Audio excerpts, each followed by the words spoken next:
Chapter 1. Transmigration into Simmons, Awakening the Golden Finger. In the year 23 of the new calendar, the Brooklyn Nets star player Kyrie Irving departed for the Mavericks. That very afternoon, another leading figure, Kevin Durant, officially announced a trade to the Phoenix Suns, marking his journey to the Valley of the Sun. Now, with only Simmons remaining from the Nets trio of stars, what direction will the team take?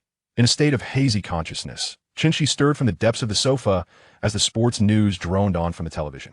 Having transmigrated into this world a few days prior, restful sleep had eluded him. Yet today he found himself unexpectedly well-rested. He made his way to the bathroom, turning on the tap and splashing cold water onto his face. Gazing into the mirror, he beheld a stranger's visage, which left him momentarily disoriented. Just days earlier, he had witnessed both Durant and Irving depart from the Nets, and as a devoted fan, Chunchi felt his heart shatter. After a restless night, he awoke to find himself in an entirely different reality. To his astonishment, he had transformed into Simmons.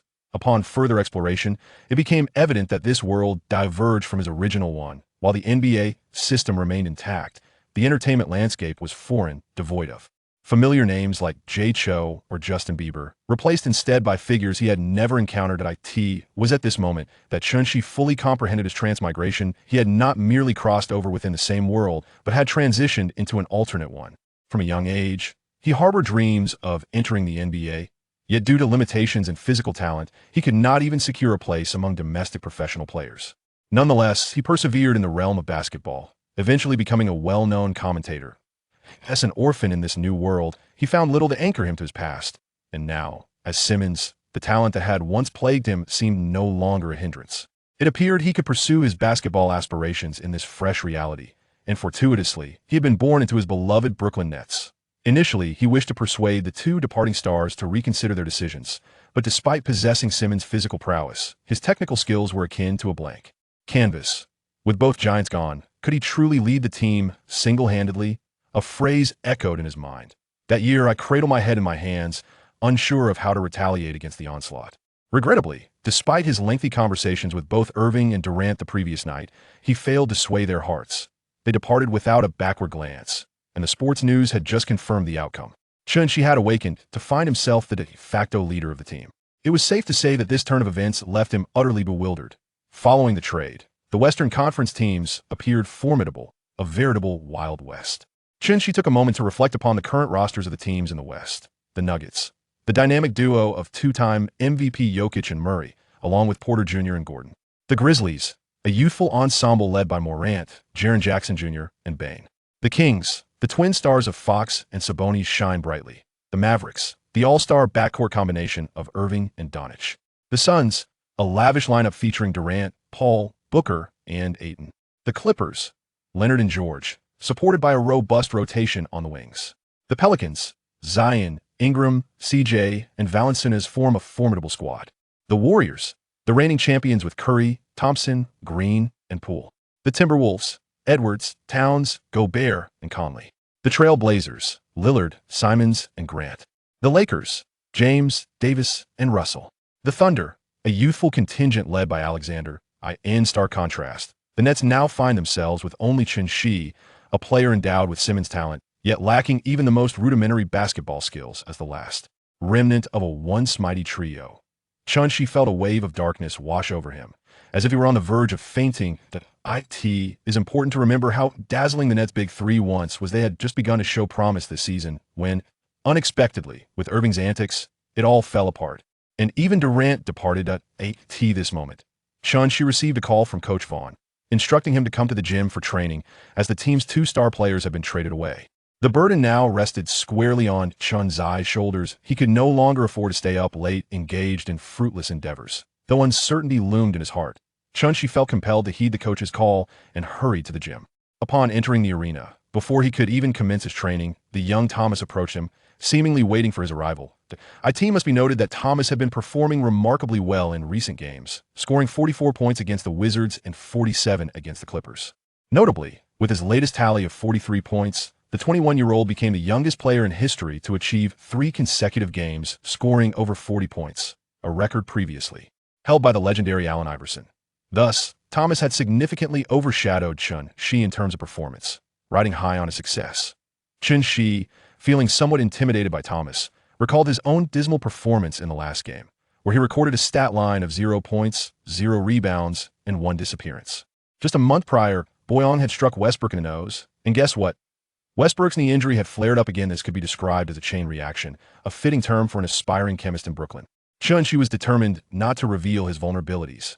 Outside opinions labeled him as an exceptionally talented player, averaging under 20 minutes a game, yet plagued by knee discomfort, was the Yunnan ambassador for knee pain. He was indispensable, even with Simmons. Thomas had now reached Chunshi, inquiring, why is Westbrook, despite his injury, still coming to the gym?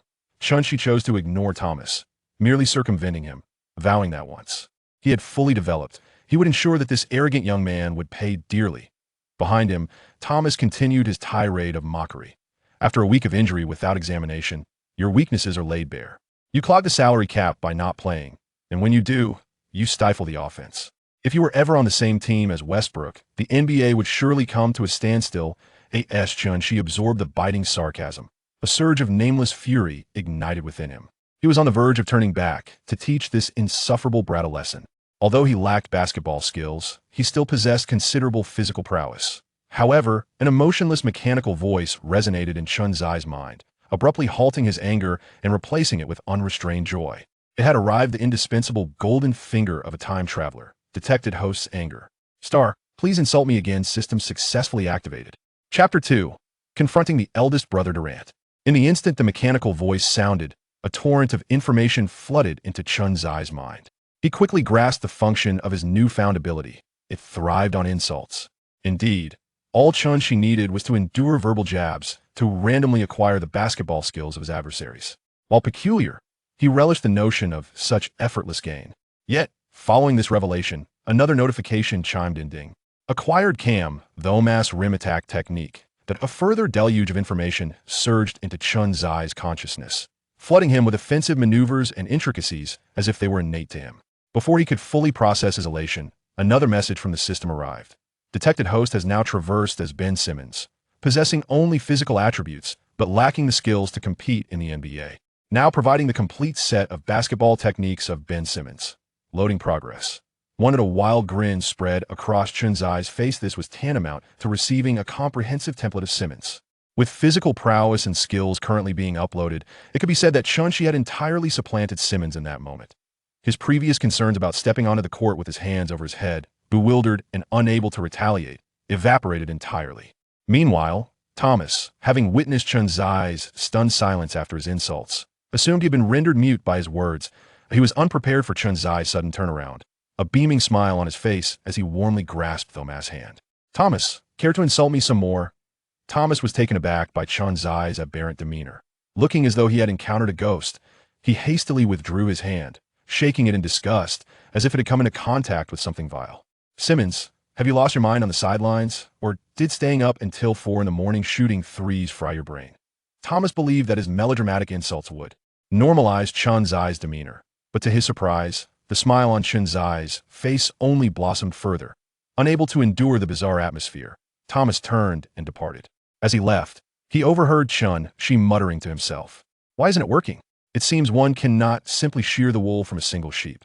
When Chunshi finally met Coach Vaughn an hour later, the coach, with a complex expression, earnestly advised him, "Xiaoxi, I understand that the departure of Irving and Durant has significantly impacted you, but you must remain resilient. Your emotions should be processed internally, without disturbing the other players." During that hour, Chunshi had sought out anyone he could find to provoke into scolding him. Every player in the gym had been subjected to his antics. Even the elderly janitor had been caught up in his persistent inquiries. Chunshi had discerned the system's peculiarities. One could only be sheared once. Despite this limitation, Chunshi had acquired numerous minor skills, most notably the three-point shooting ability from Seth Curry, that if one were to inquire about Simmons' greatest flaw, it would undoubtedly be his shooting ability, which was lamentable at best. Yet, buoyed by his extraordinary physical gifts and alternative offensive tactics, Simmons had entered the NBA as the first overall pick in 2016. He was later branded as the Durant who cannot shoot. However, with his newfound abilities, Chunshi was determined to ensure that shooting would not become a hindrance. Once he had sheared the talents of all the league stars, he would be much more than just the Durant who can shoot. Suppressing his excitement, Chunshi quickly replied to Coach Vaughn, "Coach, I understand. I want to do it again." Having exhausted the talents of all the players in the gym, he had no intention of seeking out further reprimands. seeing Chun's eyes' sincere response, Vaughn breathed a sigh of relief. With two of his star players traded away, he could only rely on this one gem and could not afford any further issues. After a brief conversation with Coach Vaughn, Chun-Shi understood the purpose of his summons. With two key players having left the team, Vaughn hoped he could step up and stop coasting, hence the motivational talk he had received. However, Vaughn had not called Simmons over for mere pleasantries. He had shared an explosive piece of news. In the upcoming game, the Nets would face off against the Suns. Yes, the very Suns to which Durant had been traded. Had it not been for the system, Chun-Shi might have trembled at the prospect, but this time his eyes sparkled with excitement. With a sense of anticipation, Chun-Shi felt his mouth watering at the prospect of the Suns, a team graced by former comrades Durant, the seasoned Paul, Booker, and Ayton. The thought of seizing an opportunity with them was utterly exhilarating. Coach Vaughn intended to offer Chun-Shi some reassurance, recognizing that, given the current lineup, losing to the Suns was hardly abnormal, and Chun-Shi need not burden himself with excessive psychological strain. Yet, Chun's eyes demeanor was clearly amiss. His eyes sparkled with an intensity rivaling the sun itself. Could it be that Chun-Shi too had succumbed to the allure of the Suns? Coach Vaughn, overwhelmed by confusion, promptly dismissed Chun-Shi. Meanwhile, brimming with enthusiasm, Chun-Shi bypassed his return to rest and instead commenced training at the gym. The blueprint of Simmons had been successfully loaded, and now it was essential for Chun-Shi to thoroughly assimilate the information swirling within his mind on the court. Awakening from my midday slumber, I shall rise to greatness. My next contest is against the elite. Durant does not believe in the coming of a long night, for he has joined the Suns, where daylight reigns eternal. Brooklyn versus the Sun show, devastating will the Nets' defeat be? As the schedule was released, the media erupted online. The absurdity was beyond measure. Just a day after Durant departed Brooklyn for Phoenix, he was set to return to Brooklyn to face his former team. What a turn of events! It could be said that the attention surrounding this match would be unprecedented. ESPN announced it would broadcast the game nationwide, and tickets had become a rare commodity, much to the delight of scalpers, who were poised to make a lucrative profit for the year. On February 10, 2023, the Brooklyn Nets were set to host the Phoenix Suns in a timely showdown. Chapter 3. Criticize me, if you will. At the Barclays Center, the atmosphere was electric. Although the game was still some time away, the expansive arena was already filled to capacity. Fans eagerly anticipated Durant's confrontation with his former team, a narrative steeped in dramatic irony, as he had just been traded the day before. As both teams warmed up, Chun-Shi stealthily made his way into the Suns' territory, quickly identifying the unmistakable aura of Durant amidst the throng. Durant? Chun's eyes call soon captured Durant's attention. However, upon realizing it was Chun-Shi, Durant chose to ignore him, recalling the lengthy conversation they had the night before his departure, where Chun-Shi had implored him to stay. Now, faced with Chun-Shi, Durant felt a mix of confusion and guilt, prompting him to turn away without uttering a word. Could it be that he sensed Chun's intentions to take advantage of the situation? The players of the Suns, surrounding Chun-Shi, took note of this anomaly clad in a Nets jersey. The hostile glances directed at him felt like daggers to his back. He resolved to confront them on the court later. Chun-Shi departed with a sense of disappointment. Yet, this minor incident stirred a wave of dissent among the home fans regarding Chun-Shi. Initially, when Simmons joined the Nets, the fans harbored great expectations for him. However, Simmons' lackadaisical approach to his responsibilities, often prioritizing gaming over training and even skipping games, bred resentment among the Nets supporters. Turning adoration into disdain, Simmons, still hoping to persuade Durant to return? What a spineless coward! Has Simmons' knee pain finally subsided? It's astonishing to see him on the court today. Where's the commanding presence of Simmons from when he first entered the league? It is truly a disgrace for the players of the Odalia nationality. The fans' previous dissatisfaction with Simmons has entirely been redirected towards Chun-Shi, who has now found himself in the same predicament as Simmons. Chun-Shi listened to these remarks, feeling a sense of discomfort within. Previously, as a fervent fan, he too was exasperated with Simmons for not living up to his potential, possessing such remarkable talent, yet failing to dedicate himself to the game. Chun-Shi clenched his fists, relieved that it was indeed him, Chun-Shi, who was on the court now. The match commenced, and the Suns secured the opening tip-off, gaining the first opportunity for offense. Veteran Paul controlled the ball, while Thomas was tasked with defending against him. Initially, Thomas brimmed with confidence, believing that given Paul's age and physicality, he would find it effortless to guard him. However, Paul swiftly dashed towards the area near the free throw line, creating just enough of a time differential to leave Thomas momentarily bewildered, and executed a jump shot with ease, sinking the basketball. In the subsequent play, he connected with Booker, who, upon receiving the pass, unleashed a three-pointer that ignited the Suns' momentum entirely. In terms of stamina, Paul was currently in an unparalleled state, showcasing both experience and technique at their finest. After several plays without possession, Chun-Shi finally attained the ball in the next round. Chun-Shi, with the ball in hand, positioned himself at the three-point line, while Durant guarded him, restricting his shooting space by 2 strides. This was not a deliberate concession on Durant's part. Rather, anyone familiar with Simmons' abysmal shooting ability would adopt such a defensive strategy. Chun-Shi did not rush to attack. Instead, he began to confront Durant with fervor. "Durant, I can scarcely believe you have transformed into such a disappointing and contemptible wretch. Your incessant defection will inevitably tarnish your greatness." As soon as Chun-Shi spoke, he delivered a devastating blow. It is well known that Durant has long desired to prove his worth, unwilling to be labeled as a traitor. Unexpectedly, Chun-Shi's words struck directly at Durant's sore spot. Instantly, Durant's expression turned ashen, prompting an immediate retort. "Well, that's certainly preferable to being a loathsome rebuttal goblin with inferior shooting capabilities like you." "Oh, is that so?" Chun-Shi's face revealed his displeasure at Durant's retort, yet internally, he was overjoyed. Durant's earlier mockery had inadvertently bestowed upon him the signature double crossover jump shot of the star player, boasting an astonishing success rate of around 80. This was nothing short of extraordinary. Amidst his elation, Chun-Shi also contemplated delivering a resounding rebuttal to Durant. Earlier, he had gleaned Seth Curry's skill for open three-point shooting, which could soar to an impressive 90 accuracy, albeit only when left unguarded. However, faced with Chun-Shi's three-point attempt, who among the defenders would dare to approach him? Observing Chun-Shi's intent to shoot from beyond the arc, Durant's scornful gaze nearly betrayed his amusement. Having been former teammates with Simmons, Durant was all too familiar with his colleagues' capabilities. Simmons' proficiency in three-point shooting was even more fragmented than his mid-range game, averaging less than 1 three-point attempt per game throughout the season. This statistic allowed Durant to relax, permitting Simmons to take his shots freely. The home crowd shielded their eyes, unwilling to witness Simmons' attempt, which they deemed utterly dismal. Was Simmons truly resorting to his weakest shooting option? Surely, he should capitalize on his physical prowess while his energy was high rather than merely engage in a long-range shootout. Everyone harbored skepticism regarding Chun-Shi's shot. Yet only Seth Curry, standing nearby, appeared astonished as he noted the striking similarity between Chun-Shi's shooting form and his own. Swish. The crisp sound of the basketball swishing through the net resonated. Durant stood frozen, astonished. Had this young man been playing with him all along? What an impressive display. Coach Vaughn on the sidelines wore an expression of delight, realizing that his motivational words to Simmons the previous day had borne fruit. He had truly found his rhythm. My goodness. When did Simmons hone such a remarkable three-point shot? Is this truly Simmons? This is utterly insane. The home announcer was left agape, his disbelief palpable. After working at the Nets arena for so long, he had never witnessed Simmons execute a three-point shot with such finesse during a game. The audience, who had previously held reservations about Simmons, now stood in stunned silence. Simmons can shoot threes? Oh my God, you foolish groundhog. Look at what you've accomplished. The audience's gasps brought a smile to Chun-Shi's lips. How amusing.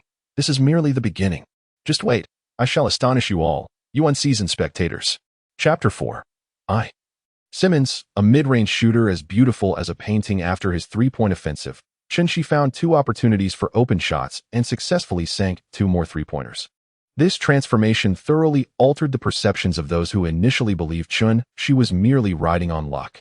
Up until now, he had achieved 3 successful three-point shots out of 3 attempts. If one were to claim this was mere fortune, I must express my disbelief.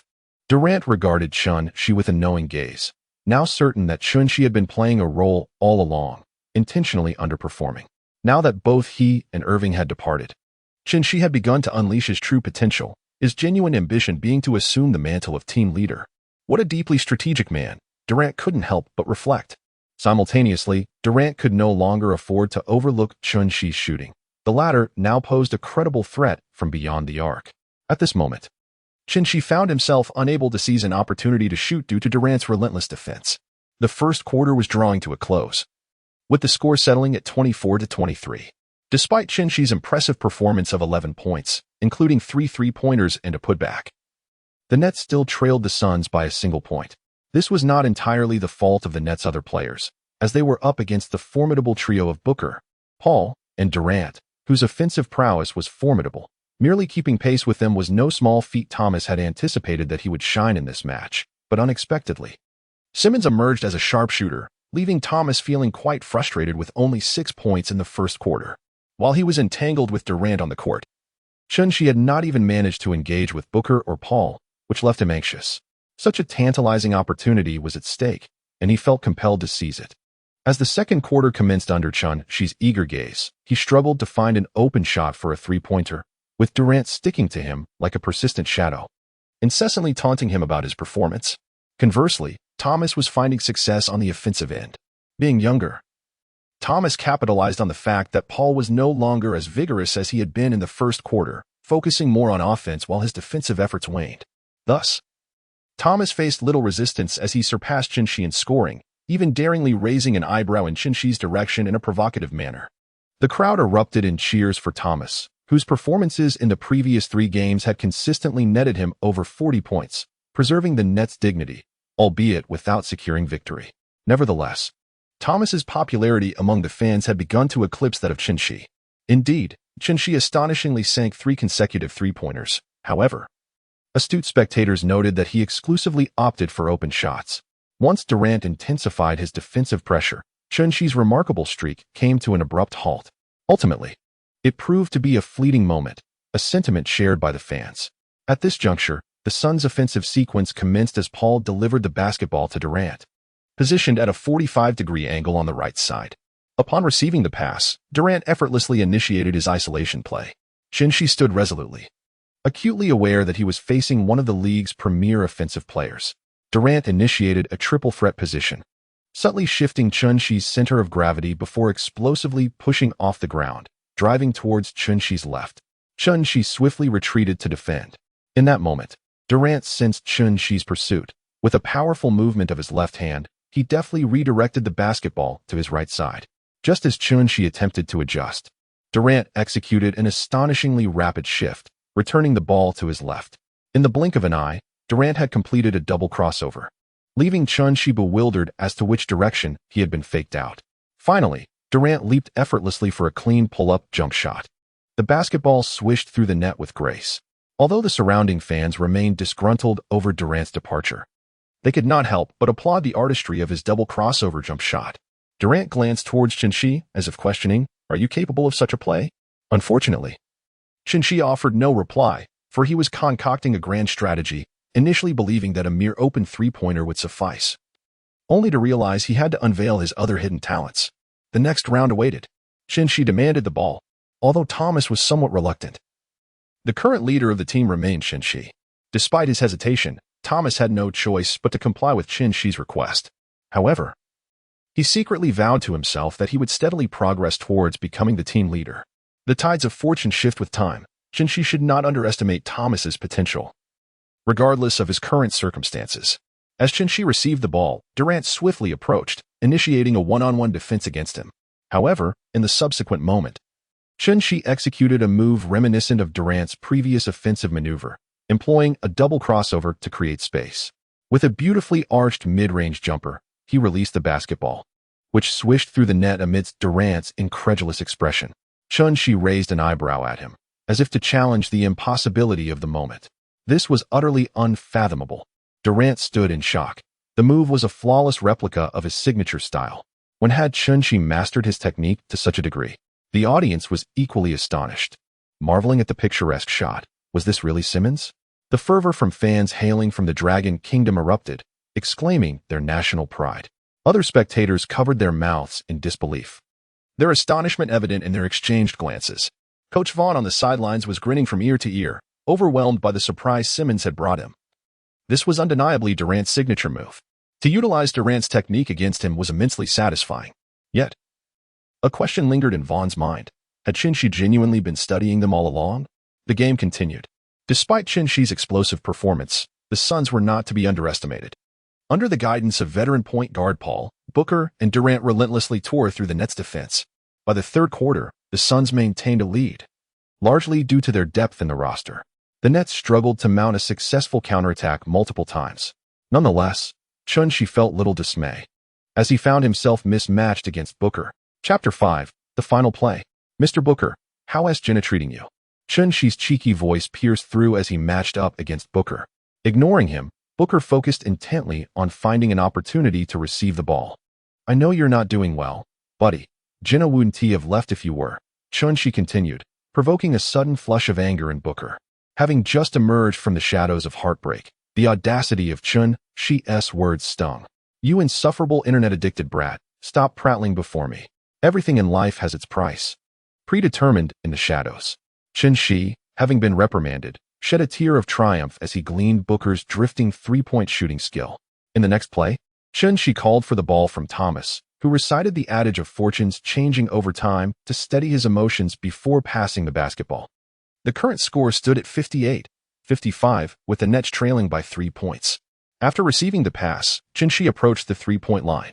Aware of Chun-Chi's formidable ability to shoot from beyond the arc, Durant immediately closed in, denying him ample space. Chun-Chi, utterly inconsequential. Chun-Chi passed the basketball once again to Seth Curry, then sprinted towards the baseline, with Durant hot on his heels. The chase was on. Yet Chun-Chi seemed unable to escape. However, he had no intention of evading Durant. As Curry relayed the ball back to him, a glimmer of confidence flashed in Durant's eyes. He believed there was no chance for Chun-Chi to shoot under his defense. Yet, even before the ball reached his hands, Chun-Chi leapt into the air, catching it mid-flight before effortlessly releasing a graceful drifting three-pointer. Astonishingly, not only was the execution flawless, but the ball also swished through the net with a delightful sound that was music to the ears. Durant's emotions oscillated between shock and calmness, all stemming from Chun-Chi's performance. How could Chun-Chi possibly make such a drifting three-pointer? He had thought he knew his old teammate inside and out. Now, Chun-Chi seemed like a stranger. Had he known of Chun-Chi's incredible abilities, Durant would never have departed. Goodness, wasn't he only known for his open three-pointers? What was this mesmerizing drifting shot? It was utterly unbelievable. If you covered his face, I would never guess this was Simmons. Has Simmons finally awakened after running out of steam? Look at the astonishment on Durant's face. It's almost comical, as if questioning, are you putting on a show? The audience erupted in cheers, echoing throughout the arena. Booker and Paul also wore expressions of disbelief, as Chun-Chi's shot had tied the game. Following this, a brilliant collaboration between Paul and Booker allowed Paul to rise beneath the hoop and score 2 points. Durant, positioned at the three-point line, attempted to take Chun-Chi one-on-one. Yet Chun-Chi's defense still struggled to contain him, managing only to apply some pressure.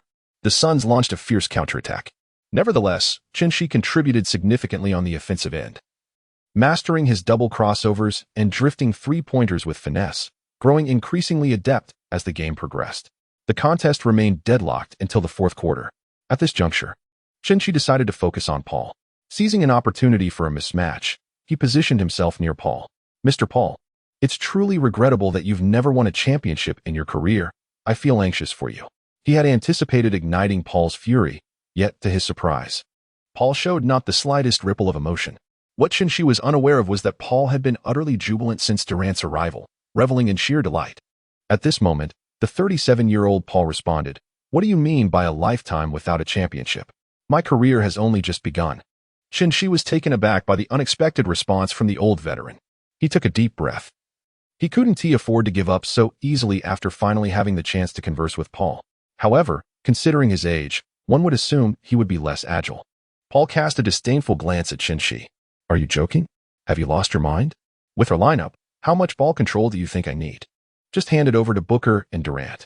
Chun, feeling humble, could only nod in agreement. Indeed, the seasoned individual possessed a broader perspective. Having a strong ally truly makes a difference. While Chun-Chi admired the veteran's prowess, he also acquired the signature mid-range jump shot characterized by the seasoned player's sudden stop. Simultaneously, Durant unleashed a swift three-pointer, widening the gap in the score between the teams. At this moment, Chun-Chi directly moved to the baseline to receive the ball, not waiting for Thomas to bring it across the half-court. This left Thomas, with tears welling in his eyes, to grapple with the fluctuating tides of fortune over the past 30 years. The reason for not allowing Thomas to leisurely dribble was the urgency of time. Chun-Chi was determined not to squander precious moments on ball distribution. With remarkable speed, Chun-Chi surged towards the free-throw line, his imposing presence prompting Durant to hastily pursue him. Chun-Chi executed a sudden halt followed by a jump shot, effortlessly sending the basketball through the hoop in a perfect swish. Durant found himself once again plagued by self-doubt. as he had previously believed he understood Chun-Shi entirely. Chun-Shi, no, you simply do not comprehend. With Chun-Shi's height and vertical leap, even a long-armed anomaly like Durant is rendered helpless against his sudden jump shot.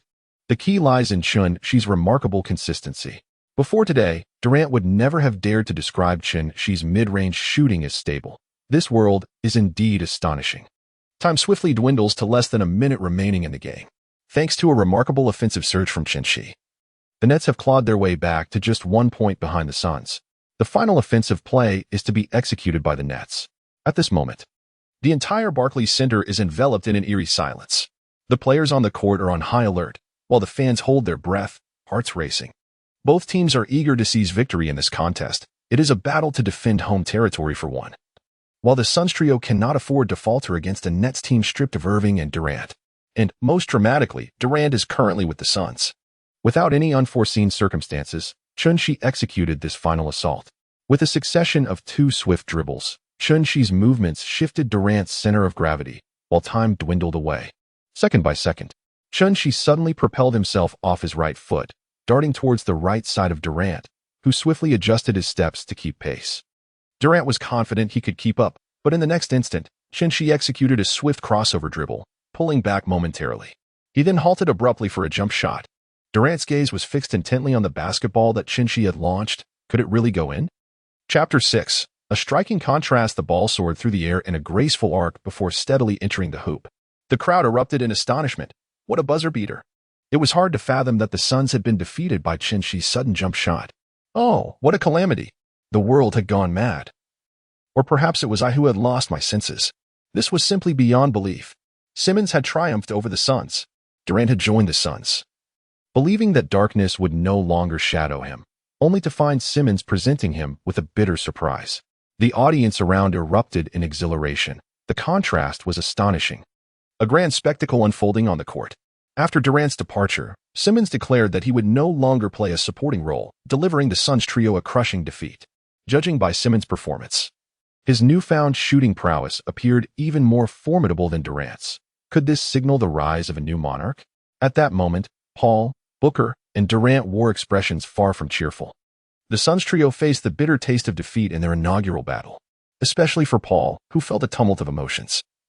He had anticipated that Durant's arrival would herald a new chapter in his career, but the reality was starkly different. Nonetheless, it mattered little. Chun-Shi is currently basking in the glow of his newfound fame.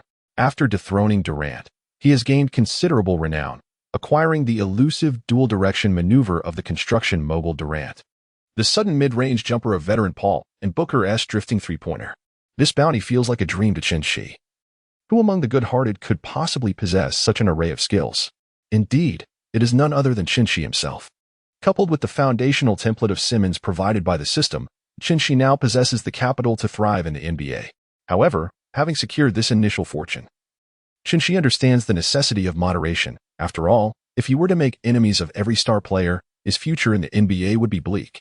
Chun-Shi, a man of considerable caution, turned to seek a friendly exchange with Ayton, having found no opportunity to engage on the court. After a delightful conversation, Chun-Shi acquired Ayton's remarkable shot-blocking awareness. The tournament seems intent on amplifying the excitement of this grand narrative, as the Nets, having faced off against the Suns, are swiftly set to encounter the Mavericks, a team boasting both Doncic and Irving. Following the defeat of the elder statesman, it is now time to contend with the second-in-command. Irving, the media, ever the busybody, had already begun to stir the pot online, creating a significant buzz. Many had edited together clips of Chun-Shi's decisive mid-range shot over Durant, accompanied by commentary on Irving. Initially, it was presumed that the enigmatic Irving would dismiss the trivial media, yet to everyone's surprise, he chose to respond. In his reply, he acknowledged both Durant and Simmons as former good teammates, but suggested that had Simmons displayed such prowess earlier, they might have clinched the championship last season. This statement landed like a boulder thrown into a tranquil pond, generating substantial ripples. Irving's words appeared to publicly condemn Simmons for allegedly feigning ineptitude, which he insinuated had precipitated both Durant's and his own departure. Upon completing a training session and perusing social media, Chun-Shi stumbled upon Irving's remarks. Feeling an unjust sense of betrayal, would you believe that those skills were acquired live in action? Irving had previously declared his belief in a flat earth. Soon, The day of the match arrived, with interest in this game surpassing even the last. Spectators gathered, adopting the demeanor of curious onlookers. To be candid, should Shi manage to best the Mavericks in this encounter, it would be nothing short of explosive, as he would vanquish two giants who once abandoned their ranks, a tale more exhilarating than fiction itself. Nonetheless, Shi remained grounded. During warm-ups, he intended to greet Irving, not to engage in a friendly dialogue, but rather to maintain a semblance of amiability, believing it prudent to foster goodwill rather than enmity. However, he was taken aback when Irving disregarded his overture entirely, indicating that the enigmatic figure truly perceived Shi's previous actions as mere theatrics. What Shi was unaware of was that on that fateful night, Durant and Irving engaged in an extensive dialogue, ultimately reaching a consensus to mentor Shi moving forward. However, with Durant having already been sidelined, he could only place his hopes in Irving, who assuredly declared his intention to make Shi, the performer, endure some hardships. Thus, when Shi greeted him today, Irving deliberately chose to ignore him, planning to feign sympathy only after he had thoroughly dismantled Shi's fragile online presence. Irving had meticulously crafted today's narrative in advance. Irving's confidence was undoubtedly bolstered by the formidable roster of the Mavericks, who had already established themselves as a powerhouse with Doncic as their central figure. The acquisition of Irving in the trade market was akin to reeling in a prized catch, significantly enhancing the team's capabilities. Indeed, the arrival of Irving ignited the Mavericks' ambitions, propelling them towards the pursuit of a championship. Except for the Spurs and Rockets, who were resolutely tanking for Wembanyama, every other team in the fiercely competitive Western Conference was striving towards the championship goal. The Mavericks, too, were consolidating their roster for this championship chase. As of the latest updates, the Mavericks roster had reached its full complement of 17 players, in their quest for a more balanced lineup capable of contending for the title. They parted ways with power forward Silva and brought in the seasoned Holiday from the buyout market. In the 28 games of the current season, Holiday averaged 5 points, 8 rebounds, and 9 assists with a shooting percentage of 38. Following these trades, it was evident that the Mavericks had positioned themselves as serious contenders for the championship. Naturally, the two pivotal figures driving the Mavericks' success were Irving and Doncic. With both serving as primary ball handlers, the Mavericks faced no concerns regarding offensive firepower. This was the formidable team that Shi was set to confront today. Meanwhile, Nets head coach Vaughn was hesitant to claim that his team could triumph over the Mavericks, especially after the previous game where they had surprised many by overcoming the Suns. To defeat the Mavericks was a prospect Vaughn found daunting yet slightly exhilarating. Should Shi unexpectedly unleash a powerful performance, it would undoubtedly be a windfall. The management would likely attribute Shi's awakening to their guidance or motivational support, believing they had played a pivotal role in his resurgence, when in reality, they had done nothing. It was a stark contrast. As Coach Vaughn reveled in these thoughts, the referee's whistle pierced the air, signaling the commencement of the match. Chapter 7. Oh, what a predicament. As the players from both teams gathered at the center court, the referee initiated the jump ball. Powell of the Mavericks effortlessly seized the basketball, securing the first offensive opportunity. Observing the man before him, whose muscles were taut from exertion, Shi recognized him. After all, this was the formidable player known for tearing his Achilles tendon. After obtaining the ball, Powell promptly passed it to Doncic, indicating that the Mavericks still placed greater trust in Doncic, especially with the recent addition of Irving. Doncic, in turn, took charge of orchestrating the offense. However, Irving's expression darkened momentarily as he furrowed his brow at the unfolding situation, but he quickly regained his composure and positioned himself strategically. Positioned at the 45-degree angle beyond the three-point line, he prepared to receive a pass, eager to exploit a one-on-one opportunity against Shi.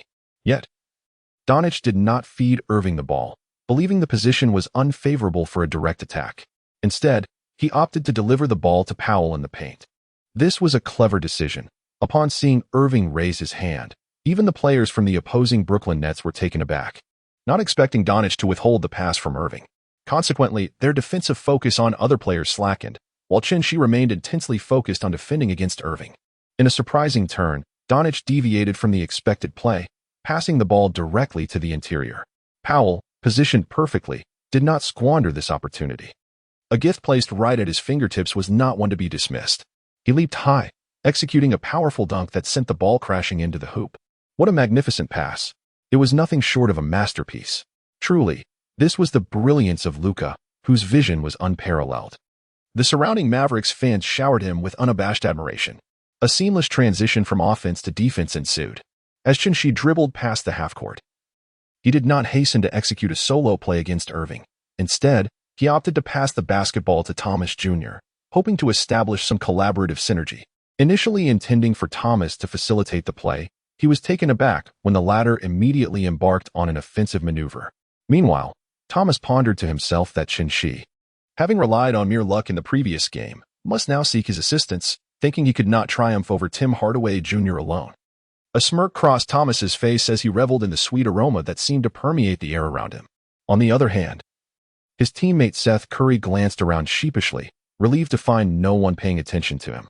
He recalled the bacon he had consumed that morning, suspecting it had indeed been past its prime, a feeling that was now confirmed by the rumbling sensation in his stomach. As Thomas burst forth with remarkable speed down the left flank, Hardaway Jr. steadfastly kept pace, refusing to lose his defensive position. Truly, the son of the legendary alley-oop king Penny Hardaway was proving his lineage. Frustrated at being unable to bypass his defender, Thomas noticed Shi beckoning him, seemingly indicating a desire for the ball. Did he underestimate Thomas's ability to take on Hardaway? Thomas's pride, perhaps overly sensitive, compelled him to disregard the pass and take the shot himself. The result was a resounding clang as the basketball ricocheted off the front of the rim. Failing to find its mark, Coach Vaughn on the sidelines furrowed his brow, reflecting that basketball is not a solitary endeavor, but rather a harmonious dance of teamwork. If each player is solely focused on individual glory, it may prove fatal, especially when one's shooting touch is lacking. Thomas's previous outstanding performances, including 3 consecutive games scoring over 40 points, had led Vaughn to believe that this young talent was worth nurturing. Yet, he now reconsidered the importance of emotional stability as a crucial indicator of a player's maturity. The basketball was seized by Block, a man with a distinctive hairstyle that would astonish anyone seeing him for the first time, standing out in the NBA for its sheer audacity. Block delivered a long pass to Donich, who initiated a fast break. Dinwiddie rushed to keep up, but Donich appeared unfazed, charging towards the basket while shouldering Dinwiddie effortlessly. With a leisurely 3-step motion, he deposited the basketball into the hoop, securing another 2 points. This display of composure left Dinwiddie questioning his own existence. Seriously, man, what is going on? Earlier, Luka Doncic's offensive play was neither particularly swift nor powered by overwhelming strength, nor did it exhibit explosive talent. Yet, he managed to confound his opponent effortlessly. His movements were imbued with a languid grace, reminiscent of an elderly gentleman practicing Tai Chi at dawn. It was truly infuriating. He consistently delivered moments of brilliance, leading Shi to a deeper appreciation of this prodigious player. Previously, Shi had heard various accolades regarding Donich, often describing him as one of the most formidable players in half-court offense, or the most adept at manipulating opposing defenses in such settings. Some even lauded him for his dazzling ball-handling skills, proclaiming him one of the finest rhythm maestros and a master of playmaking. With an astonishingly broad court vision and an artistry in his craft that is simply breathtaking. However, it was only after directly facing Donich today that Shi realized these commendations were far from exaggerated. This young man is indeed exceptional. Shi possessed the ball, and this time he had no intention of passing it to little Thomas, for that lad was far too isolated to be of any assistance indeed. He simply could not contribute at all, having witnessed their opponents score 4 consecutive points. Shi felt it was high time for him to step up and make his mark. Confronted by Irving's defense, he opted for Durant's signature move, executing a swift double hesitation before ascending for a clean jump shot. The stark height difference rendered Irving's attempt to block utterly futile, as the basketball was deftly released from Shi's fingertips, soaring through the net with a satisfying swish. Nothing less than perfection. Shi felt a surge of delight. The foreman's tactic was indeed effective. Kyrie also widened his eyes in astonishment. Indeed, Durant was correct. This cunning individual not only deceived them, but had also mastered their signature moves, a clear indication of premeditated strategy. Kyrie's disdain for Shi grew even stronger. Simmons, do not let me get the ball, or that will mark the inception of your nightmare. At this moment, Kyrie abandoned the pretense of camaraderie with Shi. The ever-spirited Kyrie, indifferent to life and death, embraced challenge head-on. Initially contemplating how to exploit Kyrie's talents, Shi was momentarily taken aback by the trash talk, only to be engulfed by elation. Was fortune truly falling from the sky?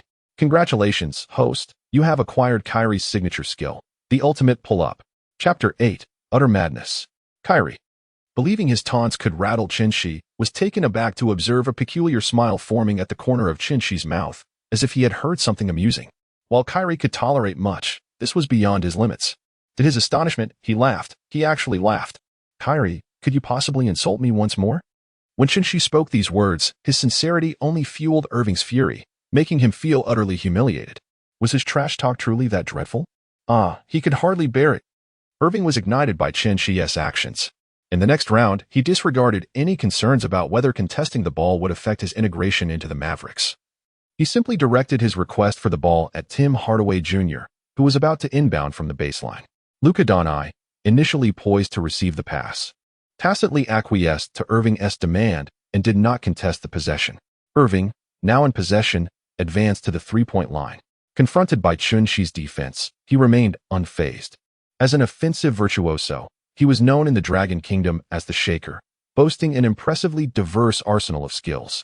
His thoughts were not consumed with how to bypass Chin-Shi, but rather with which technique he would employ to do so. A famous adage aptly describes Irving: while Allen Iverson might defeat you with a single move 100 times, Irving would triumph over you 100 times with 100 different moves. This illustrates the vast array of techniques at Irving's disposal, epitomizing his offensive prowess. As Irving approached Chin-Shi with a series of deft maneuvers, Chin-Shi slightly bent his knees, lowering his center of gravity. Faced with Irving's offensive prowess for the first time, he could hardly claim to be unperturbed. Until now, he had only witnessed Irving's brilliance from the confines of a television screen, never imagining he would compete alongside such a luminary. Observing Chin-Shi's tense demeanor, Irving felt a sense of relief. It seemed his earlier bravado was merely a facade. The disdain Chin-Shi had displayed in response to his trash talk now appeared to be a mask for his anxiety. In stark contrast to Chin-Shi's trepidation, Irving's offensive play exuded an air of effortless grace, particularly with his dazzling dribbling that left spectators in awe. Yet, despite his nervousness, Chin-Shi, with a defensive instinct akin to Simmons, managed to keep pace with Irving's myriad attacks. However, this fortunate state was short-lived. As Irving executed a deceptive move, Chin-Shi was momentarily caught off guard and found himself airborne, allowing Irving to penetrate the paint unimpeded. Hey, buddy, where do you think you're flying off to? Getting past you is as easy as crossing a road in the morning. Irving had moved on, yet his banner lingered. Upon entering the lane, Hardaway Jr.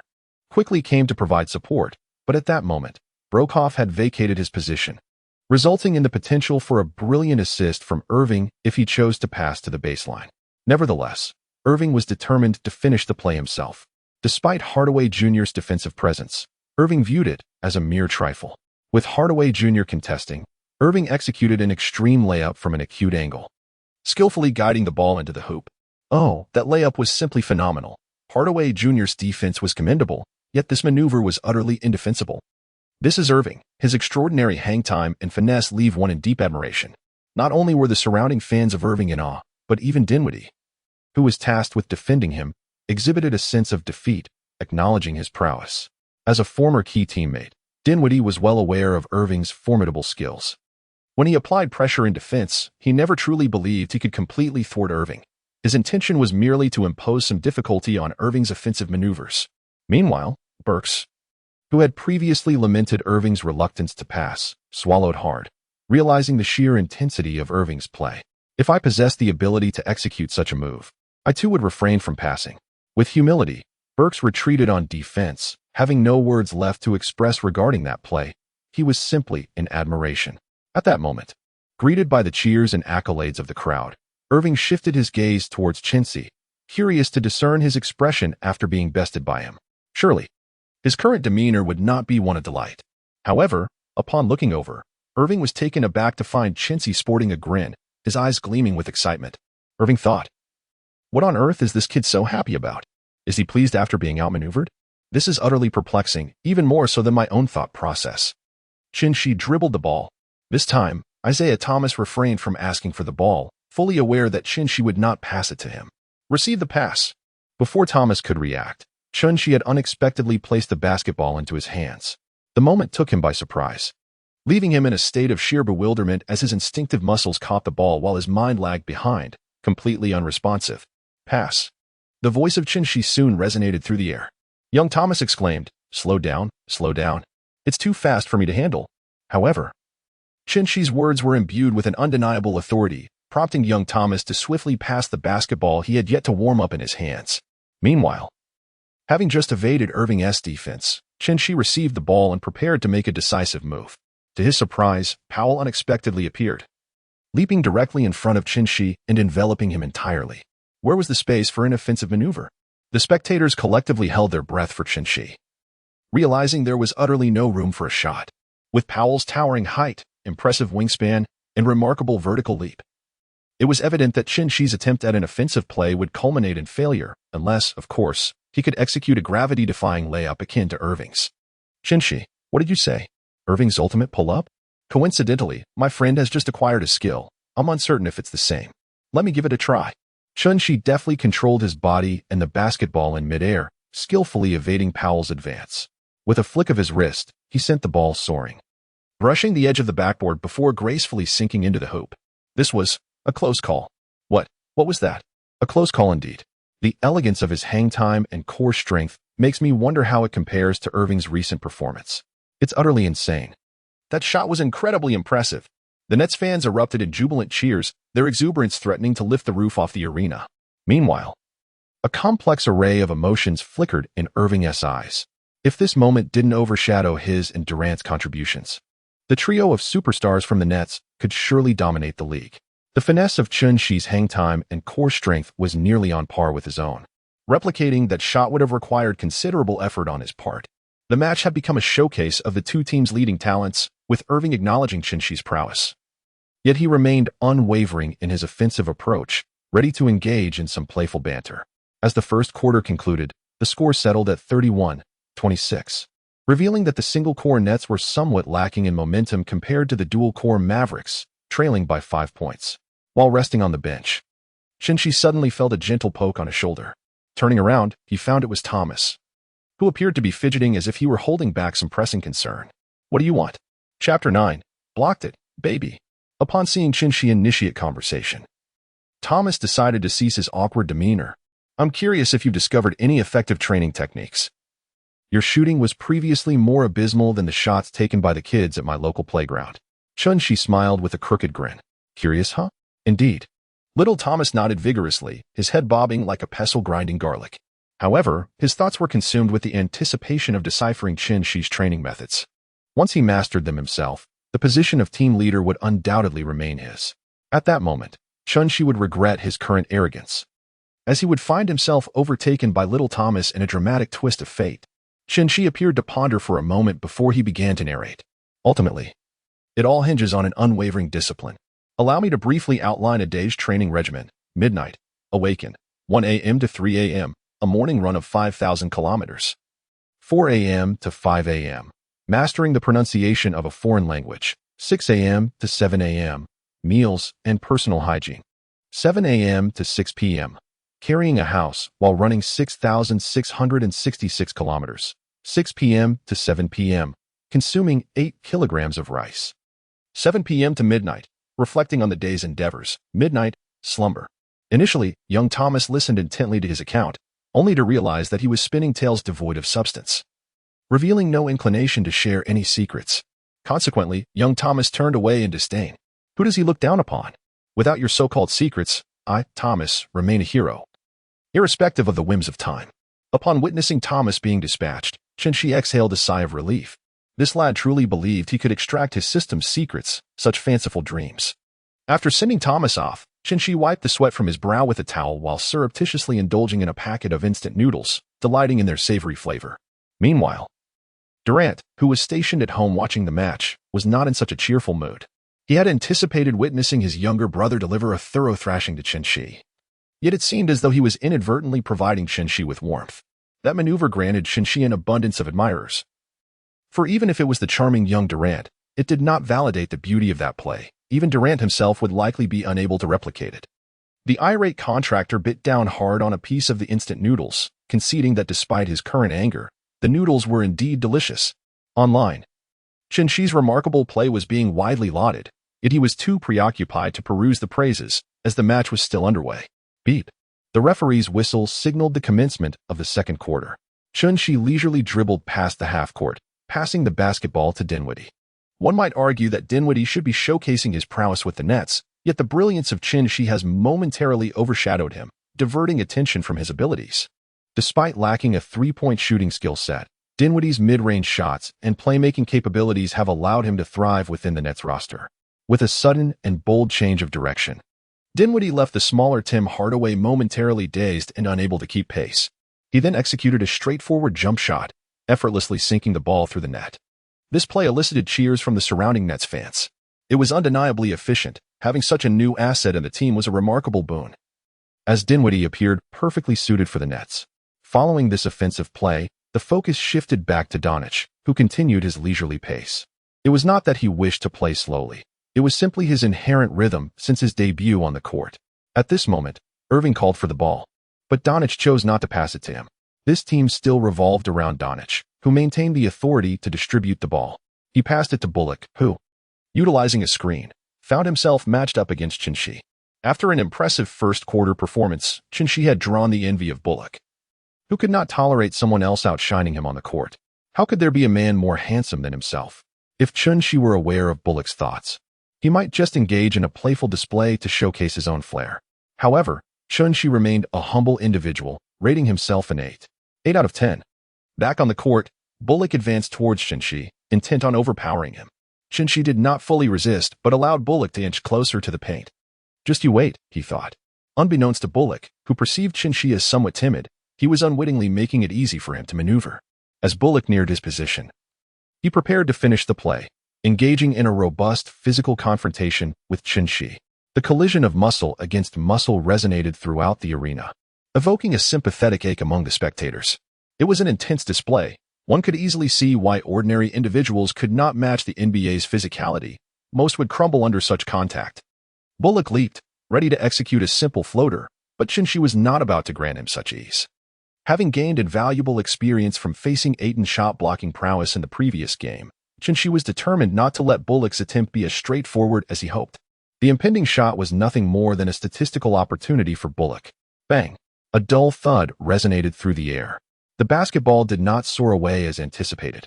Chun-Shi asserted that he was not the kind of person to display such rudeness. Instead, he opted to snatch the basketball mid-air, as he was not a volleyball player to merely strike at it. Brock. After a brief silence, the surrounding audience erupted into thunderous applause. It was utterly astonishing. How outrageous that Chun-Shi managed to seize the basketball directly. This was even more humiliating than a block. Magnificent, he exhibited his unique flair on both offense and defense. How I adore this embodiment of West.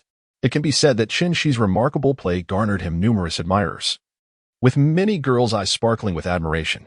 It was truly unbelievable. How could this scoundrel possibly thwart my shot? Brock, flustered, could not contain his frustration and began hurling trash talk at Chun-Shi. Yet, despite acquiring new skills, Chun-Shi was not overly elated. He believed that while trash talk was permissible, one must demonstrate true prowess in the game, or else, well, Chun-Shi has just acquired the extraordinary ability to perform a powerful dunk over block. Now, as Chun-Shi initiates a fast break, the only one keeping pace with him is Block, who he deliberately slows down for. Chapter 10. First, you must own a suite. At this moment, Block is fervently pursuing him. Having just been subjected to a humiliating rejection by Chun-Shi, his pride is at stake. The only recourse to redeem himself is to thwart Chun-Shi's fast break, ideally by delivering a block. However, Block's fantasy of achieving this is swiftly dashed the moment Chun-Shi consciously decelerates to wait for him. In the blink of an eye, Chun-Shi has reached the free throw line, with Block closely trailing him, both exerting their physical strength in a contest, one intent on obstructing, while the other is determined to surge toward the basket. As their struggle unfolds, Chun-Shi moves further beneath the hoop, and Block senses the impending danger. Chun-Shi is perilously close. Moreover, this maneuver is one that Block is quite familiar with, as he himself enjoys getting in close before rising to dunk over his opponents. Could it be that Chun-Shi is harboring similar intentions? Block's vigilance heightens. Should he face another dunk today, he would be utterly humiliated, forever nailed to the pillar of disgrace. Behind him, Chun-Shi's relatively slow advance allows the Mavericks' defense to position themselves effectively, with Powell closing in behind Chun-Shi. If all goes smoothly, Block might just have an opportunity for a spectacular collaboration with Powell, potentially executing a breathtaking double block, akin to scenes from animated spectacles. The worry that once plagued Block's mind now resembles a roller coaster ride, as his gaze sharpens with anticipation for the impending defense. As Chin-Shi leaps, both Block, who is in front of him, and Powell, who is behind, spring into action. Chin-Shi danger. The surrounding fans of the Nets grew increasingly anxious, for it appeared that the opposing defense could potentially thwart Chin-Shi's offensive maneuver. However, Chin-Shi remained unfazed, embracing the thrill of the challenge with a nonchalant attitude, ready to confront whatever came his way. Leaping into the air, he did not shy away from the outstretched hands of his defenders. Instead, he summoned all his strength to deliver the basketball with determination. A true man never evades a direct confrontation. The clash swiftly determined the victor. Bang! With a resounding thud, the basketball was forcefully slammed into the hoop by Chin-Shi, achieving a resounding triumph in this face-off as he executed a spectacular dunk over Block. The exhilaration and excitement momentarily dulled the pain in his palms from the dunk, as he soaked in the cheers from the ecstatic crowd. I have lost count of how many times I have cheered for this remarkable player. Chin-Shi is truly a phenomenal athlete, rejuvenating his career after the departures of Durant and Irving. Unbelievable, simply unbelievable. Facing a block, he responded with a thunderous dunk. My goodness, how can this man be so incredibly impressive? In contrast, Brock's complexion had grown somewhat pallid, evidently shaken by the recent dunk that left him somewhat breathless. The overwhelming presence of Chin-Shi, who seemed poised to overturn everything, had indeed startled him. Presently, Brock's palms were slick with cold sweat, a stark contrast to his usual demeanor as a confident and sunny young man. In his youth, when a couple of individuals remarked upon his lack of attractiveness, he brushed it off. However, when the chorus of criticism grew louder, he came to a sobering realization: the prevalence of deceitful individuals had increased significantly. This revelation underscored the resilience of his psychological defenses. Yet, following the relentless onslaught he faced today, Brock's morale had begun to wane, leaving him devoid of fighting spirit as he regarded Chin-Shi. Jason Kidd, the head coach of the Mavericks, noticed Brock's disquiet and promptly called for a timeout to recalibrate their strategy. Observing the Nets' rising morale, Coach Kidd took the opportunity to uplift his players while strategically focusing their defensive efforts primarily on Chin-Shi. Subsequently, Holiday entered the game, replacing Brock. This tactical timeout proved astute. The Nets had just ignited their momentum, and the brief interruption caused by the timeout necessitated a re-establishment of rhythm upon their return, thus hindering their ability to narrow the score. As the entirety of the second quarter elapsed, the score remained stagnant, hovering around a 5-point difference without significant proximity. However, during their respective matchups, Chin-Shi could distinctly feel Doncic's vigorous defensive support, the intensity between the two gradually escalating with each confrontation. It was evident that every time Chin-Shi maneuvered past his defender only to encounter resistance, his frustration mounted. Meanwhile, the usually laid-back Doncic was determined to rally for his teammate. After witnessing Brock's humiliating dunk, he was concerned that his brother-in-arms might suffer a psychological setback, which would be unfortunate.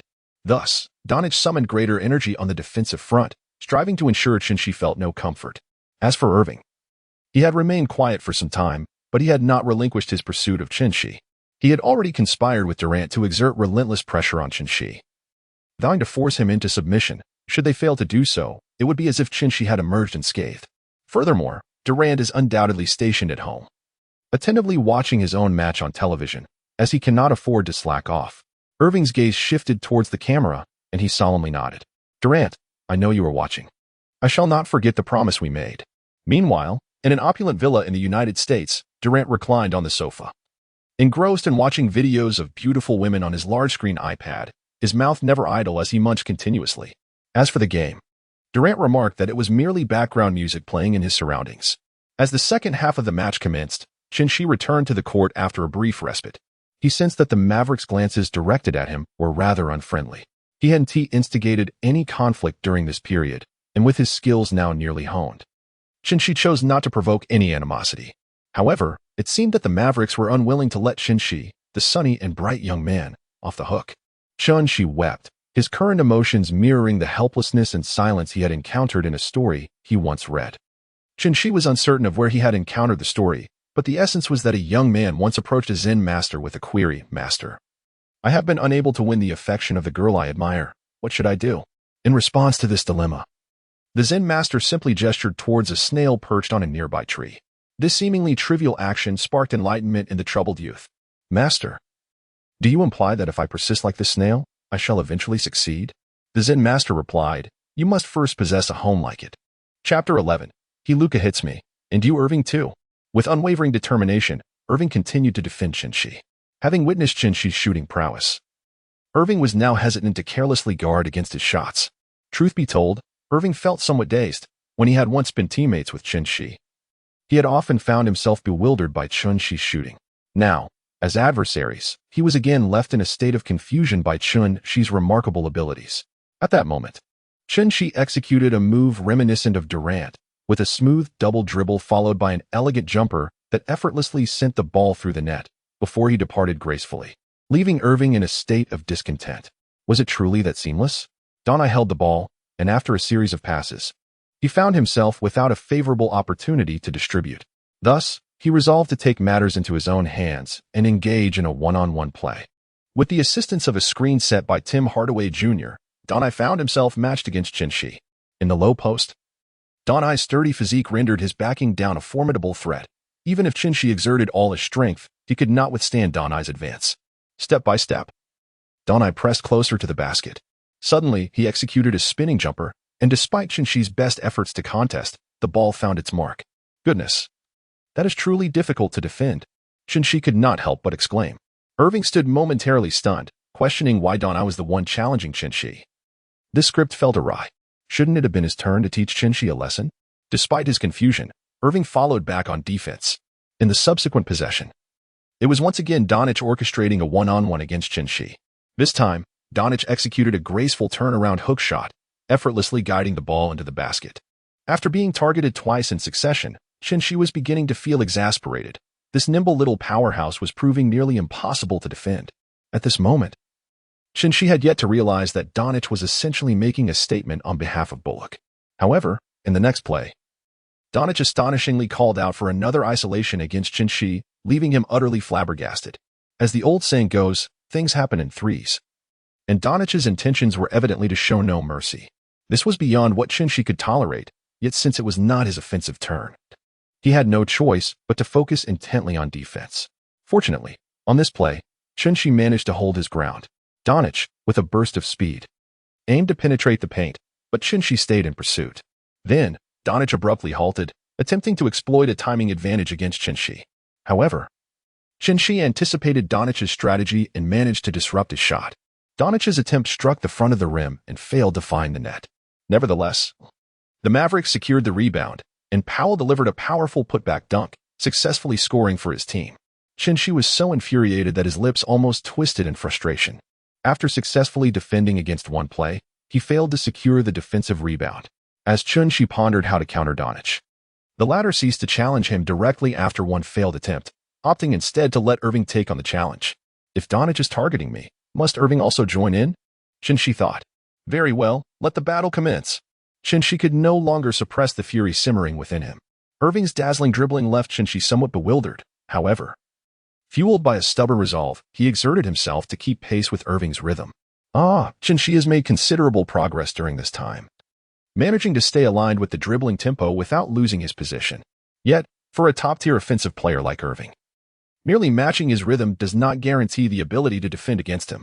This is, of course, a resounding negation. After yet another deceptive maneuver, Irving surged into the paint with a burst of speed, executing an extraordinary layup that sent the basketball soaring through the hoop, leaving Chin-Shi to lament in his wake. As the next possession commenced for the Nets, it was Chin-Shi's turn to wield the ball. He faced off against Donich in a one-on-one, having previously outmaneuvered Irving. Hence his choice. Donich was not one to back down in such circumstances. Little chubby, now it's my turn to take you on.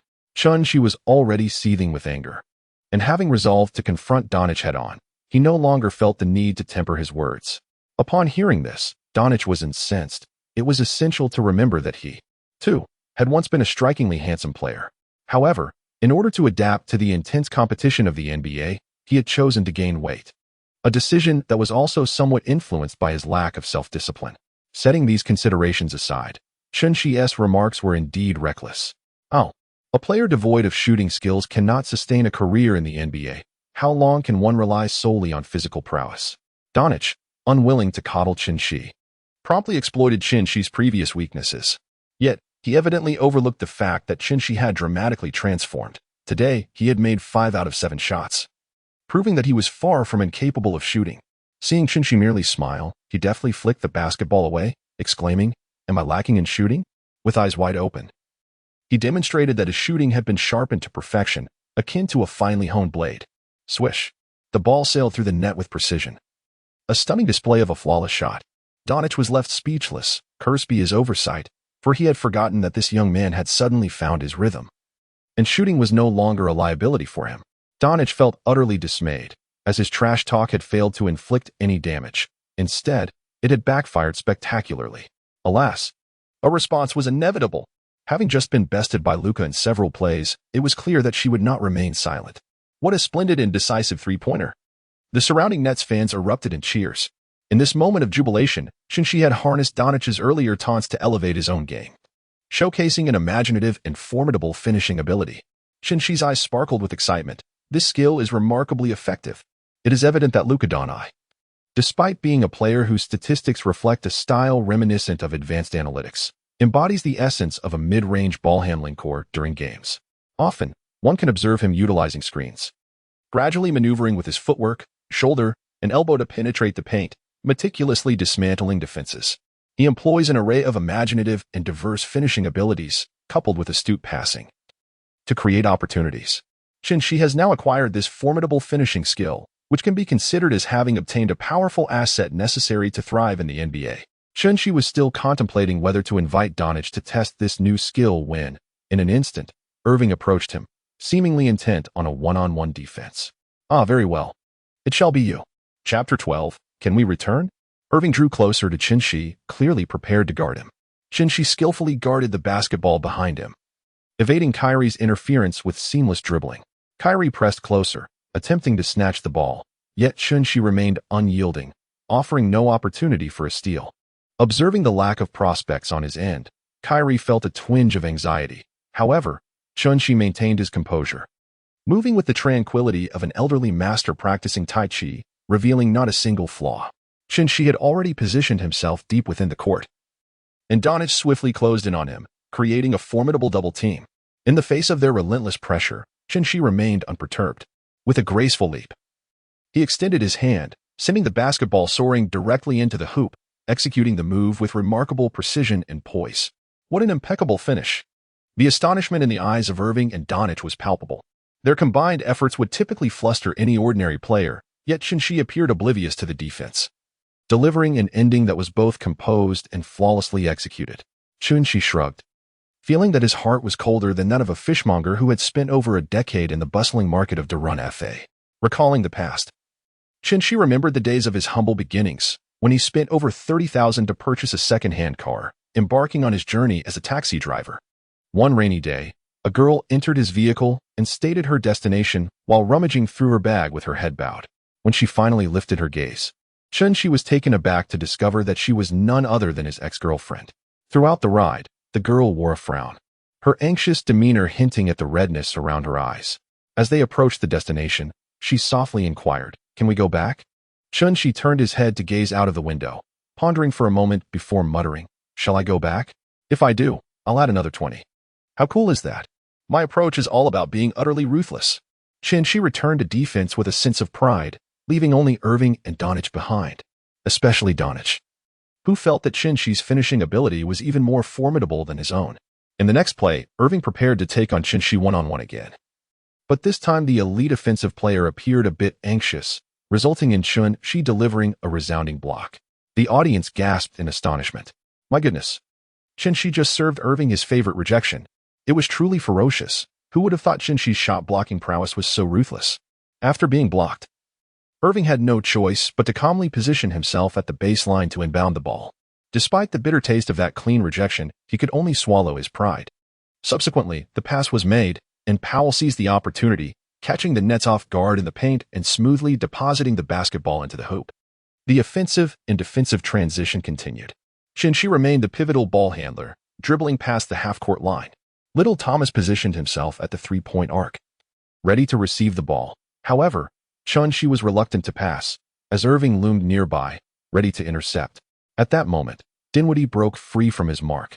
And without a moment's hesitation, Chun-Shi delivered the ball to him. One must acknowledge Dinwiddie's formidable attacking prowess. He charged into the paint with ferocity, executing a tenacious layup that earned him a chance for an additional free throw. Dinwiddie confidently stepped up to the charity stripe and converted the free throw with precision. Chun-Shi gave a thumbs up towards Dinwiddie, acknowledging his commendable performance. Dinwiddie clenched his fist and tapped his chest, signifying his receipt of the gesture. The game progressed with each fleeting second. After 3 intense quarters, both teams had exhausted considerable stamina, their jerseys soaked with perspiration. Midway through the fourth quarter, Chun-Shi was finally reinserted into the game by the coach. Previously, he had been kept on the bench, as the current phase of the match was more of a trial, necessitating strict control over Chun-Shi's playing time. This was done not only with Chun-Shi's health in mind, but also to allow the newly recruited players to assimilate swiftly into the team.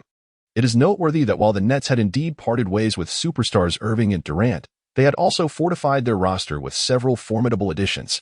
Upon entering the court, Chun-Shi cast a glance at the scoreboard, which read 115-110, indicating that the Nets trailed by 5 points.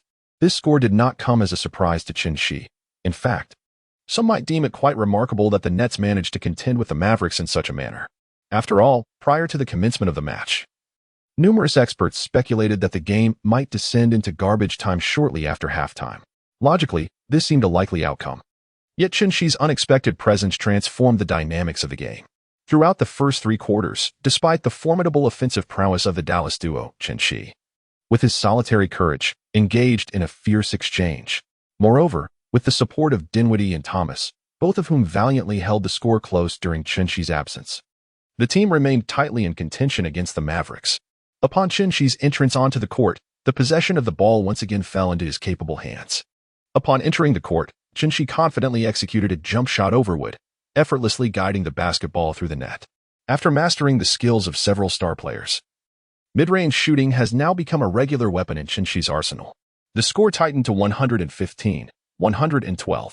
In the following possession, Wood attempted a three-pointer but missed, allowing the Nets to seize the rebound. The center swiftly passed the ball to Chun-Shi, who launched a fast break. The defenders behind him were caught off guard, as Chun-Shi accelerated with remarkable speed. Suddenly, he halted at the three-point line. What is he about to do? The audience collectively held their breath in anticipation.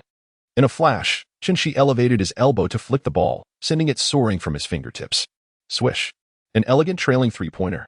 My goodness. This shot evokes a striking resemblance to Booker's style. It must be said, after re-entering the game, Chun-Shi's shooting touch is nothing short of scorching. The score is now 115-115. After Chun-Shi took the court, he swiftly equalized the score within 2 rounds. An experience both astonishing and miraculous. It resonated deeply with all the fans present. At this moment, the beautiful Du Xiaoshui, having finished watching, began to refocus on the game. With narrowed eyes, he meticulously observed the slow-motion replay of Chun-Shi's recent three-pointer. To be fair, the motion bore a striking resemblance to that of his new teammate, Booker. Could it be that there is a story between these two? Lost in a romantic fantasy, Du Xiaoshui found himself crafting an enchanting tale of love, a bond defying societal norms. Meanwhile, on the bench, Irving could no longer remain still. He exchanged a knowing glance with Donich, both realizing it was time for them to re-enter the game. Failing to do so might result in Chun-Shi sealing their fate. This was an outcome neither could accept. Beep. The Mavericks head coach called for a timeout to adjust their strategy and reintroduce his 2 key players. Chapter 13. The bet upon seeing Irving and Donich return to the court. The Nets players furrowed their brows in concern. The prowess of these 2 athletes was undeniable, and their presence would undoubtedly escalate the pressure on everyone. Perhaps sensing the peculiar atmosphere within the team, Chun-Shi recognized he needed to take action. The Nets had recently faced the abandonment of their star players, with 2 giants seeking their own paths. Although they had triumphed in their previous match against the Suns, the overall morale remained low, especially in these 2 games. They encountered former allies, and to claim that their hearts were untroubled would be disingenuous. Hey team, let us lift our spirits. They are not monsters. What is there to fear? A furrowed brow is trivial. Let us communicate more, execute our strategy, and defeating them will be a walk in the park. However, Chun-Shi sensed that mere encouragement might not suffice to elevate his teammates' spirits. Of course, if we struggle to perform, pass me the ball. Let us make a wager. For every pass you make to me, I will guarantee a successful shot. Such bravado. exclaimed Thomas, the first to rise and express disbelief. Chun-Shi chuckled mischievously. Well, let's give it a try. The players from both sides returned to the field. Chun-Shi did not possess the ball. Instead, he entrusted the responsibility of ball control to little Thomas. It was evident that little Thomas sought to deliberately challenge Chun-Shi. At that moment, Chun-Shi found himself caught between the defensive efforts of Donich and little Tim Hardaway, and little Thomas passed the basketball directly to him. Let us see how you score now. Little did he expect that Chun-Shi would not flinch in the face of the incoming pass. Upon receiving the ball, he executed an exceptionally difficult, in-your-face three-pointer, launching it right over Donich and little Tim Hardaway. Swish. The sound of the net was remarkably crisp. Little Thomas couldn't help but exclaim in disbelief. This was simply astounding. Could it be that what Chun-Shi claimed was indeed true? Impossible. This was purely a matter of probability. Even the most elite players would not dare to assert that every attempt would result in a score. This shot was undoubtedly a stroke of luck. Chun-Shi's gaze swept over his teammates, and it seemed that several remained skeptical. Chun-Shi was enveloped in a tumult of anxiety. For had that previous three-point shot failed to find its mark, the words he had just uttered would have transformed into mere folly. Indeed, Chun-Shi was gambling. He sought to instill confidence in his teammates, positioning himself as their unwavering support, assuring them that in their most desperate moments, they could rely upon him. This, he believed, would significantly bolster the team's cohesion and self-assurance. However, the recent pass from Thomas nearly resulted in calamity as he found himself ensnared by a double team. Without a moment's pause to contemplate, Chun-Shi seized the ball and released his shot. In that fleeting instant, his mind was a blank canvas, yet fortune favored him, and the ball swished through the net. In the subsequent possession, Irving responded with a three-pointer from the perimeter, equalizing the score. It is worth noting that Irving is heralded as the king of the final quarter, and he was not one to relent at such a crucial juncture. The Nets' offense once again took center stage. It must be acknowledged that Chun-Shi's strategy proved effective. His teammates no longer approached their offensive plays with trepidation. As if liberated by the assurance of having someone to rely on, Claxton received a pass from Dinwiddie and deftly converted a putback, securing 2 vital points. The tide was turning favorably, although time continued to dwindle in the fourth quarter. At this moment, after several fruitless rotations, Dinwiddie passed the basketball to Chun-Shi. All eyes turned toward him, while some felt that Chun-Shi's earlier remarks had been somewhat far-fetched. There remained a glimmer of hope that perhaps he could indeed come through for them. Upon receiving the basketball, Chun-Shi was immediately closely guarded by Irving. Chun-Shi's silky dribbling caught Irving off guard, and in a remarkable leap, he executed a stunning reverse layup against the opposing center, completing the entire sequence in one fluid motion. The line with a drawn bow like a full moon, facing northwest, I shoot at the Sirius, perfectly encapsulates Chun-Shi's current performance. Explosive, utterly explosive. In this match, Chun-Shi has truly ascended to greatness. Playing with finesse against Irving, he proved to be equally formidable. The cheers of the surrounding audience resonated incessantly, while Chun-Shi swiftly returned to defense. Time was dwindling to less than 2 minutes. A critical moment where one could not afford to relax. Meanwhile, Thomas found himself grappling with doubt. Could it be true that this man before him was indeed so formidable? Even he, who had initially been skeptical, felt a flicker of uncertainty. The other players, too, were engulfed in disbelief, their eyes wide with astonishment. I raised the banner for the Emperor Shi, daring anyone to challenge him. The Nets were infused with an invigorating energy. With only 30 seconds remaining and a score of 126-128, the Mavericks found themselves trailing as time wound down. Irving slowly brought the ball across half-court, strategically managing the clock. Should he score, it would grant the Nets another opportunity for a counterattack. In an impressive display, the Mavericks managed to drain the full 24 seconds of the shot clock, culminating in a game-changing three-pointer from Irving that flipped the score in their favor. Should the Nets fail to score on their next possession, without a doubt, Irving's shot would be the game winner. All players stood in anticipation, acutely aware that the forthcoming play would determine the outcome of the match. With merely 8 seconds left, Thomas held the ball, facing an intense double team with time slipping away. Irving's aggressive defense surprisingly knocked the ball away from Thomas. The ball went out of bounds. Yet the Mavericks players and fans erupted in cheers, for that play had consumed another precious 3 seconds. The tension was palpable. It felt as though the heavens had conspired against them. At this moment, the Nets fans felt their hearts lodged in their throats, a thrilling yet nerve-wracking experience. Chun-Shi directly moved to receive the ball, for at this moment, whether to bask in glory or bear the blame fell squarely upon him. Every player of the Nets whether on the court or on the bench, was fixated on Shi. Could this man still conjure a miracle? It is worth noting that since the start of the fourth quarter, he had not squandered a single offensive opportunity nor committed a turnover. Time was of the essence. Upon receiving the ball, Shi swiftly maneuvered past Irving and reached the midcourt. There was no time left. He launched an ultra-long three-pointer. Chapter 14. I come from Brooklyn University from midcourt, an extraordinary three-pointer. All eyes were drawn to the shot, for it would determine the ultimate outcome of this thrilling contest. Silence. An eerie hush enveloped the entire arena. Would it go in? A crisp swish echoed as the ball sailed through the net. The buzzer beater was executed flawlessly by Shi. After a brief moment of silence, the arena erupted into a cacophony of cheers. What a remarkable shot it was. None of the spectators anticipated that Shi would truly manage to clinch the game with a long-range buzzer beater at such a critical juncture. Just as the crowd was in a frenzy, the referee signaled for a review to determine whether Shi had released the ball before time expired. This inquiry was raised by the head coach of the Mavericks for countless last-second shots and instances of exceeding the time limit hinge upon those fleeting seconds. The officials carefully scrutinized the game footage, while the audience held their breath in anticipation, with Nets fans fervently hoping that the shot had not come too late. Yet, Shi and his teammates had already begun to revel in their triumph. Shi himself had taken the shot. How could he be unaware of whether time had expired? He was certain that the timer had not yet reached zero when he released the ball. He had truly accomplished it. Perhaps other spectators merely regarded Shi's performance as outstanding, particularly after the midway point of the final quarter, where he seemed like a deity descending from the heavens. Only the players of the Nets understood that Shi was no mere divine being. He played as if he were under some enchantment. Achieving a staggering offensive efficiency of 100%. He had indeed fulfilled that wager. Little Thomas's heart was not merely tumultuous. To call it a tsunami would be an understatement.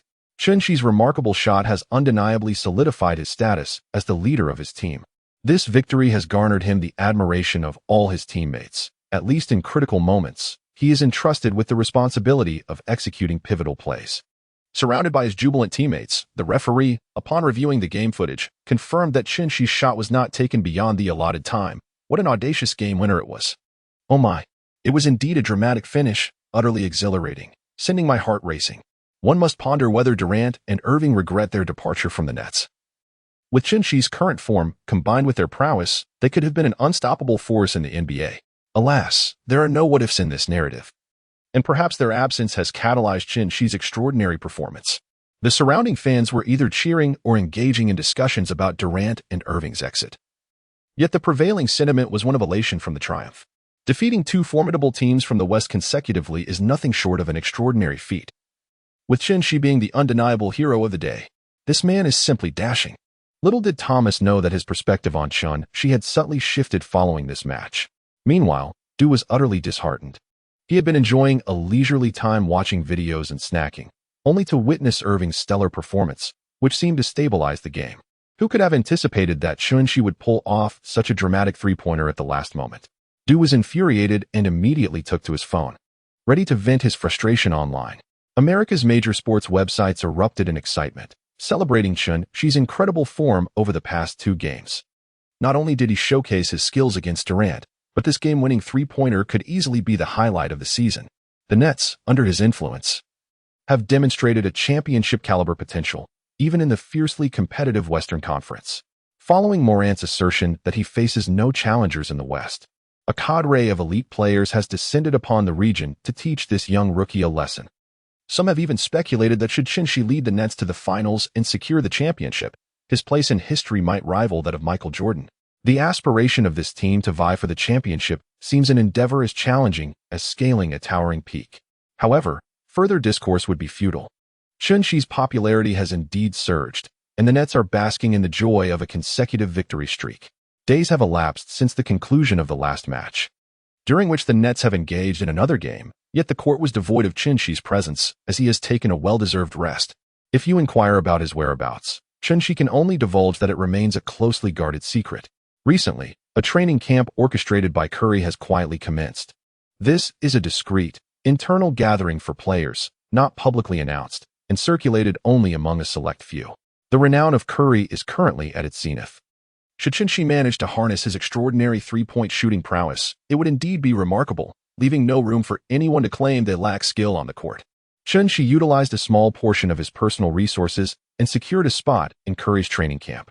On the eve of his departure, he found himself unable to sleep.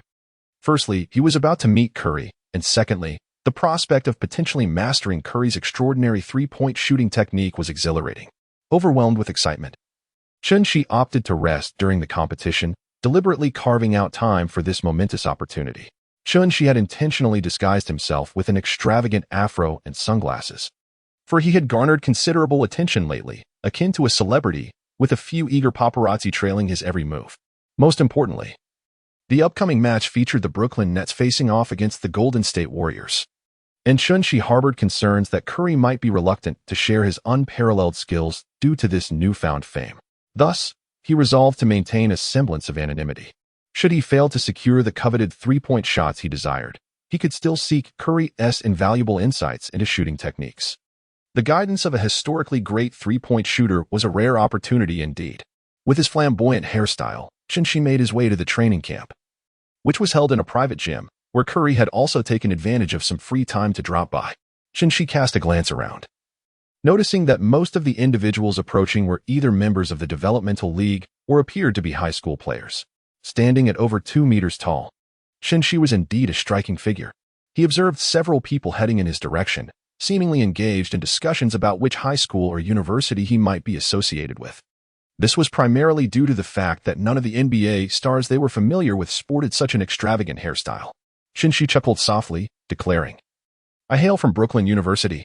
Chapter 15. Just because among the crowd upon hearing Chun-Shi's words, the crowd momentarily accepted the notion that this towering man was indeed a university student. What puzzled them, however, was that such a remarkably gifted young man had gone unnoticed until now, especially with his distinctive, voluminous hairstyle.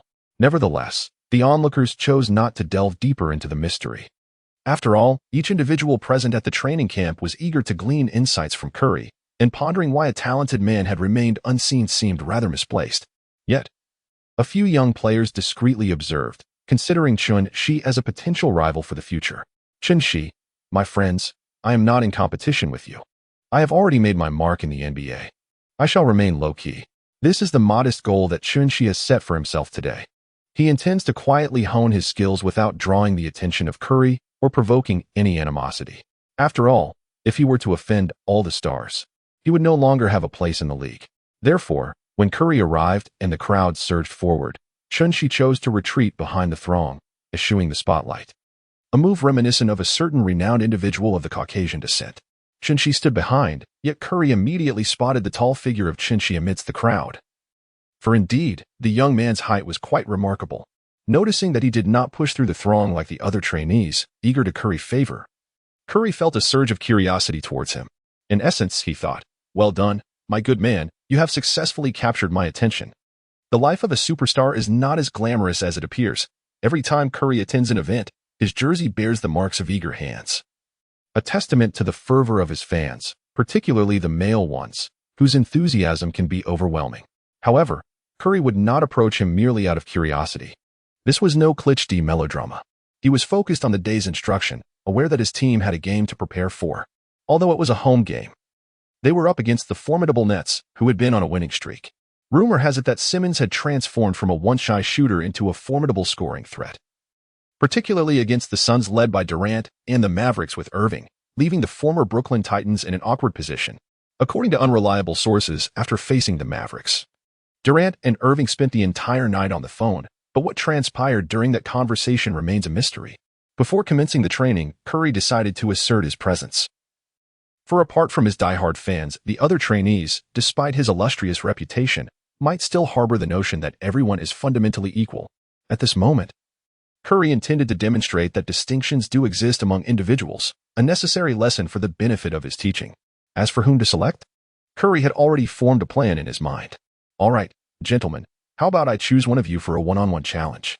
Let us see how you measure up," he proposed. The moment these words left his lips, the crowd buzzed with excitement. An opportunity to face off against a superstar like Curry, a historically significant three-point shooter and last year's Finals MVP, was exceedingly rare.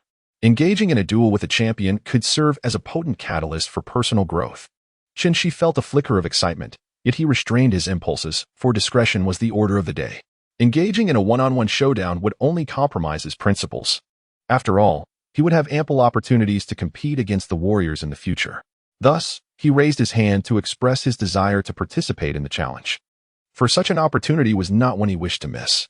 Regrettably, Curry randomly selected another participant from the front row, and fortune did not favor Chin-Shi this time. To his dismay, a bespectacled high school student was chosen, evoking expressions of disappointment from the surrounding participants. How could such an individual, seemingly so unremarkable, be selected? Yet, Chin-Shi did not share their superficial judgment. He believed Curry must have discerned some latent talent in this bespectacled youth, a skill that the others failed to recognize. Perhaps he was a hidden master waiting to be unveiled. Curry, on the other hand, felt a twinge of anxiety. How did he end up selecting someone who appeared so weak? Surely, the other participants would not assume he deliberately chose an easy opponent. He regretted being swayed by the boy-esque popcorn-printed T-shirt, realizing the error of his choice. Resolving to select a more formidable player next time to salvage his reputation, Curry prepared to commence the one-on-one matchup with the bespectacled boy. At this moment, a glimmer of hope lingered in Curry's mind.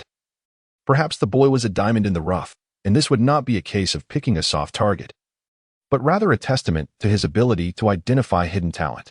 The bespectacled boy, upon being chosen, radiated excitement. He was a formidable presence in his own community, often sought after for street basketball games. Curry, being the superstar he was, maintained a courteous demeanor. This blind confidence persisted until the bespectacled boy made his first defensive move. Striding forward with a crab-like gait, he attempted to back Curry down. It goes without saying that the physical prowess of a professional athlete is extraordinary, and the boy's physical condition was quite the opposite. Chin-Shi thought a delicate bamboo pole was the most fitting description, resembling a fragile flower that could be toppled by a mere gust of wind. Yet, he dared to challenge Curry in such a manner. While playful banter is expected, one should never jest with a seasoned center. In a swift stride, Curry executed a steal. Subsequently, with the flicker of his imagination extinguished, he delivered a three-pointer, a layup, and a bank shot, ultimately sending the bespectacled boy off the court with a score of 3-0. The bespectacled boy, now yearning for a cigarette, felt utterly crushed, his heart heavy with despair. He reminisced about the moment when his father had caught him smoking. At that time, while browsing the internet, he had stumbled upon a song that his ex-girlfriend adored. He lit a cigarette, just as his father entered the room. Without uttering a word, his father lit a cigarette beside him. Sometimes, words are unnecessary between men. They exchanged a glance, and his father slowly inhaled, exhaling the smoke with the words, "When I strike you later, bear it quietly so as not to disturb the neighbor's slumber." Tears welled in his eyes as he nodded in acknowledgement. As this poignant memory faded, Curry contemplated selecting another opponent, one who would prove to be a formidable challenge. He scanned the crowd. It was in that moment, amidst the throng, that he caught sight of someone special. Curry's eyes locked with Chin-Shi's. A grin spread across his face, and he declared, "It's you. Hey, buddy, how about we engage in a one-on-one match?" Chapter 16. The response of Golden State's Levine. Chin-Shi merely exchanged a fleeting glance with Curry before he dared not look at him again. As for the reason, it was simply that another glance would lead to an explosion of emotions. Chin-Shi, undeterred, stepped onto the court immediately after Curry's words. The prospect of a one-on-one confrontation with this renowned superstar sent a rush of adrenaline coursing through his veins. However, at that moment, a sense of apprehension began to creep into Curry's mind. The static talent exhibited by Chin-Shi was indeed formidable. Yet his wild hairstyle and unsteady footwork left Curry with an uneasy feeling. Could it be that this young man was merely a raw talent without the refinement of skill? The onlookers, too, expressed skepticism about the towering figure. Despite his impressive static abilities, this self-proclaimed Brooklyn student had never been seen in NCAA or any other platform before, leading many to wonder if he was simply a fade. Curry decided not to dwell on the uncertainties any longer. If he turned out to be a soft target, then so be it. He could simply begin his teaching. The one-on-one commenced, and Curry handed over the ball to Chin-Shi. Chin-Shi held the ball at the top of the three-point arc. Curry's defensive demeanor remained earnest. He did not adopt a lackadaisical approach simply because Chin-Shi's prowess appeared comparatively modest. "Hey, let us make a wager. This big guy will be stripped of the ball by Curry in no time." At that moment, a student who had been overlooked by Curry on 2 occasions seemed somewhat perturbed, harboring doubts about Chin-Shi's capabilities. This bet quickly attracted the attention of others. "No, I wager he can last for 5 seconds. Another student, with a hint of playful sarcasm, chimed in. "Impossible. You do not comprehend that the sensation on the court differs profoundly from merely observing from the sidelines. Curry's defense is utterly suffocating. I bet he will lose the ball immediately. The bespectacled boy, who had just played, now joined the discourse. The crowd respected the words of this seasoned individual, indeed. The pressure on the court was not something spectators could truly fathom, especially when facing an authentic NBA superstar. It would be disingenuous to claim one felt no trepidation. Although the boy's recent performance had been dismal, lasting only a single possession, no one mocked him, for they understood that even they would likely falter under similar circumstances. Meanwhile, both Curry and Chun-Shi were keenly aware of the banter surrounding them. Curry scrutinized Chun-Shi's expression, only to find it elusive. Who plays one-on-one while wearing sunglasses? Curry had intended to offer Chun-Shi some encouragement but ultimately swallowed his words, choosing not to comment. He recognized that everyone has their own preferred style, and it is not his place to judge. Chun-Shi took a probing step forward, while Curry retreated slightly. Curry believed that a player with Chun-Shi's physical attributes would likely favor an inside game, so he primarily focused on defending against potential drives. Consequently, this left Chun-Shi with ample space for a shot, almost as if a vast ocean had opened up before him. How could Curry afford to grant such a significant shooting opportunity to this towering figure? It seemed utterly unfair. Just moments ago, he had been afforded no shooting space whatsoever. Was Curry intentionally easing up? At that moment, the bespectacled boy felt a twinge of indignation. Yet, the surrounding trainees did not echo his sentiments. Nonsense, you foolish child. Have you even considered the explosive physique of that individual? I doubt Curry could withstand a single blow from him. Isn't it foolish to defend against both drives and shots? Indeed, with your scrawny arms and legs, does he really need to guard against your penetration? The blunt truths spoken by those around him rendered the bespectacled boy somewhat at a loss, prompting him to hastily close his mouth, left with nothing to say. Better to continue watching the match than to engage in further pointless chatter. Chun-Shi encountered Curry, who took a shot from the three-point line with the ease of a practiced routine, exhibiting no pressure whatsoever. Curiously, Curry noticed that the shooting form of this individual with the explosive hairstyle bore a striking resemblance to that of his brother, Seth Curry. Moreover, the young man wore sunglasses, leading Curry to wonder if his brother had come to challenge him. However, that seemed implausible, given that the Nets had a game today, making it unlikely for Seth to be present. As Curry pondered, cheers erupted from the surrounding trainees. Swish. The basketball smoothly found its way into the hoop. Could it be that this player, despite his towering stature, could effortlessly shoot three-pointers? Astonishingly, he had bypassed their wager entirely, launching straight into a shot. From Curry's expression, it was evident he was at a loss for words, which elicited laughter from the onlookers. Could it be that shooting while wearing sunglasses enhanced one's accuracy? The surrounding trainees buzzed with speculation. Meanwhile, the two players swiftly transitioned between offense and defense, with it now being Curry's turn to attack. While Chun-Shi took on the defensive role, standing at the three-point line, Chun-Shi felt the pressure. This player was not only quick, but also remarkably accurate, leaving him uncertain about his defensive strategy. It was this moment of hesitation that allowed Curry to seize the opportunity, launching a quick three-point shot. Swish. The basketball traveled so swiftly that Chun-Shi could almost hear the sound of air being displaced as it soared through the air. The shot resembled a bullet striking the hoop. Indeed, Curry's rapid and precise shooting was nothing short of extraordinary. It was terrifying. His speed and accuracy left Chun-Shi feeling helpless, realizing that his only hope lay in Curry missing his next shot. Chun-Shi possesses the ball. The recent three-pointer, with its impeccable timing and control, has made Curry acutely aware that this player with the explosive hairstyle is indeed a formidable shooter. Consequently, Curry has refrained from granting him ample shooting space. Chun-Shi also had no intention of continuing to shoot. Curry had just responded to his own three-pointer. So if he were to successfully execute a dunk next, it would undoubtedly be a spectacular moment to witness the Golden State Levine's response to his dunk. One can only imagine how thrilling that would be. Chun-Shi feigned a shot, slightly shifting Curry's balance, and then executed a rapid vertical breakthrough that left Curry wide-eyed in astonishment. With such speed and athleticism, you were just engaging me in a shooting contest?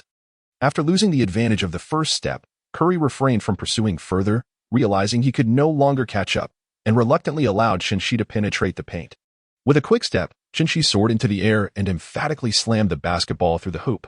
The resounding clash of muscle against the rim was almost painful to the ears. Such extraordinary athletic prowess. Following his offensive display, Chun-Shi glanced at Curry, anticipating a reciprocal dunk. The surrounding trainees were equally eager, longing for a response from the Golden State Levine. At this moment, Curry felt an overwhelming pressure. While he was indeed the Golden State Levine, Chun-Chi's recent dunk was undeniably a breach of sportsmanship. If Curry possessed that level of athleticism, he would not merely shoot three-pointers, but would charge the paint, demolishing centers and showcasing his dunking artistry. "Hey, do you think Curry will respond?" one trainee inquired, skepticism evident in his tone. Despite Curry's seemingly smaller stature on the NBA stage, one must recognize the caliber of competition in our typical low-intensity settings. Curry's athleticism was undoubtedly explosive. A simple dunk was well within his capabilities. The questioning trainee remained doubtful, observing the matchup between Curry and Chun-Chi. Noting that Curry appeared somewhat diminutive, had Curry been aware of this braggart's claims involving him, he would have surely exclaimed, "Stay away from me." The surrounding chatter from the trainees elevated Curry's status, leaving him feeling somewhat trapped in a pedestal he could not descend from. After a moment's contemplation, Curry opted against a direct three-point attempt. Although Chun-Chi was applying a forward defense, such intensity was merely routine for Curry if he wished to shoot a three-pointer. He possessed a myriad of techniques at his disposal. Curry swiftly sidestepped, searching for a defensive lapse in Chun-Chi's coverage to penetrate the interior. However, Chun-Chi's defensive posture was remarkably impenetrable, and for a moment, Curry found it challenging to identify a viable path for his breakthrough. The two players were at a standstill, each waiting to see who would exhibit greater patience and seize the opportunity. This impasse was not solely Curry's search for an opening, but also Chun-Chi's anticipation of a mistake from Curry to intercept the ball. This fellow with the explosive hairstyle showcased commendable defense, leaving Curry momentarily unable to find a breakthrough route. His foundational defensive skills were solid, indicating that this explosive-haired player indeed possessed remarkable talent. Chun-Chi's defense provided the surrounding trainees with a deeper understanding of his capabilities. However, many were left with even greater perplexities. How could such an exceptional young player have gone unnoticed until now? This seemed implausible. Could he be an overseas player? Despite the swirling doubts in their minds, the ongoing match remained unaffected. At that moment, Chun-Chi ultimately revealed a flaw in his defense. Seizing the opportunity, Curry made his move, accelerating towards the paint before Chun-Chi could even react. A flicker of frustration crossed Chun-Chi's eyes, a lamentable blunder indeed. Meanwhile, the spectators of the one-on-one duel were aglow with excitement, as the Golden State's Levine had effortlessly evaded his defender. If all proceeded as anticipated, he would likely finish this offensive play with a resounding dunk. However, as fate would have it, an unexpected turn awaited. Just as Curry prepared to leap for his dunk, he sensed an unsettling shift in the pressure beneath his feet. Suddenly, a jarring sound of friction pierced the air. Curry felt his footing betray him, and he tumbled to the ground, the basketball slipping from his grasp and soaring uncontrollably out of bounds. A palpable awkwardness enveloped the atmosphere, akin to a dark cloud hovering above him. Golden State's Levine had faltered, transforming into a moment of comedic misfortune. Curry, brushing himself off, muttered under his breath about the cleanliness of the floor, lamenting that a better-kept court might have spared him this embarrassment. The game resumed, and the onlookers collectively chose to conveniently forget Curry's stumble, for it was prudent to avoid further embarrassment for the esteemed player. After all, provoking a volatile reaction from him could jeopardize their chances of learning from his prowess. Due to Curry's own misstep, possession returned to Chun-Chi. Once again, he opted for a three-point shot, but alas, his attempt faltered. Curry, having recognized the potential threat posed by the towering figure before him from their previous exchanges, tightened his defense. Renowned as a historically exceptional three-point shooter, Curry was not merely an offensive juggernaut. He possessed a refined defensive acumen as well. Under Curry's vigilant defense, Chun-Chi's shot became increasingly difficult, culminating in a near miss that barely grazed the rim. Following such an embarrassing display, Curry's initial enthusiasm for their one-on-one duel evaporated. Consequently, he unleashed two progressively distant three-point shots, decisively concluding their contest. Post-match, Curry, as was his custom, patted Chun-Chi on the shoulder, offering words of encouragement. "You are a talented player. Keep striving. I hope our next encounter will be on the grand stage of the NBA." Chun-Chi, a prophet? What a joke. How could this kid possibly know that our next encounter would unfold on the grand stage of the NBA? It's merely the game the day after tomorrow. Feeling somewhat dejected for failing to seize the opportunity to provoke Curry, Chun-Chi lamented his misfortune. The forthcoming training camp routine involved a simple warm-up, as everyone had been spectators for quite some time and needed to stretch their muscles. Having just completed a one-on-one match, Shinshi felt no need for warm-up exercises. The wig and sunglasses he wore had left his shirt drenched in sweat unbeknownst to him. Seizing the moment while others were warming up, he slipped away to the restroom to wash his face, attempting to cool off. He temporarily set aside his sunglasses, acknowledging that wearing them indoors was rather foolish. Yet, in his quest to remain incognito, he embraced the absurdity. At that moment, the sound of approaching footsteps caught his attention, prompting him to quickly don the sunglasses once more. To his surprise, it was a staff member from the arena who was carrying 2 buckets of popcorn as they made their way toward the court. Popcorn. Shinshi suddenly recalled that Curry seemed to harbor a peculiar affection for popcorn. Since there was no reason for Curry to berate him, it would be wiser to curry favor with him and learn a few tricks. A splendid idea. Shinshi hurriedly approached and engaged in a discussion with the staff, retrieving the popcorn from his hands and delivering it to the stadium. Perhaps due to the dimness of the corridor and the fact that Shinshi was wearing sunglasses while carrying 2 buckets of popcorn. As he was about to exit the passage, he inadvertently kicked something underfoot. Consequently, he stumbled slightly, and at least half of the popcorn from the 2 buckets spilled onto the ground. In a moment of utter bewilderment, Shinshi was startled by an angry yet heart-wrenching voice. "Hey, you goblin struck by a giant apple. How could you waste such delectably sweet popcorn?" Chapter 18. A Small Head, a Great Dilemma. The voice belonged to Curry, who, with an insatiable love for popcorn, could not bear to witness 2 buckets of it being so recklessly squandered before him. Meanwhile, a peculiar smile crept across Shinshi's lips, leaving Curry, who had hurried over, somewhat astonished. How could someone be scolded and still manage to smile? It was undeniably a touch eerie. Shinshi expressed that he had searched far and wide in vain, only to find that the answer came effortlessly. He had been devising clever schemes to elicit a response from Curry, even contemplating whether to request Curry to engage with him. However, to his surprise, as soon as the popcorn fell, Curry approached him of his own accord, offering warmth and support. This time, Shinshi acquired from Curry the remarkable skill of shooting 3-pointers from an extraordinary distance. Shinshi expressed curiosity about who else might be present. Following a fruitful experience at the training camp in Golden State, he opted to remain in California, as the match against the Warriors was imminent. There was no need for him to undertake the arduous journey back to Brooklyn only to rejoin the team. Coach Vaughn, recognizing Shinshi as a prized asset, would certainly not permit such a taxing endeavor. Previously, Shinshi had taken a brief respite, resulting in a regrettable defeat for the team. In a nail-biting finish, Dinwiddie's potential game-tying 3-pointer was deemed a foot fault, leading to a narrow loss by a single point. This upcoming game against the Warriors marked Shinshi's return after his hiatus, drawing considerable attention from the media. After all, the match featured the illustrious Curry and the sensational Embiid. Embiid's recent performances have been nothing short of extraordinary, having triumphed over the all-star backcourt duo of Irving and Doncic, as well as the opulent roster of the Suns, consisting of Durant, Booker, Paul, and Ayton. One could say his rising popularity is rivaling that of the league's superstars, with some journalists even proclaiming him to be at the level of a superstar. Should he lead his team into the playoffs and achieve notable success this season, his historical standing is bound to ascend. Now, the Brooklyn Nets faced off against the Golden State Warriors, last season's championship team, creating an electrifying atmosphere. The Warriors had secured 2 consecutive victories, and a win today would mark a third. Conversely, if the Nets were to claim victory over the Warriors, they would solidify their reputation as a formidable team. The matchup garnered significant attention as players began to warm up. Notably, the bench featured a special guest, the renowned Taylor Swift, whose presence stirred excitement among her fans. Fortunately, the security personnel proved robust, maintaining order amidst the enthusiasm. Many journalists seized the opportunity to approach Swift for inquiries. In light of the media's fervor, she graciously engaged with their questions.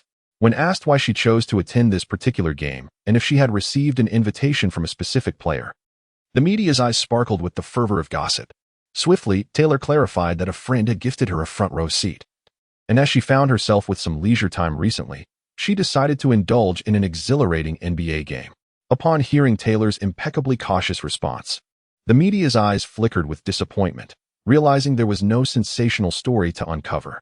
With a polite smile, Taylor expressed her fatigue, indicating her desire to end the interview, prompting the reporters to graciously take their leave. After all, for someone of her stature to entertain a few questions was already a privilege. Any further persistence would be deemed ungrateful. Once the media had departed, Taylor quietly settled into her seat, engrossed in her phone while awaiting the commencement of the match. To be candid, since Kobe's retirement, She had not closely followed the NBA. This occasion was a spontaneous whim to rekindle the thrill of watching a game. With a sharp whistle from the referee, the match began. Taylor promptly set aside her phone, focusing intently on the game. A gesture of respect towards the players on the court. Looney secured the ball for the opening tip-off, and the Warriors initiated their first defensive play. As Looney executed a seamless pass to Curry, the ball transitioned into Curry's possession. With the basketball in hand, Curry advanced steadily, patiently awaiting his teammates' positionings. The game had only just commenced, and there was no need for haste. Coach Vaughn had devised a dual defense involving Dinwiddie and Thomas to counter Curry, while Chin was assigned to guard Thompson individually. Before Curry could reach the three-point arc, Dinwiddie and Thomas advanced to close the gap. Determined to deny him any opportunity to shoot from beyond the line, aware of his remarkable prowess, a sudden three-pointer from him could be devastating. Finding no openings, Curry decisively passed the ball to Thompson. Upon receiving the basketball, Thompson executed a drifting three-pointer with precision. As a player who seldom monopolizes the ball, his ability to move without it and shoot immediately upon receiving is a hallmark of his style. Chun-Chi's defense on this play was commendable. However, Thompson, with an air of defiance, effortlessly deposited the basketball into the hoop. Chun-Chi shrugged and remarked, "What a truly bizarre situation." The momentum shifted, and possession of the ball fell into the hands of the Nets. Chun-Chi dribbled the ball, while Thompson guarded him in a one-on-one defense. Ever since Thompson's last significant injury, his defensive prowess has been notably affected, lacking the suffocating intensity he once exhibited. Chun-Chi, defying Thompson's defense, attempted a three-pointer from beyond the arc. Whoosh. The basketball sliced through the air like a sharp sword, piercing the Warriors' hoop. This served as a retort to Thompson's earlier shot. What a response! Although this is the Warriors' home ground, I cannot help but shout, "She, you are magnificent." The back-and-forth exchange was utterly delightful. Who would have thought the game would commence with such splendor? Meanwhile, Taylor Swift, who was also watching the match, felt a surge of curiosity towards the player engaging in this duel with Thompson. Hadn't she heard that Simmons of the Nets was nearly a top-tier player in all aspects except for shooting? How did Chun-Chi manage such a sharp three-pointer? Swift, not having closely followed the NBA recently, was taken aback by Chun-Chi's remarkable shot.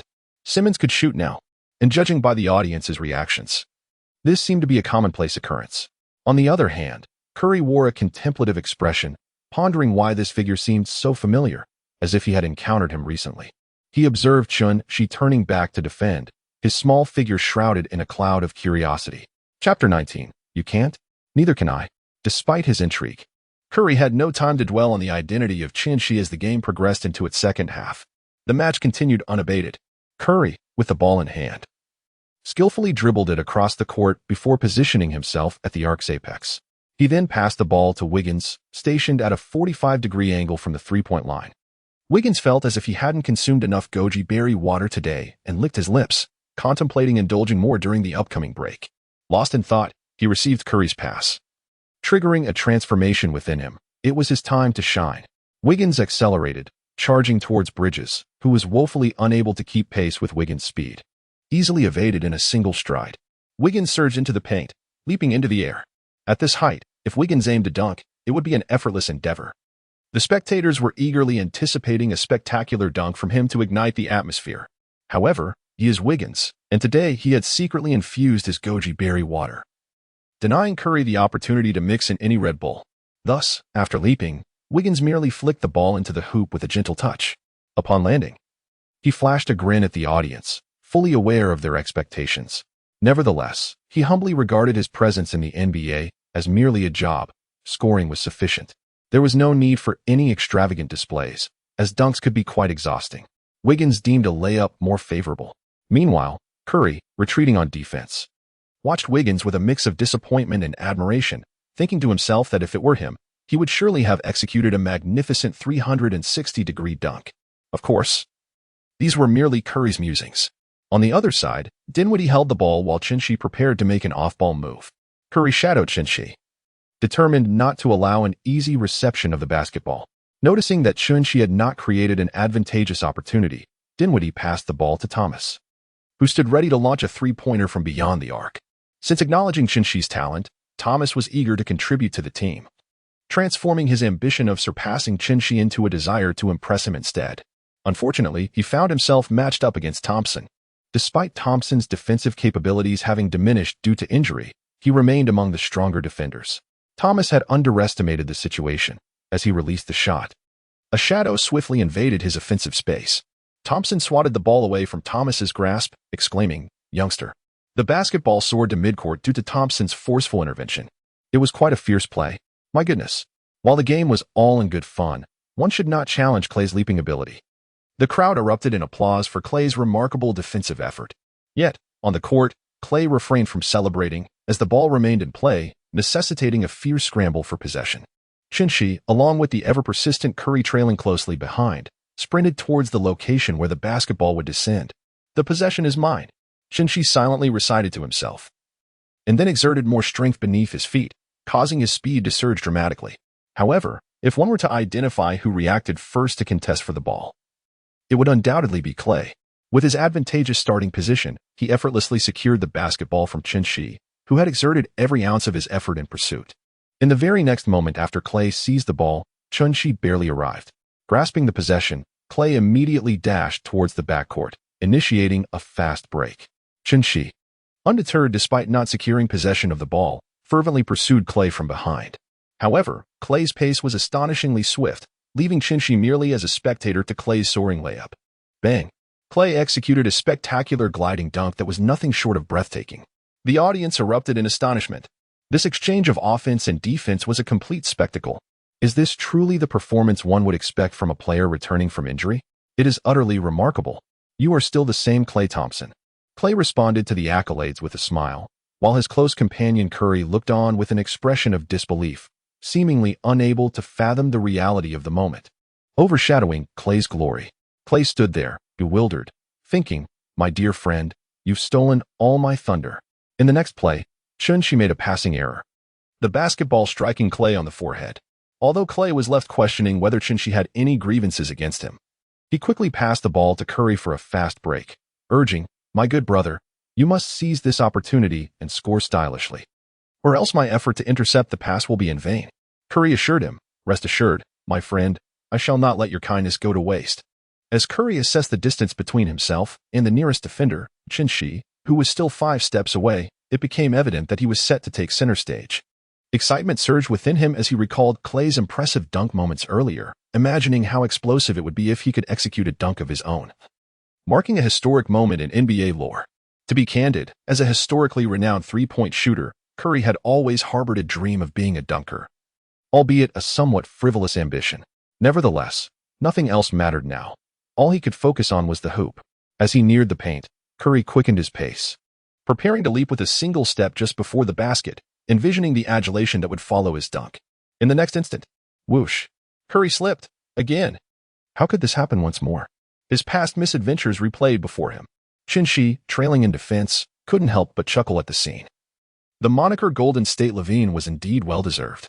This whimsical side of Curry reminded He of a humorous anecdote. In college, 2 struggling friends, determined to cheat on an exam, diligently learned Morse code and finally made some progress. On the day of the exam, they communicated by tapping their pens on the desk, exchanging messages such as, "Do you know the first question?" "No. Do you?" "I don't know either."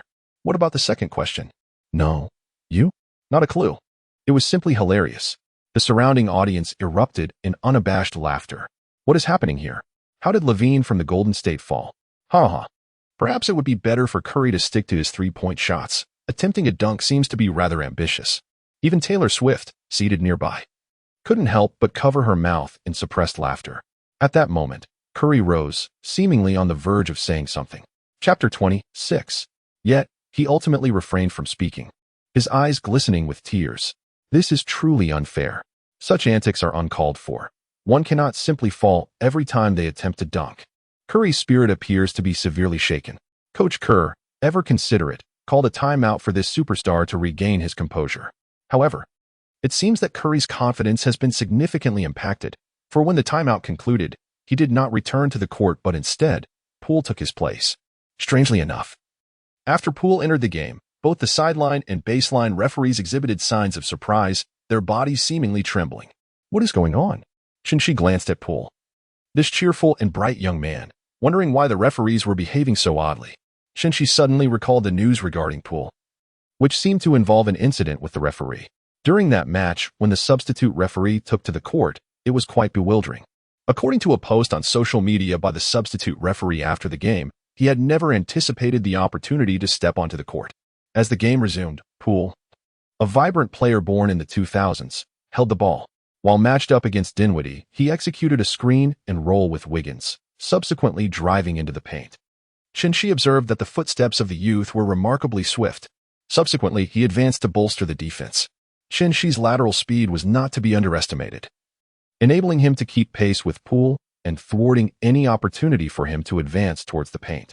To his astonishment, Poole had not anticipated Shi's swift defensive response, compelling him to relinquish control of the basketball. At that moment, the possession shifted to Thompson, who, positioned at the three-point line, executed a triple threat stance, causing his defender to falter. Subsequently, Thompson dribbled with impeccable rhythm, regaining his touch before taking a step forward for a long two-pointer. Swish. The ball found its mark.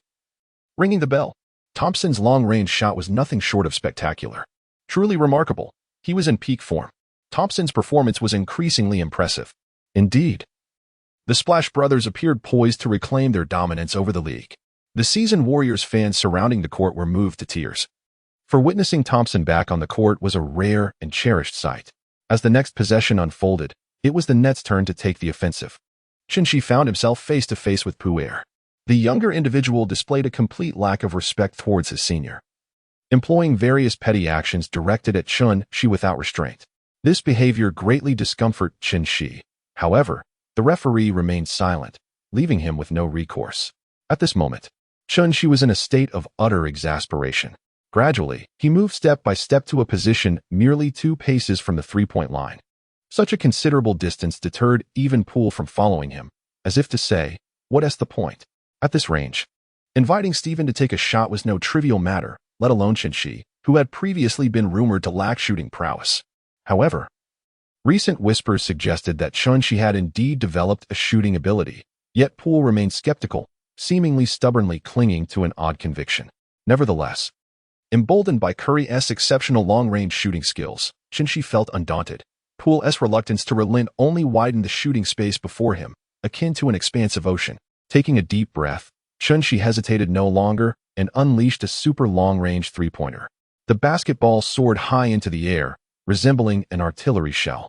All eyes were fixated on the ascending ball, with onlookers thinking he had lost his mind attempting such a distant shot, as if he fancied himself to be Curry. Meanwhile, Curry watched from below, slightly taken aback by the striking similarity of Shi's shooting form to his own. Swish. Shi executed a precise strike, the basketball soaring through the air and landing effortlessly in the net, leaving Poole in a state of utter bewilderment. What on earth? Is this for real? He thought, grappling with disbelief. Before today, if anyone had suggested that Simmons could sink a long-range three-pointer in a competitive match, Poole would have laughed it off, unable to fathom such an idea. Yet, here was the undeniable reality, with him reduced to a mere backdrop in this astonishing display. The surrounding audience shared in Poole's astonishment. Having heard whispers of Shi's basketball prowess, and even having witnessed his previous 2 games, but this was beyond comprehension. Was he truly treating the three-pointer as a standard weapon? The absurdity was staggering, reaching unprecedented heights. It was hard to believe that this was the same Simmons, as Poole had envisioned him, a figure reminiscent of a benchwarmer from Golden State. At that moment, Poole's muttering caught Shi's attention. How could Simmons possibly have a three-pointer, let alone an exceptional long-range shot? It must be a case of blind luck. Shi responded directly, "Novice, immerse yourself in learning and observation. Just wait. Soon I will effortlessly surpass you, much like crossing a street at dawn." At that moment, Shi cast a peculiar glance at Poole, for it was the latter's trash talk that had bestowed upon him a rather strange skill, the referee's favor of the emerging star, Poole. What on earth is this? Shi felt utterly bewildered. However, in the next round, Shi would come to understand. Paul, in possession of the ball, was engaged in a strategic contest with him, each waiting for the other to reveal a weakness. At that moment, the sideline referee, perhaps momentarily lost in thought, attempted to pass between the 2 players, only to slip and inadvertently lean against Shi. The referee, hurriedly struggled to rise, but the more anxious he became, the more he leaned towards Shi. Shi's initial confusion transformed into speechlessness. He felt as though the referee's actions were subtly aiding Poole's screen. From Shi's perspective, The referee appeared to be struggling, seemingly beckoning Poole to advance, having already facilitated the screen. Poole, cunningly seizing this advantageous moment, surged towards the basket and executed a delicate floater for points. Although somewhat perplexed, Poole regarded this as a flawless offensive play. In the aftermath, the referee extended an apology. Yet Poole's basket still counted. Chin-Shi possesses the ball. At this moment, Chin-Shi was still contemplating whether to execute a sudden stop jump shot or a double crossover jump shot when the sideline referee beside him abruptly blew the whistle, calling a traveling violation against Chin-Shi. Chin-Shi was utterly bewildered, realizing that the referee's attention was indeed such. After enduring until halftime, Chin-Shi finally stepped off the field to catch his breath. It was utterly insane. Ever since acquiring that skill from Poole, it felt as though the referee wished to install surveillance on him, as even the slightest infraction would be penalized. Upon entering the restroom, Chin-Shi had just finished washing his hands when he noticed a familiar figure approaching him. Chapter 21. Joyful Release. The newcomer bore a slight resemblance to someone Chin-Shi recognized, Taylor Swift. A flicker of surprise crossed Chin-Shi's eyes. Although he had not paid much attention to the circles of America in his previous life, he was nonetheless aware of the illustrious superstar before him. He never anticipated that he would encounter her in reality. As the renowned Taylor Swift approached, Chin-Shi felt an unfamiliar stir within him, an emotion he had never experienced before. It must be said that Taylor appeared far more stunning in person than on the television screen. With her quintessential American beauty, golden locks, striking blue eyes, and an iconic oval face, she exuded an air of elegance. Her fair complexion, long legs, and flawless skin presented no evident imperfections, while her deep-set eyes sparkled with vitality. Her smile radiated warmth, combining both approachability and an irresistible allure. The fans around, who had come to use the restroom, couldn't help but steal glances at her. It was not just the male admirers, even the female fans were utterly captivated. Naturally, Chin-Shi found himself sneaking a few more glances as well. Initially, he thought this would be a mere chance encounter, but little did he know that a careless individual had splashed water around after washing their hands, creating a small puddle right at the entrance of the ladies' room. While such a minor inconvenience on a vast floor might not be significant, it was unfortunate that Taylor happened to step right into that puddle, causing her to lose her balance and tilt precariously to one side. In the periphery of his vision, Chin-Shi caught sight of a minor mishap involving Taylor Swift and immediately rushed over to assist her. After all, as a gentleman, he could not bear to witness a beautiful woman tumbling to the ground. However, it soon became evident that misfortune was not hers alone. Just as Chin-Shi stepped forward to lend a hand, he inadvertently trod upon a larger puddle, far more substantial than the one near Taylor. In that moment, he found himself momentarily stunned, realizing he too was on the brink of falling. To his surprise, Taylor managed to steady herself, displaying remarkable resilience. It was indeed commendable.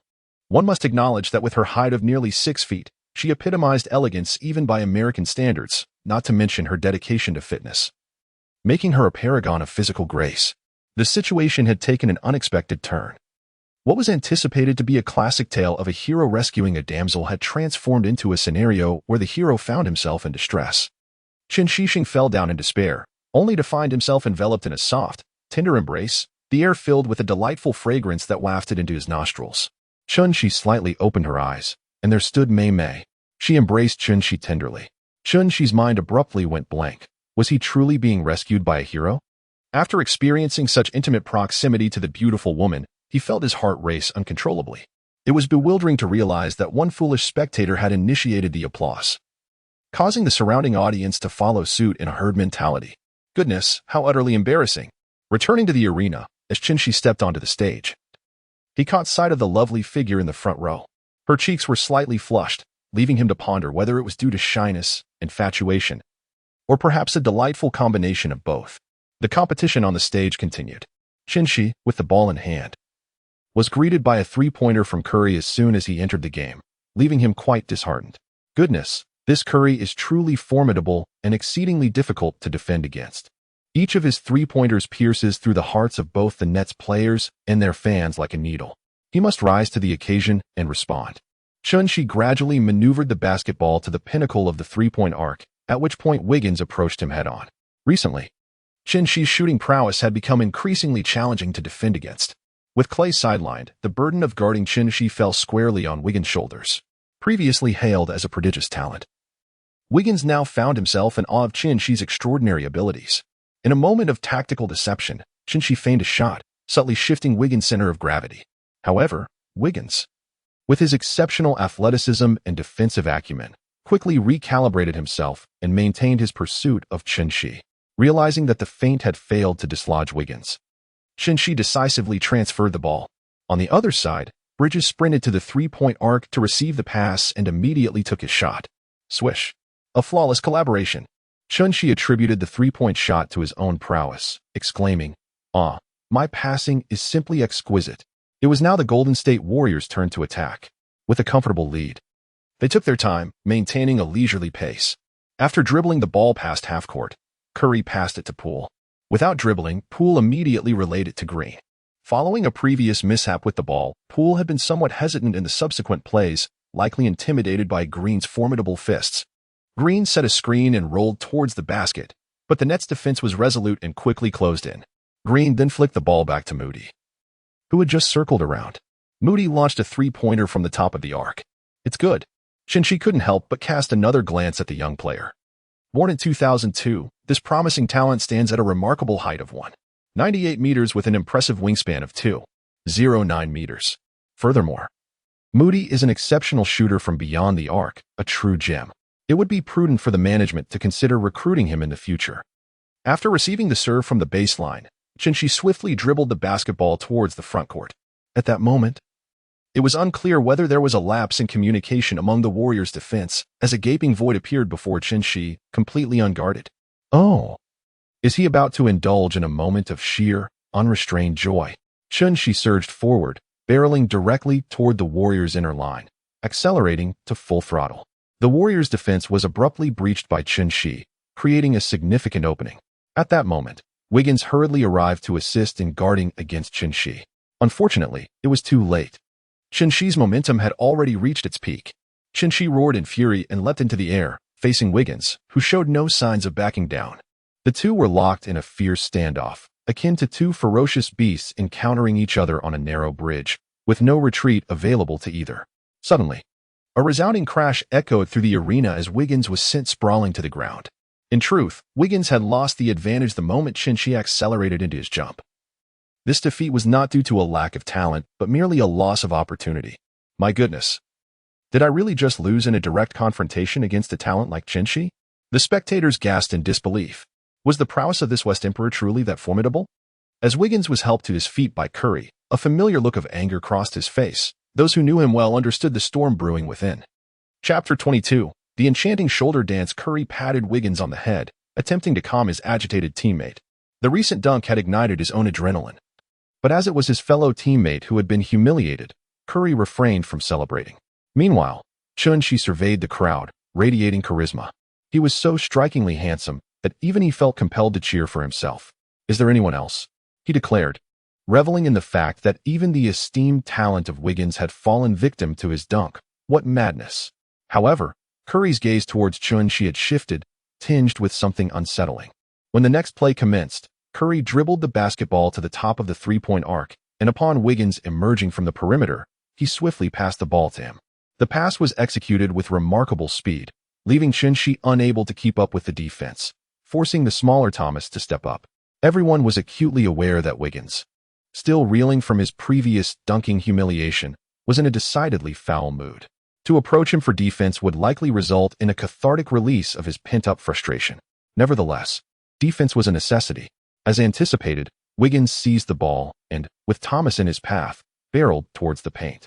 The sound of their bodies colliding was visceral, sending ripples of discomfort through the audience. Wiggins was clearly exacting revenge for his earlier humiliation, but why not confront Shi directly? After all, it was Thomas who had foolishly come to defend him. Thomas, bewildered, thought, "Did I really choose to step up? That damned Green set a screen that forced me to cover. What did I do to deserve this? Why is he attacking me with such ferocity?" Tears nearly welled in his eyes as he realized he was no match for Wiggins' physical prowess. With relentless force, Wiggins pushed deeper into the paint. Once he reached a sufficiently advantageous position, he leapt majestically, arms raised high for a thunderous dunk.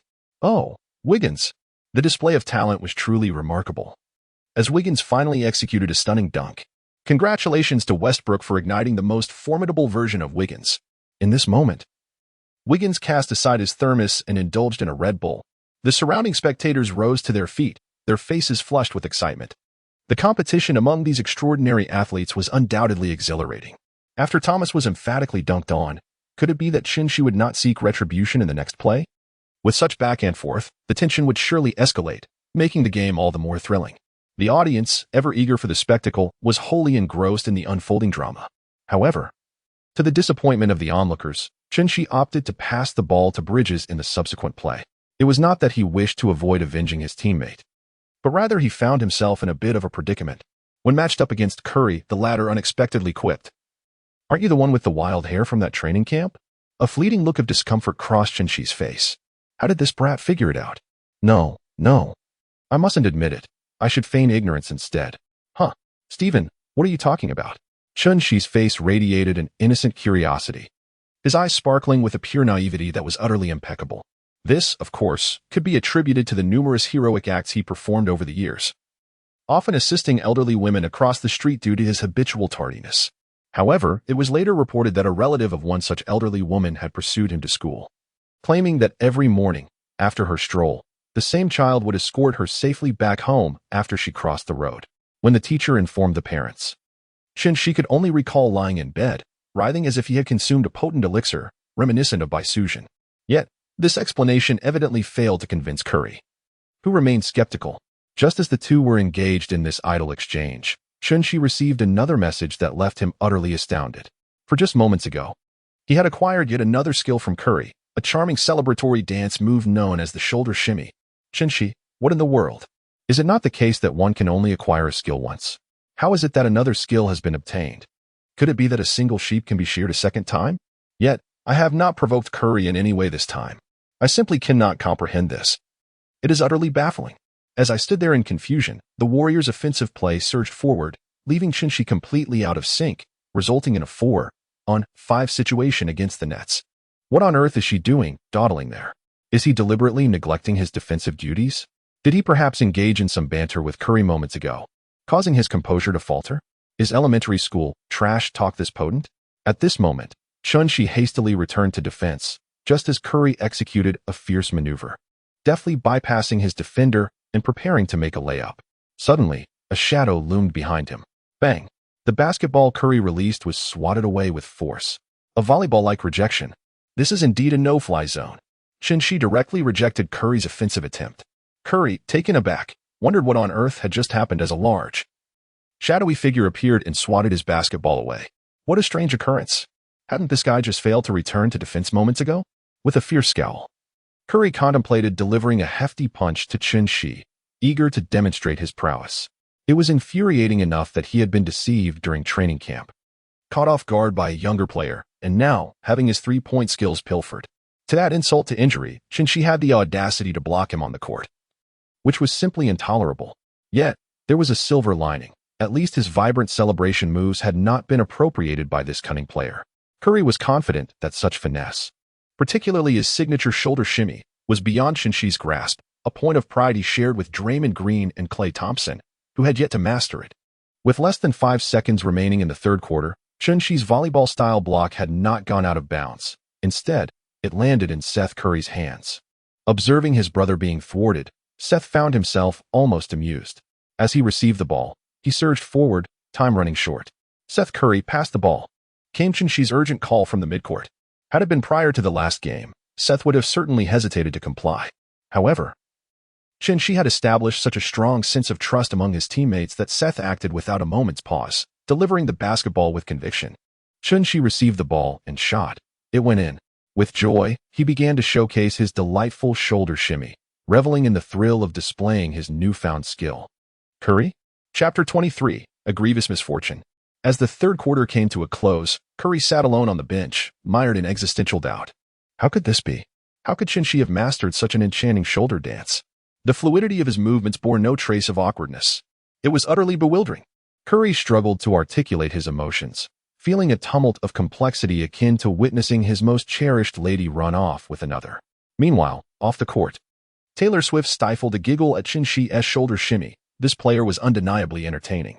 Of course, his physique was equally formidable, and the recent contact still made her cheeks flush with warmth. With the piercing sound of the referee's whistle, the game resumed. At this point, Curry had mostly composed himself and returned to the court.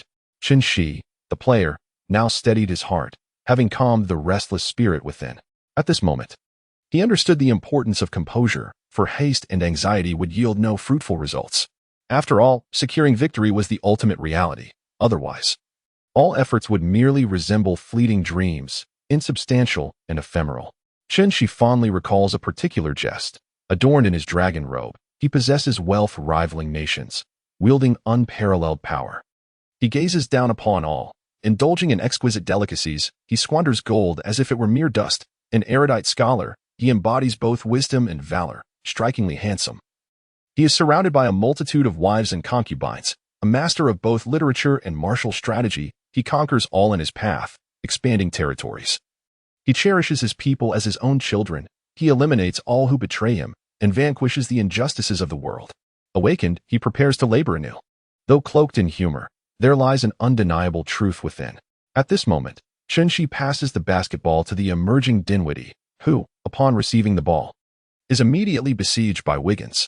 Wiggins, having been invigorated by Shi, now displays remarkable ferocity. Good heavens, this is going to be the end of me. The suffocating defense forces Dinwiddie to stifle an expletive. This is merely the regular season. We're not even in the finals yet. How ruthless can it be? Alas.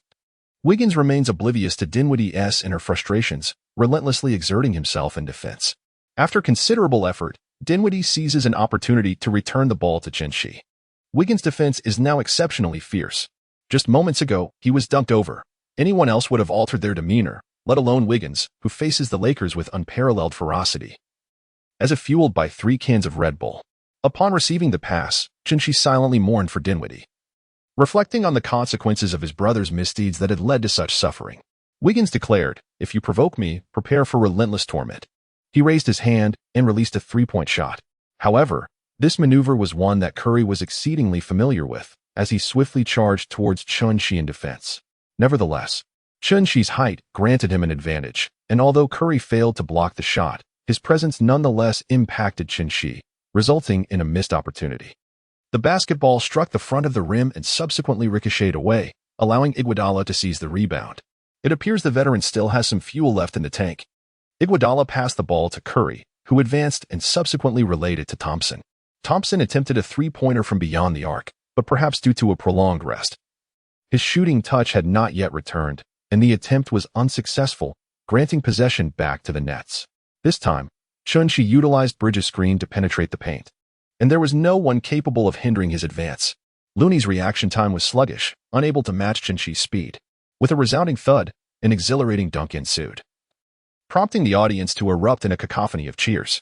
What could possibly elevate one's adrenaline more than a thunderous dunk on the court? Shi, lost in his own world, contributed a brief yet mesmerizing shoulder dance. Curry exclaimed, "Bro, that's incredible. You've truly touched my heart." As the game progressed, Curry initially intended to collaborate with Thompson for a play, yet Thompson was relentlessly pursued by Shi, rendering it an inopportune moment to pass. Consequently, Curry redirected the ball to Iguodala, the seasoned veteran of the Warriors, who had celebrated a championship victory with the team in the previous season, contemplated retirement. However, upon hearing Curry's heartfelt desire for Iguodala to continue by his side, he resolutely chose to remain. Yet, many questioned whether this venerable player had run out of steam. His recent performances had been commendable, reflecting the statistics expected of a seasoned player. Of course, Iguodala detested comparisons, especially with a certain aging player from the Lakers, who, in his view, was far from being classified as a veteran, resembling rather an indefatigable beast. The audience, witnessing Iguodala receive the ball without opting to pass it, began to voice their bewilderment.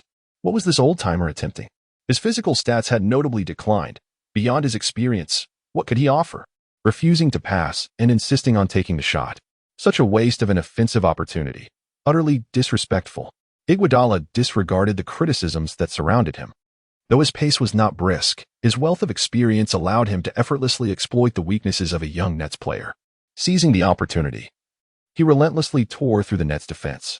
What was this old-timer up to? Iguodala, with an unwavering determination, surged forward and forcefully slammed the basketball through the hoop. In the aftermath, he roared with exhilaration, proclaiming, "The old soldier is still capable." His tank was far from empty. Merely a stroke of luck, one might argue. As the Nets seemed to have allowed the veteran a leniency. Agreed, they let him through, came the murmurs of dissent. Yet, undeterred, Curry dashed over. Facing Iguodala with his hands on his head, wearing an expression of sheer disbelief, astonished at how that shot had gone in, it was explosive. Perhaps he had found his rhythm. In the ensuing plays, Iguodala relentlessly sank three-pointers and two-pointers alike with audacious prowess, while Curry generously facilitated the ball to him. Within a mere 5 minutes, Iguodala erupted for an impressive 10 points. The surrounding naysayers were rendered speechless, unable to utter a single word of criticism. Shi realized that this was untenable. If things continued this way, defeat was imminent. He needed to rally himself. Chapter 24. Unable to conquer? I refuse to believe it. An old steed in the stable aspires to gallop 1,000 miles. Even in the twilight of life, a hero's spirit remains undaunted. Iguodala's sudden surge caught Shi off guard, yet he found himself utterly captivated by the veteran's prowess. Defeat was inevitable. There was simply no contest. Particularly with Thompson and Curry providing unwavering support, this battle was indeed lost.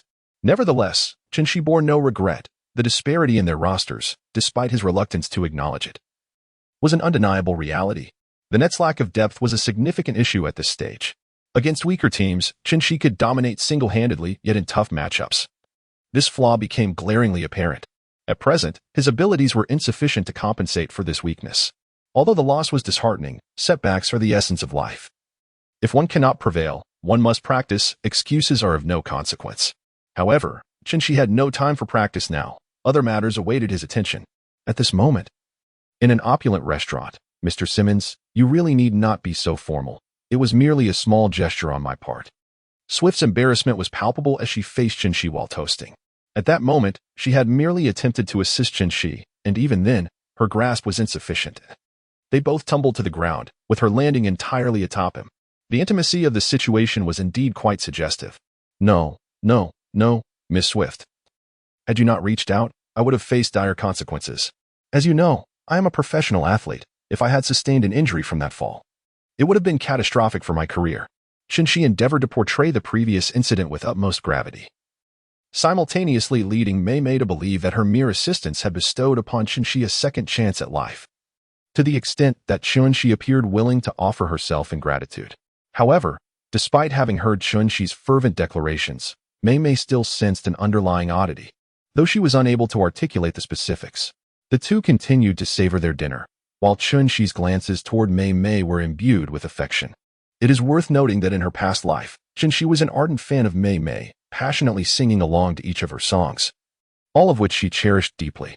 Shi had always yearned to attend a concert by Taylor Swift, even if it meant standing in the back. Regrettably, in his previous life, he never had the opportunity to travel abroad, and his financial situation was less than favorable. However, he was astonished to find himself in a position to meet Taylor Swift, a delightful surprise that seemed to come out of nowhere.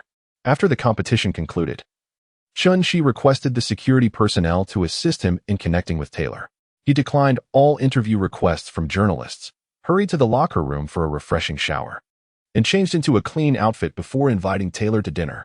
Naturally, the rejected journalists took to the internet, expressing their indignation over Shi's defeat. And their frustration only grew as he refused to grant any interviews post-match, leaving the venue in a huff, suggesting discord within the Nets team. Shi paid little attention to these baseless claims. Even if he had, he would not have been bothered in the slightest.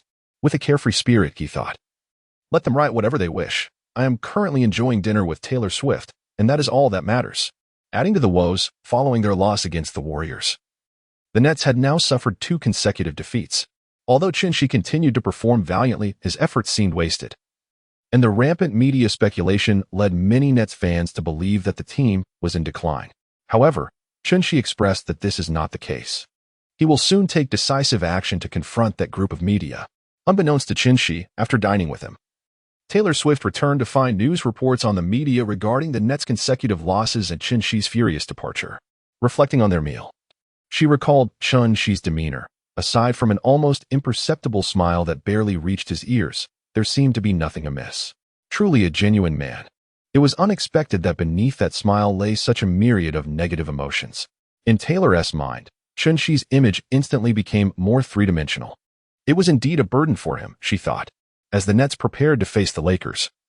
Taylor made a special effort to cancel an engagement in order to attend the game in person. Yet, Chin-Shi remained unaware, as he was still scrutinizing the Lakers lineup. According to the official information released by the Lakers, their starting lineup for this match was likely to include LeBron James, Anthony Davis, D'Angelo Russell, Troy Brown Jr., and Dennis S.C. Charter. Since trading away Russell Westbrook in the previous match, the Lakers had acquired considerable immediate talent, significantly strengthening the team's capabilities. Moreover, they infused new vigor into the squad, apart from LeBron, a player from the 80s. The rest of the lineup consisted of players from the 90s and even some born in the 2000s. Compared to the previous season's aging roster, the Lakers now appeared remarkably youthful. Nevertheless, this match would still be a challenging endeavor, setting aside whether the Lakers are young or old. Simply having Davis and James on the court ensures that the Lakers are not to be underestimated. To begin with, while Davis has often been labeled as fragile, his prowess is not to be easily dismissed.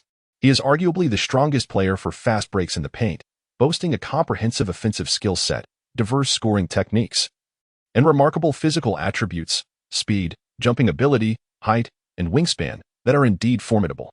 Additionally, he emphasizes efficiency and demonstrates a proactive attitude towards the game, coupled with a profound understanding of basketball. Given his status as a star player, he possesses the privilege of conserving energy during games, particularly as a big man. Thus, Davis's ability and preference for running the court are even more commendable. In an era that prioritizes championship-caliber lineups, dual superstars, multi-superstar models, and high-efficiency scoring, having a player with a versatile playing style who does not monopolize ball possession yet maintains efficiency is as rare as a stunning beauty who, despite being immersed in a world of fleeting pleasures, refrains from compromising her integrity. Clearly, Davis embodies such a player.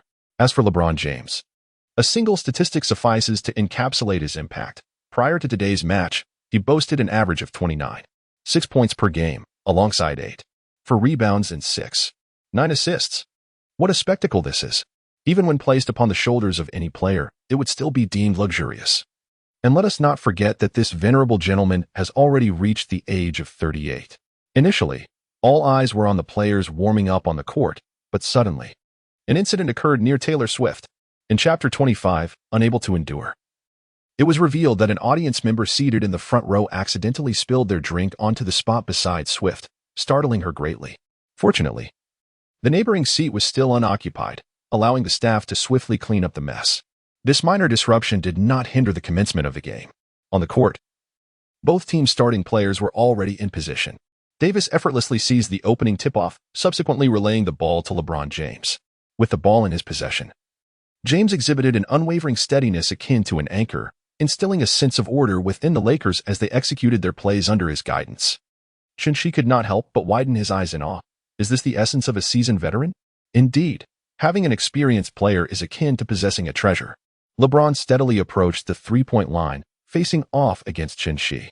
However, just as James prepared to pass, Davis had already established his position in the paint, leaving the Nets' interior defense utterly helpless as they retreated. Upon a subtle gesture from Davis, James understood immediately, lofting the basketball with precision. Following the catch, Davis executed a smooth turnaround jump shot, the ball finding its way through the net with ease. The connection between James and Davis was electrifying. What a classic duo. Simply magnificent. The fluidity of their play was remarkable, with Davis's exceptional post-up skills truly shining through. My friend, you could not be more right. I wholeheartedly agree. Chin-Shi cast a comforting glance at Claxton as he ventured into the paint. It was not Claxton's fault that he was unable to contain Davis, a prodigy of unparalleled talent. Instead, he found himself in the position of offering solace. Otherwise, the mental strain could lead to a catastrophic explosion of frustration. The ebb and flow of offense and defense continued. As Chin-Shi dribbled the ball, it was evident that the presence of Westbrook would have made the Lakers' performance more formidable. However, following Westbrook's trade, the Lakers found themselves in a precarious situation. Meanwhile, the journalists situated in the press area were eagerly anticipating a particular outcome. They hoped that Chin-Shi would falter in this match, ideally in a manner reminiscent of the infamous 5 blunders. Such a spectacle would provide them with ample material to settle their scores. This anticipation stemmed from the time when Chin-Shi declined an invitation to dine with the illustrious Taylor Swift, after which the reporters unleashed a barrage of disparaging articles, questioning his mental fortitude, maturity, and vision. During a meal, Chin-Shi was oblivious to certain events. However, Upon returning home, his excitement rendered him sleepless, prompting him to engage in online browsing. It was then that he stumbled upon the foolish remarks made by a certain journalist. Unable to contain himself, Shi, feeling particularly restless, decided to confront the individual directly. Eschewing the use of his pseudonymous account, he boldly employed his verified account, typically reserved for serious discourse. As he deemed it unnecessary to resort to anonymity, his alternate account was only utilized for admiring beautiful women.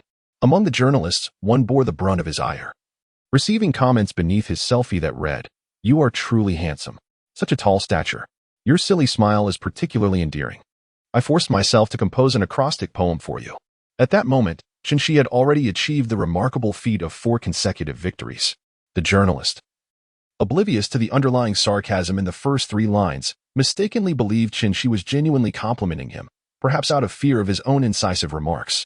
However, upon reading the final line, he was utterly taken aback, realizing the sophisticated nature of the insult. His perspective had broadened. In the stillness of the night, the journalist, infuriated, erupted into a tirade, though, of course, Shi remained unaware, separated by the digital veil. A resounding 5 kills. After that night, it seemed Shi had managed to offend nearly every media outlet, solidifying his contentious reputation. Meanwhile, the assembled journalists, eager to witness Shi's potential downfall, were even more captivated than he himself. In this moment, Shi deftly passed the basketball into the hands of Bridges, who, with a sudden burst of acceleration followed by a swift deceleration, caught Beasley off guard with a seamless pull-up jumper. Regrettably, the ball ricocheted off the rim, underneath the basket. Claxton made a valiant effort to secure the rebound, yet was unable to grasp it, as Davis seized the opportunity to claim the ball.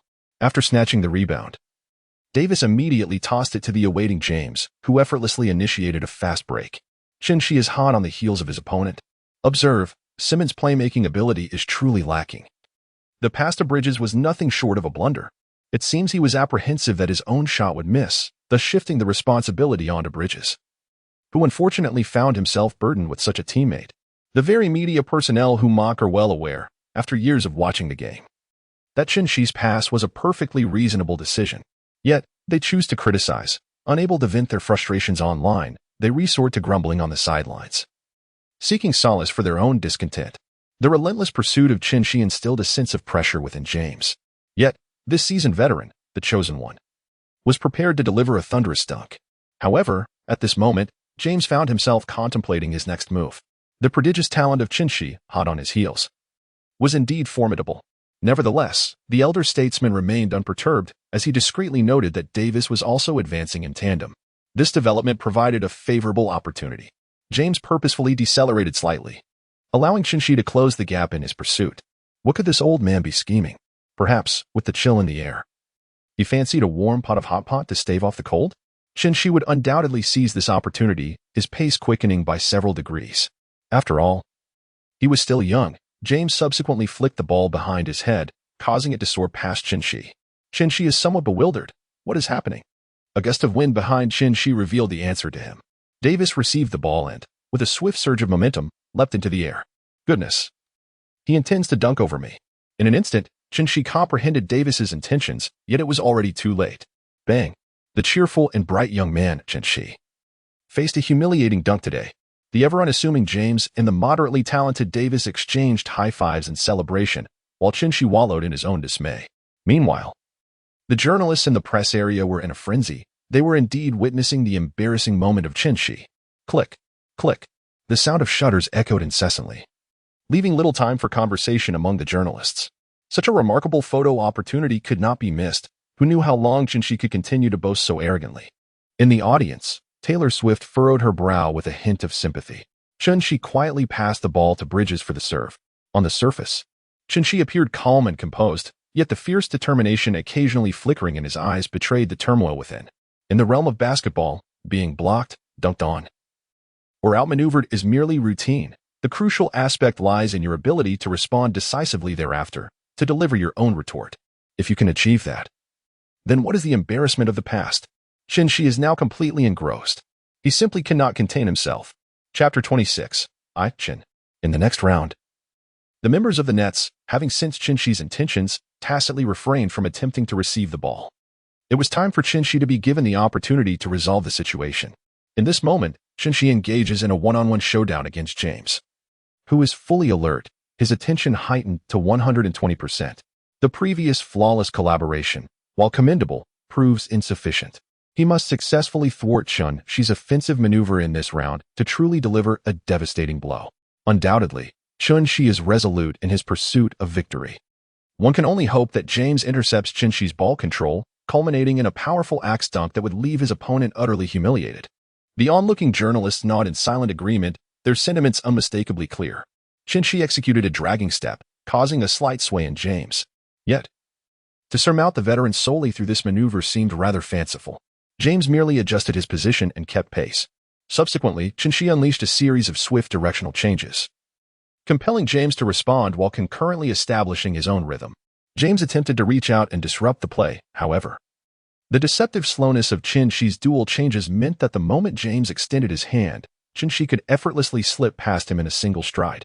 This tactic bore an uncanny resemblance to something witnessed in Kevin Durant's repertoire. James was suddenly struck by the sensation of Durant executing a one-on-one against him. Though he knew such an occurrence was improbable, Chin-Shi's execution was remarkably fluid, and his shot spoke for itself. LeBron could do nothing but watch as Chin-Shi effortlessly sent the basketball soaring through the hoop. What a surprise! Is this not a signature move of Coach Do? How is it that I see it manifested in the prowess of the West Emperor? Astonishing. Yet, considering they were once teammates, my curiosity wanes. A stir erupted around, and a contractor, engrossed in the game, set aside his instant noodles. Goodness, how does it seem he wields the ball with even greater finesse than I do? Chin-Shi did not celebrate. At this moment, there was no need for him to show off, as the surrounding audience was already in a frenzy. The cheers resounded. The response to that ball was simply exquisite. Indeed, the best displays of bravado are often accentuated by the admiration of those around. Below, the ever-supportive Mei silently clenched her fist for Chin-Shi, exclaiming, "Well done." From this young player, she could always sense the fervor reminiscent of her early days watching Kobe, as if she were reflecting on her own vibrant 20s. Of course, this sentiment was not one of romantic affection, but rather akin to admiration. The Lakers' offense continued to rely on the duo of LeBron and Davis. With LeBron delivering the ball and Davis confidently finishing the play, their efficiency in the initial rounds of the game was commendable. Turning back to the action, Chin-Shi once again held the ball. Noticing that LeBron did not rush towards him, Chin-Shi's mind began to formulate a strategy. One might wonder if she would opt for another solo play this time. Perhaps not. After all, considering the previous round had already served to release some of his tension. Could he truly guarantee that his next offensive attempt would succeed? If it were to fail, would that not be a source of embarrassment? The nearby fan articulated this reasoning quite astutely, drawing the attention of others around him. There was indeed merit to his words. Meanwhile, on the court, Chin-Shi elegantly released a three-point shot, sending the basketball soaring through the air. LeBron James, having failed to keep pace, was unable to apply defensive pressure. Nevertheless, James harbored a lingering skepticism regarding Chin-Shi's three-point prowess. Despite recent reports proclaiming a significant enhancement in Chin-Shi's shooting ability, James had been preoccupied with domestic matters, rendering him unable to review game footage to familiarize himself with Chin-Shi's skills. Having previously faced the Nets, James recalled Simmons as merely a physically gifted young athlete, whose lack of shooting ability was his Achilles heel. He had paid little attention to him before. Meanwhile, Davis had effectively pushed the Nets' interior players out of the 3-second zone, securing a prime position for the rebound, which he deemed within his grasp. As for whether the shot would succeed, Davis had no faith in Chin-Shi's three-point capability. Like James, who was entangled in family obligations, Davis was similarly absorbed in his own pursuits. After being thoroughly outplayed by Curry, Davis had humorously crafted his in-game avatar to resemble Curry and unleashed a barrage against it. If he couldn't best you on the court, he would take his frustrations out in the virtual realm.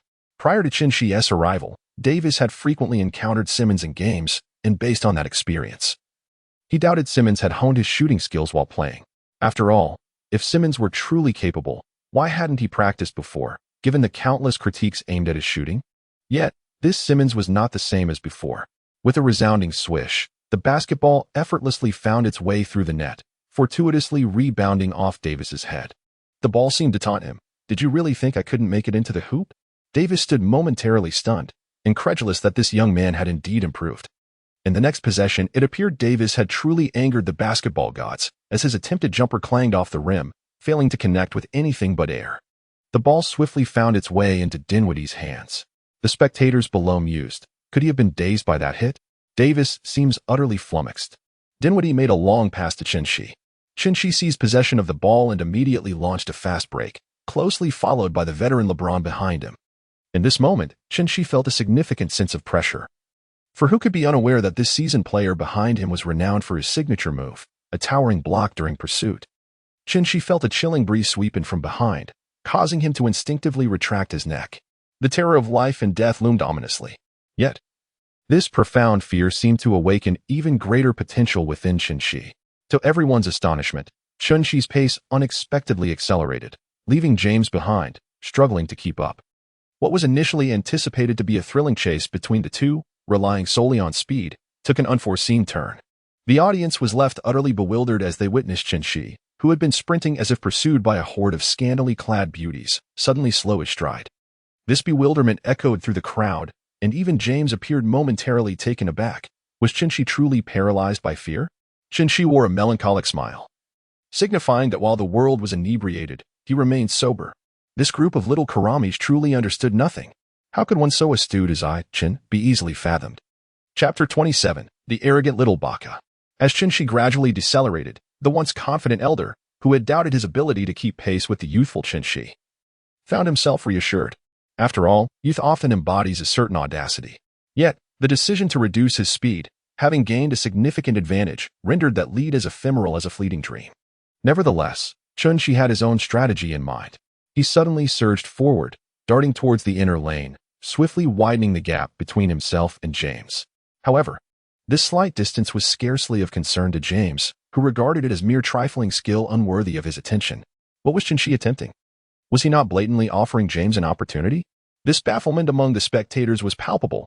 Had he seized the moment with his earlier momentum, he would have had a far greater likelihood of successfully making the shot.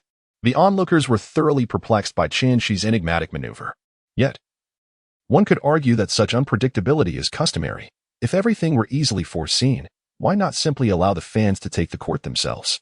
With a sharp, jarring sound, Chin-Shi executed an abrupt stop, followed by a powerful leap. The crowd seemed to echo his defiance. You are lofty, you are remarkable. It was none other than Paul's signature mid-range jumper. Meanwhile, the Phoenix Suns trio, who had gathered to analyze Chin-Shi's performance and eagerly anticipated vengeance, fell into deep contemplation. Was this not an old veteran-esque technique? Could it be that this veteran had clandestinely shared his signature move with Chin-Shi? The nuances of execution mirrored one another so closely that it seemed they were cast from the same mold. Was there a hidden secret at play here? Old Du's mind raced with myriad possibilities, while Paul found himself questioning when he had ever imparted his signature move to Chin-Shi. Doubts began to creep into old Paul's mind. Booker, too, cast a skeptical glance at Paul, his expression a mixture of concern and disbelief. Oh dear, indeed. Chin-Shi's remarkable shot rendered the three giants speechless.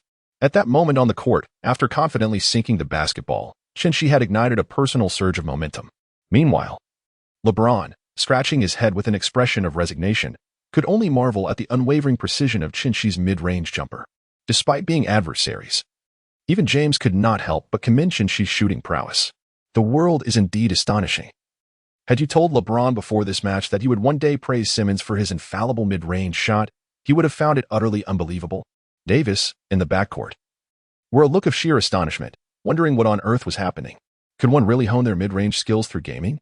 Was it necessary to engage in midnight duels to achieve such finesse? Davis felt a flicker of intrigue. In the next possession, the Lakers initiated their offense. At this juncture, the younger players stepped up to make significant contributions. Beasley emerged from the right arc and effortlessly sank a three-pointer, a shot taken from his favorite zone. This 26-year-old guard demonstrated commendable skill. Standing at 193 meters, he was well equipped to embody the role of a guard. Upon receiving the ball, Chin-Shi subsequently passed it to Bridges.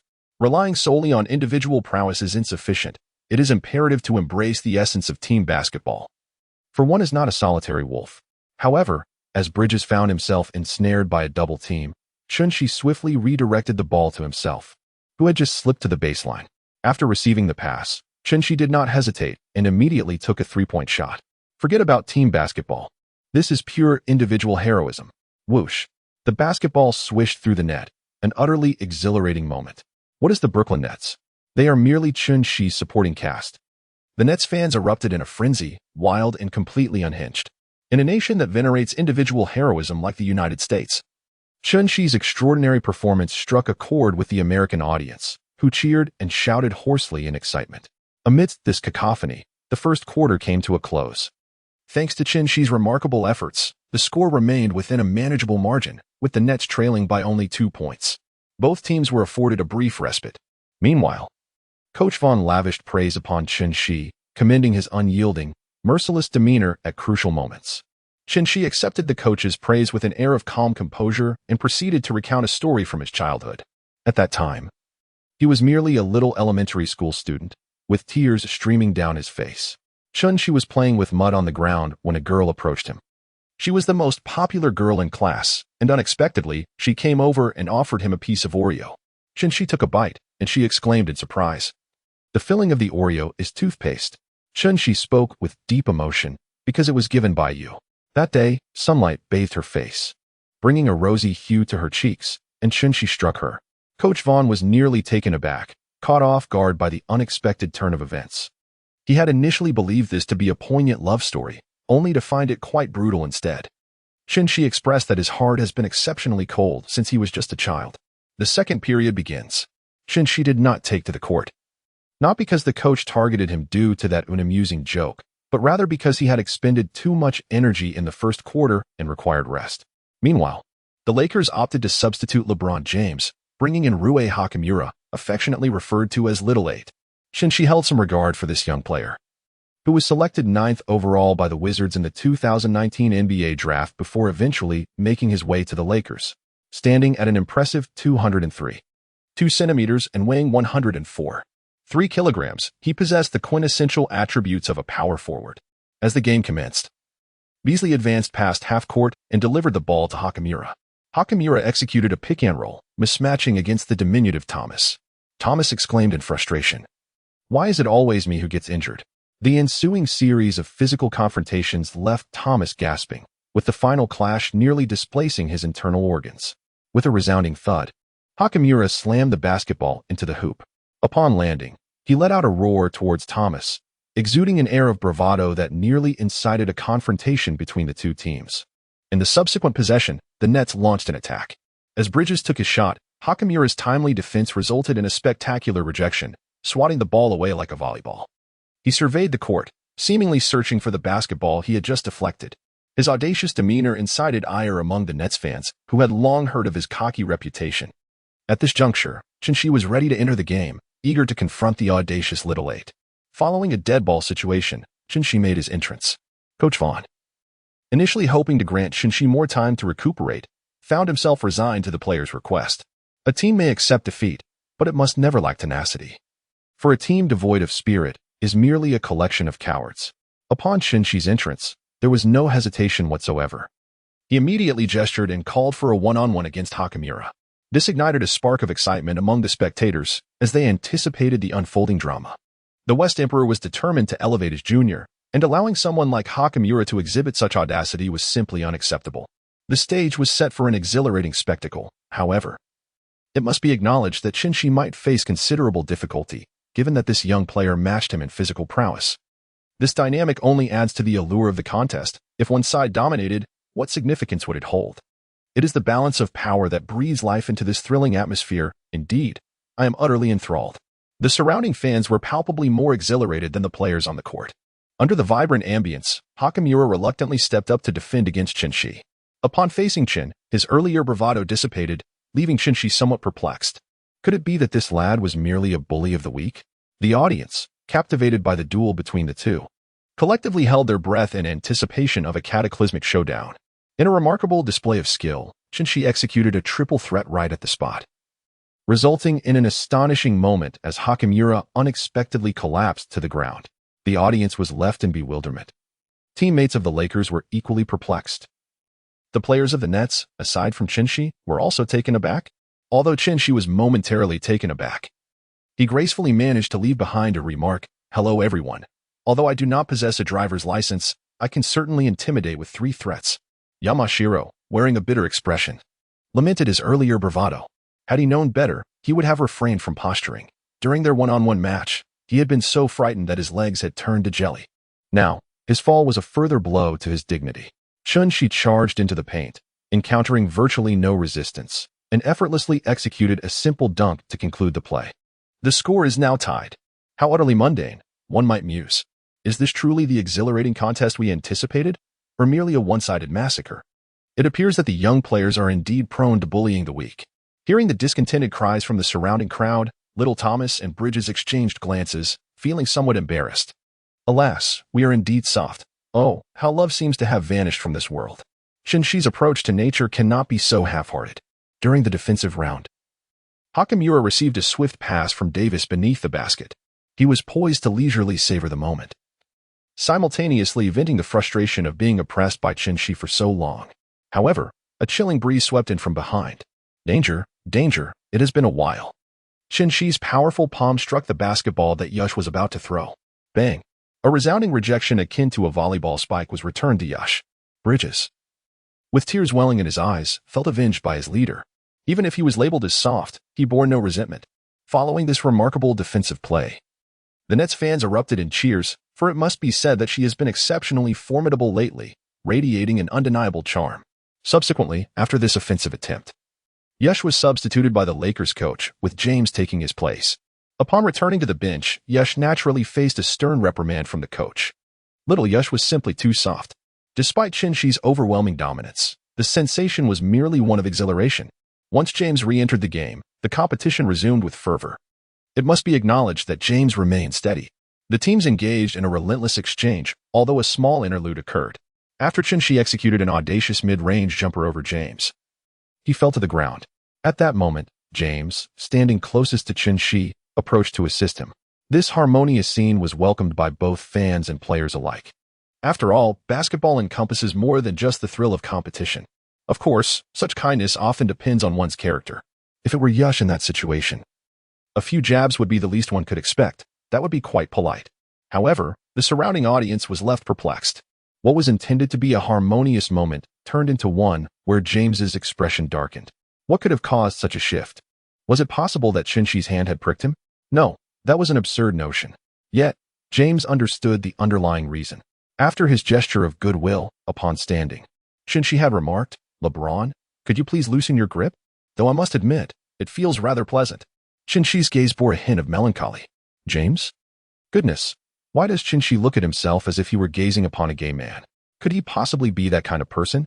It is worth noting that ever since his marriage, James has rarely been the subject of any scandalous rumors regarding his private life, maintaining a reputation as virtuous as that of his counterpart, Ku Ritian. However, what lingered in Chun-Shi's mind was the thought that while James certainly did not engage in romantic liaisons with women, what if this fellow had an inclination towards men? Chun-Shi expressed his fear candidly. After leaving behind a remark, "You silly wooden donkey whose brain has been muddled by a giant hot dog," James departed. Meanwhile, Chun-Shi acquired a brand new skill, James's signature move, the axe slam dunk. Chun-Shi's eyes immediately sparkled. How is it possible to be scolded in such a manner? Chun-Shi appeared to have discovered a new world. The game clock had progressed to the final possession of the fourth quarter. The Nets found themselves trailing by a single point after a successful connection between LeBron and Davis. In their previous possession, the Nets failed to capitalize on an opportunity, missing their shot, and the Lakers retained possession of the ball. It was evident that if the Lakers could manage to run down the clock during this possession, victory would be within their grasp. Fortuitously, it seemed that fate was about to grant the Nets another chance. As the Lakers moved the ball, a mistake occurred. Little Troy fumbled the catch, showcasing a moment of clumsiness as the basketball slipped from his grasp. Oh no, this was disastrous. Little Troy felt a wave of despair, fearing he would face severe reprimand from his coach.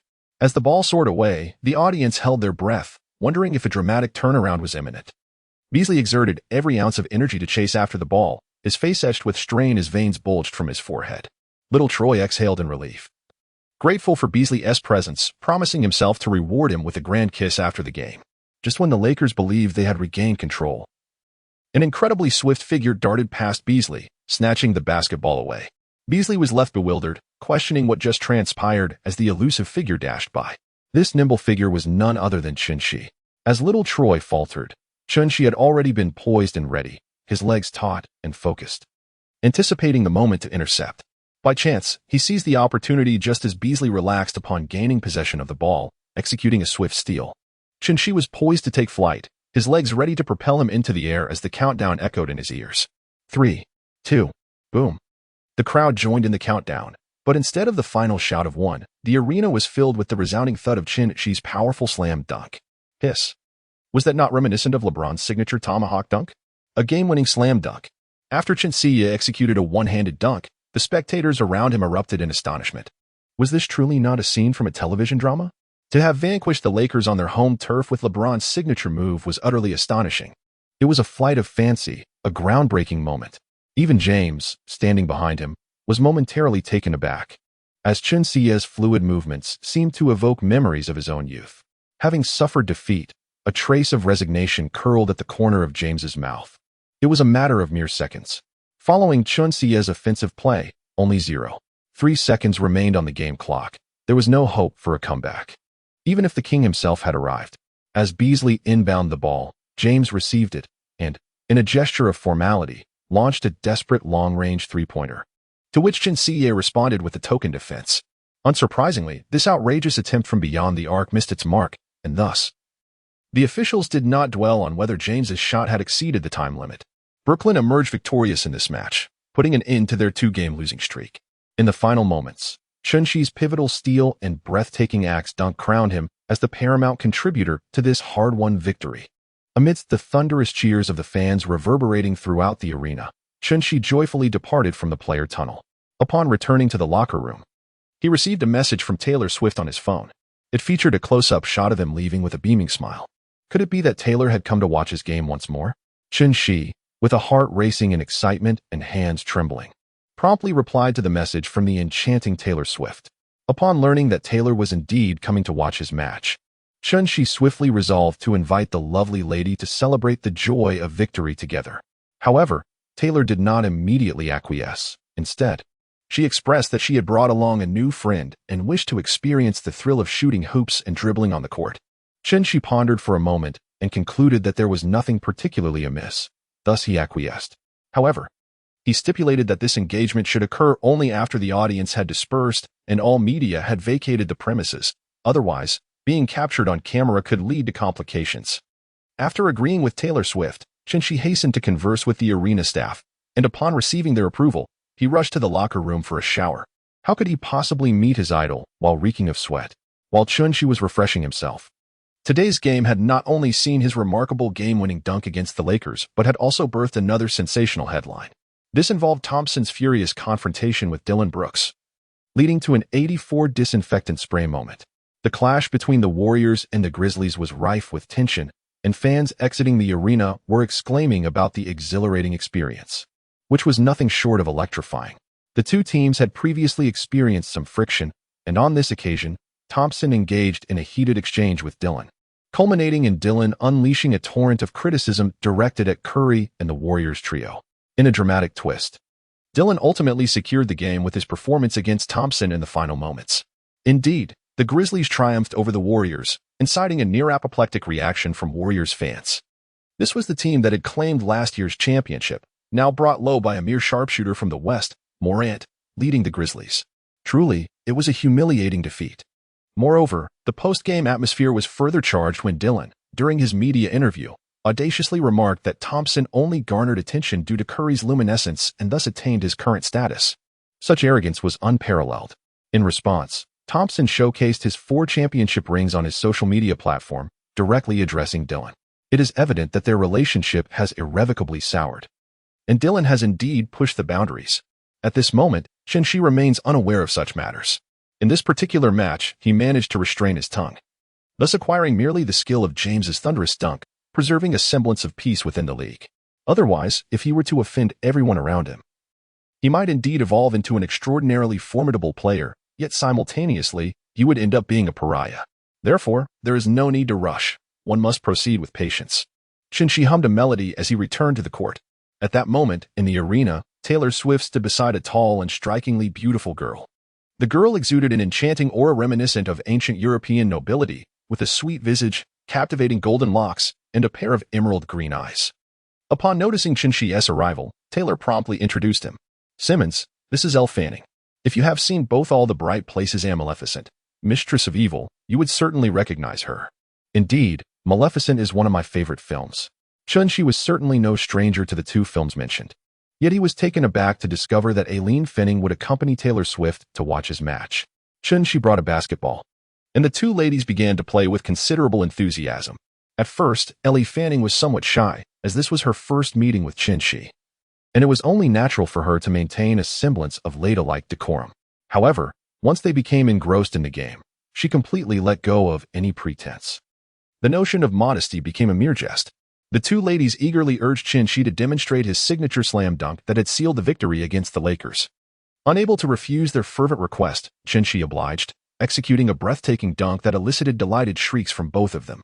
Chun-Shi expressed that it is quite a sense of accomplishment to make young ladies shout out loud due to his performance. Subsequently, the group enjoyed a dinner together. And later, in the karaoke room, the ethereal voices of the two girls rendered Chun-Shi speechless, standing there like a mere bystander. Soon after, the itinerary of the Brooklyn Nets welcomed a new adversary, the Memphis Grizzlies. Indeed, it is the very team that triumphed over the Golden State Warriors. Chapter 30, The Vanguard of Valor. Upon returning home, Chun-Shi wore a joyful smile upon his face. Today, he had the delightful company of two extraordinary beauties, which filled him with immense joy. Furthermore, the crowning glory of his day was the triumphant victory over the Lakers, adding to his elation. However, Chun-Shi has now concealed his happiness, for it is time to indulge in the gossip. Chun-Shi has already witnessed the altercation that occurred today between the Warriors and the Grizzlies. Particularly, the striking image of Thompson taunting Dillon as he lay on the ground has circulated throughout social media. This photograph truly encapsulates the intense rivalry between the two players. Chun-Shi was laughing so hard that tears were almost streaming down his face. It was simply too amusing. Of course, the Memphis Grizzlies' triumph over the Golden State Warriors today compelled Chun-Shi to regard this upcoming opponent with utmost seriousness. This young Grizzlies team not only possesses vitality but also boasts formidable strength. Chun-Shi quietly downloaded the recording of today's match between the Warriors and the Grizzlies, intent on thoroughly analyzing the opponent. The primary concern remained the provocations of Dillon, a player whose audacity was undeniable. Chun-Shi certainly did not wish to experience the same humiliation as the Warriors, who faced both criticism and defeat in today's game. Such a scenario was simply too disgraceful. Time swiftly passed, and upon completing the review of the footage, Chun-Shi exhaled deeply, having come to understand Dillon's formidable prowess. The Warriors' trio of stars, Curry, Thompson, and Green, had all been rattled by Dillon's antics, which emerged as a significant factor in the Warriors' defeat.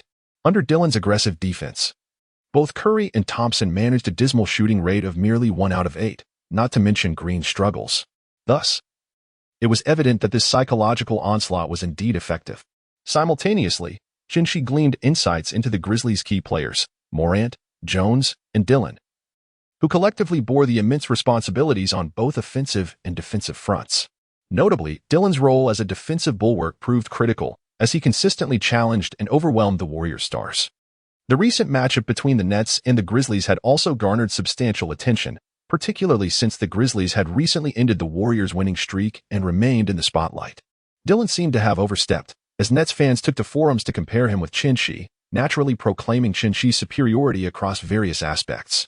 In response, Dillon, using his main account, retorted dismissively, declaring that Chun-Shi was unworthy even to carry his shoes. This sparked yet another wave of controversy, as Dillon's recent temperament had evidently been quite fiery, taking aim at anyone within his sights. While Chun-Shi was surfing, he naturally noticed the situation and promptly responded, "Buddy, have you had one too many?" D. Long, whether asleep or simply afraid, did not continue the conversation. Initially eager for a spirited exchange of insults, Chun-Shi soon found himself bored and began to peruse the comments. This led him to discover a humorous remark that made him burst into laughter. How could this even be considered as having drunk too much? Once, my friend and I had a few drinks, and we both became quite tipsy. On our way back, he insisted on driving, claiming there was absolutely nothing to worry about. Suddenly, he came to a halt and started looking around. Confused, I asked, "What's wrong?" "Can't find your way." "No, it's not that bad," he replied. "I just can't find the steering wheel." Meanwhile, below, a chorus of comments erupted, celebrating the resilience of our comrades, proclaiming, "They truly have 9 lives. They shall never perish." Chun-Shi was nearly laughing to the point of convulsion. Soon, The day of the competition arrived. While in the dressing room, after Shi had just finished replying to a message from Ellie Van Ning, he noticed someone had posted about him on social media, followed by a flood of messages concerning himself. Shi initially intended to set his phone aside, yet he found himself unable to resist the temptation to pick it up once more. To his surprise, he discovered a response from D Long regarding the message he had sent the previous day. It seemed that this fellow had chosen to reply from the adjacent changing room. How foolish. Why not address matters directly on the field? Engaging in pointless banter online serves little purpose at this moment. The impending encounter would undoubtedly be awkward. Upon delving into the message, Shi found D Long's note. See you on the field. Shi, speechless, set aside his phone and directly took to the court for warm-up. Upon his arrival, he was greeted by a throng of spectators. Drawn by the palpable tension from the online exchanges between him and D Long the day before, this moment marked a significant face-to-face encounter between the two internet personalities. A highly anticipated spectacle. As Shi surveyed the half-court, he noticed the absence of D Long. Presumably, he was still in the locker room, engaged in a heated dialogue with fellow netizens. Moments before, when Shi had set down his phone, he had observed a flurry of messages flooding in from D Long's account. Shi shook his head, realizing that this was his first experience of feeling a palpable tension with an opponent before even stepping onto the court. As he awaited the entrance of Dylan, he began his warm-up routine, starting with a few simple layups. After a brief session of warm-ups, he was suddenly distracted by a commotion from the stands, accompanied by the sound of whistles. Who could incite such a stir? Deep down, Shi already had an inkling, yet he turned to see for himself. Indeed, it was Dylan, his distinctive braided hairstyle catching Shi's eye immediately. Dylan seemed to have noticed the gaze directed at him, and without hesitation, he shot back a provocatively contemptuous look. Shi merely shook his head slightly, indicating that such a glare would not intimidate him. Just when he thought the confrontation would end there, Dylan, under the scrutiny of the crowd, lowered his right hand almost to the ground before looking up at Shi with an expression of utter disdain. Arrogance. It was an astonishing level of arrogance. Shi chuckled innocently, suggesting that they should wait and see. However, Shi remained unfazed by his provocation, while others around him could not tolerate it any longer. The Brooklyn Nets fans began to jeer at Dylan. Moreover, Nets player Thomas was the first to leap forward in response to Dylan, exclaiming, "What's your problem? Are you looking for a fight?" It could be said that Dylan's actions had incited widespread outrage, prompting the Grizzlies coach to intervene and order Dylan to cease his foolish behavior. Yet, from Dylan's gaze, it was evident that he harbored no remorse. Ever since Thomas had faced these tough matches, he had completely submitted to Shi and was now fiercely protective of him. Upon observing the fervent demeanor of young Thomas, who appeared ready to confront Dylan, Shi swiftly approached to urge him to maintain his composure, emphasizing that matters should be resolved on the court. Taking a few deep breaths, young Thomas managed to regain his calm. However, to his dismay, Dylan resumed his provocative antics. Chapter 31. The youthful and fearsome, the incomers are not to be maligned. Although Dylan had been reprimanded by the head coach and dared not display arrogance thereafter, he surreptitiously engaged in petty antics. Below, Dylan raised his index finger and audaciously waggled it in the direction of young Thomas. The sheer audacity of this provocation was infuriating. Such gestures had long been prohibited by the league, yet Dylan displayed this blatant disrespect in private, unseen by the cameras, allowing him to evade punishment. In that moment, young Thomas felt exasperated. This behavior was utterly contemptible. He resolved that if he did not manage to retaliate on the court later, he would consider it a clean slate. As the game commenced, Claxton secured the tip-off, granting the Nets the first offensive opportunity. Following the successful tip-off, Claxton, much like one anticipating accolades, proudly presented the basketball to Shi. Shi responded with a warm smile, and Claxton was instantly overjoyed. Indeed, she seemed to be thoroughly pleased with my leap ball. I couldn't be happier. At this moment, Shi had brought the ball to the top of the arc, while Dylan stepped forward, assuming a stance as if to single-handedly defend against Shi. Naturally, such provocation was intolerable for Shi, who immediately distanced himself, preparing for an individual showdown. The players from both teams instinctively repositioned themselves, creating ample space for a one-on-one challenge. Shi continuously approached D Long with a series of swift movements. Unlike his usual defensive stance, D Long did not retreat. Instead, he aggressively reached out to disrupt Shi's dribbling. This assertiveness caught Shi off guard. Yet he was already in the zone and had no intention of passing the ball. Bang! Shi transported the basketball to his right side, subsequently engaging in his first physical clash with Dylan. The collision between the two lacked any residual force, producing an excruciatingly grating sound of muscle impact. At this moment, it was imperative to determine a clear victor. As Shi tensed his muscles and collided once more with DeLong, he readied himself to pivot and take a shot. This movement was imbued with a rhythmic grace. Suspended in midair, Shi had already reached the apex of his leap, poised to release the ball.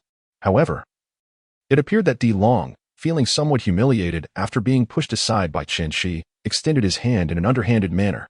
As Shi soared through the air, he suddenly felt a hand resting upon his waist, followed by a forceful shove that propelled him forward. Shi lost his balance in midair, the basketball slipping from his grasp, spiraling uncontrollably into the sky. It missed the hoop entirely. After Shi landed, he too was unable to maintain his balance and fell to the ground. However, the anticipated whistle did not sound. Was there no foul on this play? Shi gazed incredulously at the referee, questioning the obviousness of the foul. Yet, the referee merely cast a cursory glance in Shi's direction, offering no response, and continued with his officiating. Beneath the basket, Jackson secured the rebound and promptly passed the ball to Morant, who initiated the advance. At that moment, Dylan whispered in Shi's ear, "See? A slight push and the referee 1T call it. You're still too inexperienced, my boy. What do you have to contend with me? Just your clever tongue online?" After delivering his taunt, Dylan proceeded to launch an attack. But Morant executed a one-handed slam dunk to complete the offensive play. Little Thomas found himself embarrassingly flattened beneath the rim. The game had barely begun, and already the Nets' morale had plummeted to its lowest point, while the Grizzlies fans were in a frenzy. Having just triumphed over the Warriors in the previous match, they now seemed determined to dominate the surging Nets from the outset. The Grizzlies were poised for a resurgence. Shi was engulfed in a tempest of anger. Damn it. Not only was this fellow foul-mouthed, he also resorted to numerous underhanded tactics on the court. In the next play, Shi skillfully maneuvered the ball towards the paint, deftly passing it to Claxton, who found himself unguarded. One might have deemed this shot nearly infallible. However, fortune seemed to have abandoned the Nets today, as Claxton failed to convert the opportunity. The basketball circled the rim multiple times before, to everyone's astonishment, it fell away. "FK," Claxton exclaimed in frustration, his expletives escaping him, yet the rebound was seized by Morant. One cannot deny that Morant, with his youth, possessed remarkable leaping ability. Truly, the younger generation commands respect and cannot be underestimated. Morant embodied the essence of youthful exuberance. Upon securing the ball, he showed no concern for whether his teammates kept pace, charging forward single-handedly into the offensive zone. With a resounding crash, the rim trembled, seemingly on the verge of collapse. Morant executed another thunderous dunk, exuding raw power. It was astonishing how effortless he made dunking appear, akin to the simplicity of eating or drinking. One could only marvel at the exuberance of youth. Morant's draft prototype might just be De'Aaron Fox. I sense he is rapidly closing the gap on his predecessor. The Grizzlies fans were singing Morant's praises to the highest degree. However, catching up to De'Aaron Fox would prove challenging, for Fox is a player whose athletic prowess, height, and speed coalesce seamlessly, complemented by an impressive wingspan nearing 2 meters that renders him formidable on the defensive end. Having entered the NBA in 2017, he undoubtedly possesses far more experience than Morant. Nevertheless, at this moment, Morant's two-way play had dominantly influenced the game. The consecutive offensive failures left Shi feeling somewhat disheartened as Claxton approached him to apologize for squandering a brilliant assist. Shi patted him on the shoulder, conveying that it was merely a minor setback. However, while he spoke those words, Shi's mind was set on making the young lad practice 100 layup finishes after the match. This is what one might refer to as settling accounts after the harvest, reminiscent of Shi's childhood, when, during the Lunar New Year, no matter how mischievous he was, the director of the orphanage would never chastise him. Yet, once the festive season had passed, Shi's cries would echo throughout the orphanage. Indeed, the sole lesson humanity has gleaned from history is that it has failed to learn from it. Consequently, the following year, Shi's wails persisted unabated. Shi pulled his thoughts from the depths of memory, his gaze sharpening with a newfound clarity. Having endured a few hits from his opponents, it was high time for him to unleash his potential. After all, he had yet to employ the myriad techniques of the illustrious stars. Chapter 32, The Essence of Trust. In the subsequent round, it was the Brooklyn Nets' turn to mount an offense. Initially, Coach Vaughn contemplated calling a timeout to allow his players to regain their composure and to reevaluate their strategy. However, As Vaughn locked eyes with Shi. He discerned a fierce determination in the young man's gaze, compelling him to temporarily set aside his intention to call a timeout. The moment was not yet ripe. At least not for this round. Shi refrained from holding the ball, entrusting that responsibility to little Thomas. Despite Shi's lack of possession, Dylan still approached, eager to engage in a one-on-one defense against him. Meanwhile, Bridges maneuvered through a screen set by Claxton, emerging to receive a pass from little Thomas. However, Bridges did not rush into an offensive play. Rather, he noticed Shi had moved into position. Without hesitation, Bridges passed the basketball to Shi. Even though Dylan was closely trailing behind him, there was no other choice. It was fundamentally a matter of trust. Upon receiving the pass from Bridges, Shi paid little heed to the defense of Dylan before him.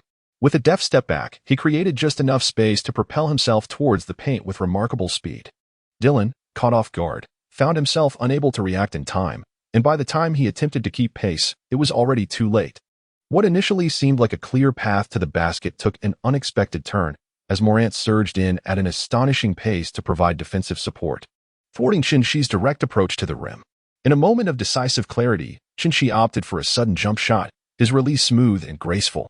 This transition flowed seamlessly, leaving Morant unable to contain him. Swish. The basketball was delicately deposited into the hoop, marking the Nets' first score of the match. The surrounding Nets fans erupted in elation, thrilled to witness their team finally score. Just look at the finesse in Shi's touch, my goodness. His mid-range shot has undoubtedly become a staple of his repertoire. Such accolades echoed throughout the stands. Coach Vaughn, having considered calling a timeout, decided against it, recognizing that Shi was more than capable of handling the situation on the court. As the game transitioned, the interior defense tightened considerably, leaving Morant without an opportunity to attack the rim. He received the ball and passed it to Dylan. At that moment, Dylan cast a glance at Shi, signaling that it was finally his turn to score. A smirk curled at the corner of Dylan's mouth, as he envisioned the helpless look Shi would wear once he made his shot. Shi, retreating slightly, allowed Dylan the space to attempt his shot. Is he underestimating my shooting? Indeed, he is. Shi responded to D Long's skepticism with decisive action. At this moment, D Long was stirred by emotions. He had initially intended to engage in a vigorous physical confrontation with Shi. However, given the significant opportunity that Shi had presented him, D Long respectfully acquiesced and opted for a shot instead. With a bend of the knees and a powerful push from the ground, he elevated his elbow and pressed down his wrist. D Long's execution was commendably proficient. Subsequently, with a resounding pong, Shi delivered a meticulously orchestrated block. Clearly, Shi had exerted all his strength, sending the basketball soaring out of bounds, still maintaining its momentum even after striking the floor, leaping high into the air. This elicited a wave of astonishment from the audience. What a block!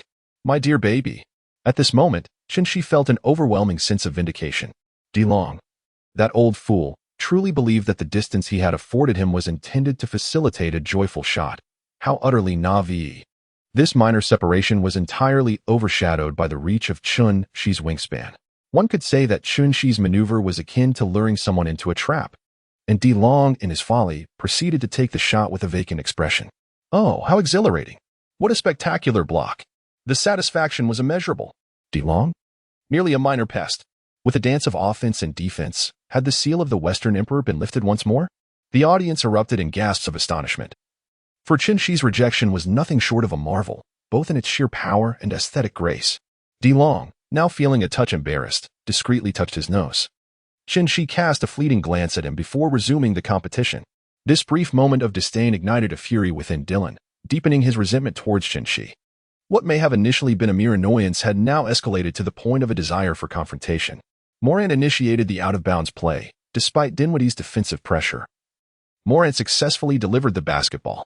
Jones seized the ball, searching for an opportunity to breach the Nets' defense. In the fleeting moment when Thomas was distracted, Jones capitalized on the oversight, driving straight into the heart of the Nets' interior. Claxton rushed to provide support, yet Jones remained unfazed, executing a no-look pass that landed in Dylan's hands. Claxton's commitment to defend Jones left a significant gap in the Nets' interior. Thus, for Dylan, this presented an exceptional opportunity to penetrate the paint. Naturally, Dylan was not one to squander such a chance. He propelled himself forcefully towards the basket, determined to break through. If all went as anticipated, Dylan should secure those 2 points with relative ease. However, as the adage goes, The unexpected is often to be expected. Just as Dylan made his third step, he sensed a powerful gust of wind approaching from behind. Without needing to glance back, he was acutely aware that the Nets' defense was closing in, and their speed took him by surprise. Eager to execute a layup, Dylan accelerated his movements, realizing he had to release the basketball before the impending defense arrived. With a thud, Dylan launched the ball, his initial anxiety dissipating as he had already committed to the shot. Surely, the defender could not intercept the basketball already in motion. Could they? Yet, the approaching Shinshi delivered an unexpected surprise. Shinshi forcefully pinned the basketball that D. Long had thrown against the backboard, delivering a resounding block. This moment left D. Long visibly fuming, feeling as though he was haunted by this relentless opponent.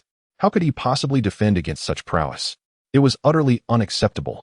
To endure not one, but two consecutive blocks in a single possession, could there be a more humiliating circumstance? The overwhelming sense of shame drove D. Long to the brink of losing his composure, as Shinshi landed and struggled to regain his balance. D. Long approached without uttering a word and shoved him. To everyone's astonishment, Shinshi was sent sprawling to the ground. Was this rage born of embarrassment? Unable to handle defeat, D. Long resorted to violence when the game turned unfavorable. Such an irrational act drew sharp rebuke from numerous fans. Teammates from the Nets quickly rushed to protect Shinshi, who was now on the floor, while Thomas Jr. charged forward, equally incensed, and shoved D. Long in response. Despite being only 190 centimeters tall, this guard was the first to confront the towering D. Long, who stood at 198 centimeters. With emotions boiling over, Thomas hurled insults as he pushed D. Long. "Shut your mouth, you fool." The taunts only further inflamed D. Long's temper. As tensions escalated between the two teams, Shinshi joined the fray, and the Grizzlies players rallied to defend their teammate from the onslaught. The chaos continued until the persistent whistle of the referee and the intervention of robust staff members finally quelled the conflict. However, a pressing issue now confronted the officials: how to adjudicate the situation. Originally, D. Long was to face a harsher penalty, but the circumstances had become rather convoluted. Despite being the instigator, D. Long bore visible bruises, while Shinshi stood there seemingly unscathed. It was truly bewildering. One must possess a reasonable assessment of both their own capabilities and those of their opponent before engaging in such altercations. To strike first only to emerge battered and bruised, who could he blame for that? The referee, caught off guard, realized he had overlooked the details of who had inflicted the damage on D. Long. After a period of deliberation, the officials ultimately rendered their decision. Shinshi committed a technical foul, while Dylan was penalized with a level 1 flagrant foul. As for the other players who were not the primary offenders, the referees chose not to issue any penalties, tacitly allowing for a certain degree of leniency. Nonetheless, a requisite warning was still in order, albeit rarely heeded by those involved. Following the free throws executed by both teams, each coach called a timeout, providing the players with a substantial opportunity to recalibrate their emotions. As Dylan exited the court, an uproar of boos erupted, predominantly from the Nets fans.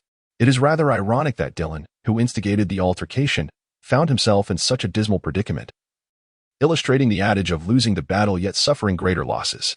When Shinshi returned to the court, he felt an exhilarating sense of clarity. It was truly delightful. The absence of that pesky little bug made the arena feel exceptionally comfortable. Meanwhile, in Curry's villa, he, along with Green and Thompson, was engrossed in watching a live NBA broadcast. The expressions on their faces were imbued with mischievous delight, embodying a sense of joy derived from long-awaited revenge. Shinshi, the young lad, appeared quite agreeable today, and unexpectedly, their fondness for him surged. Green, resting his chin on his substantial jaw, spoke up. "Hee, I concur. Witnessing Dylan being thoroughly trounced brings me immense satisfaction." Thompson, naturally the most elated among them, remained relatively quiet, as even in the company of his old friend Curry, he tended to be rather taciturn. Nevertheless, Thompson's silence silently expressed his joy. He opened his phone and followed Shinshi on social media. One could say that Shinshi's performance had directly garnered the admiration of the Warriors' triumvirate. Particularly, Green was contemplating the opportunity to don his boxing gloves and seek advice from Shinshi on how to inflict pain on Dylan without causing lasting harm.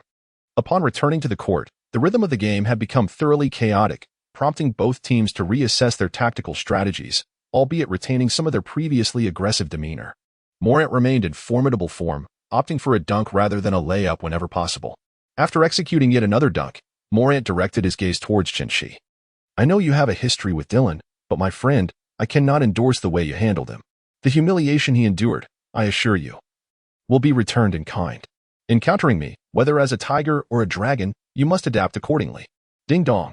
Congratulations, host. You have acquired Morant's skill, Super Waist King. Morant's warning elicited only a faint smile from Qin. This sheep was well behaved, not even considering taking advantage. Instead, it seemed to be delivering itself to his doorstep. Qin felt inclined to engage him in further conversation. A dragon, you say? Have you ever seen one? Morant, taken aback by Qin's unexpected reply, momentarily faltered. No. Have you? He scoffed. Hee. Dragons are an exceedingly ancient species, long extinct. However, I was fortunate enough to have tasted one. The flavor was simply unforgettable. An experience that lingers in memory long after. Qin's words instantly piqued Morant's curiosity. Could it be that he has truly tasted dragon meat? What kind of dragon did you consume? Haha, it was the spicy and numbing Wei Long. Morant's brow furrowed, a look of incredulity crossing his face. Although he was not from the Dragon Nation, he was well aware of the renowned spicy snack brand, Wei Long. Clearly, Qin was merely jesting. Morant promptly expressed his desire to cease communication with Qin. As the halftime concluded, the score remained closely contested, with a mere 3-point advantage for the Nets. Standing at 60-57. After enjoying a captivating and sizzling performance by the cheerleaders, the second half of the match commenced. Qin remained seated on the bench, as Coach Vaughn controlled his playing time. Despite Qin believing his stamina was sufficient, Vaughn expressed skepticism. Regulating a player's game time is beneficial for both their physical condition and overall health, thus Qin patiently observed his teammates in action. It must be noted that the duo of Bridges with the ball, alongside the tandem of Little Thomas and Dinwiddie, exhibited considerable prowess. However, while Qin diligently watched the game, there were those on the court who were unwilling to permit him this passive role. Following a fast break opportunity, Morant executed a thunderous dunk over the Nets' backup center, Moses Brown, and hung on the rim, directing a provocative gesture towards the seated Qin, the intent to taunt unmistakable. Chapter 34. The Sandwich Cookie. Wow, Morant is clearly taunting Shidi. Could this be yet another juicy piece of drama to savor? How utterly delightful. Today is shaping up to be exceedingly entertaining. Having already witnessed a similar spectacle akin to an octagonal cage, the audience was once again ignited with excitement. Merely playing the game is far too mundane. What we crave is this exhilarating confrontation. It is simply fascinating, truly captivating. At this moment, Qin received such provocation and, naturally, he was unwilling to remain on the sidelines any longer. Coach Vaughn would certainly not intervene. He never stifled the fiery spirit of his players. Even during the earlier altercation between Qin and Dylan, Coach Vaughn regarded it as inconsequential. It is quite normal for young, passionate individuals to experience a bit of conflict. If they had no friction at all, that would indeed signal a more significant issue. Qin has taken the stage. And a cunning smile crept upon Morant's face as his scheme seemingly succeeded. However, a single remark from Qin swiftly extinguished that smile. Oh, little Mo. The league has expressly prohibited hanging on the rim after a dunk. I dare say this might cost you quite a fortune. Qin walked away with a smile. While the competition continued, as Qin held the ball, with Dylan's departure, his defender transformed into Morant. Originally, Jackson was intended to guard Qin. Yet Morant eagerly volunteered for the task. The head coach of the Grizzlies, recognizing Morant's enthusiasm, permitted him to take on the challenge of guarding Qin. Morant's gaze was intense, akin to a ravenous wolf eyeing a delectable lamb with insatiable desire.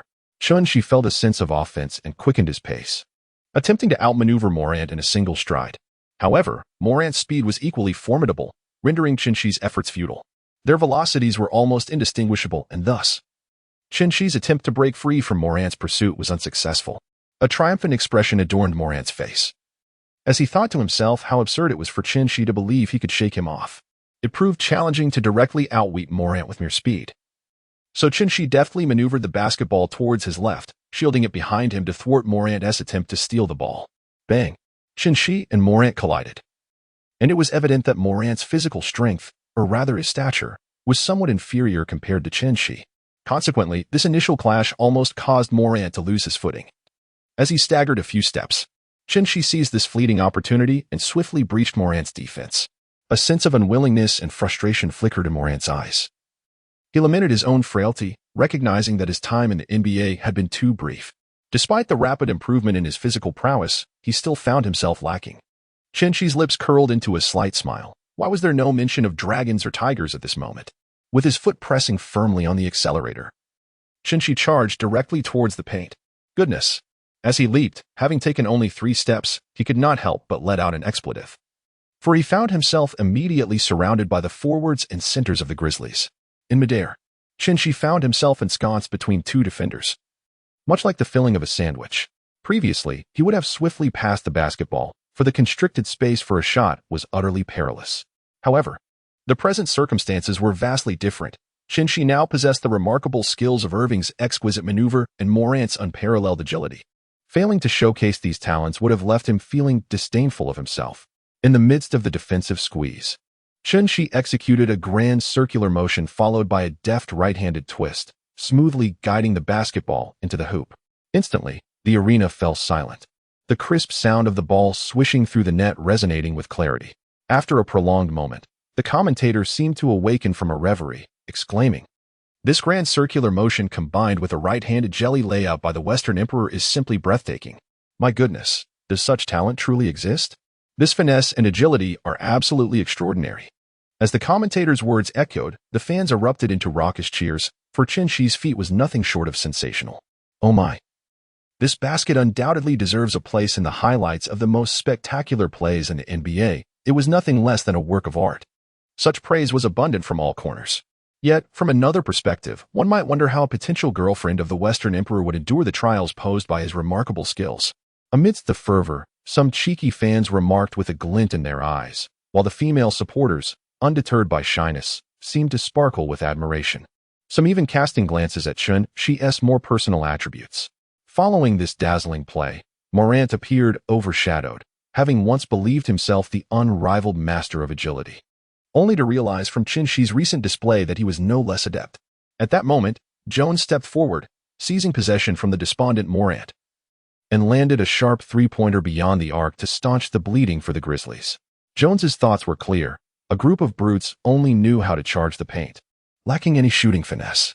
After hitting that 3-pointer, he felt a surge of pride. Indeed, adversity seemed to spotlight Jones, and this timely shot was crucial. Morant, after all, still had a touch of youth about him. Yes, it was indeed Jones's consistent outside shooting that shone through. The Grizzlies fans showered Jones with praise, further inflating his ego. As he provocatively glanced in Qinshi's direction, taunting, "Look at this. This is what shooting looks like. Can you match this?" In his moment of hubris, Jones unfortunately overlooked the saying that fortunes can shift dramatically. Simmons was no longer the player he once was. Shooting? Surely, anyone with hands could accomplish that. In the next round, Qinshi effortlessly executed a remarkable long-range 3-pointer from 2 steps beyond the arc, reminiscent of Curry's signature style. Jones, rendered speechless, momentarily forgot his own shooting prowess.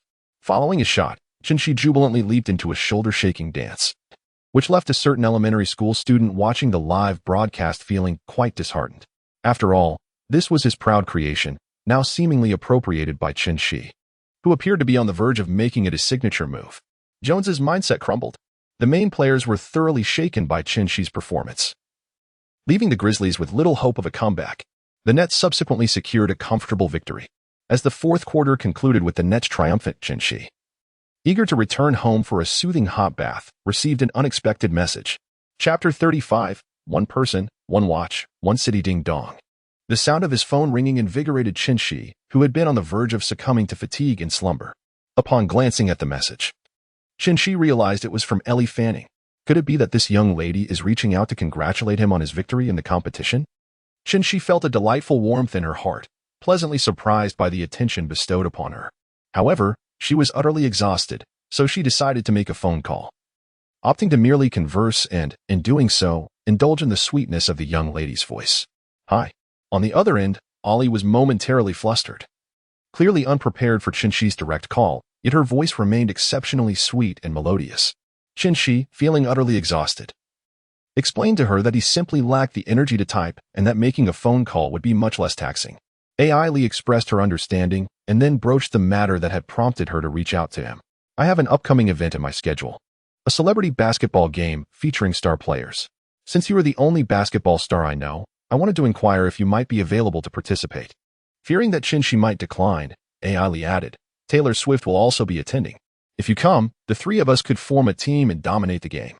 Clearly excited, AI Lee could be heard on the other end of the line, enthusiastically pumping her fist. Chun-Shi always waited until AI Lee finished speaking before responding. No problem, I have time. Chun-Shi readily agreed, leaving AI Lee taken aback by the swiftness and decisiveness of his response. For a moment, she found herself at a loss for words, pondering the typical busyness of professional athletes. Just moments ago, she had been contemplating how to gracefully navigate a potential rejection to avoid any awkwardness. An uncomfortable silence enveloped the two, thickening the air between them. Please let me know the time later, so I can discuss a rest day with the coach. Chun-Shi finally broke the silence. All right, okay, AI Lee replied. After this exchange, the conversation dwindled into an utter void. Chun-Shi did not terminate the call. Rather, he patiently awaited the moment when AI Lee would hang up. After all, a true gentleman ought never to disconnect a young lady's call. You looked incredibly dashing during the competition today. I watched the entire event, he remarked. In response, AI Lee hastily ended the call, her heart racing uncontrollably and her cheeks tinged with a delicate blush. Did her actions constitute an unconventional confession of affection? Oh dear. How utterly embarrassing. She wished to discreetly observe him, yet could not restrain herself from expressing her thoughts. AI Lee feigning, you are truly a hopeless romantic. Meanwhile, in his room, Chun-Shi placed the phone down, still in a daze, overwhelmed by a peculiar sweetness enveloping him, despite having met only a handful of times. There was an undeniable resonance with the adage that love arises inexplicably and deepens profoundly. The connection between them felt remarkably harmonious. At that moment, within the confines of the gymnasium, today, Chun-Shi set aside his leisure time to accompany Ailey and Mei as they prepared for the upcoming celebrity basketball game. In truth, being here was far more pleasurable than lounging at home, engrossed in his phone, especially with the presence of two stunning beauties, creating a veritable haven of comfort. Notably, both Ailey and Mei were clad in form-fitting athletic attire, showcasing their exquisite figures in full view. It was surprising to note that although Ailey was younger, she possessed a physicality that rivaled that of Mei, a woman in her 30s exuding maturity and grace. This revelation caught Chun-Shi off guard. He had initially perceived Ailey as a budding talent, yet she had already developed considerable prowess. Ailey, you need to exert a bit more strength. You don't have to strive for a single-handed shot. Try utilizing both hands to push the basketball. Chun-Shi encouraged, and Ailey followed his advice. Given that Mei had some foundational skills, Chun-Shi refrained from intervening too much, allowing her to engage in simple drills independently, while Ailey, being somewhat of a novice in basketball, required more dedicated guidance. In addition to training the two women, Chun-Shi gleaned insights into the details of the celebrity game through their conversations. The organizing party appeared quite capable, having invited not only American basketball stars but also international celebrities spanning various fields. As per the preliminary roster, the attendees included Jay Cho, IU, still single, Kanye West, Damian Lillard, Mei, Ailey, Chun-Shi, and Justin Bieber. The lineup was undeniably luxurious, and excitement was already building among fans across the United States and neighboring countries. Who could have imagined that these icons would come together for a celebrity charity match? Truly, the world is vast and full of wonders. Chun-Shi was astonished upon learning the list of participants, pondering the identity of the organizers who could attract such luminaries.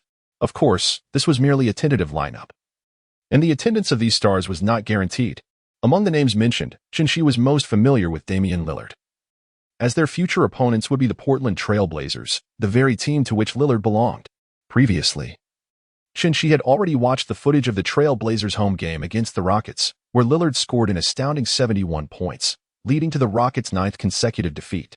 Chun-Shi held a profound impression of Lillard. His crucial long-range shots and composed playing style convinced Chun-Shi that he was not an adversary to be taken lightly.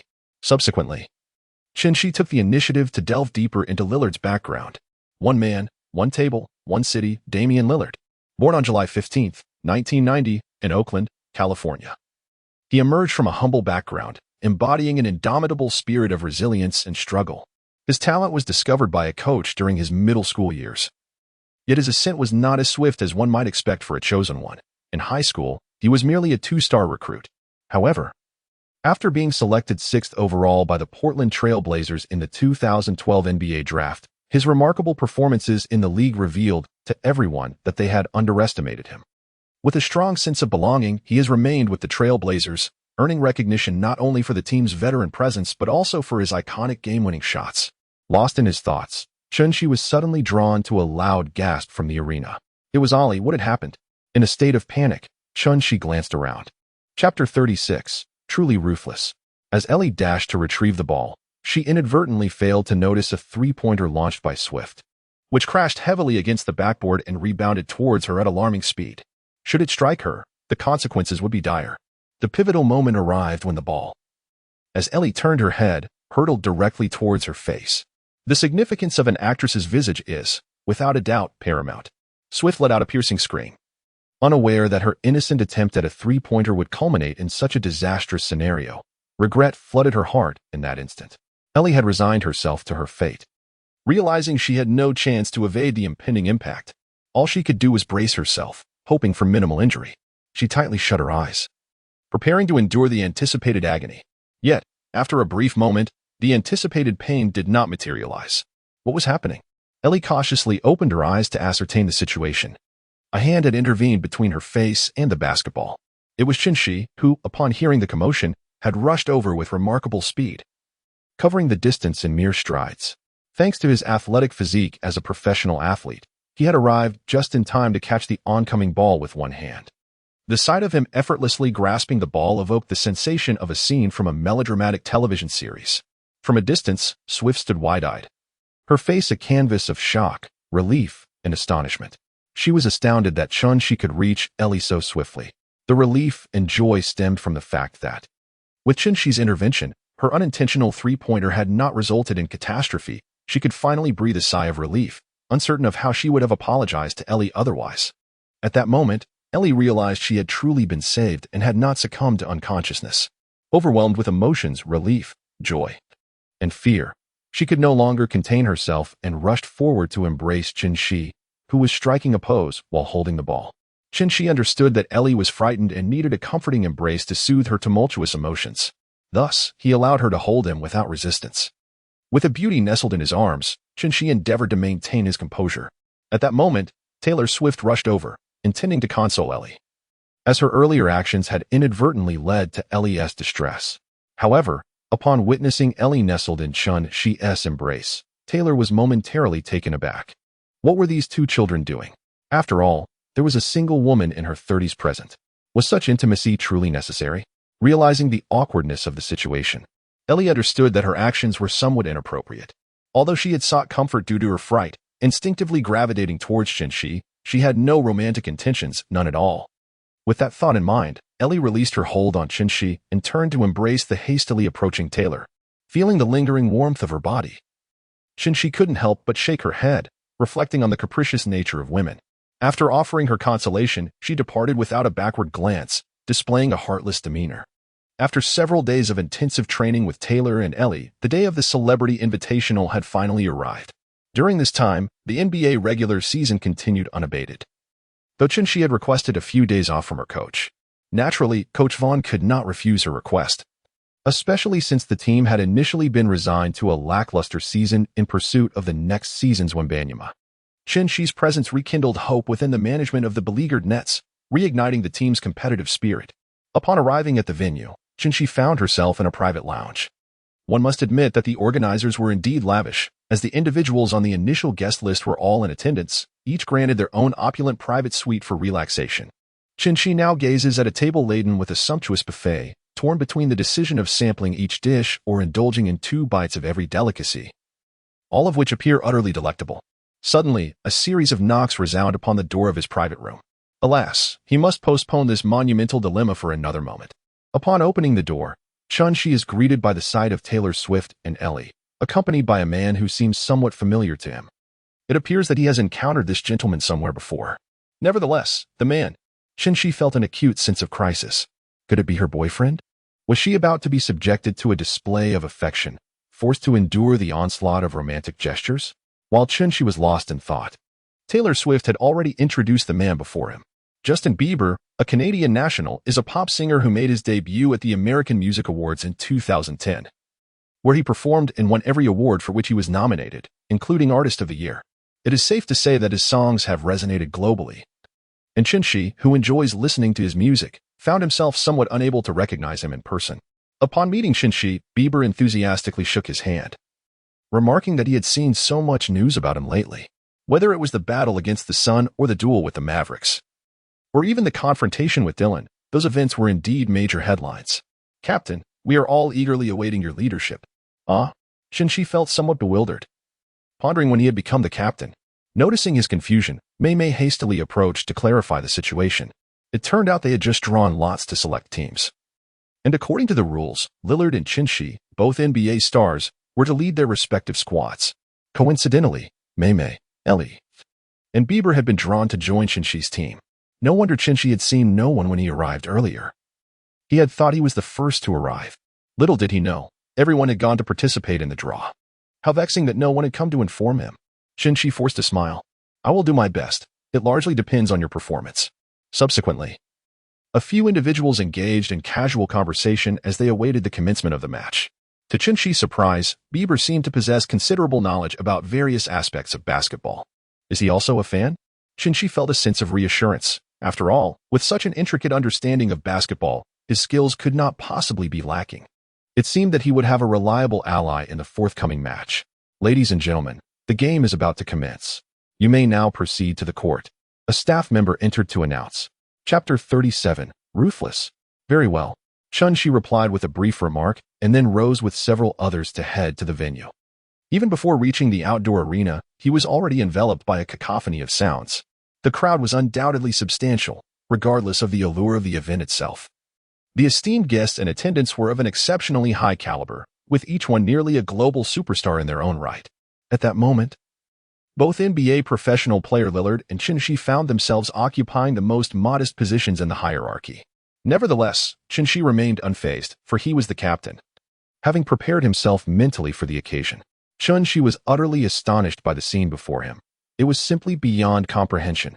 A multitude of spectators gathered, bustling and thronging, creating a veritable sea of humanity.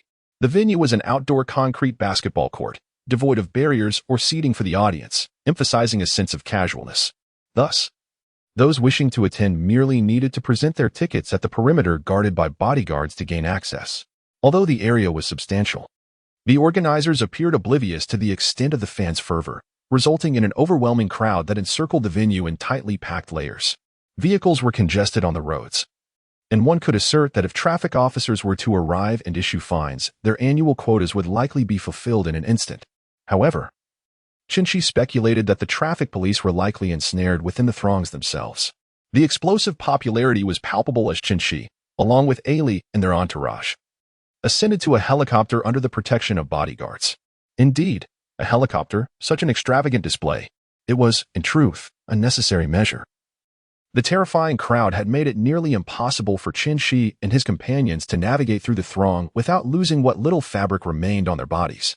Seated in the helicopter, Shinshi initially believed that being airlifted in such a manner was already a lavish act, but when he glanced outside, he was left utterly dumbfounded. A few apparent super-rich individuals from the Middle East each possessed a helicopter, peering through binoculars towards the venue, and upon spotting Shinshi and his group, they amiably waved.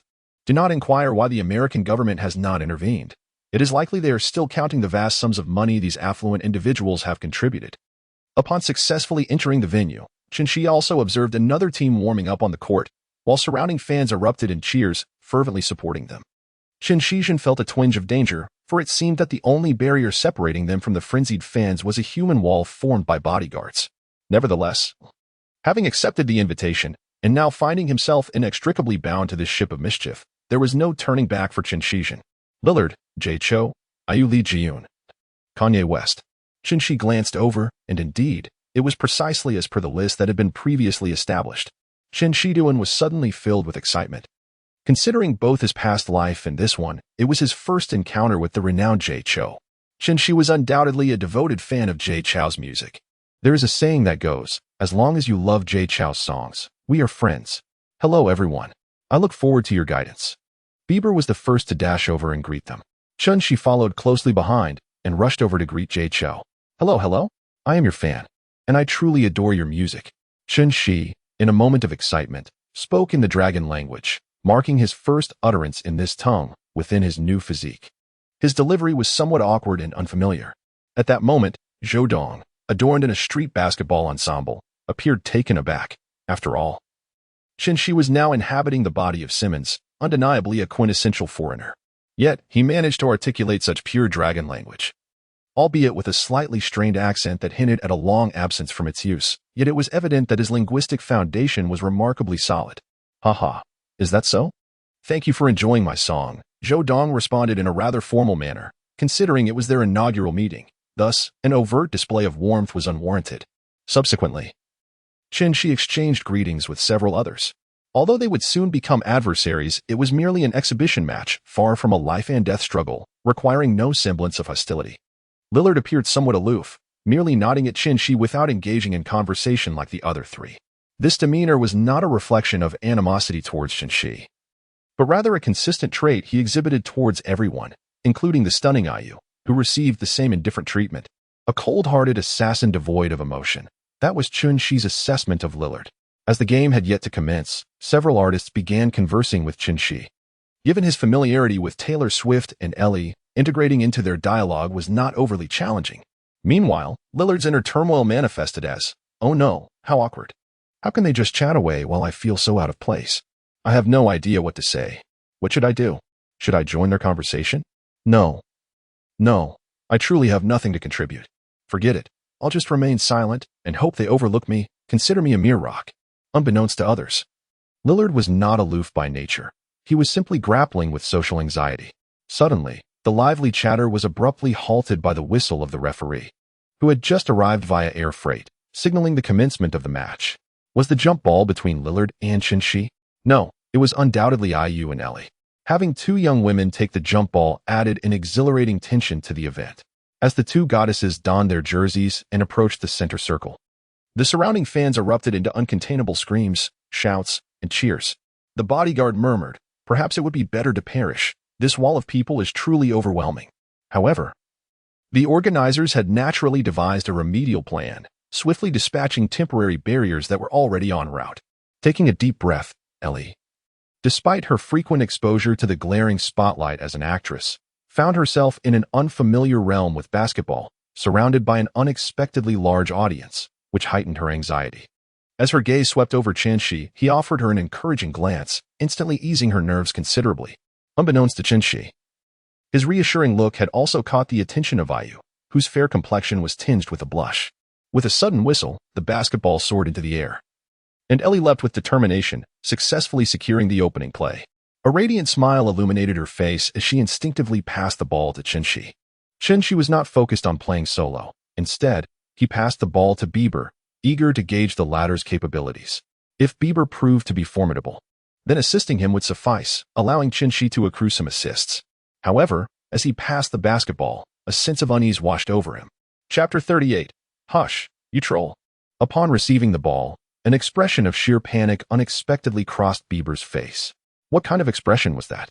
Shi was momentarily taken aback, for he had orchestrated countless passes, yet this was the first time he encountered such a reaction from the recipient of his pass.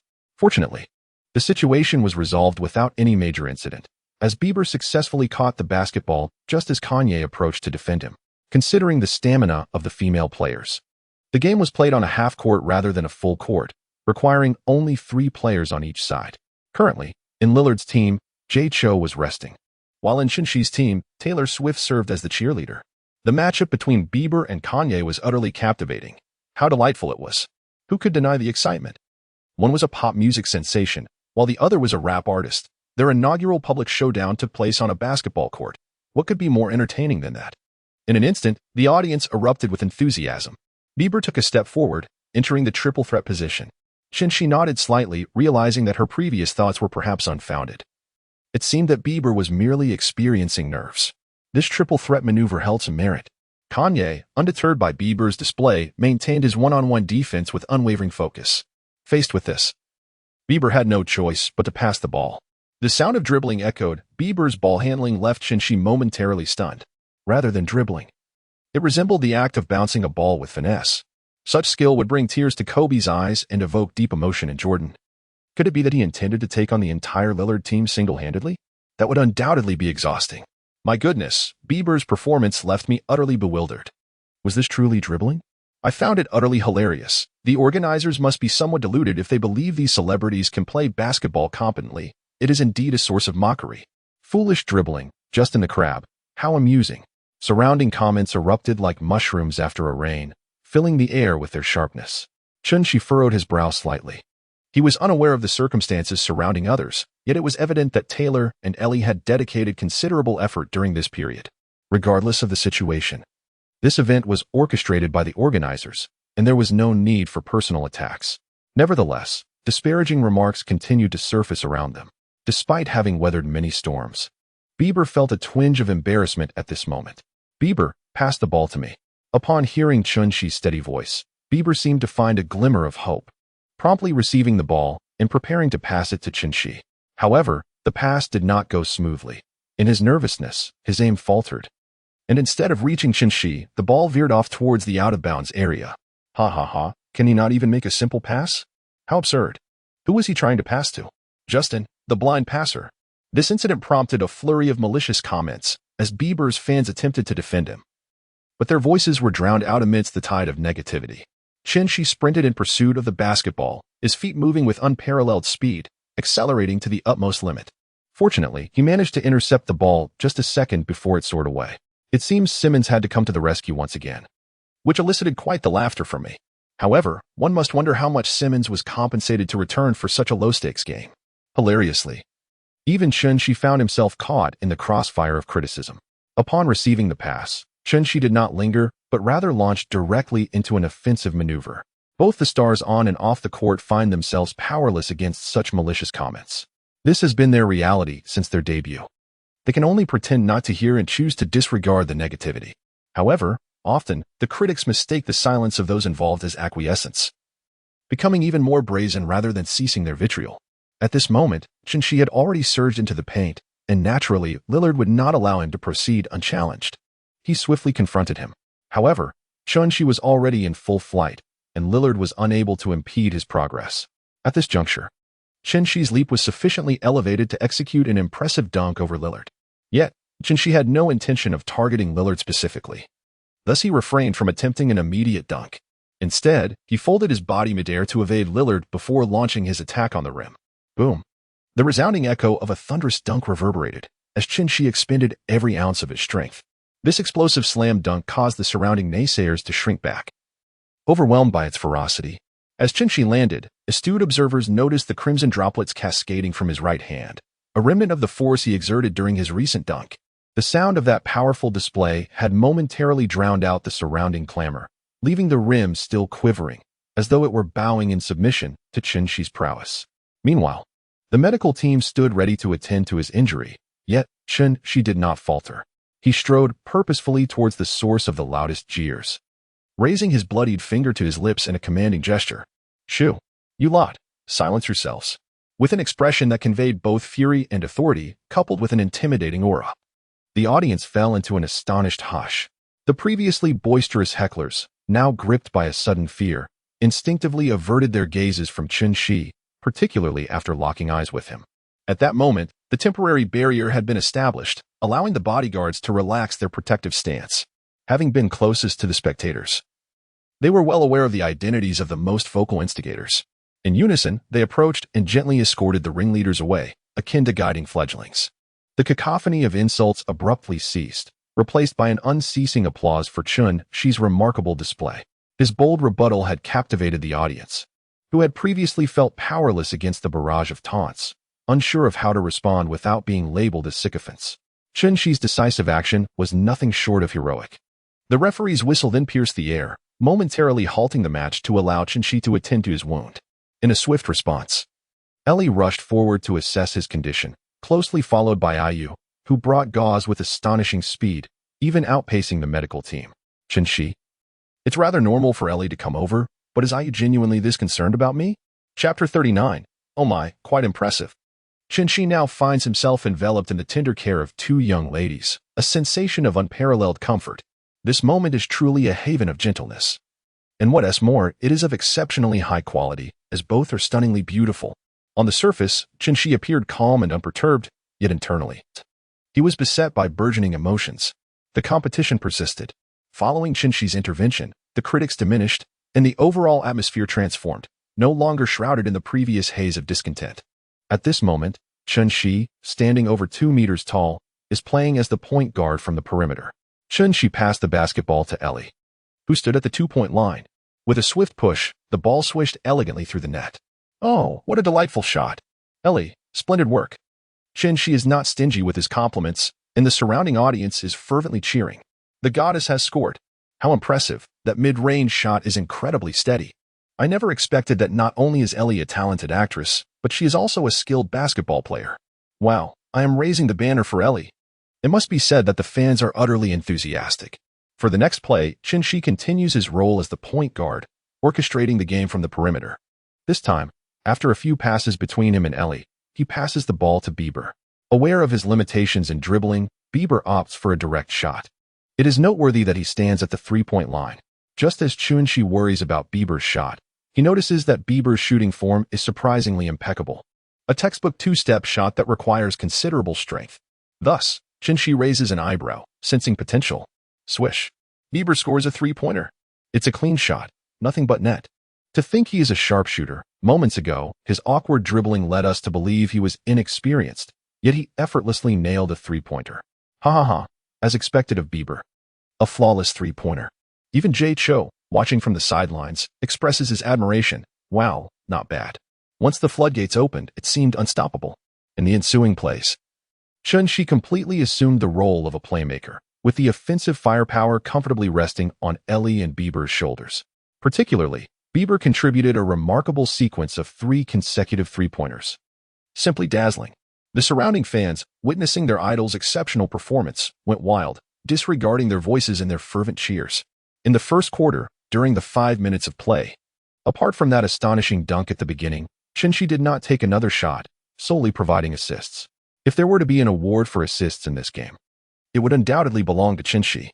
On the other hand, Team Lillard, despite Kanye and IU's efforts to score, could not match the elegance and precision of Chun-Shi's team, which excelled in shooting. Occasionally, when the score gap widened, Lillard had to shoulder the responsibility, sinking a few deep three-pointers to keep the team alive. Thus, at the end of the first quarter, one could only say that Chun-Shi's team had achieved a resounding victory. During the brief intermission, it was time for Bieber and his fans to interact. A few eager fans in the front excitedly handed over pins, yearning for autographs. Naturally, the typical fans requested signatures on their albums or photos. The more excited ones hoped for signatures on their bodies, while those who were overly enthusiastic even pulled out their clothing, requesting signatures there. Chun-Shi had never encountered such a scene before. He turned away, unwilling to gaze any longer, fearing that he might witness something even more sensational. All he could utter was, "This circle is truly chaotic." Of course, Chun-Shi had his own devoted fans, yet their enthusiasm was rather modest.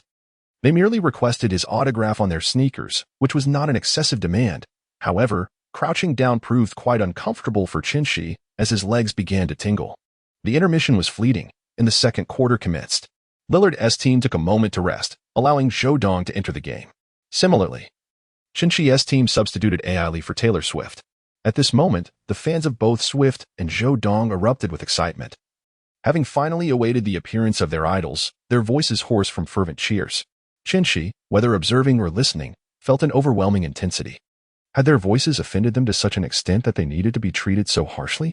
Chun-Shi pondered with intrigue. The individual known for the moniker One Ball 9 Panic, affectionately dubbed Asian Yellow Chocolate, Showdown, immediately showcased his extraordinary passing prowess upon taking the court.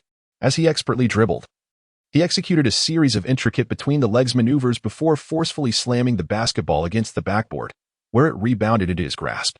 This flamboyant display of street ball artistry elicited exuberant cheers from the surrounding fans.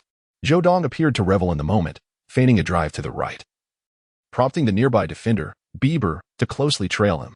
However, unbeknownst to Bieber, this was merely a ruse. Showdown's true intention was to deliver a pass. With a nonchalant flick of his wrist, he tossed the ball to a spot perilously close to the hoop. At this juncture, Damian Lillard, who had been compelled to assume the center position due to Showdown's takeover as point guard, seemed to be in perfect sync with his teammate. He swiftly positioned himself beneath the basket, catching the ball midair and executing a seamless dunk. Such a splendid collaboration. Truly, Yellow Chocolate's passing instincts are unparalleled. Showdown's passes remained as dazzling as ever, drawing forth an outpouring of admiration, particularly from his fervent supporters, whose cheers were deafening. With a playful gesture, Showdown pointed towards Lillard, honoring their flawless synergy with his utmost respect. Although Lillard did not comprehend the words of Showdown, he recognized the sentiment behind them, prompting a slight smile to grace his lips. Following Showdown's entrance onto the court, the overall efficiency of Lillard's team surged. Showdown consistently delivered an array of miraculous passes. With few exceptions, Lillard was able to convert them into scoring opportunities. This relentless display of skill ignited a continuous wave of applause from the audience, yet Showdown, lost in the reverberation of accolades, began to push the boundaries of outrageousness with his passes, leaving Lillard in a state of exasperation. Shinji's shooting remained remarkably precise. Taylor, substituting for Ellie, exhibited shooting prowess that was equally commendable, maintaining a commendable accuracy. However, through some dazzling maneuvers, Showdown managed to significantly close the score gap. Before long, the match had reached its final quarter. Apart from Lillard and Shinji, the other players were already panting heavily, with several of the girls glistening with perspiration. I truly have no strength left. The rest is up to you, Bieber gasped, and it was evident he was spent, as were Taylor and Ellie. The situation was akin on Lillard's side as well. Shinji and Lillard both understood that the true essence of their match was about to commence. What followed was a one-on-one battle between the two. Chapter 40, A Glimpse of Authenticity. Both Shinji and Lillard had extricated themselves from their previous state of relaxation and nonchalance. Due to exhaustion, Bibby took on the role of a jovial facilitator. Content to observe from the sidelines, and the others followed suit. Wow, is she about to engage Lillard in a one-on-one showdown? Are they finally going to get serious? The anticipation is palpable. The audience had already witnessed 3/4 of the Stars contest. While it had its moments of brilliance, the repetition had begun to wear thin, leaving them yearning for a genuine and high-stakes confrontation. At this juncture, the duel between Lillard and Shinji was poised to fulfill their desire. As despite having played through 3/4, the physical exertion for both was merely sufficient to reach a state of warm-up. At this moment, Shinji received a pass from Bieber, his gaze shifting towards Lillard, who, in turn, approached to defend against him, having never faced the Trailblazers before. This was Shinji's inaugural encounter with Lillard. Rather than hastily launching an attack, Shinji chose to scrutinize Lillard's positioning. As anticipated, much like the majority of those who have faced him for the first time, Lillard granted Shinji a two-step cushion, affording him ample space to shoot. It seems he still does not possess a thorough understanding of Shinji. A glint of cunning flickered in Shinji's eyes. To refrain from showcasing his skills would be a disservice to himself. Do you truly wish for me to take the shot? He queried. Lillard nodded in affirmation. Though he had taken note of the recent media narratives suggesting that Simmons' shooting had undergone a remarkable transformation, despite being somewhat socially anxious, Lillard remained skeptical, insisting that Shinji demonstrate his shooting prowess before he would believe it. Upon receiving Lillard's affirmative response, an expression of indignation crossed Shinji's face. This only deepened Lillard's doubts about Shinji. The look on his face suggested he might falter after taking the shot, perhaps fearing failure. It was evident that the media, with their incessant prattle, had fabricated stories for clicks. Shinji's purported shooting ability seemed merely a sensationalist gimmick, likely relying on a stroke of luck from making a shot or two. Nevertheless, Lillard was resolute not to relent once on the court. He was committed to giving his all, not merely out of respect for his opponent, but also for his own integrity. Yet, Lillard could not completely shake off a slight relaxation in his focus on Shinji's shooting. This was precisely the effect Shinji desired. His masterful performance had evoked Lillard's fanciful musings, leading him to underestimate Shinji's capabilities. Next, according to Shinji's carefully crafted script, he intended to leave Lillard utterly astonished. Bending his knees, he pushed off the ground, raising his elbow and compressing his wrist. Shinji effortlessly released the basketball from his hands, rendering Lillard's defense utterly ineffective, having no impact on him whatsoever. Swish. The ball went in, ringing the buzzer. With an audacious long-range three-pointer right in front of Lillard, she demonstrated an unparalleled flair, simply magnificent. Lillard's defense appeared lackluster at this moment. Meanwhile, incredulity flickered in Lillard's mind. This seemingly effortless long-range shot made him question whether Shinji had been merely toying with him. Doubts began to creep into Lillard's thoughts regarding Shinji's earlier performance. It was inevitable, for Shinji had always possessed a flair for theatrics, a true dramatist at heart.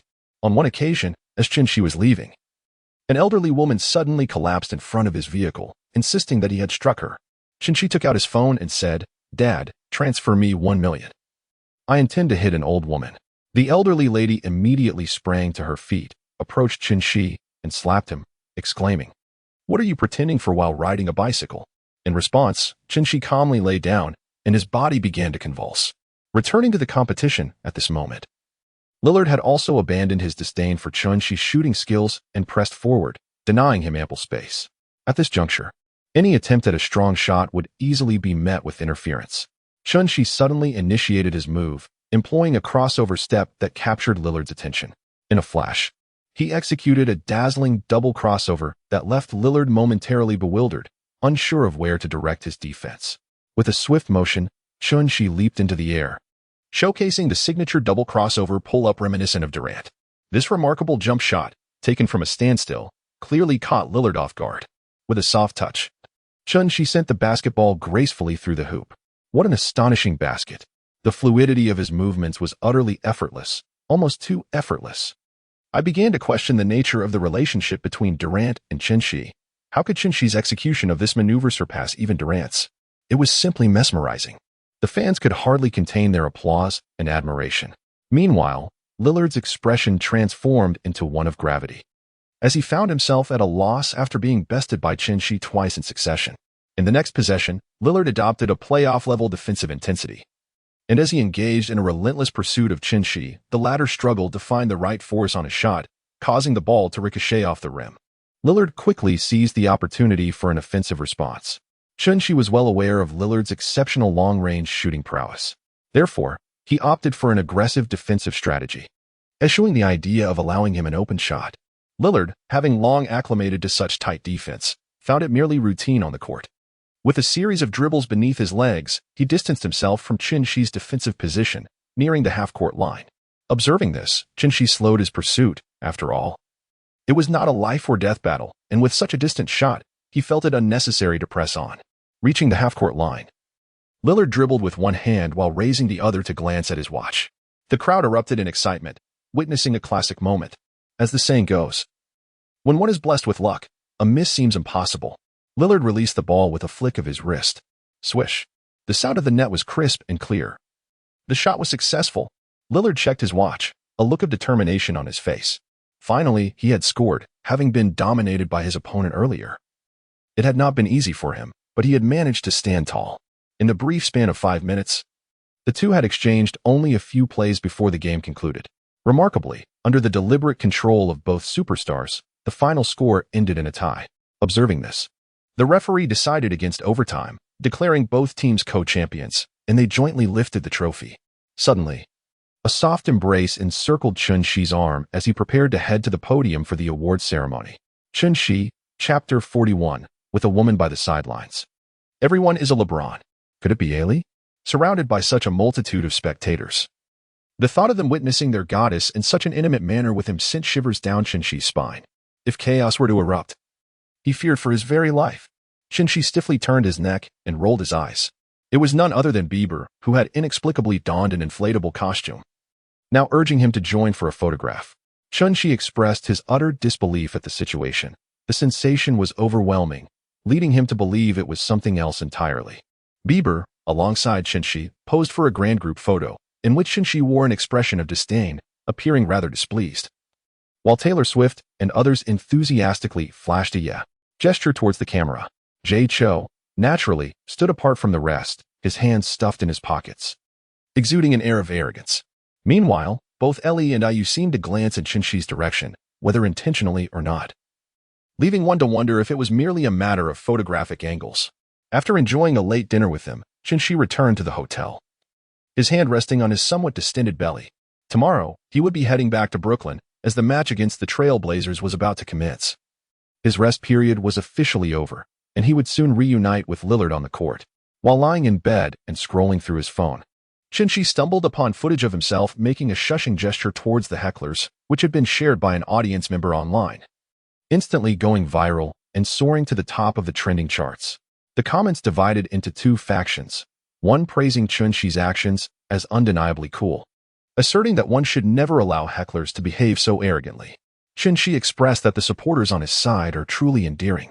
Conversely, others contend that the harsh words he faces are merely the price of aspiring to fame.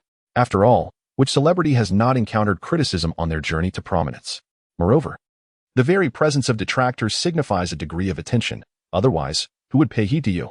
In response to those holding such views, Chin-Shi merely smiled faintly, suggesting that tonight's encounter is poised to be another fierce battle.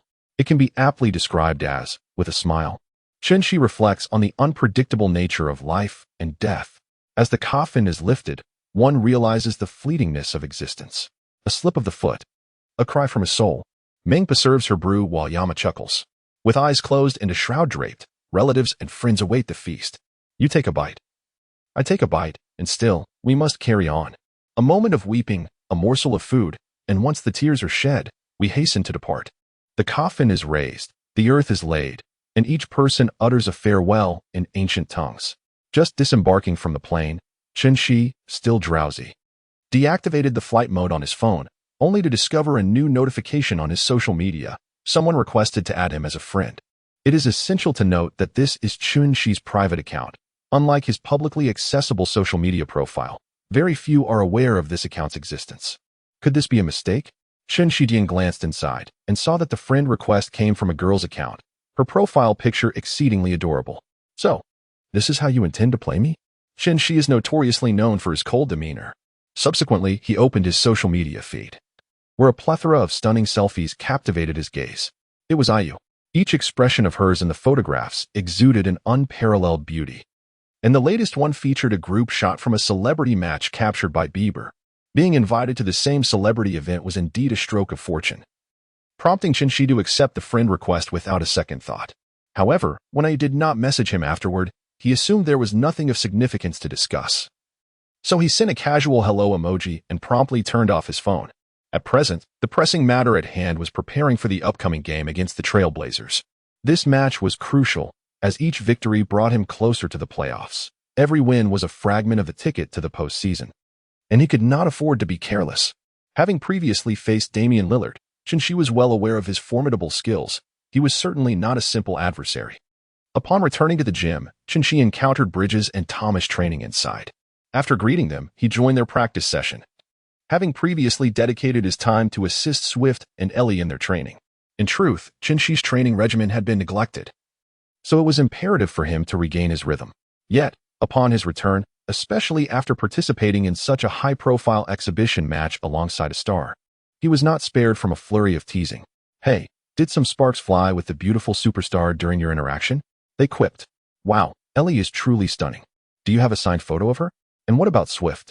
Thomas and Bridges encircled Chin-Shi, leaving him no room to breathe, seemingly eager to catch a whiff of the lingering aura of the goddess.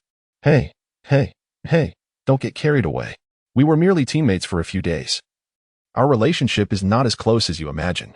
The disheartened expressions on Thomas and Bridges' faces were palpable as they processed this revelation, expecting to seize an opportunity for an autograph from the goddess. However, they still held on to a glimmer of hope, urging Chin-Shi to pull out his phone, incredulous that he hadn't even saved her contact information. At this moment, Chin-Shi could not restrain the two individuals any longer and obediently unlocked his phone. The several unread messages displayed on the screen sent the two into a frenzy. Among those messages were one from Taylor Swift, another from Ellie, and yet another from Ayu. It was an absolute madness indeed. Chin-Shi had never encountered a wolf before, nor had he ever heard its haunting howl. Yet today, he seemed to perceive the chilling call of a ravenous wolf. Inside the arena, the seats were filled with elegantly attired spectators, all gathered to witness the clash between the Brooklyn Nets and the Portland Trailblazers.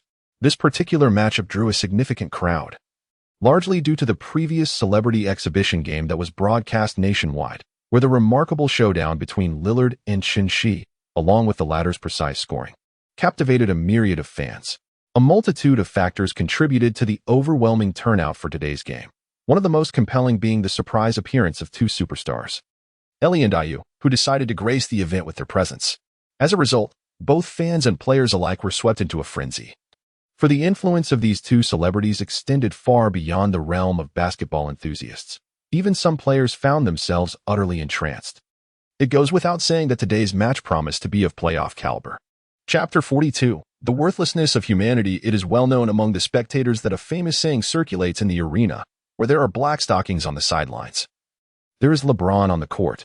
While this may be somewhat exaggerated, it aptly conveys the notion that the mere presence of a woman, particularly one of notable beauty, can bestow an inexplicable advantage upon the men competing on the court. What was once a casual game now transformed into a playoff spectacle. Upon receiving the astonishing news that both individuals had come to watch the match, Shi was taken aback. He promptly took out his phone to send a message for confirmation.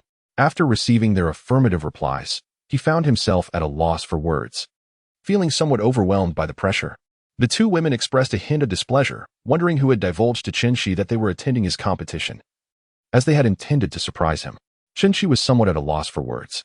After all, given the fame of the two women and the cheers from the audience, it was evident that anyone but Shi himself would recognize them. What truly astonished Shi was the revelation that IU had come to watch him play.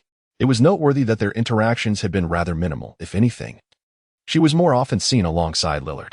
Why would she choose to attend his game? Moreover, IU encouraged Shi to perform well on the court, promising to be his most enthusiastic cheerleader from the sidelines. It was perplexing, utterly perplexing. Nevertheless, these minor distractions did not impede the commencement of the match. With the referee's whistle, the game began. The referee tossed the ball into the air, and it was seized by the Trailblazers center, Nurkic, who immediately passed it to his elder brother, Lillard. Upon receiving the basketball, Lillard cast a casual glance towards the audience, specifically in IU's direction.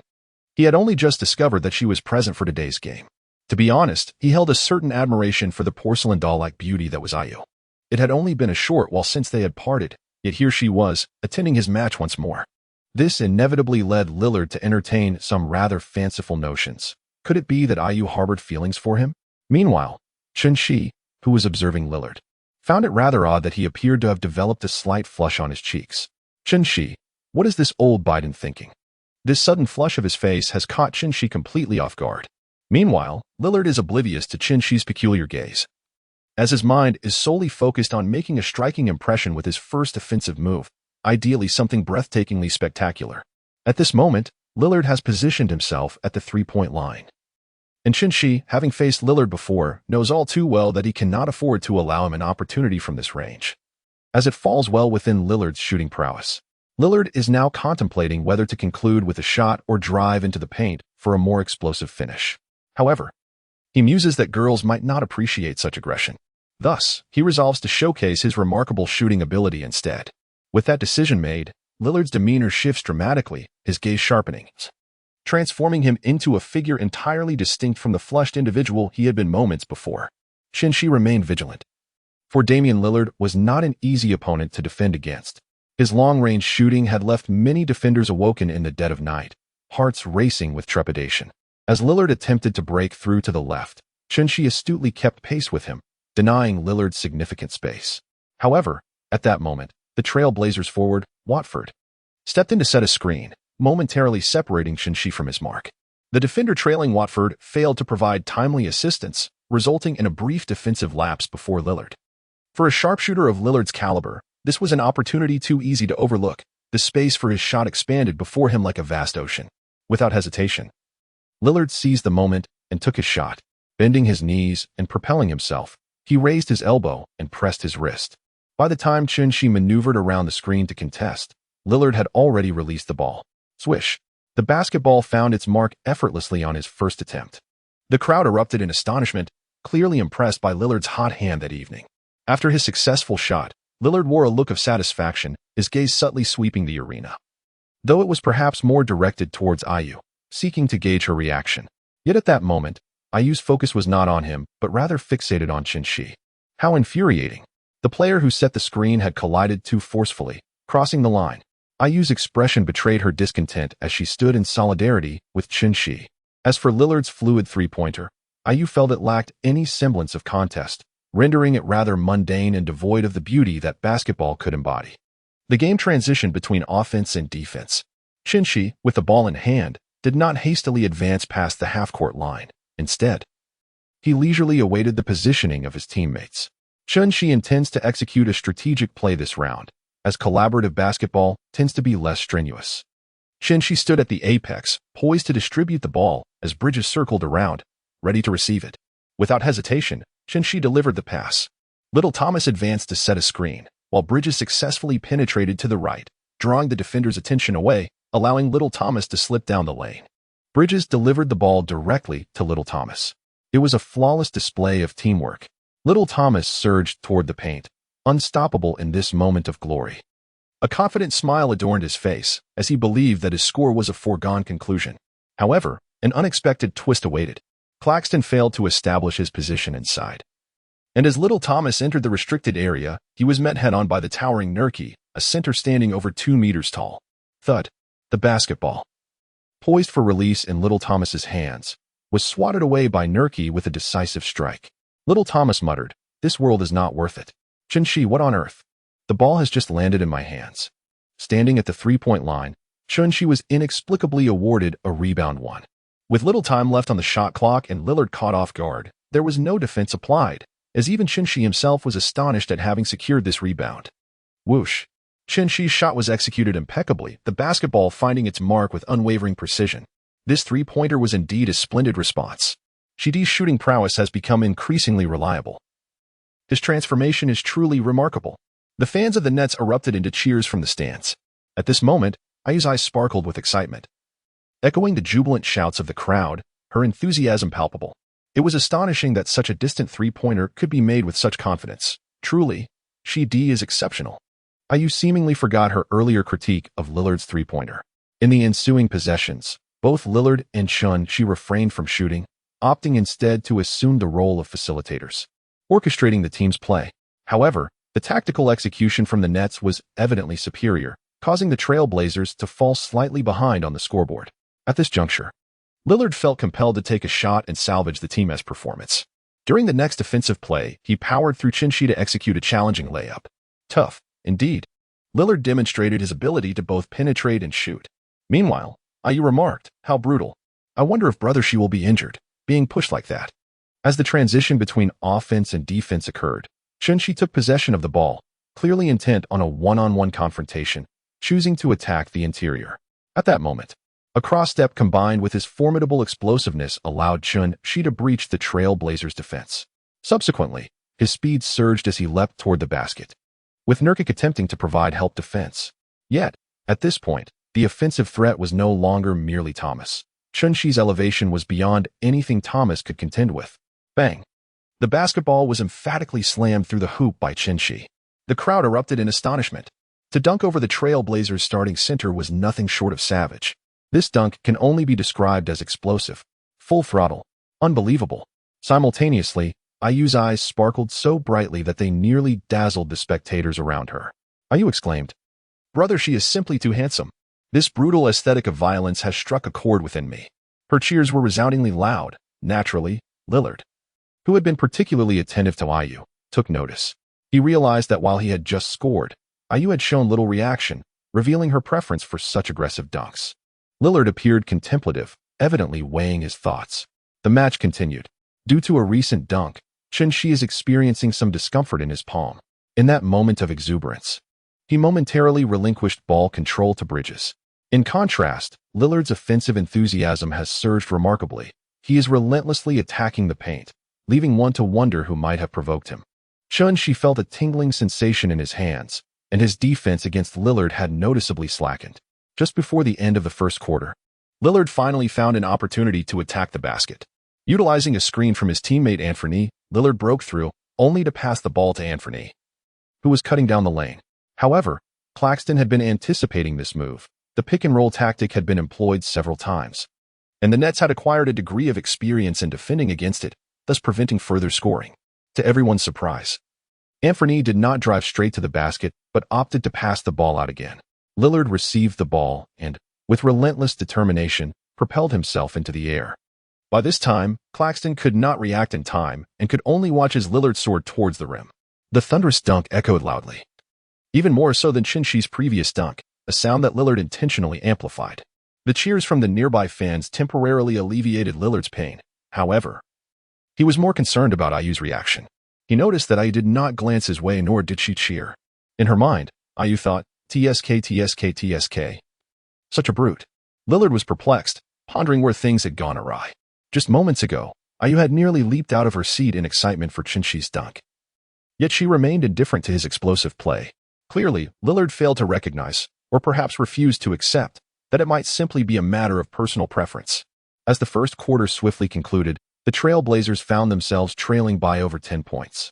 Lillard's right hand still trembled slightly from the dunk. and his shooting form appeared quite peculiar, resulting in a disappointing performance. During the break, Lillard cradled his slightly swollen right hand and hurried to seek urgent treatment from the team doctor.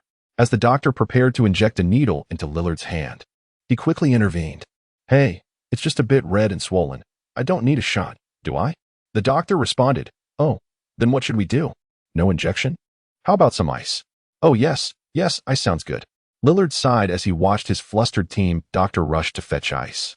Thinking that the management should have disbanded this group of veterinarians long ago, it was such a waste of resources.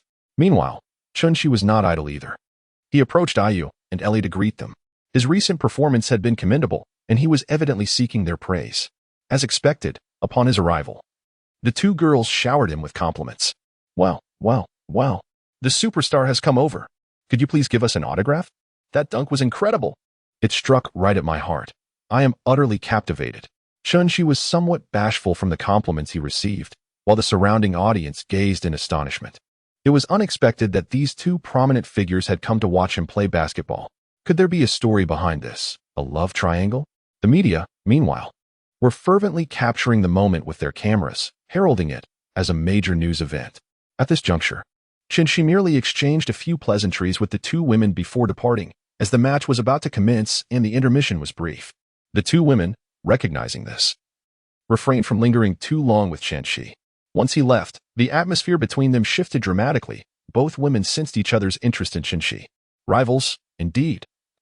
But neither would stoop to acknowledge the other. As the second quarter began, Lillard remained seated on the bench, nursing an ice pack on his swollen injury. The team's physician, who had gone to fetch the ice, couldn't shake the feeling that something was amiss. After all, he was the physician. Yet a player had taken the lead in this instance, despite being the team's superstar. This incident reminded him of a recent conversation with his son. Embarrassed, he had approached his son and said, "Son, now that you've grown up, I think we should discuss sex education." To his surprise, his son became serious immediately, replying, "Sure. Dad, feel free to ask me anything you don't understand." Consequently, when preparing the ice for Lillard, the physician, in a moment of haste, opted for a mere plastic bag instead of a proper ice pack, leaving Lillard grimacing in discomfort. On the court, Chun-Shi continued to display his prowess, executing breakthrough shots with finesse, further widening the score gap. Chun-Shi subsequently made an extraordinary three-pointer from 2 steps beyond the arc, elevating the score to a daunting lead of 20 points. As Chun-Shi revels in the moment, performing an enchanting shoulder dance, Ayu, fully immersed in the excitement, unabashedly shouts towards Chun-Shi, "Simmons, I love you, ah?" Ellie, not to be outdone, quickly follows suit, exclaiming, "Brother, that was amazing." The cheers from these two goddesses instantly elevate the atmosphere among the fans, creating a cacophony louder than any previous moment. While the excitement envelopes them, Lillard can only perceive the noise. When Ayu professes her love, Lillard feels a part of his heart shatter into countless fragments. Yet, he swiftly reassures himself that Ayu's affection is not genuinely for Chun-Shi, it is merely a reflection of his impressive performance. If Lillard were to showcase such prowess, Ayu would undoubtedly admire him as well. A flame reignites within Lillard's spirit. Chapter 44, Shattering the Void. At this juncture, Lillard notices that the swelling in his hand seems to be of little consequence, and the sharp sting of the ice is dulled. Without hesitation, he removes the ice from its plastic encasement and applies it to his hand, welcoming the intensified pain as he readies himself for battle once more. Such indomitable fighting spirit. Initially believing that the dynamics of the game would shift only upon his entry, he is taken aback to witness other players stepping up for the Trailblazers. In a surprising turn, it is the 19-year-old rising star, Shayden Sharp, who emerges at this critical moment. Substituting for Anthony, Shayden initially blends into the background, akin to a mere bystander. However, after Chun-Shi executes a series of remarkable, unanswerable shots, the Trailblazers, lacking Lillard's stabilizing presence, begin to falter in morale. In the next sequence, no one seems inclined to take a shot, as the deficit has swelled to a daunting 20 points, and Chun-Shi remains in peak form. Consequently, the basketball finds its way to Shayden Sharp's hands. This marks his first opportunity to seize the ball beyond merely facilitating passes. He feels a surge of excitement and exhilaration. With deft agility, he executes 2 consecutive crossovers, shifting the defender's balance, then deftly penetrates right before halting abruptly for a jump shot, his movements fluid and seamless. The basketball swishes through the net effortlessly. 2 points scored. However, this particular knockdown did not cause much of a stir, as it involved a relatively obscure figure, perhaps merely a fortunate player. In the subsequent round, during the Brooklyn Nets' offensive play, after a series of consecutive attempts by He, he unexpectedly delivered a pass to Claxton in the paint, showcasing a rather exquisite assist. The referee was poised to signal the 2 points as valid. Yet, as Claxton leapt, he was impeded by Nurkic, resulting in a blunder. The basketball failed to find its mark and was instead sent soaring away. As the ball flew off, Claxton remained consumed by his error, while Sharp had already leaped high, securing the ball in his embrace. Without a moment's hesitation, Sharp initiated a fast break upon receiving the basketball. At this moment, He had also caught up. Sharp, well aware of He's remarkable leaping ability, understood that attempting a layup could very well result in a formidable rejection. This insight was gleaned from countless late nights spent analyzing He's past game footage, leading Sharp to conclude that he must employ an unconventional strategy for this play. Behind him, He followed at a steady pace, while Sharp suddenly intensified his push-off, accelerating with unexpected swiftness. He, sensing the urgency, tensed his muscles to match the speed. However, he soon realized he had been deceived. As Sharp abruptly halted at the three-point line, He found himself unable to stop in time, stumbling forward and creating a gap between them. In this moment, with He unable to return for defense, Sharp seized the opportunity, gathering the ball and releasing a shot. This act affirmed the truth of the court. There are no insignificant players. Anyone capable of sinking that wretched sphere into the hoop is a worthy athlete.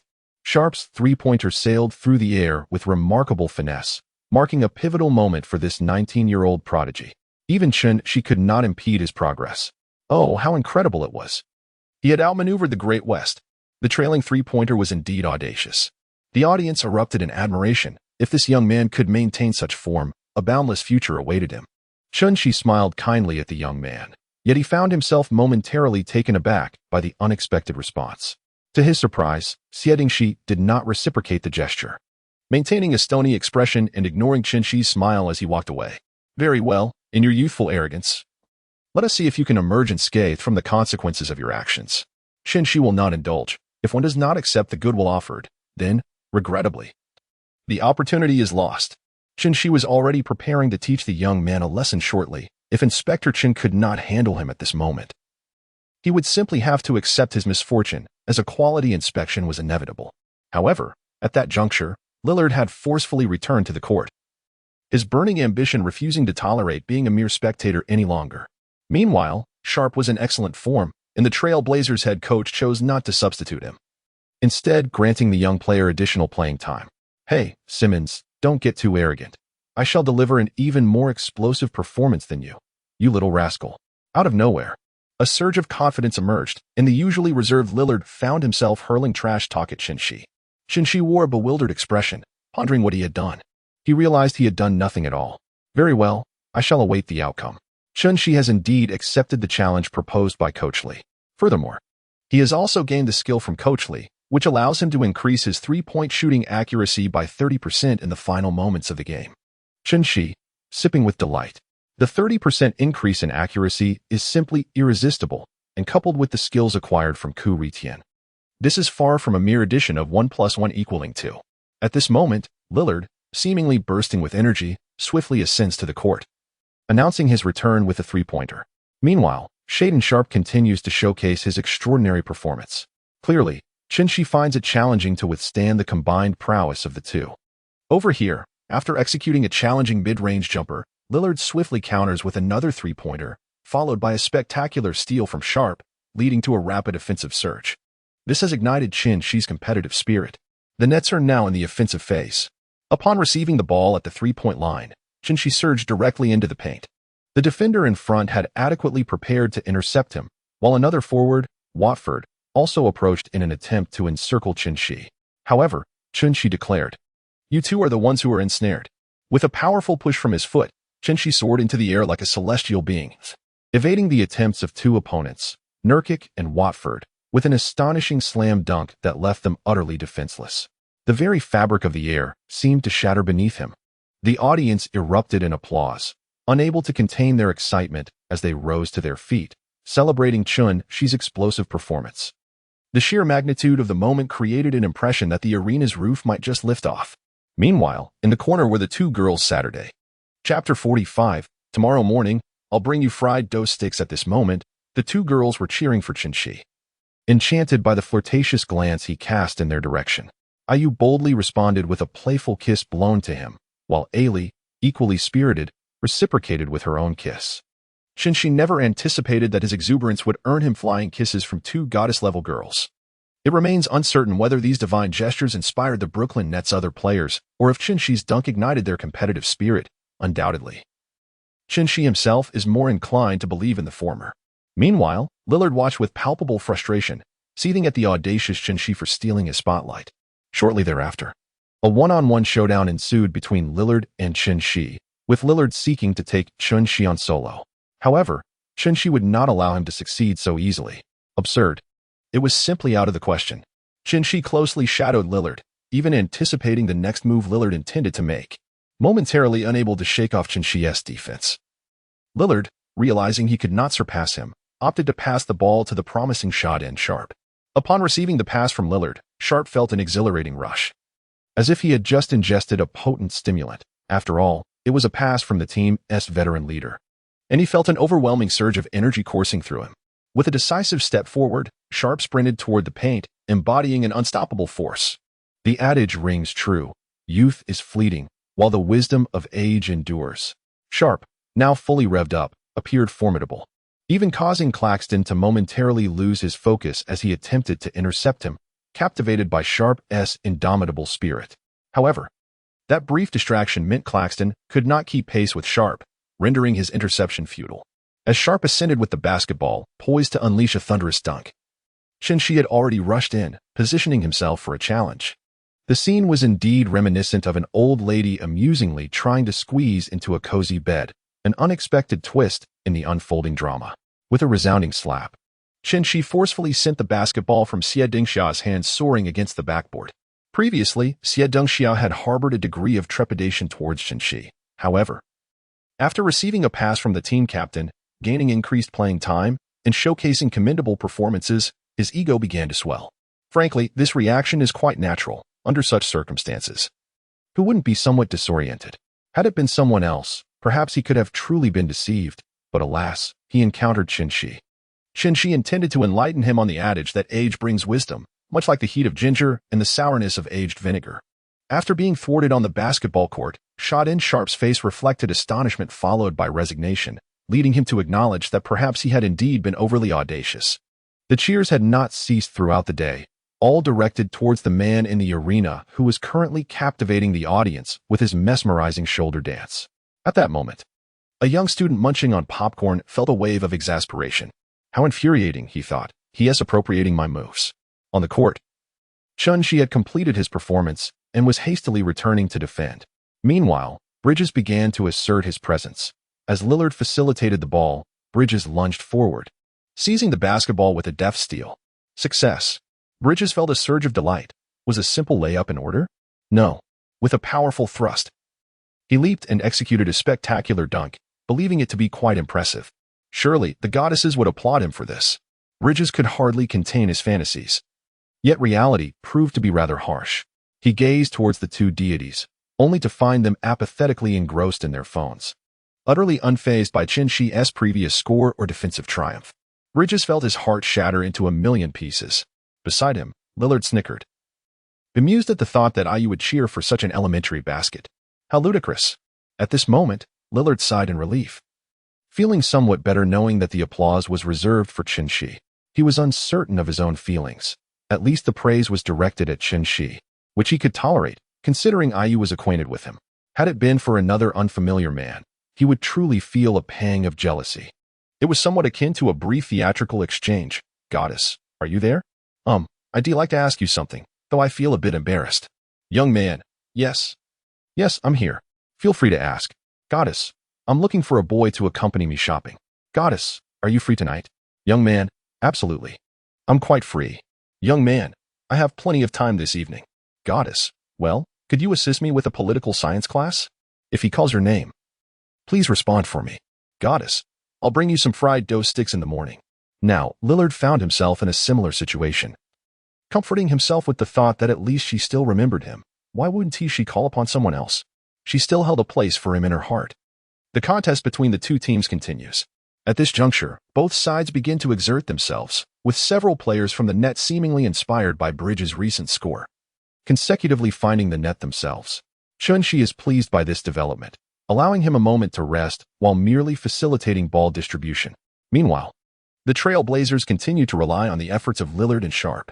Nevertheless, the Nets maintain a considerable advantage, having previously established a lead exceeding 20 points. The exchange of points between both teams is quite dynamic, and before long, the halftime break arrives, with the score narrowed to around 7 points. It is evident that once the Trailblazers found their rhythm, their ability to close the gap proved formidable, particularly given the high offensive efficiency exhibited by both teams thus far.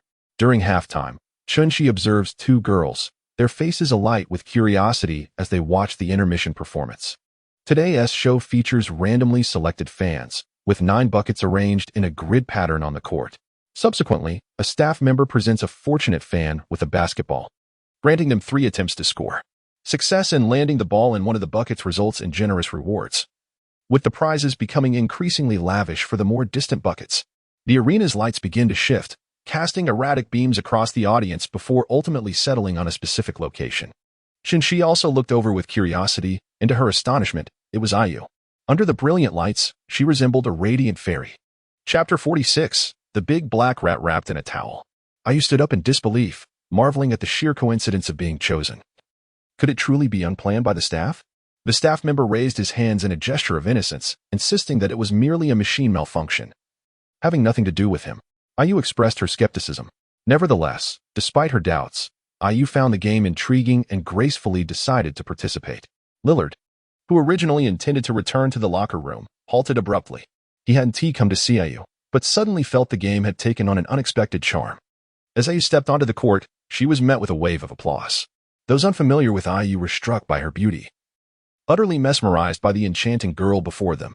Meanwhile, the audience members who recognized IU widened their eyes in surprise, although they had heard she would be attending the game. They never imagined that fortune would place her in the spotlight as a lucky audience member. Naturally, her devoted fans were already screaming with excitement. Upon her arrival on stage, the MC handed the microphone to IU, inviting her to introduce herself. "Good evening, everyone. I am IU." Her voice was soft and melodious, captivating the crowd and eliciting another round of cheers. At that moment, the MC presented IU with a basketball, signaling the start of the game. Below the stage, Lillard seethed with envy, irritated by the proximity of the chubby MC to IU. How dare he? Cursed be his luck. He vowed to dunk fiercely over him. While Lillard's mood soured, IU's expression mirrored her frustration, as she had just missed 2 consecutive shots. The ball, instead of sinking into the hoop, bounced back out. Clutching the basketball in her hands, IU knew this was her final opportunity. To ascend as a lucky audience member only to leave empty-handed would be devastatingly disappointing. Embracing hope, IU prepared to take her final shot. Just before releasing the ball, she cast a glance at the seat where Chun-Shi had been, only to find it unexpectedly vacant. Where had Chun-Shi gone? A wave of melancholy washed over IU. Perhaps Chun-Shi had retreated to the locker room for a respite. It was understandable, as this trivial game, akin to children playing house, must have held little intrigue for him. No need for sorrow, IU assured herself she felt no sadness. After briefly stabilizing her emotions, she launched the basketball into the air. In that moment, a sense of foreboding struck her. For this shot was evidently even more off-target than the last. The previous attempt hadn't even grazed the rim, and she doubted this one would fare any better. With a sigh, she muttered her frustration. Oh, how vexing it was, yet there was nothing she could do. At that moment, a shadow dashed towards the spot where the basketball was about to land with astonishing swiftness. What was this large black rodent? The plump MC was momentarily taken aback, having been poised to announce the game's outcome, and now faced with this unexpected turn of events. The towering figure, draped in a white towel to obscure his face from prying eyes, inadvertently drew the audience's attention. With remarkable precision, he caught the basketball just before it hit the ground and tossed it deftly into the farthest hoop, truly a flawless shot. Subsequently, the modest Chun-Shi, concealing half of his face, shyly slipped away, leaving the audience and IU in stunned silence. Was this blatant cheating? At that moment, Lillard felt an overwhelming sense of reverence for the masterful display. Witnessing IU miss her first 2 shots had been disheartening. Seeing her in low spirits had cast a shadow over his own mood. Yet, He never anticipated that someone would so brazenly intervene on her behalf. It became evident why IU cheered for Chun-Shi, but not for him. He had already lost the game before it even began. A sense of despondency enveloped Lillard, realizing his own inadequacies. Meanwhile, IU exited the court, clutching a large plush toy, her heart brimming with delight, as sweet as honey. After this brief interlude, the match resumed. Lillard, transforming his frustration into motivation, resolved not to concede defeat to Chun-Shi on the basketball court after having already lost to him in matters of the heart. Therefore, while he couldn't claim a fervent desire to win, he certainly felt the imperative to triumph. As the third quarter commenced, Chun-Shi initiated the offense. Instead of taking the shot himself, he deftly passed the ball to Dinwiddie, who, positioned beyond the arc, unleashed a three-point shot that swished through the net. Well done. In the past, Chun-Shi exchanged high fives, bringing the score to a 10-point margin. However, after merely a few exchanges on the court, he was substituted. The match continued to be thrilling, with Lillard showcasing a series of astonishing long-range three-pointers. Today, his shooting seemed exceptionally precise, hitting every shot with remarkable accuracy. The Trail Blazers were gradually closing the gap in the score. Yet, at that moment, the attention of the two women was diverted from the game. Although Ellie felt a twinge of jealousy regarding the interaction between IU and Chun-Shi, she remained focused on him. Upon returning to the sidelines, Chun-Shi slightly covered his left foot with his hand, his expression revealing discomfort. Instantly, Ellie's heart sank. Had Chun-Shi sustained an injury? IU too noticed the situation and cast a concerned glance in Chun-Shi's direction, wondering what was amiss. Only Chun-Shi understood that after that explosive dunk, he had slightly twisted his foot upon landing. Initially, he believed it was inconsequential, but as he continued to run, the pain intensified, becoming unbearable. Thus, he signaled to the coach to take a break. However, after Chun-Shi's departure, the Nets began decently, but then suddenly, every player seemed to falter. Engulfed by a terrifying scoring drought, no one on the court could step up to deliver crucial points, which afforded the Trail Blazers a golden opportunity to chase the score. A wave of discontent spread among the Nets fans, questioning why Chun-Shi was not on the court. It was evident that if Chun-Shi were present, the current predicament would hardly be an issue, considering his formidable scoring prowess had already captivated all the spectators. Why is Chun-Shi not on the field? Chapter 47. The hour has come. This question initially arose in the mind of a single fan, only to spread contagiously among all supporters like a virus. Even while seated on the bench, Chun-Shi could hear the myriad of whispers and murmurs emanating from the stands, all sharing a common trait. They were far from amicable. The words that reached Chun-Shi's ears were excruciatingly harsh. Did Simmons, upon witnessing the Trail Blazers' resurgence, succumb to fear and shy away from continuing the game? I have long asserted that Simmons is a coward, ill-suited to assume the mantle of a team leader. Now he has undeniably become a deserter in the heat of battle. A source of utter shame. Could it be that he has accepted money from the Trail Blazers, intentionally letting them prevail? It is plausible. I have heard rumors that Simmons frequents bars, often accompanied by different women to hotels, likely squandering his modest salary on such indulgences, thus necessitating the acceptance of ill-gotten gains. Such claims are utterly unfounded and mere fabrications. At this juncture, the third quarter had concluded, and Bridges and his teammates had departed the court, overhearing the idle gossip from the stands. This nearly ignited their fury. Since Chun-Shi's arrival in this realm, he has not once engaged in the supposed game, dedicating himself solely to training or the journey to training. Chun-Shi's diligence and self-discipline have not gone unnoticed. Every time they arrive at the training facility, they find him drenched in sweat, his athletic tank top soaked through. Consequently, they dismiss the rumors circulating about Chun-Shi without a second thought, feeling only a deepening sense of anger. Coach Vaughn's expression reflects his disapproval. As the head coach, he is acutely aware of Chun-Shi's transformation, which can only be described as a complete metamorphosis. In terms of his attitude towards competition and his dedication to training, Chun-Shi has undoubtedly emerged as the foremost player on the team. The audacity of those slandering him, claiming something is amiss with his left foot, has not escaped Coach Vaughn's attention. Thus, despite the fact that the Trail Blazers had pulled ahead by 1 point in the third quarter, he refused to grant Chun-Shi's request to take the court. Little did Vaughn know that his protective instincts would inadvertently expose Chun-Shi to such unfounded gossip. This predicament left Coach Vaughn conflicted about whether he should allow Chun-Shi to play. At this juncture, two women overheard the idle chatter and felt a surge of concern for Chun-Shi, as their interactions with him had convinced them that he was not the person depicted by the rumors. However, they found themselves at a loss for how to defend him. What could they possibly say, and how many would actually listen? After all, those who spread rumors revel in the thrill of fabricating tales at the expense of others' happiness, indifferent to the feelings of the individuals involved or the manner in which the rumors propagate. The two women clenched their fists, anxiously observing Chun-Shi's reaction.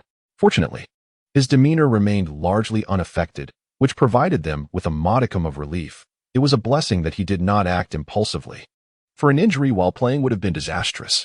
Yet, even with Chun-Shi sidelined, the incessant chatter surrounding the rumors continued unabated, growing increasingly tiresome.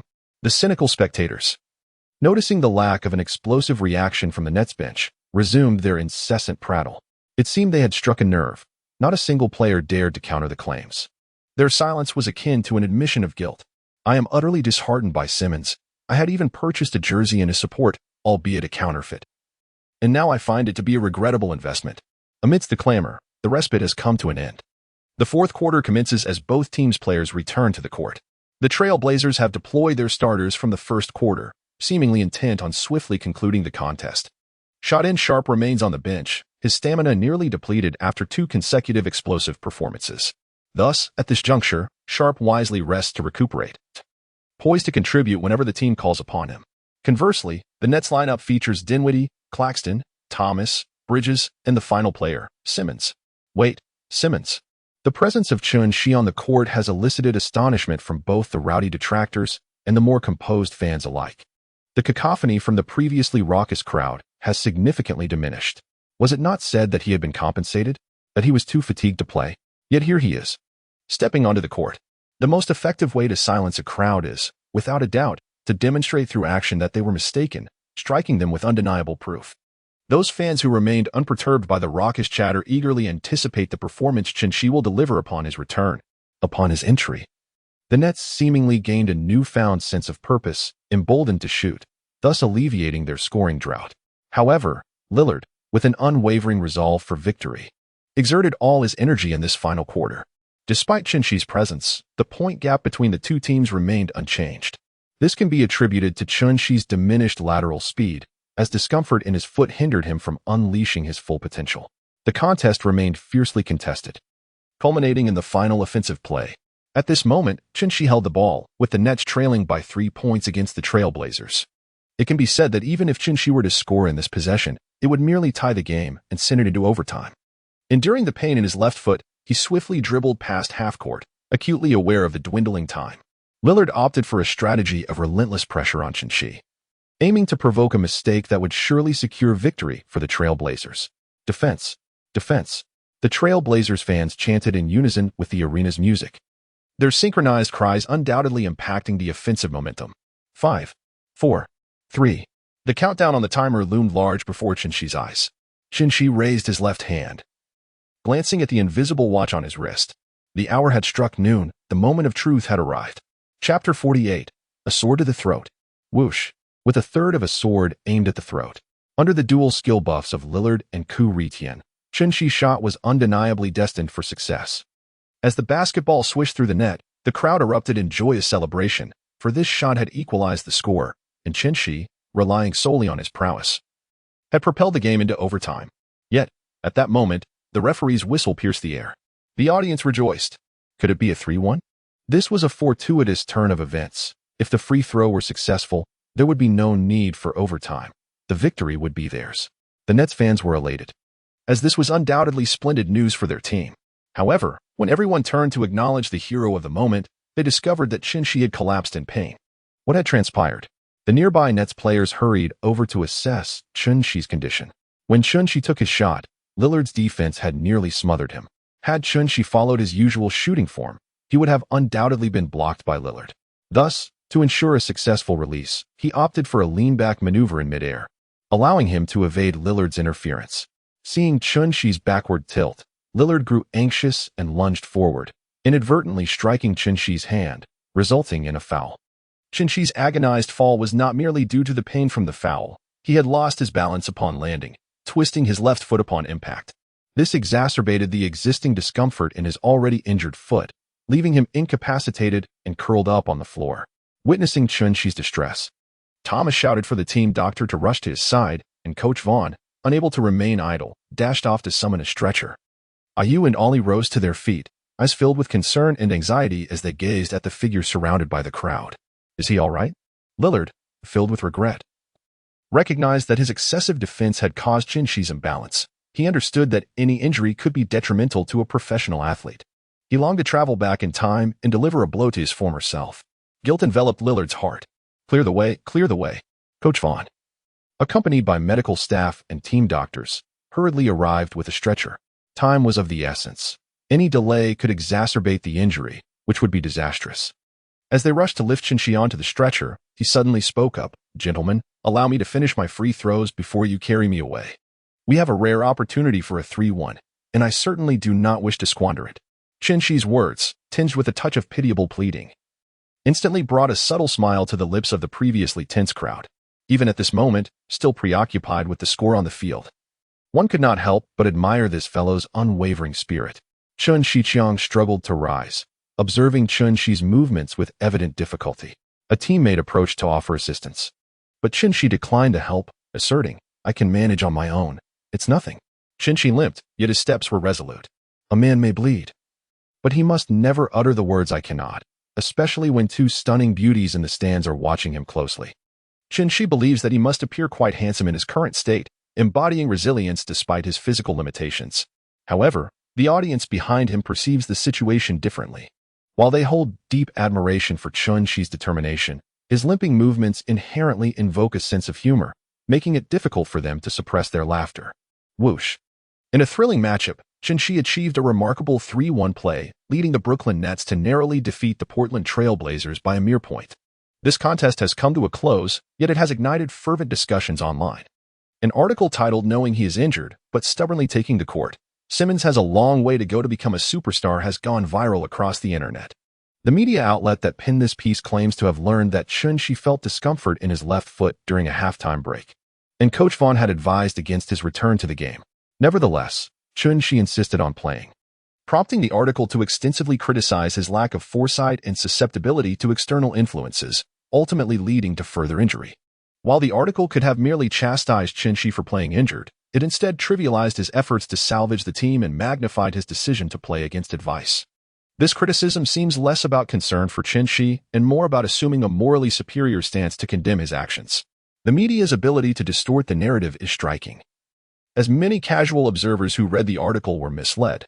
Initially, there was anticipation of a burgeoning star in the league, yet the reality proved disappointing. It's amusing to note the stark contrast between his training mentality and his performance on the court. Simmons exhibits no semblance of a superstar. I assert that he will never attain such status. He simply does not deserve it. At this juncture, a comment further escalated the discourse surrounding Chin-Shi's actions. Posted by Dylan on his social media account, he remarked that Simmons is akin to a child who, buoyed by a stroke of shooting luck, mistakenly believes himself to be a star. In truth, his mentality is even more juvenile and fragile than that of my own son. I can only imagine he is now weeping over the comments. Dylan had previously scoured the comment section with his alternate account, discovering a plethora of insults directed at Chin-Shi. Even those attempting to defend him were swiftly silenced. This prompted Dylan to entertain a mischievous thought. He could not let such an opportunity to kick a rival while they were down pass by, especially considering his own reputation could benefit from a bit of controversy. After all, criticizing the popular Simmons might bolster his own standing, as he boldly speaks out. Moreover, at this moment, no public figure dared to speak up, all choosing to retreat like turtles. Thus, D-Long took it upon himself to express his thoughts through his main account. However, D-Long overlooked the fact that it was still only a little past 7 in the morning. Many were yet to awaken. Not everyone shares his penchant for staying up late, engaging in online disputes with detractors until dawn. Chapter 49. Indeed, I am not a superstar. At 8 in the morning. In Golden State, Curry groggily emerged from the comfort of his large bed, his eyes still clouded with sleep. After a heartfelt conversation with his precious son the previous day, Curry had been utterly enchanted by the child's adorable demeanor, leaving him unable to find rest. Consequently, rising this morning proved to be a challenge for him. The only reason he stirred from slumber was the insistent ringing of his phone, with no clue as to which individual chose to call him so early.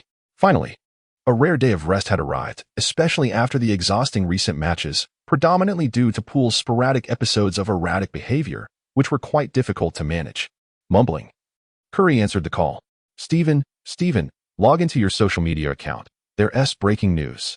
He could easily envision Draymond's animated expression, spewing words with fervor. After enduring Draymond's animated chatter, Curry finally liberated himself by ending the call. While Draymond rambled on, he failed to clarify the details, prompting Curry to decide to investigate his account himself. Of course, Draymond had assured him that he would be the first to inform him of any juicy gossip. Curry could only express his gratitude for Draymond's diligence. According to Draymond, his next move was to call Clay, and Curry wholeheartedly supported this decision.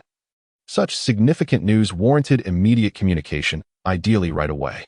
Draymond obediently complied. Upon logging into his account, the foremost trending topic was indeed the article about He that Draymond mentioned. Naturally, Curry clicked to delve deeper, and he also noticed the comments, including DeLong's opportunistic remarks.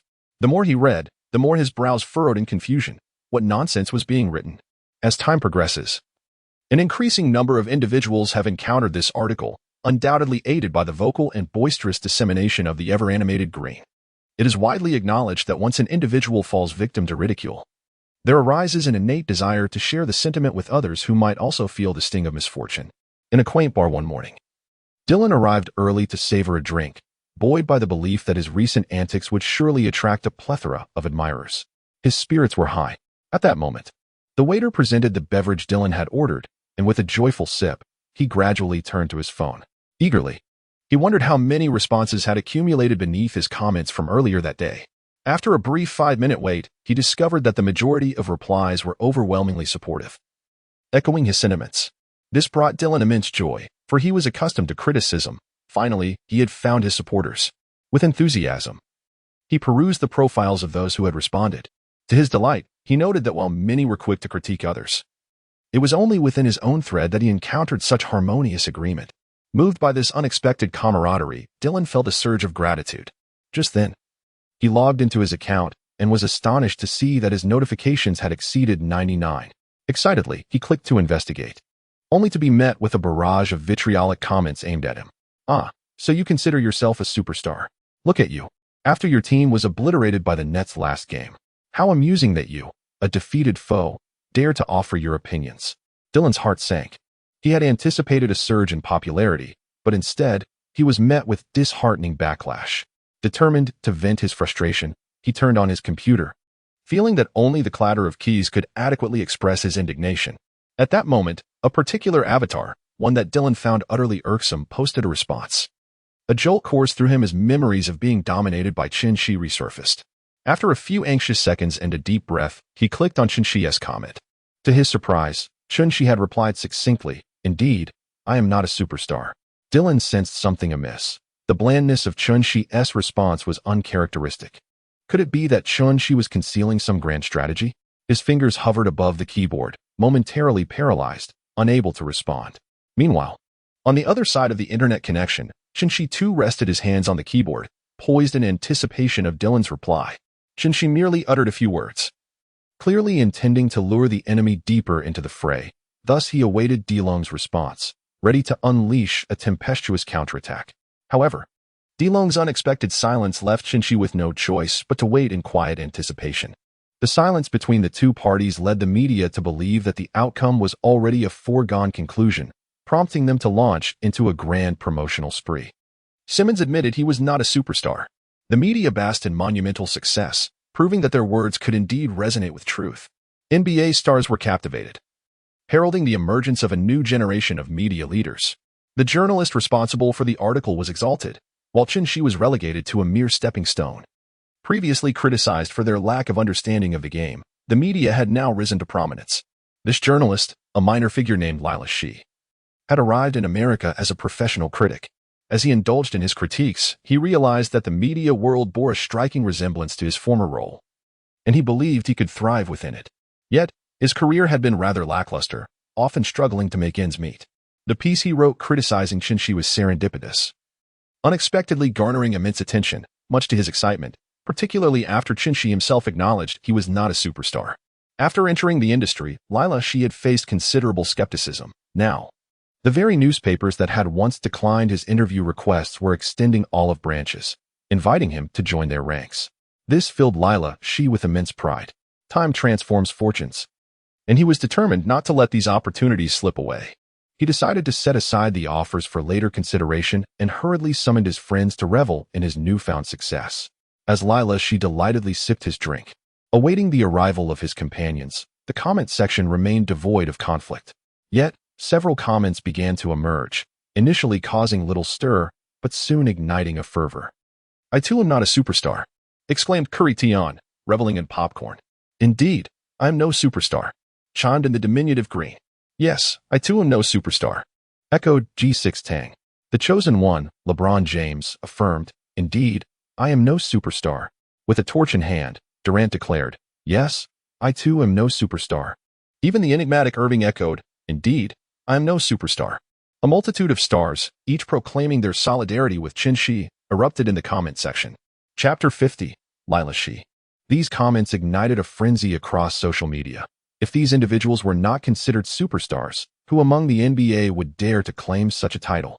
If one were to suggest that the Warriors triumvirate supports Shi due to past grievances with Dylan, while also enjoying a cordial relationship with Shi, it would be rather astonishing to witness the former Nets dynamic duo also rallying behind Shi, especially considering their notorious propensity for holding grudges.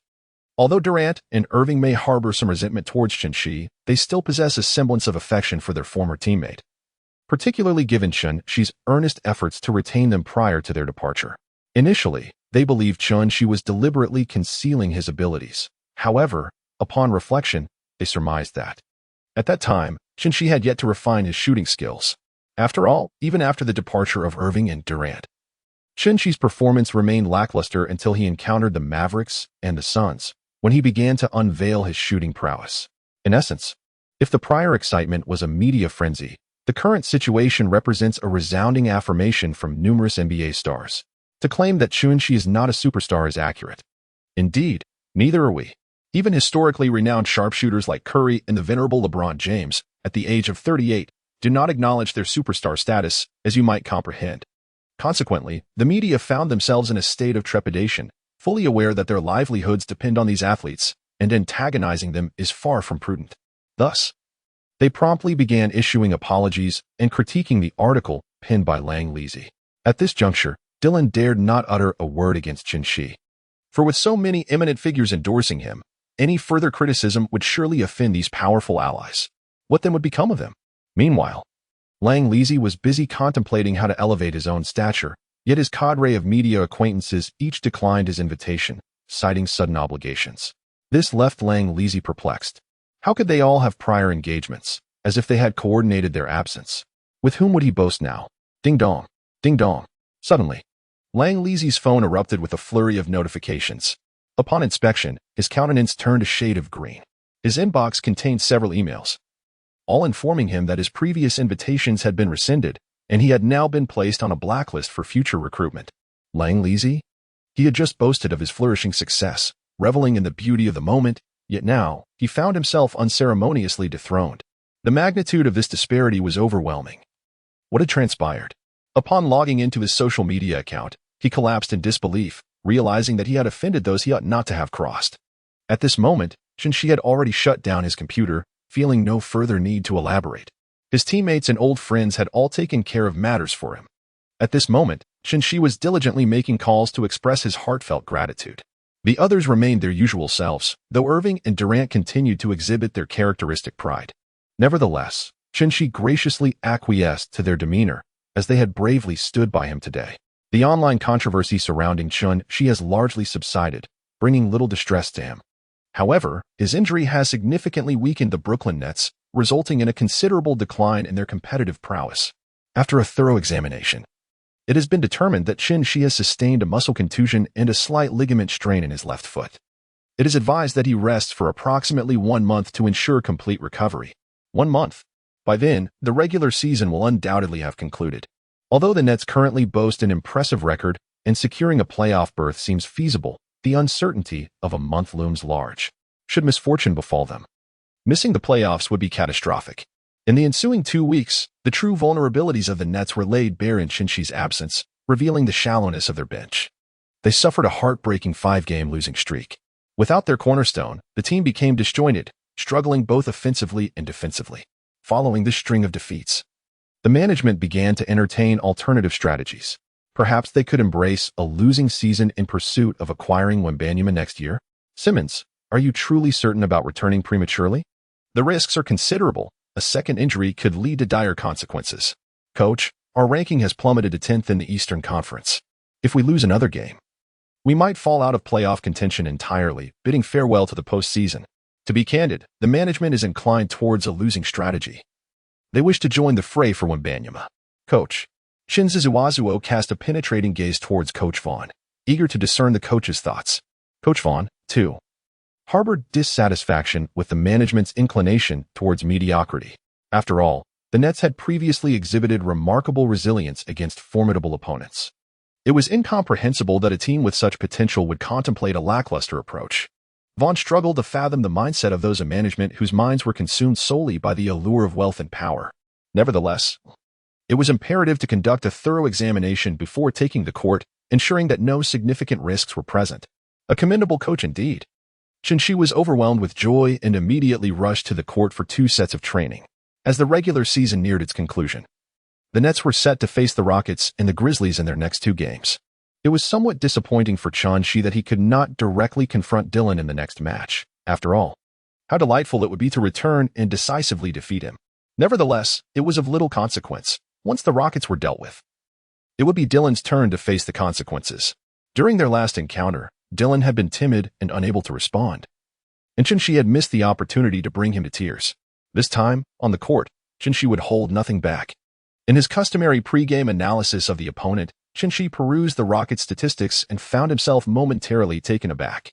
The team's performance was rather peculiar. Aptly described by the phrase, a home worm, an away dragon, the Rockets' record was astonishing. They had suffered a staggering 20-point loss at home to a team like the Hornets. Yet they had remarkably secured 3 consecutive victories on the road against formidable teams such as the Suns, Lakers, and Warriors. It was as if the Rockets possessed some mysterious buff when playing away, transforming them into a formidable force. Unfortunately for the Nets, their next match would be at home against the Rockets, meaning the latter would again be in their away form. This inexplicable sense of fate unsettled Chonshi. It was truly disconcerting, and although he felt anxious, he could not think of any feasible solution.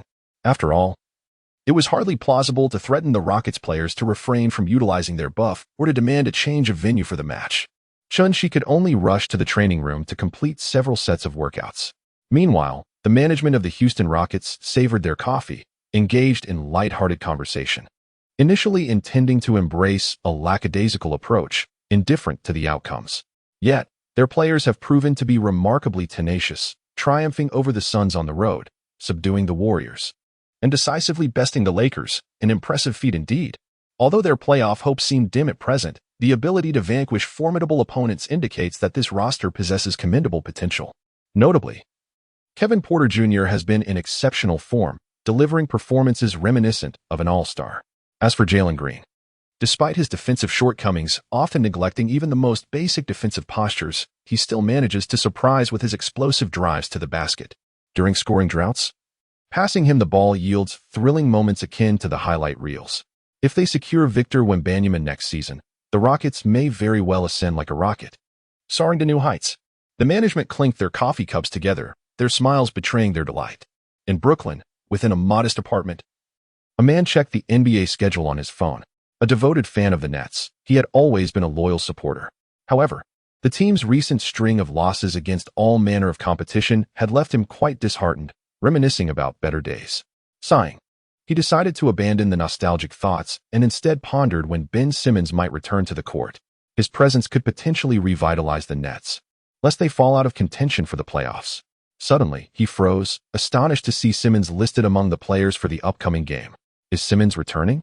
The man quickly switched apps, eager to share this exhilarating news with fellow fans in the group chat. His phone buzzed, and Chonshi, who was watching a recording, glanced at his device, paused the video, and answered. It was a message from IU. Simmons, are you really playing in the next game? Has your injury healed already? It's only been a short break. The cascade of concern left Chonshi momentarily speechless. How did they already know he would be on the court? Chonshi promptly replied to IU, assuring her that he had nearly fully recovered and was feeling splendidly well, thereby alleviating her concerns. Just as he set his phone down, messages of inquiry from Ellie and Taylor Swift arrived as well. Chun-Shi responded to each of them, expressing his gratitude for their care.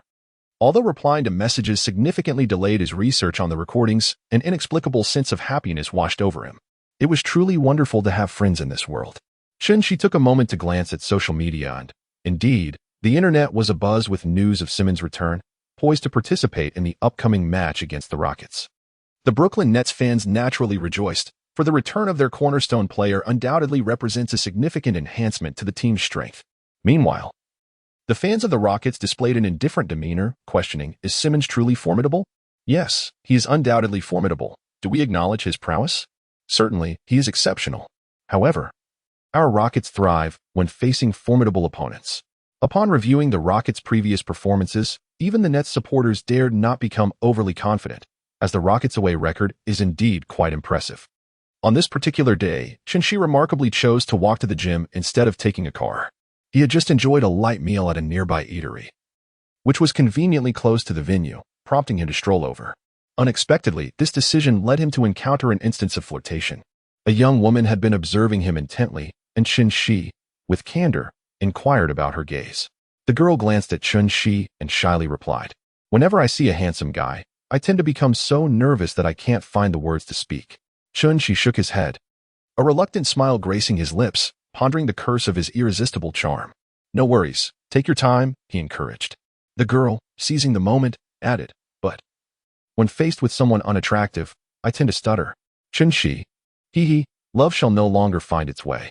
Chun-Shi quickened his pace, leaving the girl far behind. What an affront to my dignity. Do not inquire why Chun-Shi does not genuinely regard that girl. It is solely because her image embodies the essence of a blossoming neighborly girl, with strength that could move mountains and an aura that commands the world. How infuriating. How lamentable. I feel the urge to weep, sobbing softly. The pre-match warm-up. After a fortnight's absence, Chun-Shi once again graced the court, where the air felt notably more invigorating. This was the stage he had longed for, and he cherished every fleeting second upon it. The familiar yet slightly unfamiliar arena witnessed Chun-Shi launching a three-pointer. Swish. The sound of the net was exquisitely crisp. After a brief warm-up, Chun-Shi commenced his assessment of the opponents. At first glance, Chun-Shi recognized Kevin Porter Jr. He had watched the footage last night and had formed a rather profound impression of this player, enabling him to identify him instantly. The 22-year-old, donning the number 3 jersey, consistently delivered near triple-double performances during away games, undeniably showcasing an all-star caliber. Chun-Shi observed as he effortlessly sank a three-pointer, followed by a smooth mid-range jumper after receiving another basketball from the assistant coach. His style of play was notably simple yet effective, aligning perfectly with Chun-Shi's assessment from the previous night. Upon witnessing the scene, Chun-Shi confirmed that his judgment was indeed accurate. At that moment, his gaze shifted to another player, Jalen Green, who was executing a powerful dunk beneath the basket, causing the rim to tremble precariously. His prowess in the paint rendered him an ideal candidate to penetrate the opposing defense and score during critical moments for the team. This 21-year-old guard, clad in the number 4 jersey, initially drew comparisons to Devin Booker of the Suns upon entering the league. However, Chun-Shi felt the comparison was somewhat misplaced, as Jalen Green's defensive tenacity left much to be desired, and he exhibited a strong preference for attacking the rim. After Chun-Shi had made a thorough observation, the warm-up period was drawing to a close. With a sharp whistle from the referee, the match between the Brooklyn Nets and the Houston Rockets commenced. Chapter 52. The Nets center continues to struggle as the game began. Claxton faltered once again. He failed to secure the opening tip, allowing the opposing center, Shinjing, to seize possession. The Rockets were granted the first offensive opportunity. Kevin Porter Jr. skillfully maneuvered the ball across half-court. This player, known for his straightforward and efficient style, was expected to focus on ball distribution, as orchestrating plays at this juncture was the most reliable means of securing points while bolstering defense. After Chun-Shi made this conjecture, he immediately focused intently on the passing trajectory of Kevin Porter Jr. if we consider that the interior player, Shinjing, has effectively established his position. This indeed presents an excellent opportunity for a pass. Chun-Shi focused intently, believing he had an 80% chance of intercepting the basketball as soon as Kevin Porter Jr. passed it. However, to his astonishment, Porter executed an unexpected maneuver.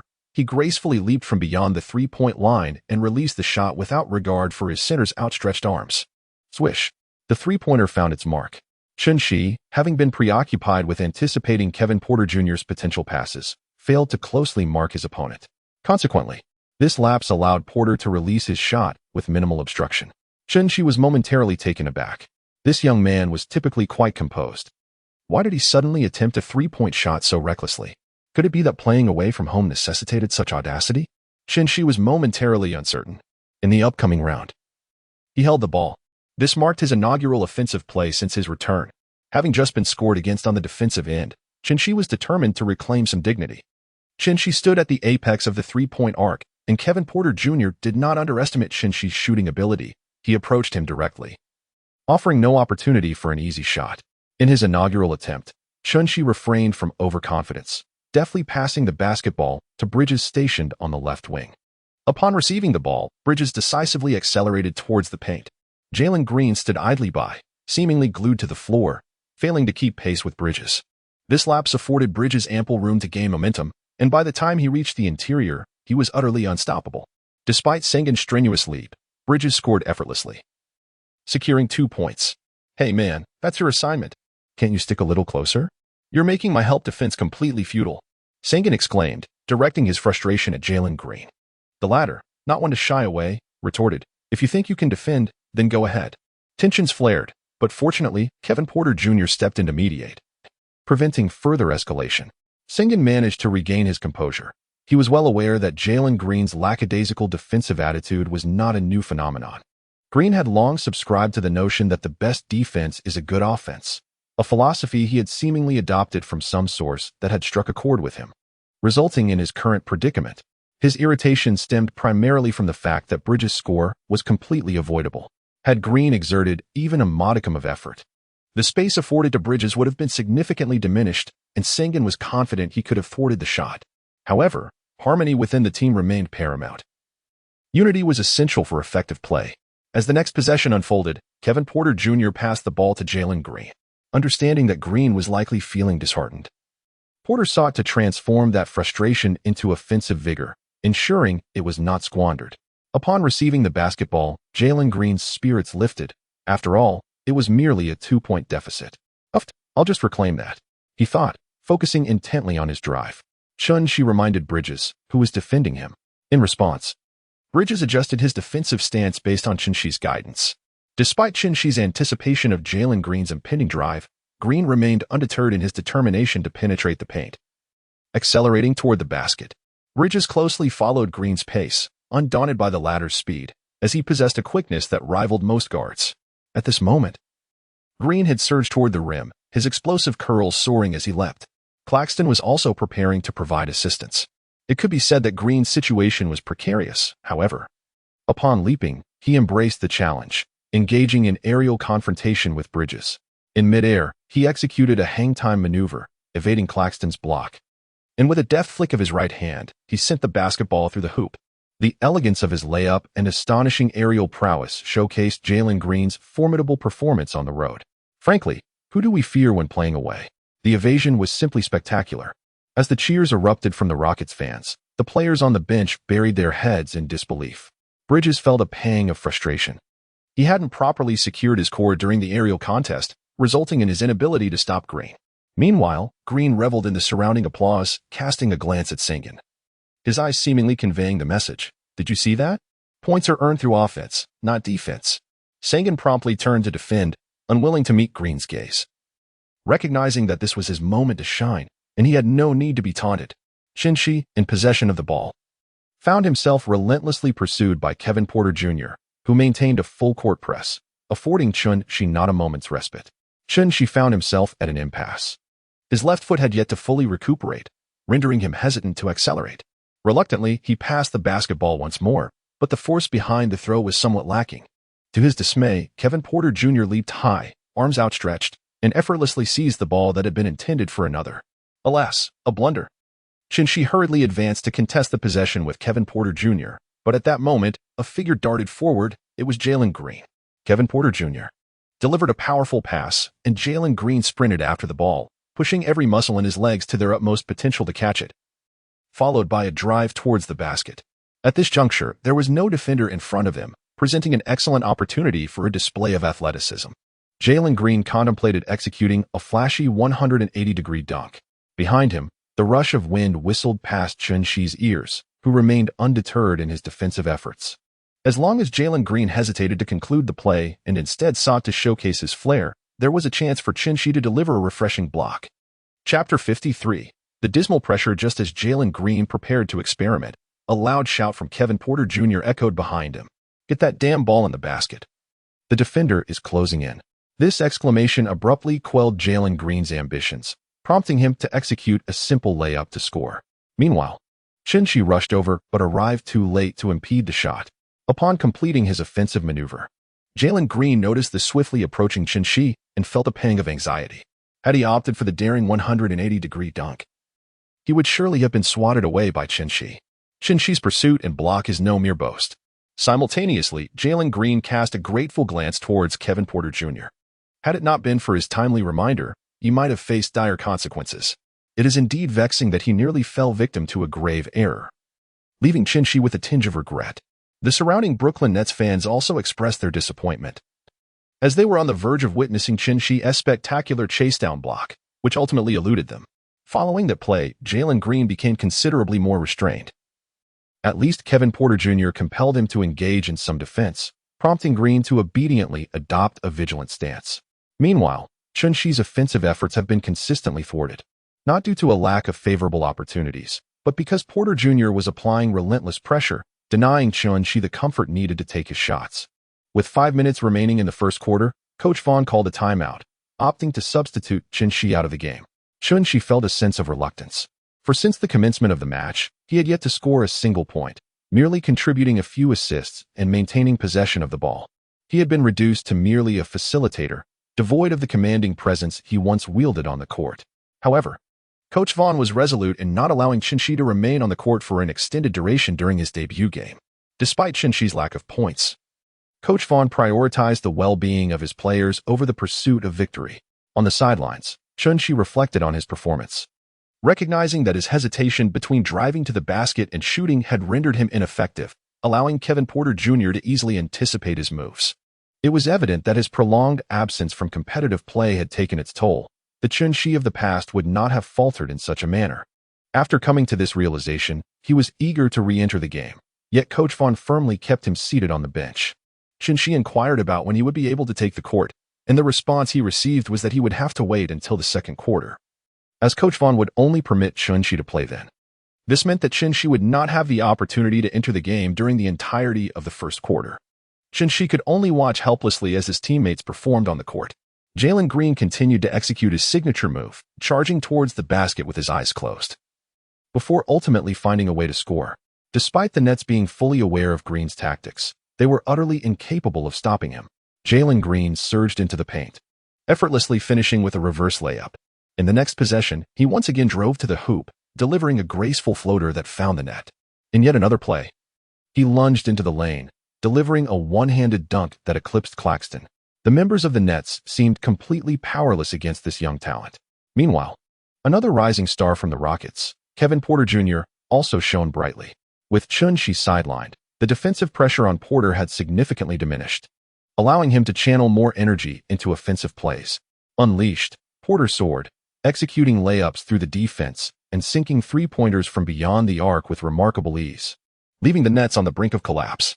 The Nets fans found themselves in a state of bewilderment, as they had anticipated that Chun-Shi's return would lift the team from their ongoing losing streak.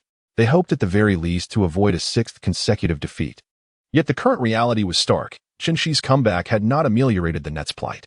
In fact, they were perilously close to being overwhelmed by the Rockets, who were in formidable form on their home turf. Moreover, Chun-Shi had failed to score a single point upon his return to the game, leading to murmurs of discontent among the audience. Why had the team's performance not markedly improved with Simmons back on the court? Surely, the extraordinary form Simmons had displayed prior to his injury couldn't have vanished so suddenly. Was it possible that, once again, without Simmons, he could contribute minimally, while his presence only served to gift the opposition points? Meanwhile, the Nets management, watching the live broadcast, exchanged glances that seemed to solidify a shared resolve. It appeared that Chun-Shi's return had not restored his previous vigor, and the plan to embrace mediocrity would persist, with aspirations of contending for Wembanyama next season. Conversely, Ayu and Iyer, also watching the game, were concerned about Chin-Shi's condition and mindset. Before his injury, Chin-Shi had been an ethereal force on the court, but now, in the first quarter, he had been completely stifled and left without a point. They feared that he might feel disheartened or despondent. Especially as the camera frequently captured Chin-Shi, his brow furrowed in contemplation, leaving them to wonder what thoughts plagued his mind. Chin-Shi was acutely aware of the strategies he needed to employ in the second quarter to leverage his strengths while containing Kevin Porter Jr. and Jalen Green.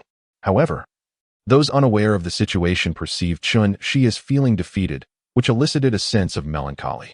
Meanwhile, the Rockets were intent on capitalizing on their momentum, aiming to extend their lead over the Nets. As the first quarter dwindled, time was running out, and Kevin Porter Jr. hit a buzzer-beating three-pointer, widening the gap to a staggering 12 points. This disparity after merely one quarter exemplified the formidable nature of the Rockets on their home turf. The Rockets fans erupted in joyous celebration, reveling in the thrill of their lead. In contrast, players like Bridges exited the court with furrowed brows, astonished at their abysmal performance against a seemingly lackluster Rockets team. Could they truly be facing a sixth consecutive defeat? The entire Nets organization, from fans to players, was engulfed in a pervasive gloom that lingered until the onset of the second quarter, with a sharp whistle from the referee signaling the end of the intermission. The second quarter commenced, and Chin-Shi re-entered the game. Chapter 54. I feel a bit dazed. The sight of Chin-Shi returning to the court sparked a flicker of hope among some Nets fans, yet many remained shrouded in despondency. After all, his performance in the first quarter had left much to be desired, and relying on him to turn the tide against the Rockets seemed an exercise in futility. Undeterred by the skepticism of the fans, Chin-Shi focused on the notion that only through exemplary performance could he earn their cheers. Coach Vaughn had strategically assembled a lineup featuring predominantly taller players alongside Chin-Shi, allowing Bridges and the others to rest momentarily. Vaughn was meticulous in managing Chin-Shi's playing time, ensuring that Bridges and their cohort could maintain the game during his absence.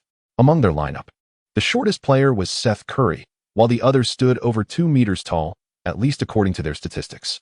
Chin-Shi controlled the ball. At this moment, Kevin Porter Jr. relentlessly pursued him, attempting to restrict Chin-Shi with an aggressive full-court press. However, Chin-Shi had completely transformed his approach. If they wished to apply pressure across the entire court, he would simply pass the ball away. Did they still intend to press him even when the ball was no longer in his possession? Clearly, the current demeanor exhibited by Chin-Shi would not ignite the same defensive fervor in Kevin Porter Jr. as soon as Chin-Shi passed the ball to Seth Curry. Porter's vigilance in guarding Chin-Shi diminished significantly. At that instant, Chin-Shi made a sudden dash, leaving Porter with no reaction time whatsoever. Porter must have thought, "What on earth just zipped past me?" Chin-Shi called out to Seth Curry for the ball. Without hesitation, Curry delivered the basketball to Chin-Shi, who, upon receiving it, immediately took a shot. By the time Porter arrived, Chin-Shi had already released the ball. Swish. In that moment of proving himself, Chin-Shi was unyielding. The ball cleanly swished through the net, ringing the bell of success. 3 points secured. Chin-Shi slowly retreated to defend. At last, Simmons had scored. He was back on his feet. That elegant three-pointer remained as effortlessly stylish as ever. Could this be the inception of Simmons' resurgence? The fans began to brim with anticipation for Chin-Shi's forthcoming performance. As for any lingering sense of despondency, what? When was there ever a sense of gloom? It simply did not exist. The next possession transitioned to the Rockets' offense. Under Chin-Shi's staunch defense, Kevin Porter Jr. struggled to find a suitable opportunity to shoot, ultimately passing the ball to Jalen Green. Upon receiving the basketball, Green seemed invigorated, once again attempting his signature drive to the basket with eyes closed. However, the Nets' interior was fortified with players towering around 2 meters, making Green's foray into the paint rather challenging, especially as he took his time advancing. This afforded Chin-Shi ample opportunity to position himself defensively against Green. As Green leapt, aiming for a jump shot to conclude the offensive play, Chin-Shi also leapt, poised to contest the shot before him. Enough of this. Chin-Shi delivered a resounding slap, sending the basketball soaring into the air. Just as Jalen Green intended to maneuver the ball from his grasp, a tremendous force propelled it away. Goodness. How can I make a mid-range shot when the ball has vanished? I feel a bit dazed, he mused, particularly since that block was executed flawlessly, without even grazing him.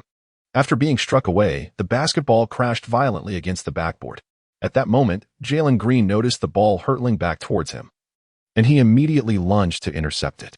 Despite having just been thwarted by a powerful block, he thought that if he could secure this rebound, Perhaps he could redeem himself with a second chance at scoring. However, another gust rushed past his ear. It was Chin-Shi charging towards the backboard once again. After resting for so long, Chin-Shi was brimming with energy, and the fatigued Jalen Green found himself utterly outmatched by his relentless vigor. Chin-Shi deftly secured the defensive rebound, cradling it in his embrace. Subsequently, he pivoted and initiated a counterattack. Seth Curry surged ahead, leading the charge. Chin-Shi did not disappoint. He delivered a powerful pass, deftly sending the basketball into the hands of Seth Curry, facilitating a splendid fast break. In the subsequent play, Jalen Green hesitated to recklessly charge towards the basket, as the previous volleyball-style block had instilled a psychological shadow over him. Thus, Kevin Porter Jr. opted to take matters into his own hands. He initiated a three-threat maneuver that momentarily unsettled Chin-Shi's balance before decisively launching a three-point shot. He believed that his deceptive tactics would leave Chin-Shi's defense lagging. To his astonishment, Chin-Shi responded with remarkable decisiveness, leaping to deliver yet another block. Reminding Porter that if he possessed such skills, so must Chin-Shi. The domineering Chin-Shi showcased his prowess as a master of defense. It was exhilarating, utterly exhilarating. Simmons had been merely toying with us in the first quarter, but now he finally revealed his fangs. Regardless of the circumstances, I am fond of the current Simmons. He is ferocious. The Nets fans erupted into an even more fervent cheer than ever before. On the bench, Bridges and Thomas were bouncing around as if the floor beneath them was searing with heat. At this moment, Chin-Shi had already landed. But it was too late to save the ball, and it seemed he would have to defend once more. Just then, Cameron Johnson launched himself horizontally above the ground, retrieving the basketball from the edge of the sideline, only to crash to the floor. As a substitute, he had exhausted every ounce of his energy, contributing immensely to the team's efforts. The basketball soared toward Chin-Shi, who would not let Cameron Johnson's sacrifice go in vain. Upon catching the ball, he propelled himself towards the opponent's hoop with vigor. Behind him, Kevin Porter Jr. and Jalen Green swiftly followed, eager to retaliate against Chin-Shi, who had previously blocked their shots. With their distance from Chin-Shi now minimized, it presented a splendid opportunity. They might even execute a breathtaking double block, delivering a resounding rejection to Chin-Shi. As they envisioned this perfect moment, the conclusion of the offensive play drew near, for Chin-Shi had already leaped into the air. Despite some discomfort in his left foot, he exerted every effort to ascend, with Kevin Porter Jr. and Jalen Green leaping simultaneously behind him. In an instant, the distinction between hero and fool would be determined. Chapter 55. Pain, excruciating pain. Both sides leaped into action, whether it was Chin-Shi or Kevin Porter Jr. and Jalen Green, they poured their utmost strength into their motions. One sought to block the shot, while the other aimed to slam the basketball triumphantly through the hoop. With a formidable presence, Chin-Shi single-handedly countered the combined spirit of Kevin Porter Jr. and Jalen Green. There was no stopping him. Accompanied by a fierce roar, Chin-Shi emphatically slammed the basketball into the hoop. The two defenders behind him were utterly powerless to impede his dunk, despite their jumps matching his height. They simply could not match Chin-Shi's swiftness, allowing him to score effortlessly. Courageous and valiant, he embodies strength that cannot be subdued. The moment Chin-Shi executed that stunning dunk, the surrounding audience could no longer remain seated, rising in fervent discussion. Goodness, that explosive slam completely stirred my heart. I must confess, my audible sigh during the first quarter was indeed conspicuous. The Emperor of the West remains just that, facing the threat of two defenders. He effortlessly drove the ball into the net, showcasing his superstar charisma. On the bench, Bridges and Little Thomas were also engaging in antics. Thomas stood up, dramatically feigning overwhelming excitement, only to collapse theatrically to the floor, while Bridges rushed over in a comical panic, pretending to administer CPR. Their antics elicited hearty laughter from the audience, as their exaggerated performances were simply too amusing. Meanwhile, Coach Vaughn's expression finally softened. He had been concerned about Chin-Shi's performance. Although he had just firmly kept Chin-Shi on the bench, he genuinely hoped for the latter to display his best form. Of course, under the condition of maintaining his health. At that moment, Chin-Shi began his classic, soul-stirring shoulder shimmy, a celebratory gesture he always chose during his happiest moments. This move, though whimsical, possessed a certain charm that left Chin-Shi utterly captivated. A renowned former player from Golden State, who also had a game today, regrettably had no time to indulge in the excitement on the screen. Upon the return of Chin-Shi, the task of closing the score gap became remarkably effortless. The 12-point deficit was completely erased by a stunning long-range three-pointer from Chun-Shi with 5 minutes remaining in the second quarter. It was at this juncture that Coach Vaughn decided to substitute Chun-Shi, as his playing time had reached its limit. His next appearance would be in the third quarter. Nevertheless, following Chun-Shi's exit, his teammates, buoyed by his revitalized performance, including Bridges and Little Thomas, showcased their exceptional skills. By the conclusion of the second quarter, they astonishingly led the Rockets by 3 points. Once Chun-Shi finds his rhythm, the Brooklyn Nets will no longer be a team that can be easily defeated by a mere away game buff, as was the case with the Rockets. During the third quarter of the game, Chun-Shi took to the court, yet the Rockets were dispirited. Even Jalen Green, with his eyes closed, failed to score as the team endured a 4-minute drought, allowing the Nets to seize a substantial 20-point lead. As the fourth quarter unfolded, Chun-Shi donned his jacket, opting not to re-enter the fray, recognizing that the game had devolved into garbage time, with both coaches opting for their reserve lineups. This aptly reflected the Rockets' persona this season, embracing mediocrity while eagerly anticipating the arrival of Wembanyama next season. As the match concluded, the Nets triumphed over the Rockets. After the game, when Chun-Shi exchanged friendly handshakes with the Rockets players, he offered them words of encouragement. "Young ones, it's all right. The future belongs to you." The comforting words can be interpreted in various ways, akin to a high school student's mother reassuring him the night before an important exam. Relax. Don't put too much pressure on yourself. If you don't perform well, so what? What if you don't get into a prestigious university? Worst case, I want to have you as my son. Following their victory, the Nets ascended to 8th place in the Eastern Conference, though the 9th-place Hawks were closely trailing by just 1 win. Regardless, this win ensured their ranking was no longer precarious. Falling out of the top 10 would have meant a complete loss of playoff opportunities. While breaking into the top 6 seemed unlikely, the play-in tournament was still within reach, albeit with the necessity of additional games. Moreover, Chun-Shi's team triumph over the Rockets also ended their unbeaten streak at home, marking the end of the Rockets' 3-game winning streak on the road at the hands of Chun-Shi. Social media erupted with praise for Chun-Shi's formidable return from injury, with various media outlets rushing to cover the story. Following the last celebrity incident, Chun-Shi's popularity had evidently surged, and with the added fervor of his first game back, what media outlet could resist capitalizing on this momentum? Naturally, creative netizens seized this splendid opportunity to showcase their talents. One notable meme featured the caption, "Is it still you, Shigu?" alongside a collage of images depicting Kevin Porter Jr. and Jalen Green being blocked by Chun-Shi, enhanced with humorous graffiti. This image swiftly went viral across the internet. Concurrently, a plethora of other parodic images and videos emerged, showcasing varying degrees of creativity. Reports suggested that night, Kevin Porter Jr. and Jalen Green were restless, unable to sleep due to the vexation stirred by those videos and images. Another topic that has sparked heated discussion online is whether the Brooklyn Nets can secure a spot in the playoffs. A segment of fans expresses skepticism, while others maintain a more optimistic view, especially with the return of Chun-Shi, believing that the Nets are unlikely to experience a losing streak as they did previously. Moreover, the crucial upcoming match for the Nets is against the Memphis Grizzlies, a team featuring the player Dillon Brooks. The relationship between Chun-Shi and Brooks has soured dramatically, particularly following Brooks' comments in response to an article by the writer and Lila Shi, which have effectively plunged their rapport into a deep freeze. For both Brooks and Chun-Shi, the impending game has morphed into a clash of rivalries. Will Chun-Shi show any leniency in such a contest? Absolutely not. Rivalries are never marked by mercy. Yet, even before the game commences, Brooks has taken to social media to issue bold proclamations, capturing the attention of many online. Is he attempting to initiate a war of words before the official match? One can only hope. It is well known that Chun-Shi possesses a formidable talent for verbal sparring, and numerous netizens have experienced his sharp retorts firsthand.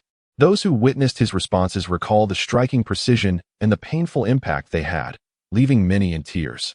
Chapter 56, The Land Key Immortal. Simmons. Tomorrow I will ensure you score not a single point. I am well acquainted with all your offensive maneuvers. You shall not surpass me, Brooks boasted on social media. Of course, he soon learned what it truly meant to encounter Chun-Shi's verbal prowess. According to onlookers who observed the entire exchange, it was a spectacle that brought tears to the eyes of listeners and anguish to witnesses. It was merciless, almost unbearably so. Chun-Shi has, at long last, unleashed all the words he had previously restrained, leaving him in a state of sheer exhilaration. In stark contrast, the victim, Dillon, chose to deactivate his social media account that evening, seemingly retreating into a temporary state of solitude, appearing quite miserable. Initially, it was presumed that after this round of online banter, no further incidents would arise, and that Dylan's complete humiliation at the hands of Shi would mark a conclusive end. However, it was unexpected when Ja Morant, the small giant of the Grizzlies, decided to join this farce. At first, Morant admired his teammate's audacity as he provocatively approached Shi. In his youthful and somewhat naive perspective, basketball is a fierce contest. Whether on or off the court, one should always exhibit a fierce spirit, youthful exuberance, and elder restraint. This is a phrase from an ancient Chinese poem that Morant particularly cherishes, embodying his life philosophy. Consequently, he has engaged in many audacious acts in accordance with this mindset, such as attempting to dunk over legendary veterans like Vince Carter, who was once heralded as the UFO, a demigod of dunks. It is well known that Carter, now aged, no longer possesses the explosive athleticism of his prime, which allowed Morant to succeed. One could say he is a remarkably audacious young man, with many netizens humorously dubbing the West as the Wild West, for which Morant bears some responsibility, especially after his audacious remarks during a prior interview. When asked by a reporter if he had experienced any difficulties adjusting to the NBA, Morant nonchalantly replied, "I'm living quite well in the NBA. There aren't any formidable opponents in the West. It feels like I'm playing in a high school league." Just a month or two after this statement, top stars like Irving and Durant announced their arrivals in the West, changing the competitive landscape. Although Morant is one of the dynamic duo of the West, he cannot single-handedly confront them. Furthermore, Morant is a man of loyalty, which is a significant reason for his defense of his teammate. After all, Morant is entrenched in the West, where the Cowboys are known for their camaraderie. "Simmons, we shall meet on the court tomorrow. There is no need for us to bicker endlessly in this virtual realm. Please refrain from attacking my teammate, as it makes me quite uncomfortable." In response to this declaration, Shi simply returned a middle finger.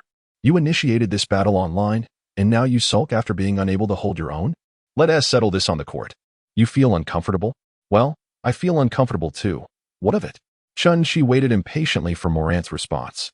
"You shall pay the price tomorrow for your words today. I await your reply with bated breath." Shi's retort effectively silenced Morant, leaving him at a loss for words.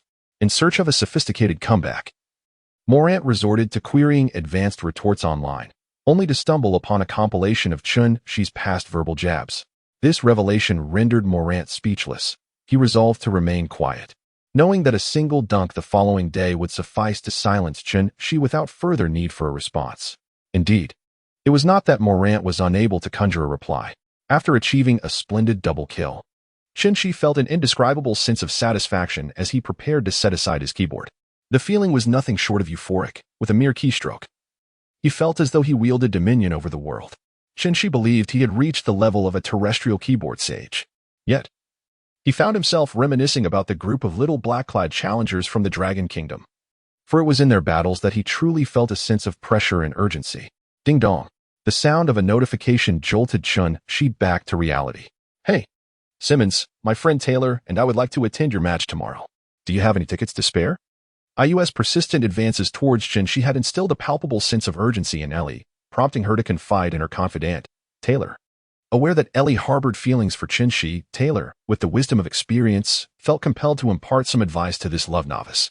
As IU, now rival, continued her relentless pursuit of Shi, it became evident that if Ellie maintained her reserve, she risked watching her beloved slip away with IU.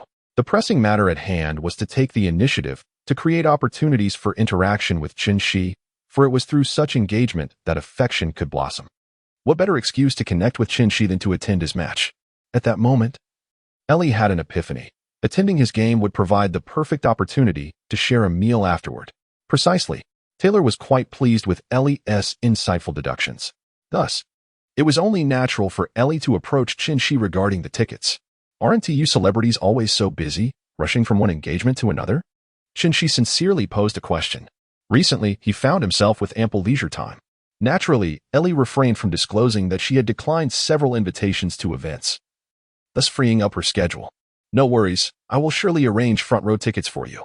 The following day, at the Nets' home arena, spectators were astonished to find the presence of the two goddesses, Taylor Swift and Ellie, occupying the stands. What could be the reason behind this? The recent frequency of their attendance at basketball games, particularly during Nets matches, raised eyebrows and suggested there might be something more to the story. Under ordinary circumstances, the audience would have been eager to investigate, yet their attention was presently diverted, as both Shi and Dylan were already on the court warming up. It was evident that the majority of the crowd had been drawn in by the heated exchange between the two from the previous day. Not to mention the antics of Morant, which could not be overlooked. At this juncture, the atmosphere in the arena had grown somewhat nuanced. It was well known that a moment of friendly greetings between the players was anticipated before the game commenced, and the audience was abuzz with excitement, wondering if it might transform into something more significant. However, as the crowd prepared to witness the anticipated cordialities between the two teams, they were met with a rather mundane display of handshakes and polite greetings, falling short of their expectations. This left the spectators feeling a tinge of disappointment. Yet, only Shi was aware that his palms were trembling slightly, a consequence of exerting too much force, resulting in persistent muscle contractions. Just moments ago, he, along with Dylan and Morant, had engaged in an intense verbal sparring match, leaving no one unscathed. Nevertheless, Shi was confident that Dylan and Morant were not faring any better. Why, you may ask? The principles of force are reciprocal, a lesson Shi had learned in high school physics. Shi was indisputably recognized as the physics prodigy of his class, often subjected to the teacher's reprimands. After a brief exchange of pleasantries, despite the audience's palpable disappointment, it was evident that the main event awaited in the forthcoming formal competition. Shi hurried over to greet Ai Lee and Mei before swiftly making his way to the court. With a sharp whistle from the referee, all attention was drawn to the unfolding match. The game had commenced. In light of the prior altercation between Shi and Dylan, a palpable tension lingered between the Nets and the Grizzlies, particularly evident in the unfriendly glances cast by Bridges and Thomas towards Dylan. As the ball was tossed into the air for the tip-off, the Nets starting center, Claxton, finally rose to the occasion, decisively seizing the ball and securing the first offensive opportunity for his team. Shi couldn't help but glance at Claxton, as it was quite rare. This lad typically never managed to seize the opportunity to initiate the game. Shi had assumed he was always willing to concede the opening. Yet, to his surprise, in today's tense match, Claxton successfully claimed the ball. Indeed, adversity often brings forth hidden potential. As soon as Claxton secured the basketball, he promptly passed it to Shi, closely following the lead of the team's captain. After Shi received the ball, the players of the Nets swiftly positioned themselves. The Grizzlies, in response to the Nets' offensive strategy, adopted a 2-3 zone defense. At this moment, Shi found himself facing only Dylan, who was engaged in a one-on-one defense. However, Shi was acutely aware that if he made even a slight breakthrough towards the paint, Morant would immediately rush in to double-team him. Therefore, he refrained from making a hasty attempt to penetrate and instead noticed that Jackson from the Grizzlies seemed momentarily distracted, glancing towards the audience as if something had caught his attention. Yet, regardless of what he was observing, it mattered little to Shi. He hoped he would continue to look away, for he had already lofted the basketball into the paint. As Claxton slipped into the lane, he effortlessly caught the ball and scored. Claxton felt as if he had reached the pinnacle of his performance. Just moments ago, he had snatched the rebound, and now he was securing his first score of the game, feeling undeniably impressive. Furthermore, receiving such an excellent assist from Shi was simply delightful. The surrounding fans enthusiastically cheered, and Claxton felt as though he had reached the zenith of his life. As the transition from offense to defense occurred, the glaring oversight in the previous defense allowed the Nets to score so easily, leaving both Morant and Dylan, along with the other Grizzlies players, feeling quite disheartened. Jackson, aware of his significant responsibility for that play, chose to remain silent, silently repositioning himself. Morant held the ball at midcourt, while Bridges applied tight full-court pressure, understanding that with Morant's explosive leaping ability, granting him sufficient space to launch would make it nearly impossible to halt his advance. Both teams were brimming with energy.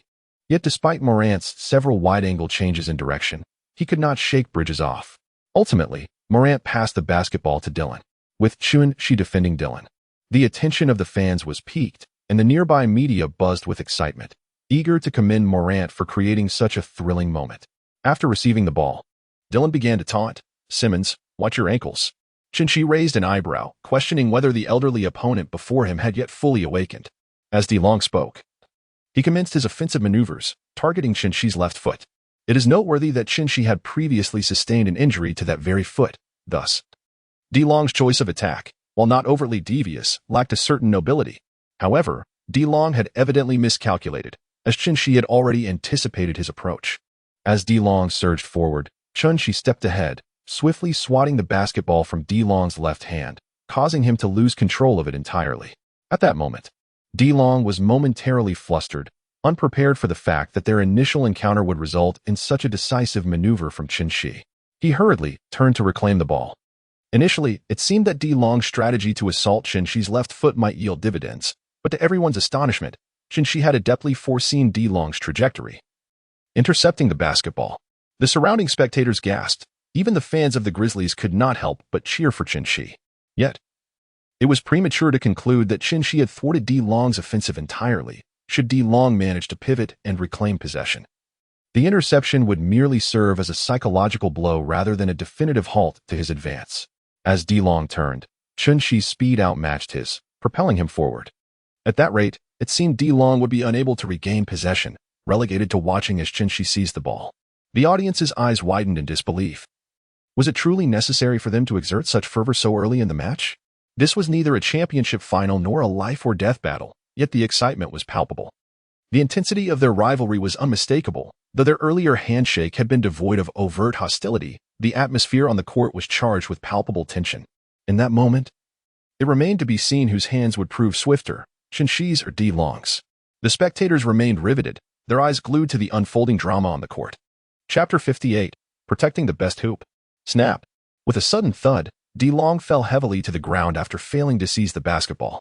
Ultimately, Chun-Shi's hand speed proved slightly superior. After all, his decades of singlehood had honed his reflexes to an impressive degree. At that moment, as Chun-Shi caught the ball, his gaze fortuitously met DeLong's, who lay sprawled on the floor. Bridges had already surged forward as soon as Chun-Shi secured possession of the basketball, and Chun-Shi, possessing a keen sense of passing, instinctively delivered the ball to Bridges for the fast break. Bridges received the pass, closely pursued by Morant. It seemed that Simmons' reflexes were indeed a touch swifter. After all, he was a seasoned player known for his quick responses in high-stakes situations. However, Chun-Shi, having made the pass, chose not to follow up with the fast break. After all, the amiable opponent DeLong was still on the ground, and it would be unkind to abandon him in such a state. At this moment, Chun-Shi stood with his hands clasped behind his back, facing DeLong, and greeted him amicably. The disinfectant spray was harshly applied to DeLong, anger etched on DeLong's face, yet he found himself powerless on the ground. Realizing that closing his eyes would not shield him from the situation, nor could he afford to provoke further. Just wait, I shall show you what I am capable of, he silently vowed. Meanwhile, the scene shifted to the other side, where Bridges had already brought the basketball to the three-point line of the Grizzlies, with Morant following closely behind. At this juncture, retreat was not an option for Bridges. He had to press forward, despite facing the formidable leaping prowess of Morant. Upon entering the paint, Bridges leaped into the air, prompting Morant to spring up as well, embodying the essence of "you jump, I jump." However, while the latter might evoke a tragic love story, the encounter between Bridges and Morant unfolded as an exhilarating chase. With a resounding thud, Morant emphatically rejected Bridges' attempt at scoring, swatting the basketball away with force. Bridges, losing his balance mid-air, fell to the ground, while Morant landed firmly, unscathed. Standing tall, Morant looked down upon the fallen Bridges with an air of regal indifference. Bridges nearly succumbed to tears, feeling the sting of humiliation. Not only had he endured a block, but he was also subjected to Morant's derisive gaze. Was there no justice in this world? This scenario did not linger for long, as Chun-Shi swiftly approached, shoving Morant aside. He could not tolerate pretentiousness, nor could he abide anyone hindering his own display. Caught off guard, Morant stumbled a few steps. Having fulfilled his defensive duty, why linger? Chun-Shi was utterly unreserved in his words. At this moment, Bridges felt a warmth in his heart. Was Chun-Shi coming to his aid? This overwhelming sense of security made Bridges think that Chun-Shi was exceptionally handsome at this moment. However, to Morant, Chun-Shi's demeanor was nothing short of provocation. It was well known that Morant, who would later be involved in an incident wielding twin guns, was not someone to be trifled with. With a deep, lingering glance at Chun-Shi, he subsequently departed. Chun-Shi perceived the hostility in Morant's gaze, yet remained unfazed. Did Chun-Shi care? Naturally, he did not. Life and death held little weight for him. He believed in confronting challenges head-on. Chun-Shi lifted Bridges. Simmons, you should be cautious of Morant. His gaze just now was evidently ill-intentioned. Rest assured, it's not a significant issue. Can I possibly fear him? Chun-Shi's burgeoning confidence instills a profound sense of assurance in Bridges. In the next sequence, Morant passes the basketball to Dylan. After a brief pause in Dylan's possession, he struggles to find a viable opportunity against Chun-Shi's defense and reluctantly redistributes the ball back to Morant. Morant, positioned at the three-point line, lifts the ball, feigning a shot to disrupt the defender's balance, then accelerates towards the paint. Inside, Claxton swiftly positions himself, attempting to thwart Morant's advance. However, Morant leaps gracefully, evading the block with a deft left-handed layup that finds the net, an extraordinary display of agility. The audience of the Grizzlies erupts in jubilant cheers, observing Morant's remarkable physique. One might jest that he remains single, and adoration for his athleticism evident. He evokes memories of the legendary Derrick Rose, stirring emotions. Following the successful play, Morant points at Chun-Shi, his eyes brimming with unmistakable provocation. In the subsequent possession, Morant capitalizes on a misstep by Thomas during the transition, seizing the basketball with a swift steal before launching into a fast break. Chun-Shi immediately gave chase. In terms of speed, agility, leaping ability, and shooting velocity, he undeniably ranks among the elite in the league. Particularly since his arrival, he has not once slackened his training regimen, fully harnessing the innate talents of Simmons' physique. Faced with Morant, who possesses equally impressive physical attributes, the question remained, who would ultimately emerge victorious? This spectacle ignited profound curiosity among both the spectators and the players on the court. At that moment, Dylan contemplated the possibility of Morant executing a flawless dunk in front of Chun-Shi, thereby humiliating him and restoring his own pride without lifting a finger. Meanwhile, Bridges envisioned a scenario where Chun-Shi would deliver a spectacular chase-down block on the audacious young player. Morant's earlier gesture of pointing at Chun-Shi had been rather disrespectful, and it was imperative that he faced repercussions for it. On the sidelines, Ellie and Taylor were equally captivated, their eyes fixed on the thrilling pursuit unfolding before them. Chun-Shi was determined to forge ahead with unwavering resolve, guarding the basket with utmost urgency. Morant, too, surged forward at full speed, intent on executing a fast break. The prior push he received was not something to be taken lightly. Morant felt an undeniable urge to humiliate Chun-Shi. Thus, he deliberately slowed his pace, allowing Chun-Shi to catch up. However, Morant furrowed his brow in confusion as he noticed that Chun-Shi mirrored his deceleration, seemingly intent on maintaining a certain distance. This thwarted Morant's plan for an emphatic dunk, while Chun-Shi pondered why the young man before him had chosen to reduce his speed, making it impossible for him to deliver a resounding block from behind. Both harbored ulterior motives as they approached the restricted area, on the brink of determining the final outcome. The spectators were fixated on the pair, unwilling to miss even the minutest detail. Chapter 59, Soaring Combat Spirit. At this moment, Morant could no longer afford to wait for Chun-Shi to position himself in front. He braced himself and launched towards the basket, despite the urgency of his jump. Yet, he felt remarkably confident, as he was renowned for his explosive athleticism. In the past, he had fearlessly leaped over towering centers, even managing to dunk on the likes of Carter. Now, faced with the relatively smaller Chun-Shi, and having jumped earlier, Morant felt that this offensive move was nearly guaranteed. The only regret being the inability to dunk over Chun-Shi. However, he reassured himself that there was still ample time left in the game. In the midst of his thoughts, Morant ascended to his peak height, extending both hands to guide the basketball towards the hoop. Suddenly, a large hand emerged to thwart his efforts. To Morant's astonishment, despite Chun-Shi's later jump, his elevation was no less impressive, and his outstretched arm instilled a palpable sense of urgency in Morant. This is bad. Morant acutely sensed the peril of his situation and attempted a hurried left-handed finish. But Chun-Shi's speed clearly outstripped his own. In the blink of an eye, Morant's basketball was emphatically slammed against the backboard by Chun-Shi. A spectacular block had indeed occurred. The spectators gasped in disbelief, their eyes wide as saucers. A chase-down block on Morant? Was the world truly this insane? Clearly. In this contest of athletic prowess, Chun-Shi emerged victorious. Morant's face turned a deep shade of anger. How could this proud athlete endure being denied by his opponent? Morant sensed a wavering in his resolve, pondering the root of this disquiet. His jumping height remained impeccable, entirely reflective of his usual prowess. Yet, even so, he found himself unable to evade Chun-Shi's formidable block. In that moment, Chun-Shi reveled in the cheers of the surrounding spectators. Chun-Shi cast a fleeting glance towards the audience, where both AI Lee and Mei Mei were beaming radiant smiles in his direction. As if they had sensed his gaze, they waved gently towards him. Chun-Shi naturally smiled in their direction, a moment serendipitously captured by the camera, which instantly set off a flurry of activity across the internet. The celebration could not possibly conclude so simply. The live broadcast screen continued to replay Chun-Shi's stunning block, while Bridges and Dinwiddie surrounded him in a jubilant embrace. This was undoubtedly a spectacular play. Wow, that move was extraordinary. It could easily be regarded as one of the most electrifying moments in NBA history. Hearing his companions praise, a broad smile spread across Chun-Shi's face. After all, while a casual observer might merely appreciate the aesthetics of his block and exclaim, "Impressive," a professional basketball player would be left with nothing but awe. Dylan, observing Chun-Shi's beaming expression, felt a twinge of discontent. Having initially thought that Morant would overshadow Chun-Shi, only to find that he had inadvertently become a stepping stone to Chun-Shi's fame, Dylan found himself somewhat disdainful of this teammate. Nonetheless, he approached Morant to offer some words of comfort, which deeply touched Morant. Truly, a commendable teammate. Little did he know how often Dylan had silently criticized Morant. After Morant's shot was met with a towering block, his performance seemed to falter. The once soaring confidence and unstoppable momentum had vanished, leaving him devoid of his commanding presence on the court.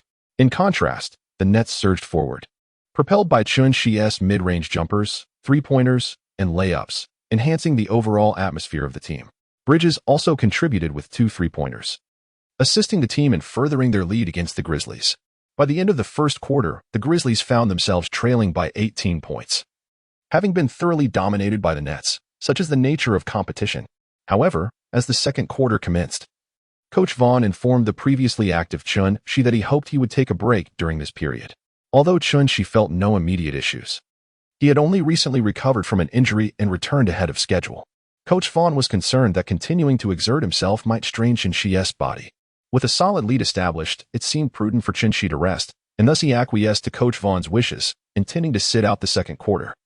If the other members of the Nets could maintain their performance during this period without losing too many offensive possessions to allow the opposing team to close the gap, Chun-Shi could re-enter in the third quarter to secure the victory. Wouldn't it be delightful to clock out after just 3 quarters? Moreover, 2 stunning beauties awaited the conclusion of the match to indulge in a late-night snack. As the second quarter commenced, the Memphis Grizzlies seized an opportunity to attack. Observing from the sidelines, Chun-Shi sensed an undeniable resurgence of confidence in Morant, reminiscent of the spirited youth he once was. Indeed, during the first play, Morant surged forward with remarkable speed, leaving Bridges in his wake. Rising for a leap, he executed a breathtaking dunk over the opposing center from the Nets, an explosive display of athleticism.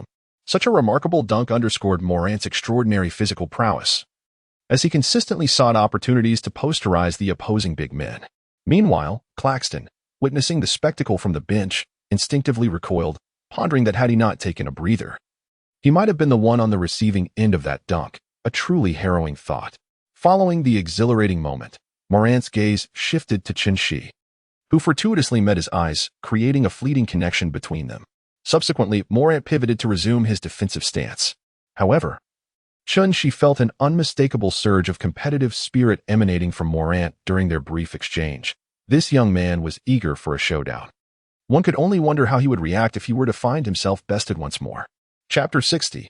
Whether it be D Long or D Chong, the game continued to unfold. Chun-Shi would certainly not take to the court merely due to a provocative glance from Morant. Rest is essential, after all. Moreover, Chun-Shi's resting position was conveniently adjacent to the stunning duo of Ollie and Mei Mei. Despite the overwhelming volume of music at the venue, conversation was nearly inaudible unless one leaned in closely. However, Chun-Shi could occasionally steal glances at the 2 beautiful ladies. Not to mention, he could engage in silent exchanges through eye contact or body language, a delightful indulgence indeed. At this moment, upon Chun-Shi's departure from the court, the ball was in the hands of Little Thomas. Initially, Little Thomas aimed to take on a one-on-one play, but Morant's relentless defense thwarted his ability to showcase his skills. Thus, he passed the basketball to Bridges, who had just managed to shake off Dylan's grip. Bridges' hands were swollen, clearly a testament to the effort he exerted to escape Dylan's tenacity. Upon receiving the ball, Bridges noticed that Dylan was hot on his heels and promptly passed it to Dinwiddie. Dinwiddie, upon receiving the ball, found himself devoid of a favorable shooting opportunity and subsequently passed it to Seth Curry, who was poised at the baseline. Seth feigned a three-point attempt, prompting Bane to elevate his defensive position. However, Seth swiftly drove towards the basket, clearly deceiving Bane. The young guard of the Grizzlies would do well to bolster his knowledge and experience. As Seth penetrated the defense, Morant quickly shifted to provide assistance. Yet, Seth was not one to charge blindly into the fray. He keenly observed a gap in the defense near Little Thomas. Recognizing the opening was one thing, but executing the pass was another challenge entirely. Fortunately, while maintaining his drive against Morant, Seth managed to pass the ball to Little Thomas, who was stationed at the three-point arc. Without hesitation, Little Thomas took the shot. 3 points. Swish. The Nets executed a remarkable play, and Shi, from the sidelines, fervently waved his towel in support of his teammates' splendid coordination. It was truly delightful. Even in his absence, the Nets were capable of executing exquisite offensive maneuvers, providing Shi with immense relief. His teammates needed to mature swiftly. Otherwise, during the playoffs, Shi would be unable to single-handedly carry the team. Simultaneously, Coach Vaughn on the sidelines also wore a smile of satisfaction. Witnessing the Nets flourish, even in the absence of two key players, brought him joy. This teamwork exemplified true basketball synergy. Indeed, the fluidity of their transitions was remarkable, clearly the result of diligent practice. It is said that a minute on stage is the culmination of 10 years of effort. Such chemistry is not merely conjured at will. The surrounding fans erupted in jubilation. Morant, with the ball in hand, found himself unsettled after the Nets managed to score a three-pointer, a moment that only fueled the critics who claimed the Grizzlies' offense was lacking. Yet, Morant, undeterred, relied on his remarkable speed to surge toward the basket. With a powerful leap, he launched an attack on the rim. Clutching the basketball, he executed a forceful layup, successfully sending the ball through the hoop. It appears that not every shot requires a dramatic dunk. His extraordinary individual talent also sparked excitement among the spectators. However, the offensive strategies of the two teams were notably distinct. One relied on the synergy of team basketball, while the other showcased formidable individual prowess. It was difficult to ascertain which approach was more prudent, as both sides were locked in a fierce contest, unable to gain a decisive edge. Nevertheless, the Nets held a significant advantage, having established an 18-point lead over the Grizzlies in the first quarter. Although the teams appeared evenly matched at this juncture, the 18-point cushion provided the Nets with considerable reassurance. As the first half concluded, the score remained unchanged, with the Nets leading by 18 points, much to Shi's astonishment. Was it truly so outrageous? After all, they were up against the formidable starting five of the Grizzlies. Were his teammates genuinely that formidable? However, to be fair, the Nets' second quarter could be described as a display of unwavering confidence, with every player showcasing their skills without hesitation when it came time to score. This brought great joy to Shi, who observed Morant and Dillon seemingly fuming with frustration. His spirits soared, reveling in the spectacle. Well done, my friends. You executed your plays flawlessly, and the tactical execution was exemplary. I take immense pride in you all. Coach Vaughn was lavish with his praise for the heroes of the game. He had learned over the years that showering them with compliments was a small but effective strategy. Criticism, when warranted, and praise when due, should be given generously. The accomplished players received the accolades with evident pride. After enjoying the graceful halftime performances, the second half of the match commenced. At this moment, Shi, having rested sufficiently, re-enters the arena, feeling invigorated and empowered. In contrast, Dillon and Morant, who continue to play, seem to be still struggling to catch their breath. My strength flourishes while theirs wanes. I shall conquer them. The first round, Shi directly carried the ball across half court. At this moment, Morant found it somewhat challenging to guard him throughout the entire court. Seizing the opportunity in times of weakness, Shi aimed to swiftly bypass Morant, relying on his speed and abundant stamina, which seemed virtually effortless. However, Dillon's sudden intervention caused Shi to abruptly halt, preventing him from breaking through. Now, it was unmistakably Dillon and Morant who were jointly defending against Shi. Under ordinary circumstances, Shi would have passed the basketball to a teammate, as teamwork in basketball is fundamentally about collaboration. Yet, disregarding the animosity with Dillon and Morant's persistent provocations, Shi felt an overwhelming urge to teach these two a lesson. He was brimming with energy, having rested for an entire quarter, which greatly rejuvenated his stamina. Therefore, Shi resolved to take matters into his own hands for this play. Neither Dillon nor Morant could impede him. Chapter 61. The Jaw-Dropping Dunk.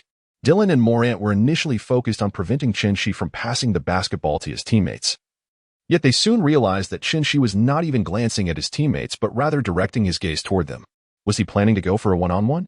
Both Dylan and Morant felt a surge of tension, their expressions turning grave.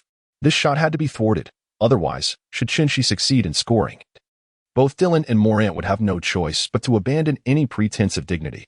At this moment, although Shi noticed the seriousness and the attitudes of the two, he still took 3 steps forward, showing no hesitation whatsoever. Suddenly, he pivoted his elbow outward, as if intending to pass the basketball, with Claxton standing conveniently beside him. It was clear that Shi had no intention of attempting to charge through 2 defenders. Such an idea was utterly irrational. For reasons unknown, both Dylan and Morant seemed to breathe a sigh of relief, as if a weight had been lifted from their hearts. At that moment, Morant, positioned relatively close to Claxton, reached out in an attempt to intercept Shi's pass. However, this particular maneuver was merely a ruse. Shi was not passing at all. It was a feigned drive. Alas, by the time Morant and Dylan realized the deception, it was already too late. Shi had firmly planted his foot on the ground and soared into the air. At this moment, Shi soared to a terrifying height, reaching the rim, while at the same time, Dylan let out a roar and leaped into action, determined not to allow Shi to dunk over him. Morant, realizing the gravity of the situation, also jumped to intercept. Yet he understood that it was nearly impossible to stop Shi at this juncture. He could only hope that Dylan would manage to do so. The resounding thud signaled everything. Dylan had failed to block Shi. It was catastrophic. Everything was lost. Morant's face turned pale, acutely aware that this was the NBA court, where countless cameras and media had their eyes glued to the scene. It was a monumental embarrassment. Both Morant and Dylan had been humiliated by a single dunk from Shi. Upon landing, Dylan's complexion mirrored Morant's, utterly ashen. The surrounding audience, initially stunned into silence, erupted into an overwhelming cheer moments later. It was sheer madness. Was this real? A dunk over 2 players. Oh my, Dylan had suffered a tremendous disgrace. If he ever dared to bicker with Simmons again, Simmons could simply shove the video of today's game into his face. Simmons' athletic prowess was truly astonishing. That height was surely rim level, right? The discussions among the spectators lingered, refusing to subside. Meanwhile, the Grizzlies appeared to have lost all morale due to this play. Already facing an enormous deficit of 18 points, the lackluster performance of Morant and Dylan in the third quarter led to the collapse of the entire game. Consequently, by the end of the third quarter, the Grizzlies found themselves trailing by over 30 points. With such a staggering deficit, Shi saw no reason to continue playing. Moreover, even if he wished to remain on the court, Coach Vaughn would certainly not permit it. Shi directly clocked out after 3 quarters, while the Nets effortlessly secured victory in this contentious match. At this moment, the internet was inundated with sensational headlines and news reports following the conclusion of the game. Simmons executed a stunning dunk over Dylan, causing Morant to weep uncontrollably. Clocking out after 3 quarters, did the Grizzlies fail to pay for favorable connections this time? Dylan shed tears on the court as Simmons performed such an astonishing feat. A plethora of peculiar news has captivated the onlookers, yet most narratives tend to fizzle out, leaving some overly earnest netizens quite irate. However, this recent rivalry has propelled Shi's popularity to astonishing heights, especially following his explosive dunks and soul-crushing 3-pointers, which have garnered immense admiration. It is evident from the surge in his social media followers that he has been experiencing a remarkable increase in fan engagement during this period. Most notably, the Warriors trio Curry, Thompson, and Green have publicly expressed their approval of Shi, liking his posts amidst the bizarre commentary. Regrettably, the earlier backlash from Shi had driven Dylan offline, depriving him of a significant following in the current fervor. In a room, Dylan and Morant sat across from one another, intensely scrutinizing game footage, their discussion brimming with fervor. Meanwhile, a photo of Shi, grinning widely, lingered nearby. At that moment, Shi was dining with 2 lovely companions at a restaurant. The game had concluded earlier than expected, allowing Shi not to wait too late for dinner, and the establishment was still bustling with patrons. Consequently, the trio found themselves waiting outside, having made a spontaneous decision to dine at this particular restaurant without a reservation, resulting in a full house and several tables ahead of them. Restlessly, they lingered outside. Ailey and May donned sunglasses and hats, employing every means of disguise to conceal their identities, fearing recognition from fans, which could lead to a troublesome situation. In stark contrast, Shi showed no inclination to disguise himself, casually donning relaxed attire. Although Ailey and May had prepared sunglasses and hats for him, Shi's expression conveyed a firm refusal. He felt he had no need for such concealment, believing that even if fans recognized him, they would likely refrain from approaching. Yet, unbeknownst to Chen Shi, he was entirely unaware of the magnitude of his current popularity. Mere moments later, a large group approached him with fervor. Despite being significantly taller than them, Chen Shi instinctively stepped back, feeling overwhelmed, and shifted his chair to offer them space. To his surprise, the crowd was indeed making their way towards him, regardless of the direction he attempted to provide them with. Chen Shi was momentarily at a loss, wondering if the two rascals, Di Long and Mo Lante, were aggrieved by his earlier actions and had sent someone to confront him. However, the presence of men, women, and children in such a public setting did not quite resemble that of henchmen. Chen Shi's mind raced with myriad thoughts, even entertaining the bizarre notion that these individuals might be extraterrestrials. Chapter 62, The Renowned Chen De. It was not until this group approached Chen Shi that he could truly assess them. The leader, a burly man, towered above him, despite Chen Shi's own height. He was still only about half a head shorter than this imposing figure. This robust man was undoubtedly a familiar face at the gym, as evidenced by his well-defined biceps, triceps, pectorals, and latissimus dorsi, all bearing the marks of rigorous training. You are Simmons, aren't you? At this moment, Chen Shi was uncertain whether to engage in conversation. However, upon witnessing the sincere yet apprehensive gaze of the burly man, he found it difficult to deceive him. Chen nodded, indicating that he was indeed Simmons. At that moment, the burly man appeared to have received some momentous news, his excitement palpable as his face flushed a deep crimson, akin to that of a monkey's rear. Simmons, would you mind signing your name for me? The man stammered, overwhelmed by his enthusiasm. Chen Shi was utterly bewildered. Could this crowd possibly be his own fans? It was from the robust man's lips that Chen Shi learned that this throng indeed comprised his admirers. After Chen Shi gracefully inscribed his name on the clothing of the robust man, the crowd behind him turned their attention towards him, making it inevitable for him to sign as well. After all, to show favoritism would surely invite criticism. Thus, Chen Shi reluctantly grasped the pen, trembling slightly as he began to sign. One after another, he felt as though he had returned to the fervent days of his youth, preparing for the college entrance examination, aware that his hand had grown exceedingly sore. He finally completed the last autograph for a young fan, a little girl, who sweetly expressed her gratitude with a soft thank you and a gentle smile. This nearly melted Chen Shi's heart. Chen Shi suddenly felt invigorated, as if he could sign 100 names. Of course, this was merely a jest. In reality, Chen Shi, with his stomach pressed against his back, was solely preoccupied with the thought of food. The fact that he had garnered fans was truly astonishing, an experience reminiscent of his middle school days. One weekend afternoon, he had gone to a classmate's home for a nap. This classmate, a girl, had asked if he needed a blanket, to which Chen Shi replied that anything covering his belly button would suffice. To his surprise, the girl, being quite straightforward, retrieved a glasses cloth from her case and handed it to him. At that moment, Chen Shi's eyes widened in disbelief. Meanwhile, the manager of the restaurant had already taken note of the situation outside, where a long queue had formed. Initially, he suspected that rival competitors might be attempting to stir up trouble. However, he soon realized that it was actually Simmons who had come to dine at their establishment, or rather, waiting to dine outside. Thus, as soon as Chen Shi finished signing, the manager hurriedly approached to welcome him inside. Chen Shi found himself somewhat bewildered by the enthusiastic manager. Were there not still so many patrons outside? Despite the lengthy wait, there should be approximately 3 tables occupied. However, the manager insisted that there was a VIP room available, which, being unoccupied, was graciously offered to Chen Shi and his companions at no charge. Chen Shi glanced at the 2 girls beside him, who were thoroughly concealed, and silently acquiesced to the manager's invitation. The manager, casting a cursory glance at Chen Shi's companions, focused solely on their figures, which were undeniably exceptional. He speculated that they must be prominent figures from some illustrious circle. Subsequently, he led the trio into the private room. Upon entering, Ai Li and Mei Mei removed their disguises, revealing their stunning true beauty. What a stroke of luck today, to bask in the glory of a great sports star and find ourselves in this VIP room without the need to wait in line. Mei Mei jested. Ai Li chimed in enthusiastically, lavishing praise upon Chen Shi to the highest degree. Chen Shi wore a silly grin. Dear aunts, please do not put me in a difficult position.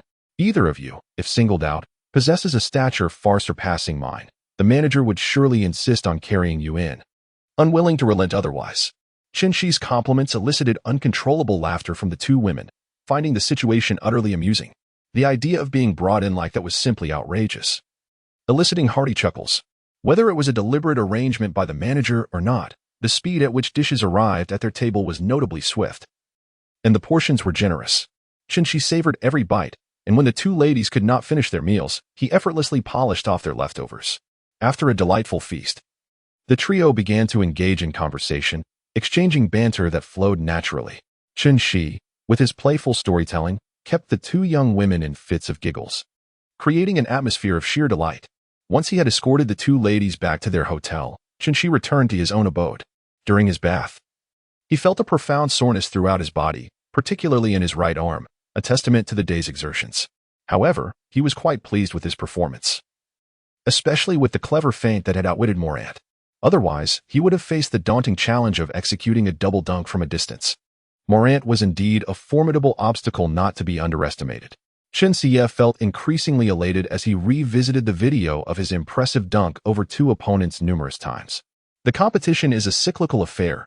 Following this recent encounter with the Grizzlies, the Nets are poised to face the Suns once more. After their previous defeat against the Nets, the Suns' trio of stars have reflected deeply, diligently working on their synergy and strategies in subsequent games, eagerly anticipating their rematch with the Nets. They are determined to reclaim their glory and bask in the brilliance of the sun. Kevin Durant has even sacrificed precious moments intended for secretly watching live streams of charming influencers to refine his signature double crossover jump shot. It is noteworthy that ever since Shinshi executed Durant's signature move, many fans have remarked that Shin has mastered it even better than Durant himself. While the speaker may have spoken without intent, the listener, Durant, took it to heart. He is resolute in displaying his perfected double crossover jump shot the next time he shares the court with Shin, eager to demonstrate how he has made this maneuver his own. Thus, Durant continues to strive for excellence. Meanwhile, Chris Paul and Devin Booker are also training vigorously. Paul is focusing on his pull-up jump shot, and statistics have shown that this season, Shin's shooting percentage for pull-up jumpers significantly surpasses that of Paul. On the other hand, Booker has been subjected to comparisons between himself and Shin, which has left him quite displeased, especially after Shin managed to single-handedly triumph over the Suns trio in their last encounter. Chapter 63. Are you really going to navigate this rough path? Regardless, the Suns trio is fully committed this time around, showing no signs of easing up against the Nets. Unlike their previous match, the atmosphere within the Suns camp is now one of tension and caution. Conversely, since Shin's return, the ambience within the Nets has been exceedingly positive, especially after they recently delivered decisive victories against both the Grizzlies and the Rockets, with the former being a particularly effortless triumph, wrapping up the game by the end of the third quarter. At this moment, Shinshi is jogging on the street. In contrast to the repetitive drills within the confines of the gymnasium, he finds greater pleasure in warming up with a morning run along the tranquil streets. The fresh, moist air of the early morning fills his lungs as he encounters small children out buying breakfast and elderly gentlemen preparing for their own morning exercises. The street ahead gradually brightens, embodying a time-honored vibrancy that has persisted for centuries. Although this takes place in America, it still provides Shinshi with a sense of serenity. Suddenly, after completing his training, his phone chimed with a message. This was unexpected. How could any of his few close friends from his contacts possibly be awake at such an early hour? Shinshi cast a glance toward the place where the sun resided, confirming that indeed, the sun rose from the east, not the west. Just as he picked up his phone to check for notifications, a sudden chime echoed, heralding yet another message. To his surprise, 2 messages had arrived this early in the morning. What day could it possibly be? Could it be World Early Risers Day? However, to be frank, Shinshi found himself perplexed by these so-called international observances. He believed that people today were rather frivolous, conjuring up various events and celebrations in their idle moments. Shinshi, despite his grievances, couldn't resist the urge to grasp his phone and discover who had sent him a message. To his surprise, both IU and Kanye West, in a parallel universe, unscathed by censorship, had reached out to him simultaneously. Whose message should he peruse first? Without a moment's hesitation, Shinshi clicked on the message from IU to see what it contained. IU had sent a voice message, and Shinshi eagerly pressed play. Her voice was sweet and gentle. Simmons, I have some free time and would love to attend your game. Would you be able to sponsor my ticket? I promise to treat you to a meal afterwards. Shinshi seemed to envision the vivacious expression on IU's face when she uttered those words. No worries. As long as you come over, tickets are always available. Shinshi promptly responded to IU's message, while IU sent back an exceedingly adorable emoticon. Chun-Chi's smile deepened. After exchanging a few pleasantries with IU, he turned his attention to the message sent by Kanye. Kanye had also sent a voice note. However, this time Chun-Chi lacked the patience to listen to it and opted to convert it to text instead. After all, what could possibly be appealing in an old man's voice note? Chun-Chi observed the text generated from the voice recording and, upon a cursory glance, realized that Kanye wished to invite him to co-create a sneaker brand, which would be associated with Adidas, akin to how Michael Jordan is affiliated with Nike. Subsequently, Kanye elaborated on his vision to Chun-Chi, emphasizing that his intentions were not mere whims but rather grounded in genuine plans and strategies. However, he acknowledged that what he presented was merely a nascent concept, and a more in-depth discussion would be necessary when they could meet in person. Chun-Chi was undoubtedly aware that his current popularity had reached an impressive height, and his fame was certainly established. However, his previous collaborations with various sneaker brands had been rather unremarkable, yielding little response. If he were to engage in a substantial partnership with Kanye West, it might lead to a financial success that could render a career in the NBA unnecessary, allowing him to retire comfortably. Nonetheless, the prospect of not playing in the NBA was inconceivable. Competing on such a grand stage against extraordinary talents was simply too exhilarating to resist. Basketball, after all, was a lifelong passion. Chun-Chi promptly responded to Kanye, expressing a flicker of interest. However, he believed that a thorough discussion upon their eventual meeting would yield a clearer understanding of the situation. He held a considerable degree of trust in Kanye, particularly given his prior success in creating the phenomenal coconut shoes, which had proven immensely profitable. With this newfound idea taking shape, Chun-Chi felt inclined to engage in a more detailed conversation. After briefly replying to the message, he continued his morning warm-up jog towards the gym. In truth, he placed significant importance on the upcoming rematch against the Suns. Having reviewed recent game footage, he noted the trio's increasingly seamless collaboration. Having shed the initial awkwardness that characterized their early interactions, each game had undeniably enhanced their synergy, and the current iteration of the trio was far more formidable than during Chun-Chi's initial encounters with them. Chun-Chi also felt an extraordinary amount of pressure upon himself. Upon returning to the venue, he observed that his teammates had arrived early to train and were now engaged in their individual warm-up routines. Upon witnessing the vibrant atmosphere within the gym, Chun-Chi was inspired to join the training fervently. The small yet spirited team set sail with aspirations of reaching the playoffs, advancing to the finals, and ultimately lifting the championship trophy. However, this ambition could not be realized solely through Chun-Chi's efforts. The support of his teammates was imperative. Observing the enthusiasm radiating from his current companions filled Chun-Chi with immense joy. "Hey, Simmons, why did you arrive at the gym so late? That's not acceptable. You need to show more enthusiasm." At that moment, Thomas called out to Chun-Chi. Thomas had become thoroughly impressed by Chun-Chi, establishing a close rapport with him. Chun-Chi showcased the perspiration that still clung to his skin. "What, have you been toiling away since last night?" "Surely not. Can you really navigate this dreadful road, sir?" "Nonsense. I sprinted over to the gym. I've already warmed up, ready to train directly, unlike you, who spends ages on warm-ups." Chun-Chi cast a glance at little Thomas, then immersed himself in training alongside the coach. Observing the perspiration on Chun-Chi's body, little Thomas dedicated himself even more fervently to his warm-up routine. Soon, the much-anticipated rematch against the Suns arrived. Prior to this, the online discourse had erupted with fervor, speculating on which team would emerge victorious in the second clash between the Suns and the Nets. The internet had divided into two factions. One side believed that Chun-Chi would continue to dominate the Suns' formidable trio and secure victory, citing his undefeated streak since his return. The opposing faction contended that the Suns trio would bring the Nets' winning streak to an end, as the current synergy of the Suns was far superior to the nascent team they had previously formed. Nevertheless, the outcome would ultimately hinge on the performance of both teams on the day of the match, leaving spectators eager with anticipation. Chapter 64. The purple iris in my arms. On the day of the match, the arena was already bustling with spectators. This game between the Suns and the Nets was poised to rival the previous clash with the Grizzlies. The star power of both the Suns trio and the recently celebrated Chun-Chi was enough to draw a substantial crowd. Moreover, the matchup between Durant and his former team, especially after the thrashing he received in their last encounter, heightened expectations. Would Durant, alongside his new partner, manage to exact revenge on his old team, the once humble Nets led by their former third wheel? These myriad factors contributed to the exceptionally high interest in the match, which was broadcasted live across the nation. Players were already warming up on the court. Durant, Booker, and Paul sequentially joined the warm-up, while several Nets players were also preparing. However, at that moment, the audience noted the conspicuous absence of Chun-Shi among the warming-up players. Something was amiss. Chun-Shi was typically the most enthusiastic during warm-ups. Where could he possibly be? Many spectators were left pondering this question. Where had Chun-Shi gone? Naturally, he had gone to welcome IU. As for the tickets, IU was in South Korea, making it impractical for Chun-Shi to send them directly. Thus, he had planned to personally greet IU at the airport and hand her the tickets, intending to enter the arena together. This plan, however, was thwarted when IU's flight was unexpectedly delayed. Initially, he had hoped to treat her to dumplings upon arrival, but now, time was of the essence, and he might even miss the start of the game.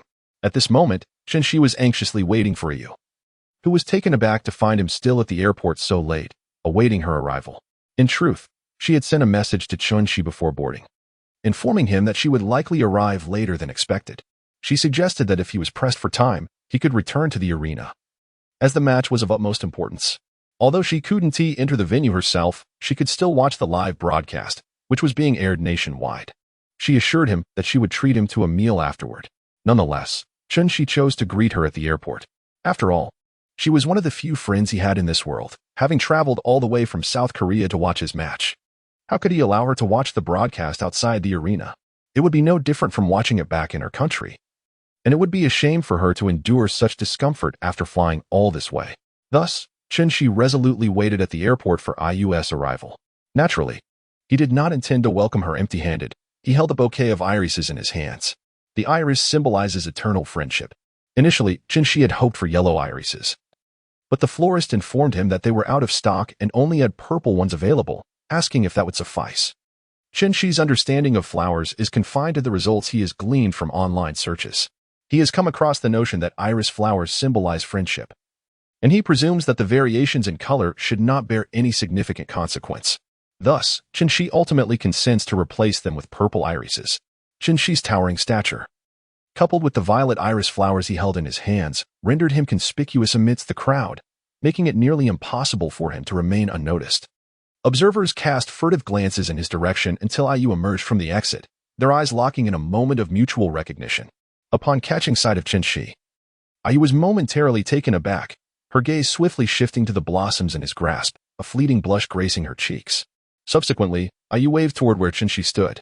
At this juncture, onlookers began to realize that the tall man was awaiting someone, a petite girl, unexpectedly so. Although IU's face was largely obscured, her remarkable aura and enviable figure were unmistakable. Her body exuded astonishing beauty and an elegance reminiscent of a delicate paper flower, captivating all who beheld her. With a sweet smile, IU accepted the flowers from Chun-Shi, poised to speak when suddenly, a large hand clasped her small one, and they dashed toward the airport exit. IU, bewildered, wondered what was happening. Behind her, her manager shared a similar sense of confusion.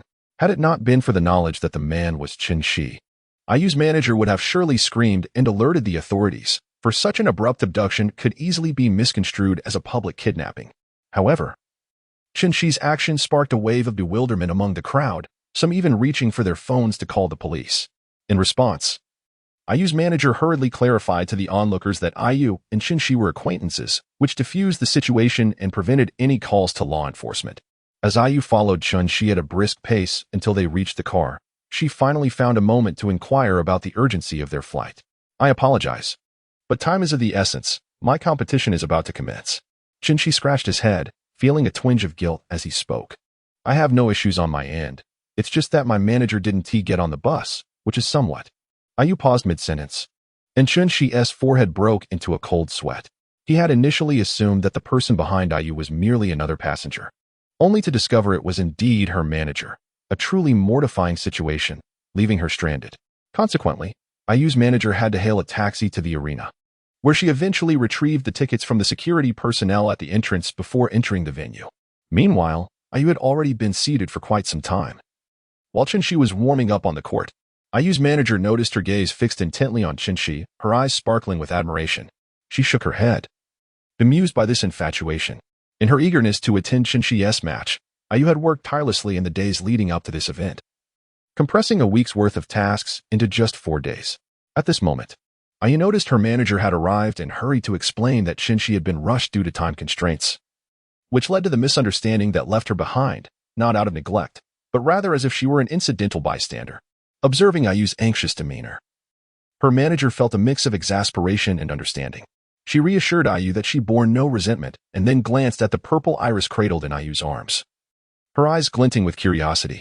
It is worth noting that a purple iris gifted from a young man to a young woman signifies an unwavering affection in our hearts. Chapter 65. The Cold-Faced Assassin Contractor. At this moment on the court, as Shinshi warmed up, he keenly observed the performance of the Suns on the adjacent court. Durant's shooting touch remained impeccable today, as Shinshi noted his consecutive smooth, swish three-pointers. Meanwhile, both Booker and the seasoned veteran Paul exhibited commendable shooting prowess, consistently finding their rhythm from beyond the arc. It appeared that today's contest would not be easily contested. Given the stellar form of the trio, the brief warm-up concluded, signaling the imminent commencement of the match. The crowd of spectators present was undoubtedly substantial. Shinshi glanced towards the stands, which were densely packed. Despite having participated in numerous games, the sight still held an element of awe for him. Shinshi took a deep breath and then glanced towards Ayu, who was seated in the front row. He noticed Ayu raising her small fists, seemingly cheering him on with fervor. A smile graced Shinshi's face. With a sharp whistle from the referee, the match commenced. Shinshi has already arrived at the center court alongside his teammates. Claxton and Ayton are poised to jump for possession. The Nets starting center, Claxton, has rarely secured the opening tip-off, aside from a previous contentious matchup, and this game proves no exception, as Ayton claims the initial possession, granting the Suns their first offensive opportunity. After obtaining the ball, Ayton swiftly passes it to Paul. The veteran point guard, Paul, though occasionally lacking in offensive vigor as the game progresses, remains a steady presence on the court. However, he refrains from taking the spotlight and instead dishes the ball to Booker, a standout among the new generation of players renowned for his formidable offensive skills. With years of experience in the league, Paul knows how to interact with these emerging talents. Upon receiving the pass from Paul, Booker cannot help but feel a surge of pride, realizing that the team indeed relies on his abilities. After catching the ball, Booker is met by Okaji, who sets a screen for him. Following the screen, Booker drives toward the paint, while Okaji cuts into position himself for a pass. At that moment, Okaji reaches out for the ball, but Booker has no intention of passing it. Instead, he opts for an outside pass. Durant at the three-point line receives the ball. Astonishingly, Booker chooses to grant this prime offensive opportunity to Durant, indicating his trust in the newly acquired star. Durant does not betray Booker's confidence.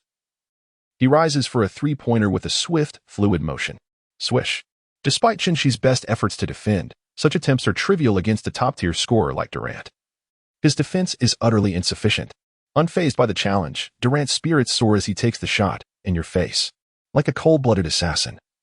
Durant completes his shot with an impassive expression before gradually retreating on defense, believing this demeanor to be quite impressive. However, while the crowd erupts in cheers for Durant's spectacular basket, they cannot help but chuckle at his expression, which resembles that of someone with a poker face. If it were anyone else, such an expression might appear cool, but Durant, with his reputation as a contractor, turns this attempt at nonchalance into a comical spectacle. As the transition between offense and defense unfolds, it is now the Nets' turn to attack. Little Thomas takes control of the ball. At this moment, Shinshi is entangled with Durant. Although Durant's defense appears less formidable in the face of his exceptional offensive prowess, it remains far from something that Shinshi can easily evade. With great difficulty, Shinshi managed to exploit a momentary lapse in time to break free. Subsequently, Little Thomas passed the basketball to Shinshi, who, upon receiving the ball, found Durant closely pursuing him. Come on, save some energy for the offense. There's no need to defend me so tightly. After all, we were once genuine teammates, sharing a bond of sincerity. At this moment, Shinshi held the ball and began to engage in light banter with Durant. Just as Durant was about to respond to Shinshi's query, Shinshi swiftly accelerated and broke through to the interior, leaving Durant momentarily stunned in place. The winds today were particularly boisterous, and Durant felt a chill in his heart. This Simmons was truly excessive. Durant's teeth itched with frustration, while Shinshi, already poised for a jump shot, calmly sank the basketball. Such a straightforward and efficient method of attack. Simmons' playing style had become increasingly succinct. Hearing the praises from the surrounding audience for Shinshi, Durant could only scoff inwardly, thinking that the style had become increasingly shameless. Once again, Booker held the ball, and at this moment, Durant found himself surrounded by Chin-Shi. Despite several attempts to escape like a king maneuvering around a pillar, Durant was unable to shake off Chin-Shi and had no choice but to pass to Paul. Paul had just entered the game and was still full of energy. Charging forward against Thomas, he did not penetrate too deeply but instead halted 2 steps away from Claxton. Then took a mid-range shot. Truly a veteran, his release was as steady as ever. The ball went through the net, and both teams exhibited remarkably high offensive efficiency, maintaining a perfect shooting percentage thus far. Although the Suns boasted 3 superstars, the other players on the Nets were also contributing, preventing Chin-Shi from becoming a burden. In the next play, Thomas, who received Chin-Shi's assist after his breakthrough, found himself at the 3-point line and unleashed a shot that found its mark. Bridges also made his contribution, cleverly cutting in from underneath and finishing with a right-handed layup, his movements flowing like water. The first quarter saw both teams evenly matched, resulting in a tie. This surprised many fans who had little faith in the Nets, as they had not anticipated that the other players would prove to be more than mere liabilities. The first quarter concluded with both teams level. The players took a moment to rest off the court, seizing a fleeting moment. Chin-Shi took a portion of the snacks provided for the players and sent them over to Ayu. Having rushed in earlier, he had neglected to prepare any treats or beverages for her. It is well understood that enjoying a match without snacks or drinks significantly diminishes the experience. This gesture incited a chorus of lively reactions from the spectators nearby, who erupted in playful cheers. Ayu's fair complexion flushed with embarrassment. Despite her ability to grace various grand stages, she found herself momentarily flustered. However, the intermission was brief, and Chin-Shi could only offer Ayu a snack before he returned to the court, leaving no time for idle chatter. As Chin-Shi held the ball, he was taken aback when Durant, his opponent, initiated a conversation. Was he not afraid of being surpassed once again? However, Durant's inquiry left Chin-Shi utterly impressed. In Chapter 66, the essence of the underdog was unmistakable. With a sly glance around to ensure no one was approaching to disrupt, Durant eagerly asked, "My dear brother, I am curious about your relationship with the young lady who was seated in the front row just a moment ago." Chin-Shi was taken aback. Here he was, amidst a competition, and yet someone was inquiring about a girl? Truly, you never fail to impress. Your essence of a carefree individual is utterly unadulterated, my friend. At this juncture, Chin-Shi found himself bereft of time to continue his idle chatter with Durant. Should he lose track of time and incur a violation for an offensive delay, it would certainly be a source of dismay. Just then, Claxton maneuvered into a favorable position in the paint, prompting Chin-Shi to seamlessly pass him the basketball. Seizing the opportunity, Claxton launched an aggressive drive towards the basket.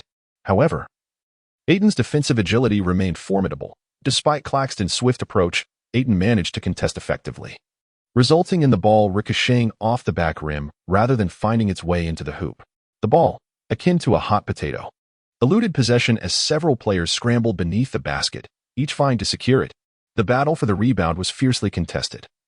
Yet keen-eyed spectators had already noted that Durant and Chin-Shi were engrossed in conversation beyond the arc. When had their camaraderie blossomed to such an extent? The spectators were not the only ones baffled. Both coaches scratched their heads in confusion, their minds racing with suspicion. Could it be that the opposing side was attempting to undermine them? Such audacity seemed unprecedented. Were these discussions not meant to be clandestine? Witnessing such boldness on the court was truly eye-opening. Simmons, do tell me swiftly. This is a pivotal moment in a man's life. Please do not jest with me, Durant urged fervently. At that moment, Ayton called out to Durant, but Durant, preoccupied with his inquiry to Chin-Shi, paid little heed to his teammate's summons. Upon spotting Ayu earlier, Durant felt himself once again ensnared by the throes of infatuation. This time, he yearned for a more intimate connection with Ayu. Nevertheless, Chin-Shi's indifference towards Durant only heightened the latter's anxiety. In response to Ayton's call, Durant waved dismissively, inadvertently swatting the ball away with a resounding clap. What just happened? Did I just knock that away? Durant mused. Ayton, incredulous, retorted, after all my efforts to secure that rebound in your favor, you just sent it flying away with a slap? Ayton's breath quickened in frustration. The ball, now airborne, landed in the hands of Thomas, who remarked, "Thank you, Durant, for the gift of possession." At that moment, Paul hastened to defend Thomas, determined to prevent an easy shot. It must be noted that Paul's defensive prowess was commendable. Although Thomas had a slight advantage, he found himself thwarted by Paul's tenacity. With no other options, Thomas reluctantly passed the ball back to Chin-Shi. Upon receiving the basketball, Chin-Shi faced Durant and executed a double hesitation pull-up, a move that Durant was intimately familiar with in one of his signature maneuvers. This maneuver elicited an indescribable reaction from Durant, prompting him to forget about the onlookers and intensify his defense against Shi, unable to contain himself in the slightest. Of course, the onlookers were not entirely disregarded. Should he fail to defend, he could always apologize later, after all. It would be impossible for him not to communicate that to Shi. At this juncture, Durant lunged forward, fully aware of the double hesitation pull-up and its intricacies. He anticipated the moment he deemed optimal to leap, intending to deliver a resounding block to Shi. Originally, Durant need not have been so aggressive. Yet he was eager to showcase his capabilities in front of IU, and against a former teammate, he felt a measure of confidence. However, to his astonishment, as he leapt, he realized that Shi did not attempt the expected pull-up. Instead, he merely stared at Durant with an expression of bewilderment. Durant thought to himself, "I truly cannot believe this." Meanwhile, IU, watching from the stands, could not suppress a smile at the sight of Durant being outmaneuvered by Shi. The corners of her mouth lifted, resonating with the lingering joy of her smile. This moment did not escape Durant's notice, melting his heart and alleviating his earlier frustration. Regardless of the playful humiliation he faced, as Durant descended, Shi seized the opportunity to rise for a pull-up shot, executing it with precision as the basketball swished through the net, securing 2 points and granting the Nets a lead. On the sidelines, the Suns' head coach was utterly exasperated. Questioning Durant's erratic behavior, wasn't the double hesitation pull-up supposed to be his forte? The ease with which Shi scored was nothing short of disgraceful. Yet, recognizing that they had a newly acquired superstar, the coach refrained from venting his frustration, opting instead to sternly remind Durant to play more cautiously. However, the surrounding audience remained oblivious to such concerns. Shi's flawless offensive maneuver elicited waves of exuberant cheers. It was as if he had performed a grand display before the legendary Guan Gong, and I stand as a banner-bearer for Simmons. To my astonishment, Durant failed to seize the moment for Simmons' shot. Has Simmons truly reached such a level of prowess? Durant can no longer impede Simmons' ascent. Whether in exaggerated praise or heartfelt admiration, fans are unanimously captivated by Shi. In the ensuing play, Paul took control of the game's tempo. Before the other players had fully positioned themselves, Durant had already maneuvered to request the ball from Paul. Observing the fierce determination etched on Durant's face, Paul contemplated for a moment. It was not an opportune time to pass to Durant. So he chose to disregard Durant's demand and instead delivered the basketball to the more strategically placed Okaji. However, Durant, not receiving the ball, grew impatient and shouted towards Okaji, "Give me that damn ball." Okaji, momentarily intimidated by Durant's formidable presence, instinctively passed the basketball to him. Upon receiving the ball, Durant promptly engaged Shi in a one-on-one showdown. This time, he intended to score with his signature double crossover and pull-up shot right over Shi. Chapter 67. The uninspired contractor. Once Durant had made up his mind, he was resolute. Yet, Shi was keenly aware of Durant's intentions and had already prepared an impenetrable defense. As Durant dribbled closer, Shi stood his ground, showing no sign of retreat in the face of Durant's physicality. This made Durant's offensive efforts far from seamless. It was evident that Shi had anticipated Durant's strategy, effectively constricting the opportunities for Durant's attack. Nevertheless, Durant was determined to employ his signature move, the double crossover pull-up, to score over Shi. He leaped into the air. But as the shot clock dwindled amidst their entanglement, Durant was left with no choice but to take the shot. Shi leaped simultaneously with Durant, feeling confident in his defensive stance, convinced that Durant could not evade him. A gasp arose from the surrounding audience, for the situation unfolded as Shi had anticipated. He firmly intercepted Durant's shot, resulting in a spectacular block. Under normal circumstances, Shi would have had little chance of denying Durant, yet this time, Durant's release was alarmingly rushed, and Shi had foreseen his offensive strategy. My goodness, Simmons has emphatically denied Durant. At this moment, Durant was being thoroughly outplayed on both ends of the court by Simmons. Has the Grim Reaper truly aged? To be overwhelmed by Simmons in this matchup is astonishing. The audience's astonishment reached a fever pitch, while nearby media representatives feverishly captured the moment with their cameras. This was undoubtedly a sensational highlight. Although Durant's fans were reluctant to acknowledge their star's decline, they could not deny that Durant's performance in this exchange paled in comparison to that of Shi. Beep. The basketball went out of bounds, accompanied by the referee's whistle. It turned out that the head coach of the Suns had seized the opportunity to call a timeout. When the game resumed, Durant was already resting on the sidelines, having opted not to rejoin his team on the court. Chin-Shi couldn't help but cast a glance towards the bench of the Suns, where Durant sat, his expression a portrait of despondency, a white towel draped over his head, embodying an aura of utter gloom. The game proceeded unabated. Internally, Durant was engulfed in turmoil, feeling as though he had been thrust into a tempest of torrential rain and countless flashes of lightning, his blood seething beneath his skin, coursing through his heart like a multitude of whistling javelins, flooding his eyes with an icy chill that cascaded from his face to his neck, dissipating into the air. It was indeed disheartening, particularly as he faltered in front of the girl he admired. Durant dared not even glance in the direction of Ayu. In an instant, all his fighting spirit had vanished. This substitution was not at the behest of the head coach. Rather, it was Durant himself who requested to step off the court to recalibrate his state of mind. After all, his current condition was ill-suited for continued play. Meanwhile, Chin-Shi continued to shine on the court. Although Durant was sidelined, two other superstars from the Suns were still illuminating the game. Before Durant joined the Suns, the team had relied on these two luminaries to hold the fort, so even in his absence, the Suns' offense remained sharp. At this moment, Chin-Shi found himself facing a new defender, Okaji. While Okaji lacked Durant's formidable offensive prowess, his defensive skills were commendable. Chin-Shi struggled to shake off Okaji during his previous attempts. However, this time, Chin-Shi was resolute in not allowing Okaji to stifle his offense any longer. He deftly closed the distance to Okaji, who, feeling a sense of confidence from having thwarted Chin-Shi's earlier attempts, remained unflustered. Although Chin-Shi had accumulated several assists due to passing out of double teams, he had yet to score, a fact that swelled Okaji's pride. After all, it was known that Durant had been rendered mute by Chin-Shi's dual prowess in offense and defense. Being able to contain Chin-Shi to this extent was a considerable achievement. Okaji vowed to revel in this moment, especially in front of Durant. Chin-Shi approached without evasion. Just as Okaji had not flinched, reminiscent of Durant's earlier approach towards Chin-Shi. However, Chin-Shi's repertoire extended far beyond this. As Chin-Shi approached, he suddenly accelerated, leaving Okaji no time to react. His remarkably swift first step allowed him to effortlessly bypass Okaji. It was evident that Okaji was taken aback by the astonishing speed of Chin-Shi's initial move. Chin-Shi slightly pursed her lips, previously. She merely refrained from expending her energy, connecting with her teammates, yet she truly believed that she could not surpass you?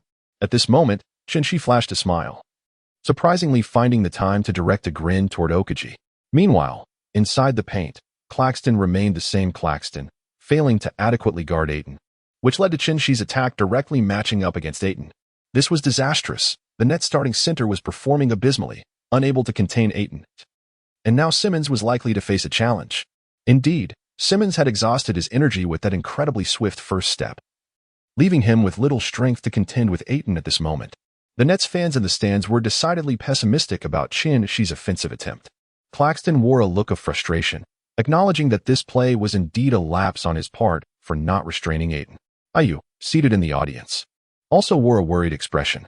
However, Chin-Shi's demeanor remained calm and composed, suggesting that he still had an ace up his sleeve. This instilled a sense of uncertainty in Ayton. Could it be that Simmons possessed other strategies, or was he planning to pass inside? Was this a drive in dish? No. That couldn't be right. There was hardly any space to make that pass. Ayton dismissed his thoughts, refusing to entertain that notion any further.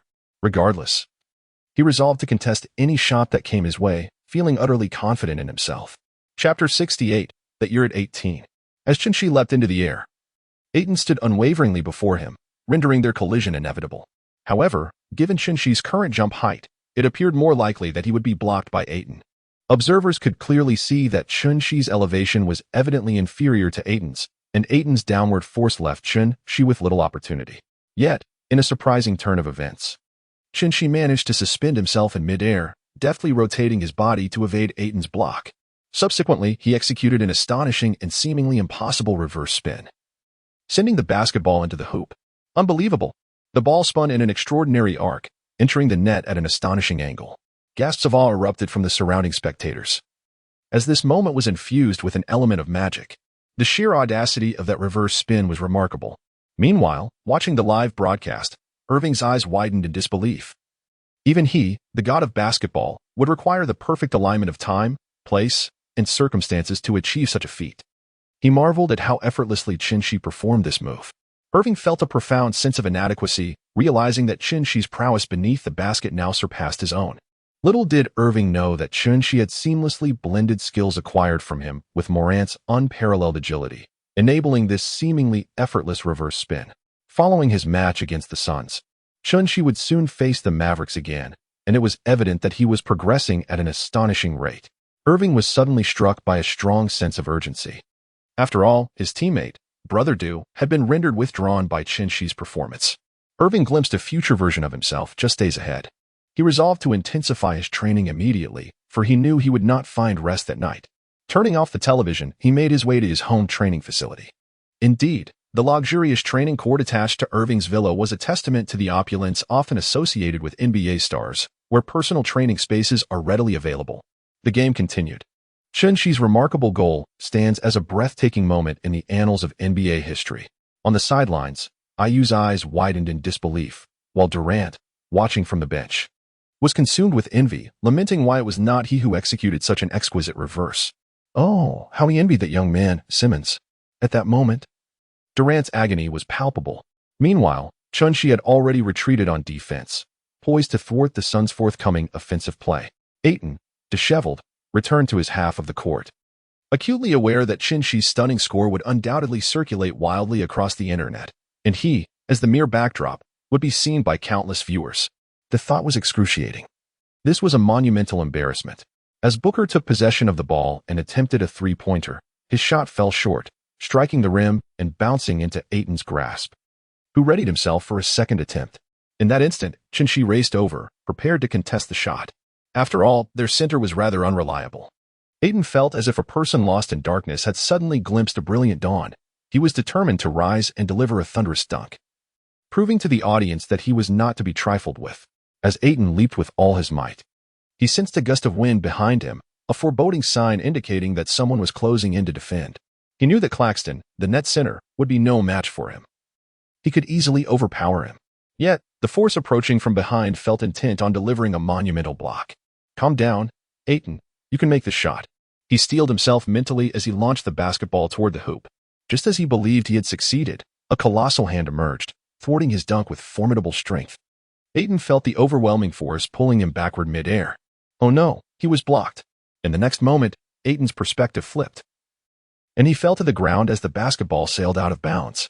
In reflective solitude, he contemplated his journey over the years, earning money at 18. Rising from nothing to a state of financial turmoil. This is me, a unique firework. I am who I am, and I feel the heat of my own frustration. Ayton's inner monologue was one of utter despair. He had come to realize that it was indeed Chun-Shi who had thwarted him. Once again, it was this young man. And today he had truly fallen at his hands. The referee's whistle pierced the air, signaling Ayton's departure from the court as he was replaced by the Phoenix Suns backup center, Landale. Seated side by side on the bench, Ayton and Durant wore expressions of despondency. One had just experienced a significant setback, while the other sat dejectedly, watching IU exuberantly cheer for Chun-Shi. It was evident that two of the Suns' 5 starters were somewhat withdrawn, largely due to Chun-Shi's influence. Booker and Paul, the seasoned duo, found themselves bewildered, questioning the disconcerting demeanor of their teammates. What was happening? Why were they all so morose? Was it possible they were contemplating an early exit? This was basketball, not a tactical shooting game. Yet, despite their attempts at humor, the despair among their teammates seemed irretrievable. At that moment, Chun-Shi's offensive and defensive prowess had invigorated the entire momentum of the Nets. Chun-Shi let out a sinister chuckle. The remaining 3 starters of the Suns seemed to shudder, as if they were being scrutinized by some malevolent force. The game progressed into the final 5 minutes, with the Nets holding a 9-point lead over the Suns, creating an atmosphere of intense competition. The physical confrontations between the players were exceptionally fierce. At this moment, Chun-Shi had possession of the ball. One more three-pointer from him would nearly seal the victory for his team. All eyes were on how he would handle this crucial shot. Standing before him was his defender, Booker, whose eyes blazed with determination as he focused intently on the basketball in Chun-Shi's hands, eager to redeem himself for his teammates. Chapter 69, The Starting 5 in Collective Silence. At this moment, Chun-Shi's intention to attempt a three-point shot is as apparent as Sima Zhao's heart, known to all. Consequently, Booker is poised to defend, showing no inclination to prevent Chun-Shi from shooting. Of course, he is fully aware that such an opportunity must not be overlooked. Nevertheless, the best approach when confronted with challenges is to face them head-on. Keep pushing forward, and let us go. Ignoring the defense, Shi executed a direct shot, launching the ball right in front of his opponent. The basketball soared from the ground, tracing a flawless arc towards the hoop. Even as Booker approached, seemingly poised to block Shi's attempt, he was ultimately unable to prevent the release. Swish. The sound was crisp and clear, yet to the players of the Suns, it resonated like the tolling of a death knell, for that three-pointer had widened the score gap to a staggering 12 points. Given the current time in the match, it could be deemed a death sentence, unless the Suns could conjure a classic moment akin to that of Tracy McGrady. The prospect of a comeback appeared exceedingly bleak. Following this offensive play, Coach Vaughn promptly substituted Shi out of the game, as his presence on the court was no longer necessary. The remaining players were more than capable of handling the situation. Ultimately, no surprises ensued. In the final minute of the match, the Suns failed to generate any significant momentum, leading their coach to reluctantly remove starters Booker, Paul, and Okaji from the game. Only the bench players remained on the court, cherishing their precious playing time. In stark contrast to the jubilant substitutes, the Suns' starting five sat in a row, their expressions far from pleasant, each wearing a countenance that spoke of existential doubt. The five of them had collectively retreated into a state of despondency. In a posh restaurant, Ayu glanced uneasily at Durant, who was fervently vying for her attention. Were it not for having just witnessed Durant's performance on the court, she might have mistaken him for a friend of Shi's, given his strikingly similar demeanor. As for why Durant was present in this establishment, the tale began a few minutes prior. After the game concluded, as Shi and Durant exchanged friendly gestures, Durant leaned in to whisper, inquiring about Shi's schedule, as he had something of great importance to discuss with him. Shi could easily surmise that the subject pertained to Ayu, sensing that if the matter was not resolved today, Durant would likely persist in seeking his attention for quite some time. Shi candidly informed Durant that Ayu had invited him to dinner after the game, leaving him no time to deliberate on the so-called important issue. Upon hearing this, Durant's excitement only intensified. "My dear brother, let us have a word in private." In an astonishing turn of events, Durant did not even return to his own teammate's locker room. Instead, he casually draped his arm over Shi's shoulder and strolled towards the Nets' locker room, exuding an air of familiarity. After all, he was well acquainted with most of the personnel on the Nets roster. However, despite Durant accompanying Shi to the Nets' locker room, Shi remained steadfast in his refusal. Durant, feeling a sense of urgency, pressed the matter. Yet, Shi's reasoning was that the young lady intended to treat him to a meal, and he could not possibly invite an unfamiliar man along, as that would be quite inappropriate. In the end, Durant waved his hand dismissively and declared, "I will take care of it." Shi and others immediately acquiesced to Durant's request. Thus, what was originally intended to be a treat from Ayu transformed into Durant assuming the role of the generous benefactor. Shi deliberately chose an exceedingly extravagant restaurant, leading to the scene described above. Upon hearing that Shi intended to bring another man to their rendezvous, Ayu felt a twinge of displeasure. However, since it was Shi, she acquiesced to this sudden change of plans. The atmosphere at the dining table became quite amusing. Ayu busily encouraged Shi to eat and sought to spark conversation, while a contrasting scenario unfolded with Durant. Although Du Xiaoshui had previously implored Shi to include him, he now exhibited a rare shyness in the present setting. Observing Ayu's eagerness towards she instilled a sense of urgency in Du Xiaoshui, prompting him to become increasingly proactive. Ayu, though unperturbed, found herself at a loss. Suddenly, after Ayu had been steering the conversation, she posed an unexpected question. "Ayu, why is your status visible for only 3 days?" This was a secret ordinarily kept from others. Yet, faced with Shi's inquiry, Ayu responded without hesitation. "Because I cannot ensure that every selfie is equally edited." Shi was momentarily at a loss for words. As the three dined together, a tempest of controversy erupted online. Headlines proclaimed Simmons' extraordinary performance, leaving the Suns players in a state of collective despair. When Durant joined the Suns, it was thought that darkness had vanished. However, Simmons chuckled, declaring, "I'll turn off the court lights." After the game, Durant returned to the Nets' locker room, seemingly lost. Rumors swirled that he aimed to reunite with the Nets. Tears welled in Durant's eyes as he lingered in the Nets' locker room, reluctant to part with his teammates. Such articles proliferated, dominating the current sports news landscape. Typically, players who venture into the opposing team's locker room do so to confront or provoke, making Durant's amicable visit a rarity. In addition to this incident, another matter had also captured public attention. The Nets' upcoming opponent would be the Mavericks, setting the stage for a rematch between Shi and Irving. It is essential to note that Durant and Shi's previous encounter had ended in a resounding defeat for Durant, leaving him utterly vulnerable. The pressure now rested squarely on Irving's shoulders. Should he falter against the Mavericks, the media's reaction would be unpredictable. Determined, Irving completed a rigorous training session and reached out to Durant for guidance, seeking advice on how to contend with Shi, who had become increasingly formidable. However, Durant did not answer the call, leaving Irving unaware of his whereabouts. Resolute, Irving decided to adopt a bold strategy, declaring war on Shi via social media, boldly asserting that he would lead the Mavericks to victory over the Nets in their forthcoming match. Shortly after Irving's post, an unexpected comment ignited a frenzy among the public, leaving Irving stunned. In response to Irving's declaration, Durant swiftly replied, before Shi even had a chance to respond. Glancing at the message, Irving's face turned a shade of green. Durant's response essentially admonished, "How dare you provoke your elder brother Shi, young Irving? Such disrespect. Delete this post at once." This left Irving bewildered. When had Durant shifted allegiances?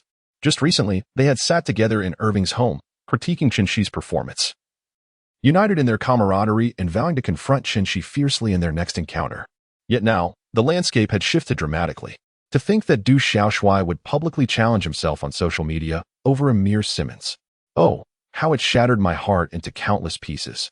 Furthermore, the most disheartening aspect was that when I called Durant earlier, he did not answer. Yet, upon posting my update, he chose to add to my distress. What sort of nonsense is this? Utterly speechless. My heart aches. Does anyone understand this feeling? Down below, Irving unleashed a torrent of invective upon Durant. Meanwhile, Durant sat beside Shi, wearing a beaming smile. He was utterly compliant with Shi, primarily because his earlier attempts to charm Ayu had yielded no favorable results. She merely responded politely to his inquiries about her well-being.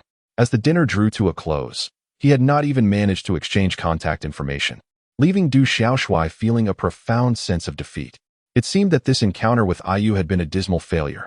Du Xiaoshui's heart felt as though it had been struck by a frigid gale, shrinking in sorrow, pain, and loneliness. This was the essence of Durant on this night. However, just as Ayu was about to depart, she seized the moment. "Ayu, why not add the contact information of this colossal superstar? After all, he is one of the most sought-after players in the league. Countless individuals yearn for his contact details." Upon hearing Shi's words, Durant's eyes sparkled with a glimmer of hope. Could there be a chance? At that moment, Ayu hesitated. Aside from Shi, she had no desire to exchange contact information with any other man. Nevertheless, since it was Shi who suggested it, she acquiesced and took out her phone to exchange numbers with Durant. Once they had completed the exchange, Ayu departed, leaving only Durant and Shi in the private room. Shi had only eaten to about 70% of his capacity, as there were young ladies present. Thus he refrained from indulging excessively. At this moment, however, it was his time to revel in freedom. My goodness, is it truly so expensive for such a modest quantity of seafood? Shi, taken aback while holding the menu, subsequently ordered 10 dishes. Oh my, this is quite expensive as well. And then Shi proceeded to order fervently. The reason for Shi's audacity in placing orders is undoubtedly due to the fact that the entire expenditure is being covered by Du Xiaoshui, the young master Du. Meanwhile, Du Xiaoshui remains fixated on the phone number displayed on his mobile device, his eyes glimmering with excitement and his heart brimming with joy. "Simmons, or rather, brother Shi. You truly are my elder brother, huh?" Before long, the day of the matchup between the Brooklyn Nets and the Dallas Mavericks arrived. The plethora of sensational news circulating online had propelled the anticipation for this game to unprecedented heights, making it the most eagerly awaited contest since the NBA season commenced. Spectators were keen to unravel the mystery behind Durant's provocative remarks on social media and to speculate on the outcome of the rematch between Shi and Irving. At this moment, Boss Kai of the Nets could hardly contain his delight, for the attention surrounding this game was overwhelming. Both advertisers and ticket sales had filled his coffers to overflowing. He now viewed Shi as a coveted asset, a veritable goldmine. Having mastered the art of generating buzz online, far more effective than his previous expenditures in promotional campaigns. However, Boss Kai was also curious about how Shi managed to persuade Durant to publicly support him on social media, a feat that could not simply be bought. At the Barclays Center, the atmosphere was electric, with the arena bustling with energy. The expansive venue was filled to capacity, with fans seated in perfect unison, creating a dense sea of spectators. Their collective excitement erupted in waves of sound, punctuated by sporadic bursts of fervor as the players began their warm-up routines. Initially, only role players took to the court, eliciting a rather subdued response from the audience. However, when a figure emerged from the Mavericks player tunnel, the crowd erupted into a frenzy. It was Irving taking the court for warm-ups. Irving, Irving, Irving. The fans were ecstatic, finally witnessing their idol in action. Irving, why did Durant support Simmons on social media? What's going on? Are you at odds with Durant? Is it because of Simmons? The media seized the moment to pose these pressing questions. Yet, Irving paid no heed to his fervent admirers or the prying media, calmly making his way onto the court to commence his warm-ups. True to his characteristic demeanor, he seemed indifferent to everyone, resolutely choosing to focus solely on his game. On the other side, within the players' tunnel of the Nets, an equally thunderous cheer erupted. It was none other than Chun-Shi making his entrance. She overpower the Mavericks, overwhelm Irving. I raise the banner for She. Who dares to oppose him? At this moment, Chun-Shi's fervent admirers were hardly more rational than those of Irving. They were shouting at the top of their lungs. And Chun-Shi felt a slight ringing in his ears from the cacophony. What exactly did Simmons and Durant's statements on social media imply? Indeed, what transpired among the three of them? Had a rift formed between Irving and Durant? The media, naturally, did not hold back in their pursuit of gossip regarding Chun-Shi. However, his approach differed from Irving's. He warmly waved to his fans and eagerly accepted the pins they offered for autographs. As for the media, he placed a finger to his lips, signaling for silence, as he had nothing to disclose. Warm up. After Chun-Shi completed all his preparations, he briskly made his way onto the court. With little time for warm-up, both teams were about to engage in a customary exchange of greetings before the match commenced. At this moment, the audience's attention was fixed on Irving and Chun-Shi, as everyone was eager to witness the cordial interaction between the two. What sparks would fly? The onlookers expressed their curiosity. Chapter 71. Such bravado, TSK Simmons. I am unsure of the flowery words you employed to entice Durant to join your ranks. But I assure you, I am resolute in my victory for today's match. At this juncture, Irving leaned in slightly, whispering into Chun-Shi's ear. His provocative remarks struck Chun-Shi as nothing more than a child's challenge, devoid of any real threat. And within Irving's seemingly petulant words, Chun-Shi discerned a hint of jealousy. I am prepared for anything. Chun-Shi's bland words swiftly extinguished much of Irving's fighting spirit. What was this all about? Facing his provocation, Irving's reaction was astonishingly mundane. Quite a bold tone, isn't it? Go ahead and boast. I merely freshened the air before arriving. Yet you think you have the upper hand. After speaking, Chun-Shi quickly stepped back a few paces, seemingly genuinely disdainful of Irving's attitude. At this moment, it was Irving who was taken aback. Seriously, man, are you for real? Where do you think my bravado comes from? Observing Chun-Shi's truly disdainful expression, Irving began to doubt himself. However, the surrounding audience was oblivious to their exchange. They merely witnessed Irving rising on his toes and leaning in to whisper in Chun-Shi's ear. This gesture was so intimate that it bordered on flirtation. Were it between a man and a woman, it would undoubtedly be deemed quite romantic. Yet, the peculiar situation was that this interaction occurred between two men, both professional basketball players, embodying an overwhelming masculinity. Some fans remarked that it was simply too glaring to watch, while others, more fervent supporters, found themselves even more enamored. Beep. The referee's whistle signaled the commencement of the match. The starting players from both teams took their positions at center court. Claxton, having witnessed the earlier interaction between Chun-Shi and Irving, particularly Chun-Shi's disdainful demeanor, quietly pondered whether Irving had seized the opportunity to steal a kiss from Chun-Shi. Otherwise, what could explain such an expression? At that moment, Claxton felt a surge of determination. How infuriating it was that Irving dared to toy with my superior. Resolutely, Claxton was determined to seize the tip-off and deliver a stern warning to Irving.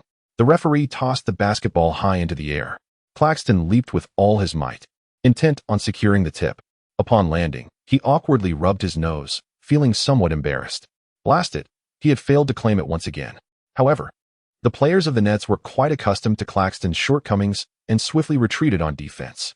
Powell then passed the basketball to Irving, who brought it to the top of the three-point arc. Little Thomas stood defiantly before Irving, his heart racing at the sight of this offensive maestro. It was well known that, given the vast array of weapons in Irving's arsenal, even after numerous encounters, he could effortlessly unveil new offensive tactics at any moment. At this juncture, Irving executed a swift crossover step, penetrating towards the paint. Little Thomas frantically followed suit, desperately attempting to defend against Irving's advance. Fortunately, he managed to stay in the game without being completely outmaneuvered. However, just as Little Thomas struggled to catch his breath, Irving performed a dazzling behind-the-back move, his speed astonishing. Little Thomas, unable to adjust his footwork, instinctively took a step towards Irving to prevent an immediate shot. Otherwise, his defensive reach would prove utterly inadequate against Irving. Offering no pressure whatsoever, Little Thomas's pursuit did not fluster Irving. Instead, he elegantly spun around, cleanly evading Little Thomas. Blasted! Little Thomas aimed to continue defending against Irving, but his footwork betrayed him, rendering him incapable of pursuing Irving any further. With a sudden exertion, Little Thomas felt disaster looming as he slipped, his legs gracefully sliding 180 degrees beneath him. Oh dear, what a calamity! Little Thomas found himself at a loss, collapsing onto the ground, utterly bereft of defensive capability. After bypassing Little Thomas, Irving effortlessly executed a layup, seamlessly depositing the basketball through the hoop. The Mavericks had secured their first point. The surrounding spectators erupted in applause, celebrating Irving's spectacular basket. The fluidity of Irving's dribbling was simply mesmerizing. I believe that Irving's offensive artistry is unparalleled among all active players. Transitioning from defense to offense, Little Thomas held the ball as everyone anticipated his response to Irving, especially after that earlier debacle, which had left him looking utterly foolish. Yet, Little Thomas had no intention of retaliating. Instead, he passed the basketball directly to Chun-Shi. Chun-Shi holds the ball, with Donich defending before him. Chun-Shi cast a brief glance at Donich, observing that the young lad appears to be enjoying a sumptuous diet, showing no restraint in his intake whatsoever. If it came down to a physical confrontation, Chun-Shi felt he might struggle to hold his ground against this chubby youth. At that moment, Donich was fully focused, intent on preparing to defend against Chun-Shi. However, to everyone's surprise, Chun-Shi did not opt for an individual play. Instead, he swiftly passed the basketball to Dinwiddie, stationed at the baseline. This pass caught both the opposing Mavericks players and his own teammates off guard. Dinwiddie, momentarily perplexed as he received the ball, astonishingly forgot to seize the opportune moment to shoot. Yet, at this juncture, Chun-Shi darted into the paint, ready to execute a coordinated play. Finally, Dinwiddie regained his composure. Although it was too late for a shot, the defender had already reacted, but Dinwiddie's pass was still timely. He promptly delivered the basketball to Chun-Shi, facilitating his drive into the lane. Powell, poised and breathless, prepared to deliver a formidable block, despite Chun-Shi's penchant for spectacular dunks during games. However, in an unexpected twist, Chun-Shi's intention was not to score but rather to execute a drive-and-dish play. Chun-Shi passed the basketball to the perimeter, where Little Thomas awaited at the arc's apex. Observing this, the onlookers comprehended Chun-Shi's intention. He wished for his teammate to respond to the earlier play where Irving had outmaneuvered him. Upon receiving the ball, Little Thomas felt a mix of astonishment and motivation. He recognized that if Chun-Shi had decided to take the shot himself, the likelihood of success was exceedingly high. Yet, he chose to pass it back to him instead.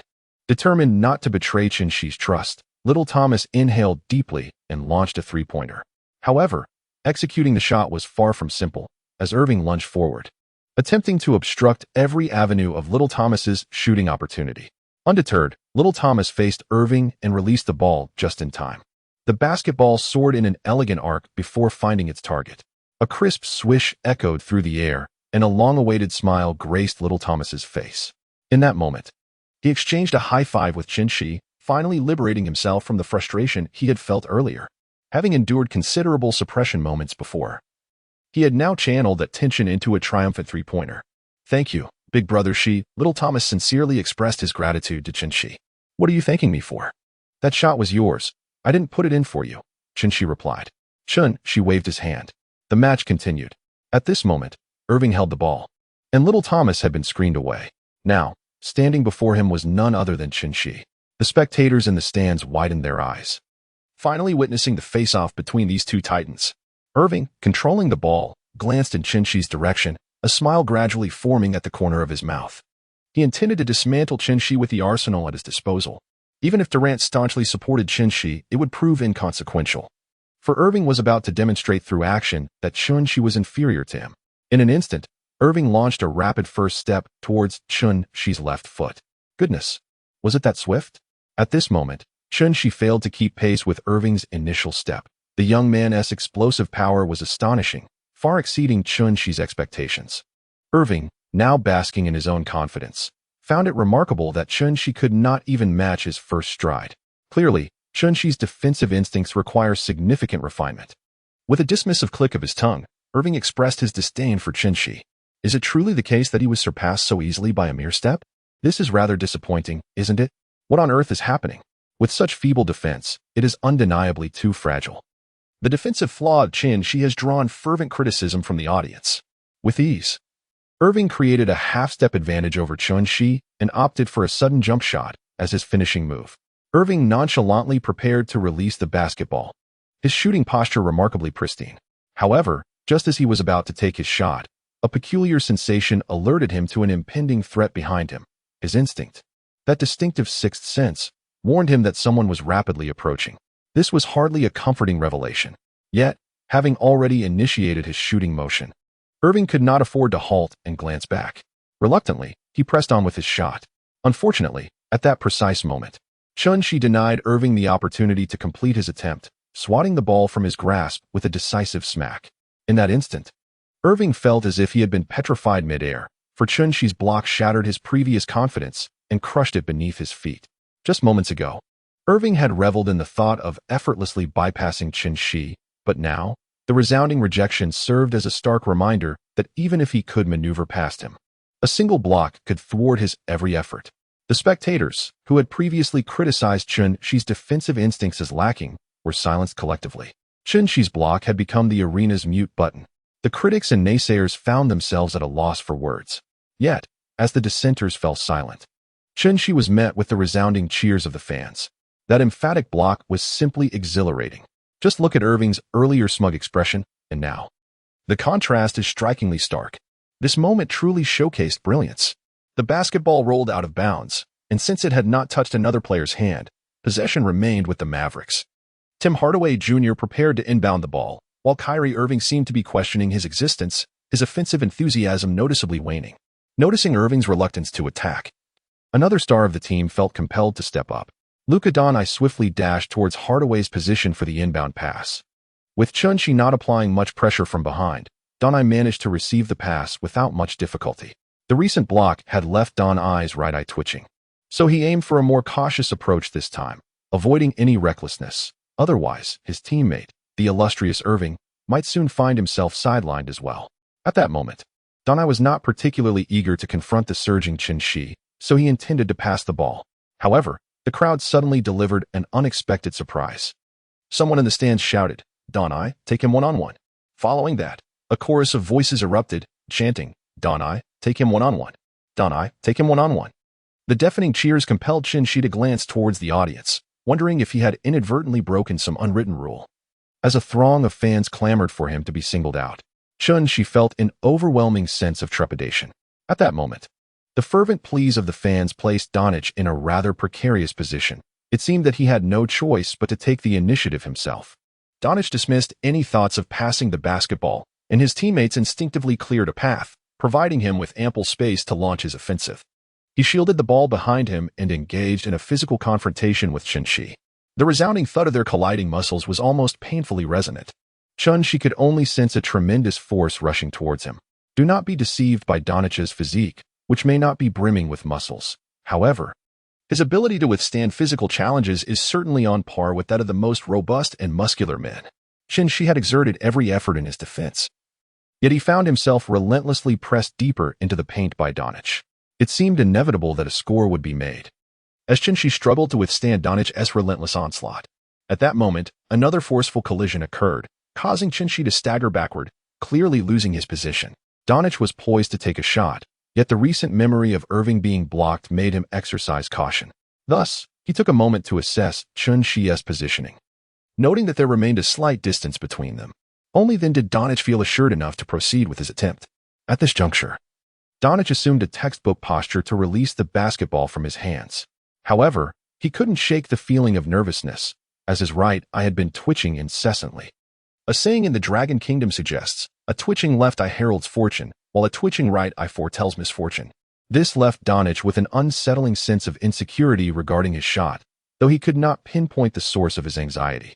Yet, it soon became evident that before he could complete his release, Chen-Shi was already lunging towards him. Chen-Shi's momentum is undeniably formidable, and his impressive physical attributes afford him considerable advantages. This shot is bound to be disastrous. Although Chen-Shi has yet to fully assert himself, Donich has already sensed the impending threat. This is troubling indeed.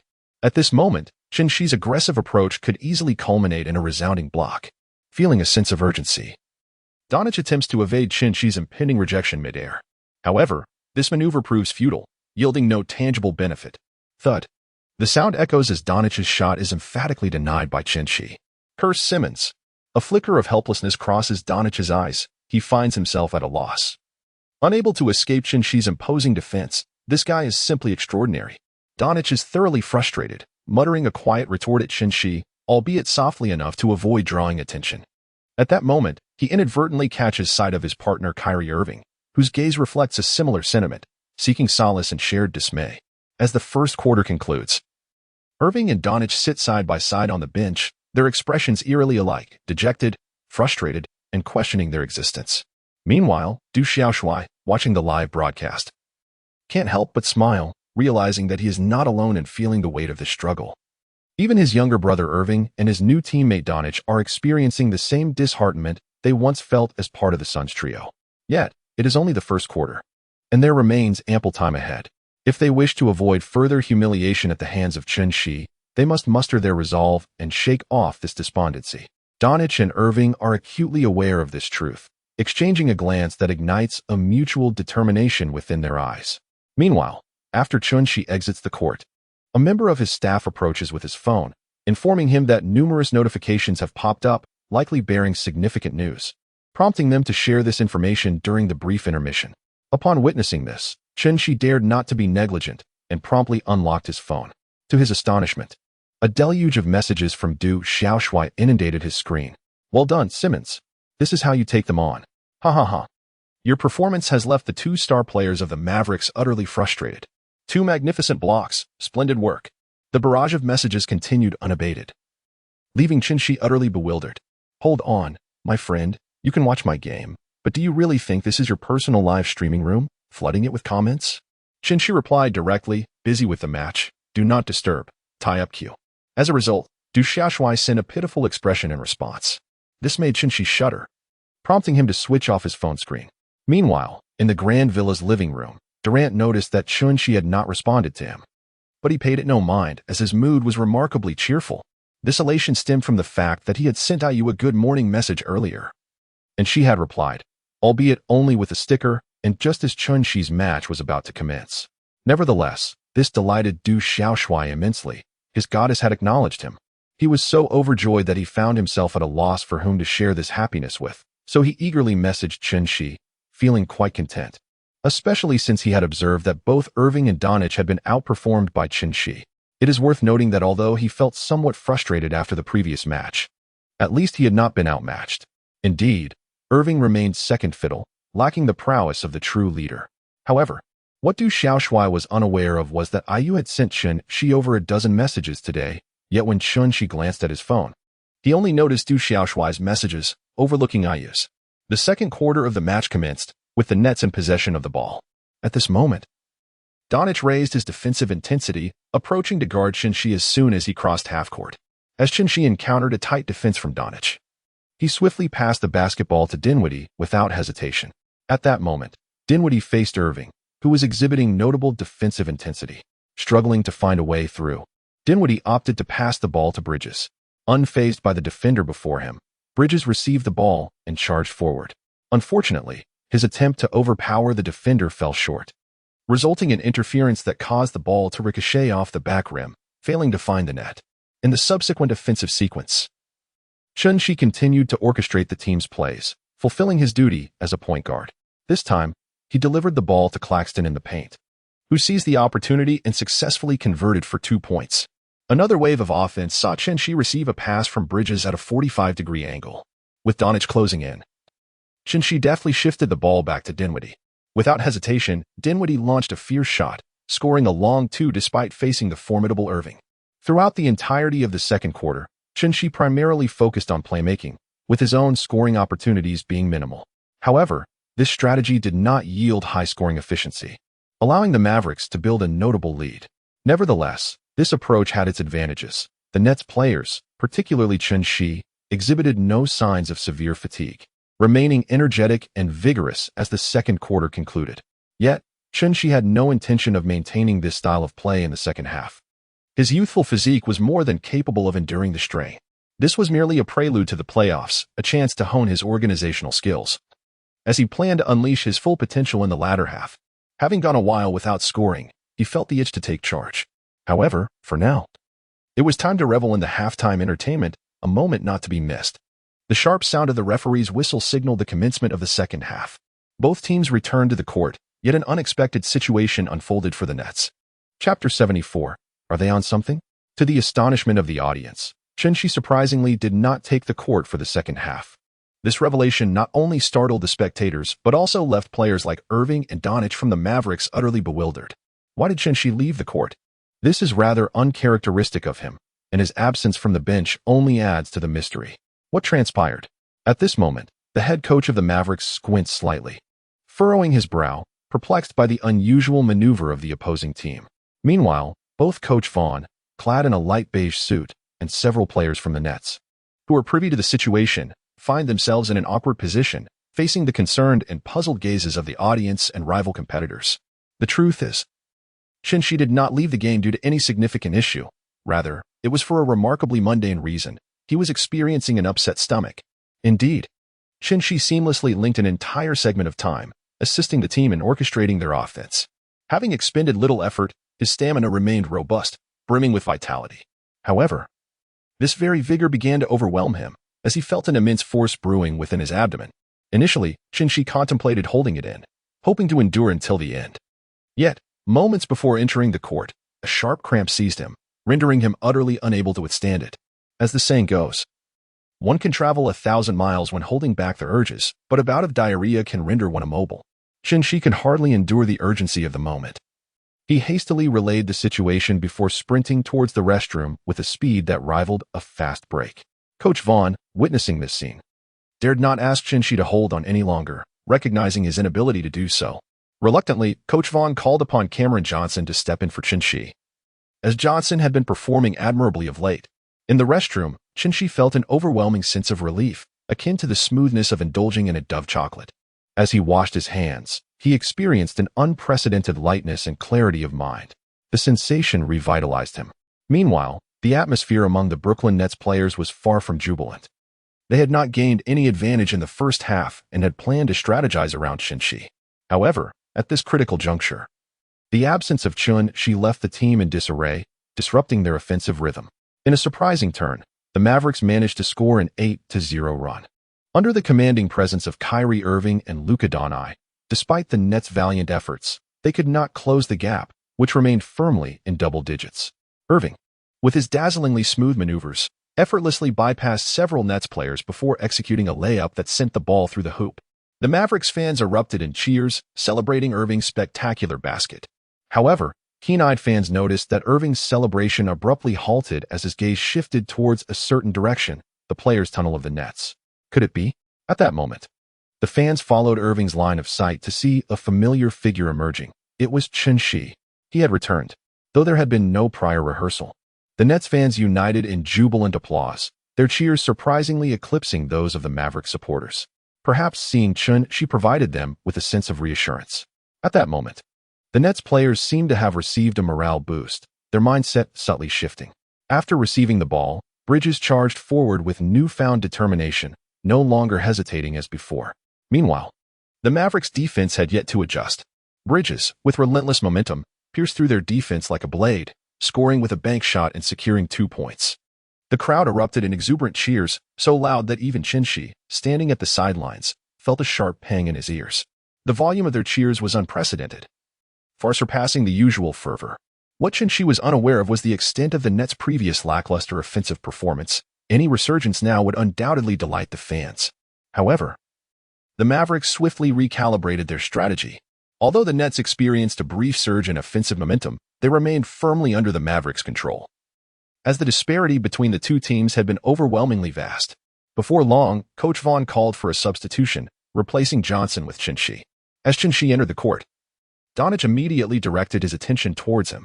He had made a pact with Irving, vowing that neither would falter, and they were determined to contain Chin-Shi, preventing him from shining as brightly as he had in the past. However, the moment Chin-Shi seized the ball, he was enveloped by an indescribable sensation. His hands felt ablaze, a surge of confidence coursing through him. Chin-Shi was uncertain about the origin of this sensation. Could it be the lingering effects of his earlier bout of gastrointestinal distress? Or perhaps the moment he delivered a resounding block against Donich, which seemed to have inadvertently infused him with a semblance of Donich's shooting consistency. Regardless of the source, Chin-Shi felt an urgent compulsion to release the basketball. Otherwise, the tension in his hand would become unbearable. At that moment, he disregarded the pressure Donich exerted upon him and, without hesitation, seized the ball and took the shot. No matter who stood before him, he was determined to shoot right in their face. This audacity caught Donich off guard, momentarily leaving him unable to react. By the time he attempted to defend, Chin-Shi had already released the ball. Swish. Unsurprisingly, Chin-Shi had anticipated the outcome of his shot even before it left his hands. The ball swished through the net, ringing out triumphantly. A handful of fans erupted in cheers. After all, such a three-pointer had become second nature to Chin-Shi.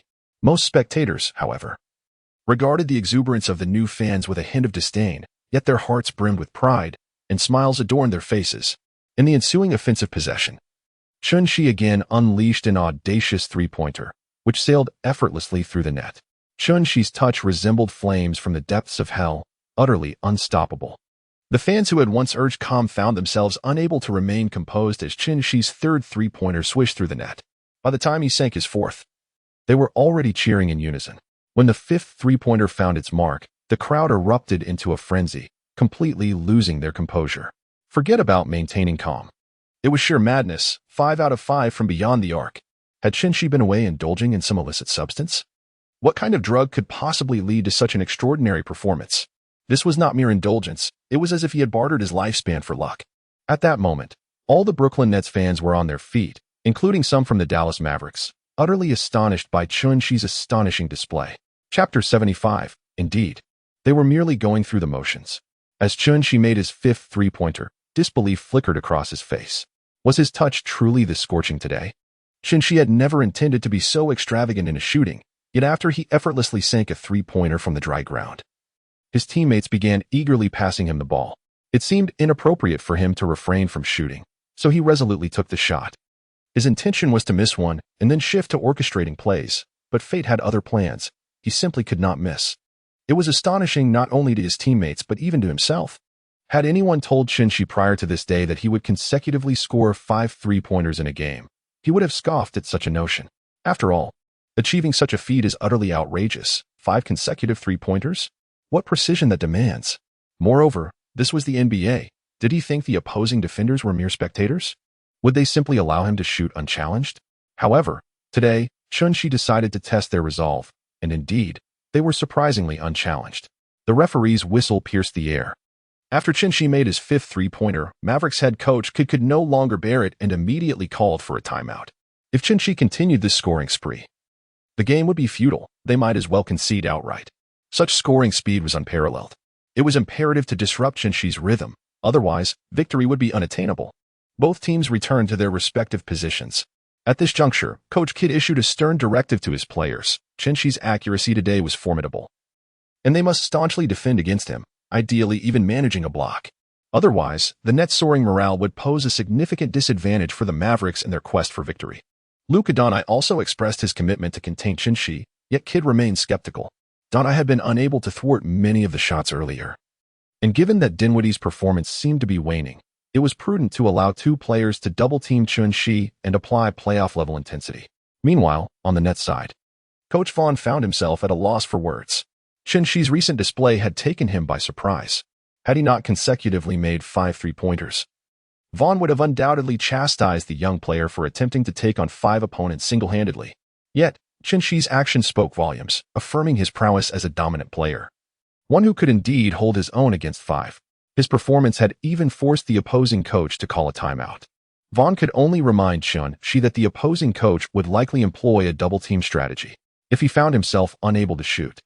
He should resist the urge to force a play and instead focus on drawing defensive attention to create opportunities for his teammates. Shi nodded, acknowledging his understanding. The competition continued as both teams sent their players onto the court. As anticipated, upon entering the game, Shi was immediately met with the defensive efforts of two opponents, who were now acutely aware of his presence. He found himself with limited opportunities to shoot, thus he feigned an offensive move to penetrate the interior. Remarkably, this maneuver attracted the attention of three defenders simultaneously. Was this the allure of gravity? At that moment, Shi executed a precise bounce pass to Claxton, who was positioned beneath the basket. Claxton skillfully converted the opportunity, securing 2 points. The crowd erupted in cheers. Though there lingered a hint of disappointment that Shi had not attempted another three-pointer, his previous 5 consecutive shots had been nothing short of astonishing, albeit possibly a fleeting burst of brilliance. Nevertheless, many spectators felt an insatiable yearning, hoping for a repeat performance from Shi. However, as nearly half of the third quarter elapsed, another opportunity for a three-point shot eluded him, and the audience's anticipation gradually waned. Perhaps it was best to bask in the recent triumph rather than succumb to greed. In the subsequent possession, leveraging a screen set by Dinwiddie, Shi found himself with a rare chance to take a three-pointer, an opportunity he would not squander. The basketball soared from his hands. Alas, he failed to follow through in time. At that moment, Doncic sighed inwardly. Nets fans widened their eyes, filled with anticipation. Was the sixth three-pointer finally upon them? Coach Kidd on the sidelines felt a pang of anxiety. Could it be that Shi would become even more formidable? With a resounding clang, the ball ricocheted off the back iron, failing to find its mark. Irving leapt with determination, snatching the rebound. A wave of relief washed over Doncic, grateful that the shot had not succeeded. Otherwise, he would have been at a loss for how to continue defending against Shi, who had earlier displayed the precision of a sharpshooting machine, effortlessly sinking baskets regardless of the defense applied. Now, he appeared more like an ordinary player, and Doncic felt an unexpected sense of ease. The faces of the Nets supporters reflected disappointment, regret, and sorrow. Alas, the miracle had not persisted. Coach Kidd's anxious heart finally found solace. Had that shot gone in, it would have been as troublesome as facing Curry himself. It was implausible for someone to maintain such a high shooting percentage. Surely, the earlier successes had been mere strokes of luck. How amusing it was to see a few fortunate shots lead them to believe in their three-point capabilities. Remember, you are Simmons, not Steven, and you shall never become Steven. It was a case of lost potential, with only those few three-pointers worthy of admiration. At this moment, a considerable number of opposing fans had succumbed to a state of blind criticism, inundating Shi with a deluge of negative remarks. However, Shi calmly remarked that the wind was too strong and his eyes too dazzled, rendering him unable to hear clearly. With an air of composure, he prepared to transition back on defense, not allowing himself to entertain the notion of sinking every three-pointer, for the true melody of life often resonates with missed shots. On the next play, when Donai executed a turnaround jump shot, Shi successfully defended against it, and to everyone's surprise, he managed to retrieve the bouncing basketball. After Shi seized the ball, he immediately initiated a fast break, while Irving swiftly retreated on defense. The momentum with which Irving approached suggested he would inevitably thwart Shi's advance. However, as Shi reached the three-point line, he suddenly halted. What was he attempting? The spectators, still reeling from the previous missed three-pointer, were momentarily taken aback. Was he really going to attempt another three-pointer under such circumstances? If he were to succeed, he would surely live-stream himself eating something utterly unpalatable. It was quite clear that some had no understanding of humility. Nevertheless, the skepticism of these onlookers had no bearing on Shi. At that moment, he found his rhythm. He bent his knees, pushed off the ground, raised his elbow, and controlled the ball with finesse. Chapter 76. The flames of hell burned brightly with a swift motion. He released the ball for a trailing three-pointer. The basketball traced an elegant arc before smoothly sinking into the net. Here it comes again. The inferno of hellfire showed no signs of abating. It continued to blaze. That marked his sixth three-pointer. It is worth noting that the record for the most three-pointers in a single quarter in NBA history is merely 9. Achieved by Thompson in 2015 against the Kings when he made 9 consecutive three-pointers in the third quarter. Truly a divine performance. The Nets fans could hardly contain their excitement. Sensing that perhaps Shi was on the brink of crafting a miraculous feat, there was still ample time left in the third quarter. Meanwhile, the Mavericks remained resolute. Fully aware of their coach's directive, They must tightly guard against Shi and prevent him from continuing his relentless onslaught. The defensive strategies employed against Shi were so intense that even bystanders felt a sense of suffocation. As soon as Shi moved, 3 members of the Mavericks were fixated on him, closely following his every maneuver, leaving him with very little room to execute his offensive plays. Nevertheless, this gravitational pull that Shi possessed created ample opportunities for his teammates on the nets, who often benefited from the defensive attention he garnered. Bridges and Dinwiddie showcased their shooting prowess from mid-range. Meanwhile, with Doncic resting on the sidelines, the Mavericks deployed 2 defensive players, allowing Irving to take charge of the offense, resulting in a competitive exchange. However, the advantage that Shi had previously established still lingered. The situation was rather unfavorable for the Mavericks, as Shi's lack of attempts from beyond the arc left the surrounding Nets fans anxiously awaiting his next move. Time was slipping away, and failing to seize this moment could mean missing the rare opportunity to break the single-game 3-point record, even with a touch of luck. When Doncic returned to the court, it seemed Coach Kidd sensed that if the Mavericks continued in this manner, defeat was imminent. The pressure on Shi's defense was excessively stringent, significantly affecting the Mavericks' overall dynamics.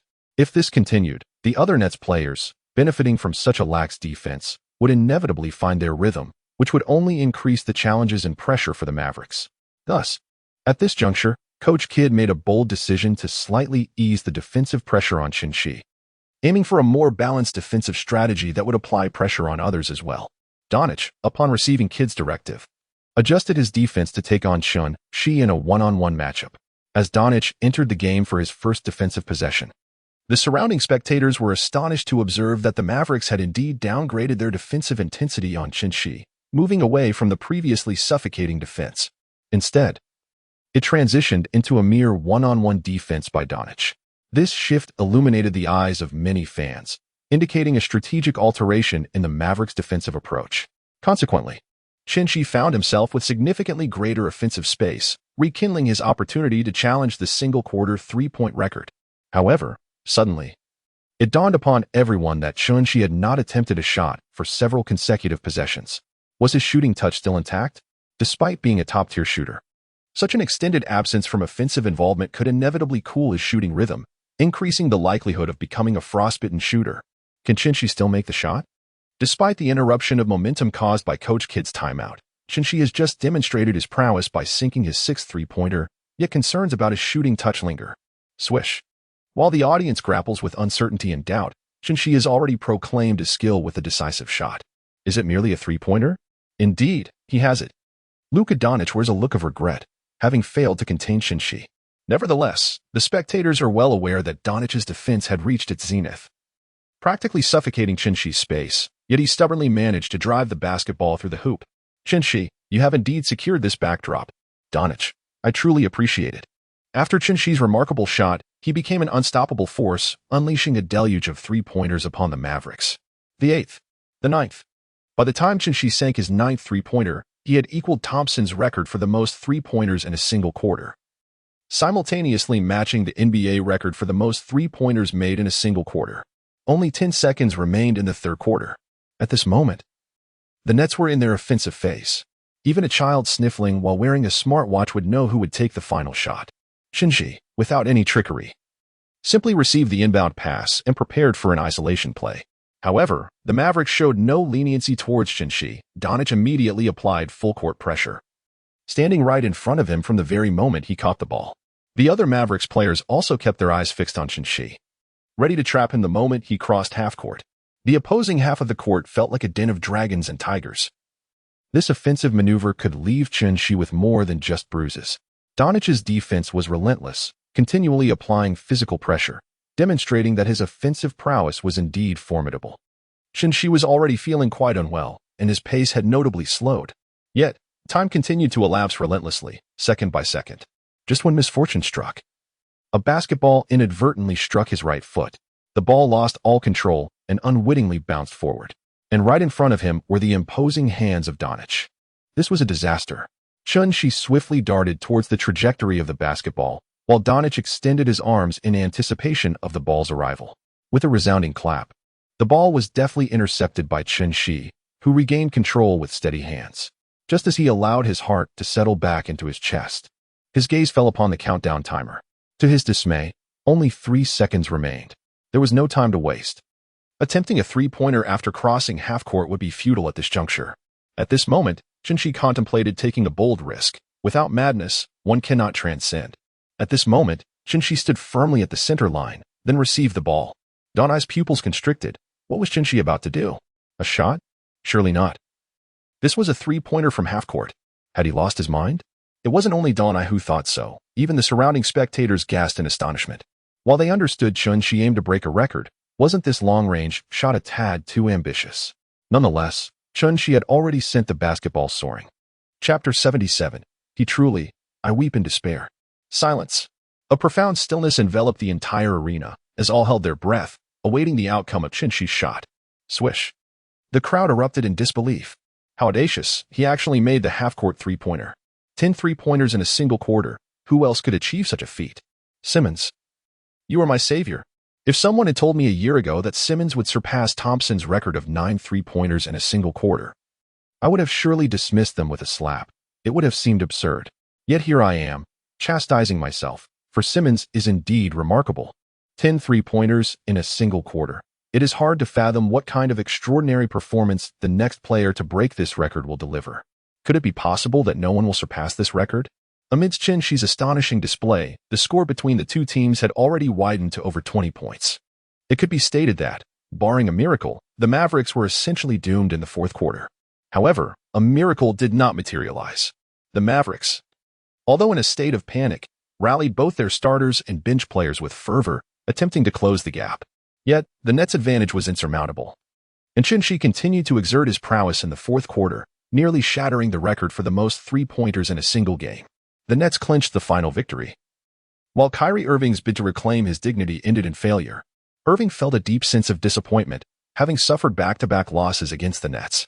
Moreover, since joining the Mavericks, the team had endured several consecutive defeats, leading to a swell of external criticism regarding his performance.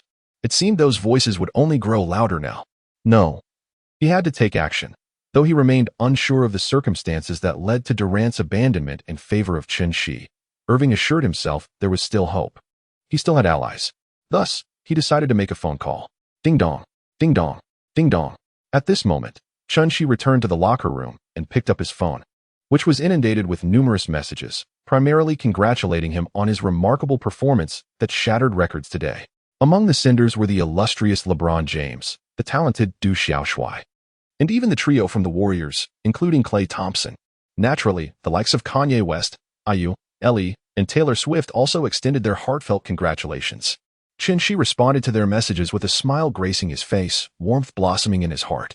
Naturally, when faced with IU and the others lamenting that they had failed to witness his extraordinary performance, Chin-Shi confidently reassured them that there would be another opportunity.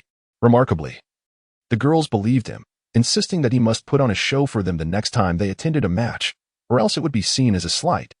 This left Chin-Shi momentarily speechless, realizing that he had perhaps boasted a bit too grandly. Chin-Shi inquired when they would next be available to watch the match. The others replied that they were currently unable to find a suitable time, suggesting that it was unlikely they would be able to attend in the near future, as they were flying all over the world. Upon witnessing the unfolding events, Chin-Shi remained unperturbed, confident that by the time the moment arrived, they would likely have forgotten, rendering their opinions inconsequential. He resolutely proclaimed that in the next encounter, he would undoubtedly showcase his extraordinary shooting prowess. After all, boasting was not a crime, and Chin-Shi felt free to indulge in it. Following the conclusion of the match between the Brooklyn Nets and the Dallas Mavericks, a new topic ignited across the internet. Chin-Shi had shattered the NBA record for the most three-pointers in a single quarter, surpassing the previous record of 9, held by Thompson, and establishing a new benchmark of 10. The media quickly erupted with adulations for Chin-Shi, heralding him as the new generation as three-point king, lauding his remarkable transformation. The narrative explored how Simmons ascended to this remarkable height, sharing the spotlight with the legendary shooter, Curry. Headlines clamored for attention, and one could not help but admire the media's flair for hyperbole, as some phrases made Chin-Shi blush with embarrassment. Was he truly that exceptional? The comments section overflowed with praise and accolades for Chin-Shi. In this society, my brother Shi is fierce and speaks little. Some claimed that Simmons' shooting could arguably be the best in the league, if not at least among the elite. I concur with the previous commenter. The sight of Simmons with such shooting ability is terrifying, I can scarcely fathom how high his potential could soar. As the former record holder, Thompson also sent his congratulations, expressing admiration for Chun-Shi and acknowledging his hard work. Thompson understood the arduous journey Chun-Shi undertook, evolving from a player lacking mid-range shooting to one capable of breaking the single-quarter three-point record. Thus, Thompson held a deep respect for Chun-Shi, viewing him as a worthy acquaintance. Thompson's remarks prompted many fans to recognize another facet of this achievement. Chun-Shi's success was undoubtedly the result of relentless effort behind the scenes. I have been superficial. It is evident that such precision from Shi must have been honed through rigorous training. Shidi, he truly is. I am utterly devastated. At this moment, Irving gazed forlornly at his phone screen, each compliment directed towards Chun-Shi a piercing wound to his tender spirit. Now, among the former triumvirate of the Nets, only the third brother, Harden, remains unscathed, while the eldest has defected to the enemy's ranks. And the second brother has been thoroughly overwhelmed on 2 occasions. What a dismal state of affairs.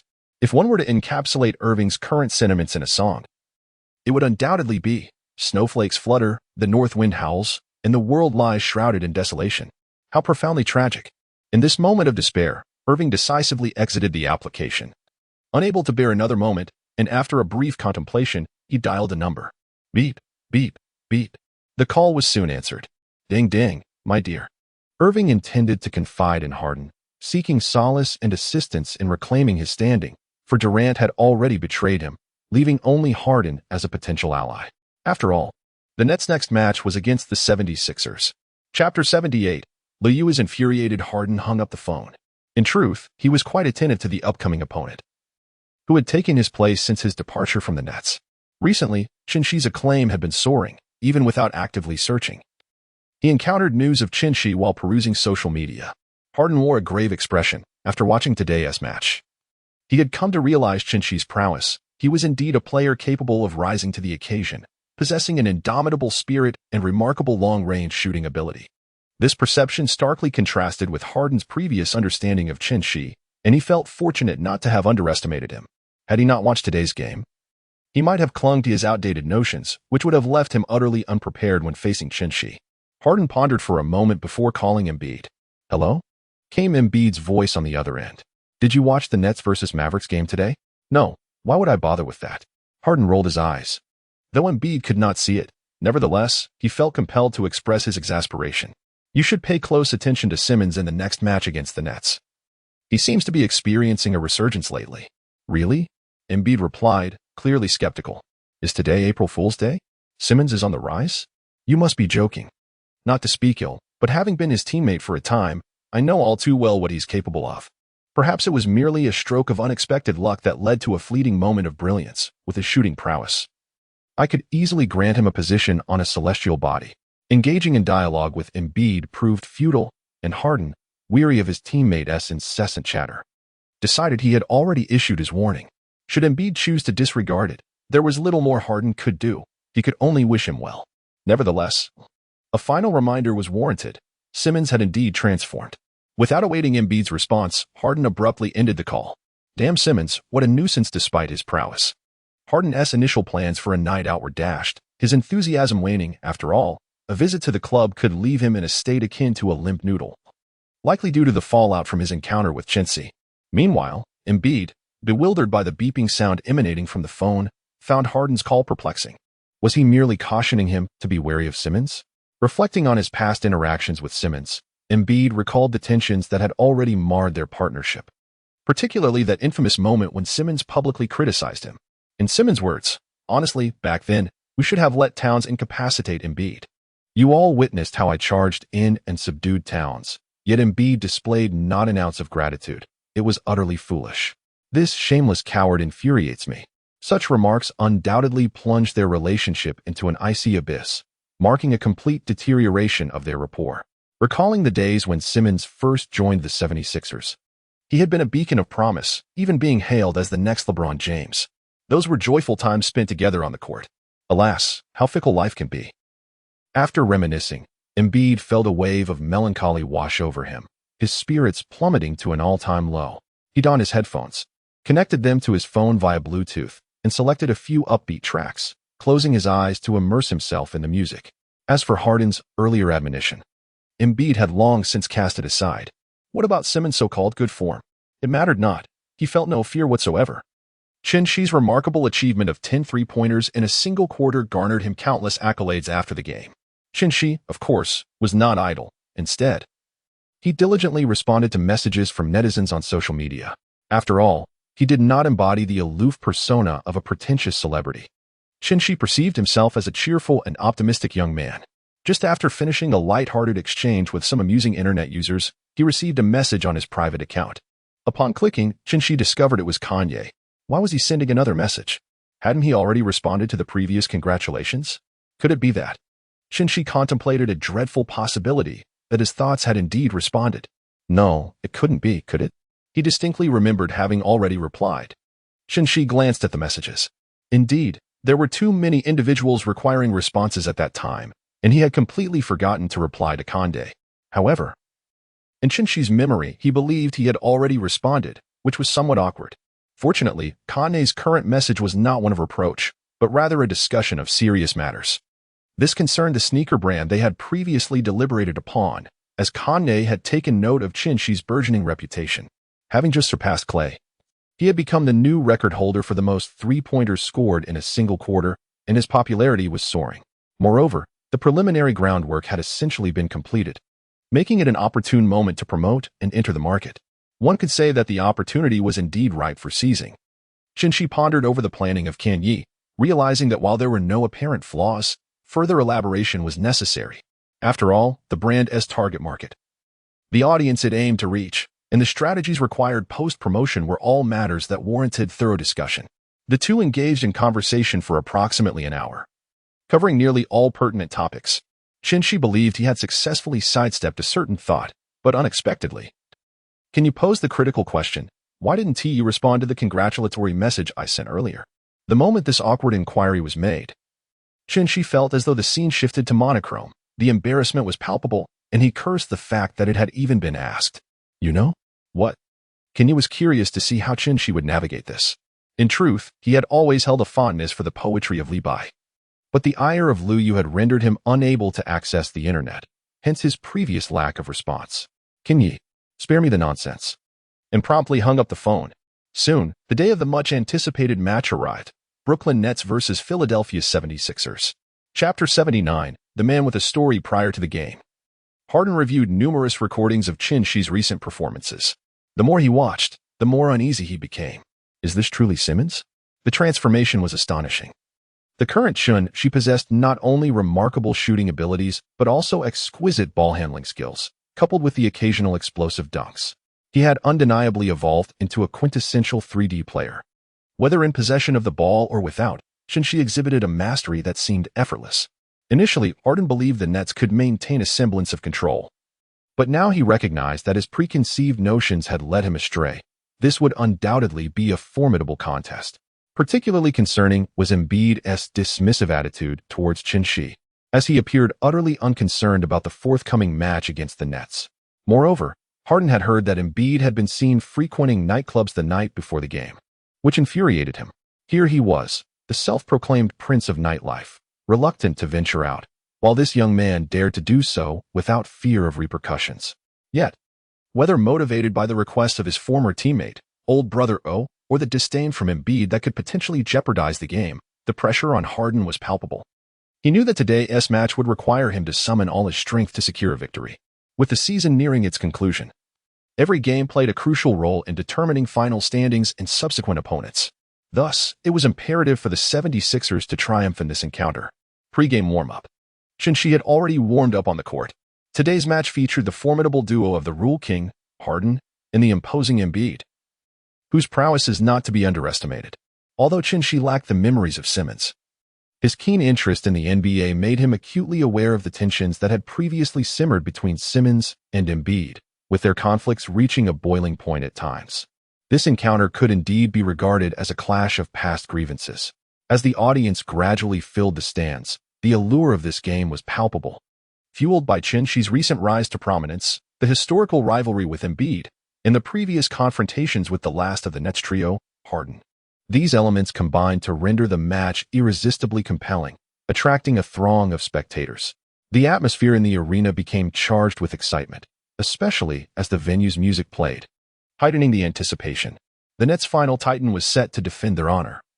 And it was worth noting that former Nets stars Durant and Irving had both succumbed to Simmons' dominance in the past.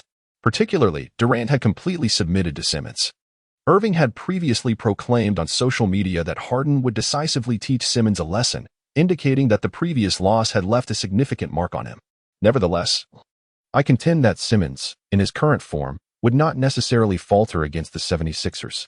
While Harden and Embiid are undeniably strong, Simmons thrives when facing formidable opponents. Indeed, Simmons is currently in explosive form, making this season nothing short of extraordinary. However, despite the presence of Simmons, the 76ers boast both Embiid and Harden, making it improbable for them to fall to the Nets. Moreover, when considering the depth of the rosters, the 76ers undoubtedly possess greater depth than the Nets. The so-called Nets are but a minor inconvenience beneath the iron heel of Philadelphia. "Oh, how amusing," retorted a Nets supporter. "The Nets are now a super team. What chance does your little Philadelphia stand against us?" "Such words do not sit well with me," came the reply. "A super team? Who are you kidding? Given the current level of the Nets, you might boast in the regular season, but come playoffs, you won't know what hit you." "Stop barking," another chimed in. "When the 76ers are brought to their knees by us, let us see if you dare to speak again. And let us not forget how soft Harden becomes in the playoffs." Before the match even commenced, tensions were already palpable, with fans hurling barbs at one another, setting the tone for the impending clash. Meanwhile, on the bench, as Chunshi took a moment to rest, he suddenly felt a gentle prod on his arm. Chunshi turned his head and was surprised to see Sharp. The young player from 2001 was scratching the back of his head, seemingly hesitant to speak. As if feeling a bit shy, "Speak your mind, do not be afraid." Chunshi's tone resembled that of a gentle caregiver soothing a small child. And it was evident that Sharp was indeed comforted by Chunshi's demeanor. "Brother Shi, could you kindly assist me by providing a link? I merely require the support of one more individual." Chunshi suddenly recalled a certain software from Longwa known for its malicious intent. Has this insidious tool actually infiltrated the United States? Upon glancing at the message, Chunshi discerned that it appeared to be an overseas version, truly pervasive and inescapable. This phenomenon. Sharp, one ought not to place trust in the fortuitous occurrences of these days. At your age, one would expect a greater understanding. Sharp, feeling somewhat flustered, hastily elucidated, "This is not of my own doing. It was sent to me by a friend who requested my assistance. We merely became acquainted at a party. And it has been quite some time since we last communicated. When she unexpectedly reached out, I found it difficult to decline." Chunshi suddenly encountered a bug. Chunshi promptly took out his mobile phone to assist Sharp in completing his task. Subsequently, he shared a personal anecdote with Sharp, hoping it would provide some inspiration. One winter, during the university's winter break, Chunshi found himself with nothing to occupy his time and decided to work as a delivery person. On a particularly cold day, while delivering to a remote community, he encountered a beautiful young woman hitchhiking at the entrance. Feeling sympathy for her plight in such harsh weather, he mustered the courage to approach her, offering her a ride to a more favorable spot for hitchhiking. She shyly accepted his invitation and climbed onto his electric scooter. Concerned for her comfort, Chunshi placed her hands in his pockets and suggested that resting her head against his back would shield her from the wind. He now hoped she could return his phone and wallet. As Chunshi recounted this story, Sharp looked at him with a mix of respect and empathy, surprised to learn of Chunshi's own poignant experience of being deceived. This revelation heightened Sharp's vigilance regarding the unfamiliar girl who had sent him a link. After some contemplation, he decided to delete her contact, despite her offer to treat him to dinner the following day. Sharp remained skeptical and concluded that blocking her was the safer option. After taking these precautions, he reflected on how intriguing a man Chunshi truly was. Before Chunshi could elaborate further, the sound of the referee's whistle marked the official commencement of the match. Chapter 80. Today, the Emperor's legs feel weak. Both teams fielded their starting players. The Philadelphia 76ers featured a star-studded lineup including Harden, Embiid, PJ Tucker, Maxey, and Harris. Meanwhile, the Brooklyn Nets presented their formidable starting five: Chunshi, Bridges, Dinwiddie, Johnson, and Claxton. As the game began, Claxton initiated the jump ball for the Nets, while it was unsurprising that the 76ers sent their formidable center, Embiid, to contest it. To the astonishment of the other four Nets players, Claxton unexpectedly secured the jump ball. It was nothing short of miraculous. Given the few opportunities Claxton had previously had to claim the jump ball, his success in this duel against Embiid was a pleasant surprise for the Nets. Claxton himself found the outcome hard to believe. He had faced Embiid before and had rarely had a chance at the jump ball. Yet this time, winning it felt almost effortless, as Embiid's leap appeared weak, lacking the expected height. This unexpected performance left Claxton bewildered, raising suspicions of possible trickery from the opposing team. Claxton instantly became alert, promptly passing the basketball in his hands to Chin-Shi. It seemed wiser to entrust it to the captain first. Upon receiving the basketball, Chin-Shi cast a surprised glance at Claxton and Embiid. It seemed that the formidable center was somewhat lackluster today. Nevertheless, Chin-Shi dismissed the thought and advanced the ball, ready to initiate the offense. Harden, meanwhile, sighed inwardly, sensing that Embiid's performance today was likely to falter. He suspected that the words he had previously shared with him had gone unheeded, and it was probable that Embiid had not even glanced at the recent game footage of Chin-Shi. The match appeared precarious, and Harden felt the weight of pressure upon him. Cursing quietly to himself, he hastened back to the defensive end. The defensive strategy for the 76ers was to have Harden engage in a one-on-one defense against Chin-Shi. After all, Harden's physique was well-suited to guard a player like Chin-Shi, and in terms of physical confrontation, he was unlikely to be at a disadvantage. Chin-Shi did not rush to attack. Instead, he entrusted the basketball to Bridges. During the warm-up, Chin-Shi had already sensed that Bridges was in excellent form today. Thus, for the first defensive play, Chin-Shi decided to rely on Bridges. Naturally, Bridges did not disappoint this trust. Upon receiving the basketball, he executed a crossover step feint and then decisively penetrated toward the paint, easily bypassing his defender with his swift first step. At that moment, only Embiid stood before him. Embiid took a step closer, attempting to leverage his extensive defensive range to instill a sense of pressure on Bridges. However, it was evident that despite stepping forward, Embiid's speed had not significantly increased. If anything, he appeared somewhat sluggish. Bridges transformed a three-step layup into a single, rapid finish, scoring effortlessly. As the ball swished through the net, Embiid remained momentarily stunned, embodying the classic trope of a slow-witted giant. The initial successful offensive play exhilarated the Nets fans in attendance, as Bridges' execution was undeniably impressive, making Embiid seem somewhat youthful in comparison. After all, he had just been outshone by Bridges. Although Embiid felt a twinge of frustration, he quickly regained his composure, preparing for the next offensive sequence. However, Harden was evidently intent on executing a fast break, not waiting for Embiid to position himself. He swiftly caught a pass from the baseline and surged toward the front court. His speed was remarkable, and it proved effective. Upon entering the front court, several Nets players had yet to return, resulting in a 4-on-3 situation. Harden accelerated with determination, closely followed by Chin-Shi. Alas, time had diminished Harden's once unparalleled agility. Noticing that his burst of speed had not enabled him to shake off Chin-Shi, he remained unperturbed, as he had not intended to penetrate directly into the paint. His plan was to execute a drive-and dish. Waiting at the corner, Maxey was poised for action. After a brief tussle with Chin-Shi, Harden passed the basketball to Maxey on the baseline. It is worth noting that Maxey boasted an impressive three-point shooting percentage of 43% for this season, particularly excelling in corner shots. Swish. The basketball left Maxey's hands as if equipped with the latest navigational technology, smoothly finding the net with a sound that was music to the ears. 3 points. Maxey secured his inaugural three-pointer, while Harden recorded his first assist. Of course, for Maxey, who averages 20 points, and Harden, who boasts an average of 10 assists, this is merely the commencement of their contributions. At this moment, Embiid has yet to position himself. Yet the offense is already gearing up, leaving the already weary Embiid feeling even more feeble. How come he hadn't noticed the vastness of the court before? Running back and forth truly is exhausting. Chin-Shi brought the basketball to the arc, and Harden stood ready, for he had thoroughly studied Chin-Shi's formidable one-on-one skills. With a fleeting glance, Chin-Shi directed his gaze towards the basket. Instantly, Harden felt a surge of anxiety. Was he about to take a shot? He quickly moved forward, positioning himself closer. Yet, Chin-Shi had no intention of shooting. He had a more advantageous option in mind. It appeared that Embiid, stationed in the paint, was somewhat distracted, lacking focus, which presented an excellent offensive opportunity for Claxton in the key. Chin-Shi, without a moment's hesitation, passed the basketball to Claxton, who was positioned in the paint. A pass? Harden was taken aback. Chin-Shi was on the court as a small forward, renowned for his scoring prowess. Why was he suddenly taking on the role of a playmaker? Was that assist meant for him? Claxton, too, was surprised by Chin-Shi's decision. It is worth noting that the 76ers' interior defense is formidable, with Embiid serving as an imposing presence. As Claxton surveyed his surroundings, he noticed that Embiid had not followed him, presenting an opportunity for a straightforward layup.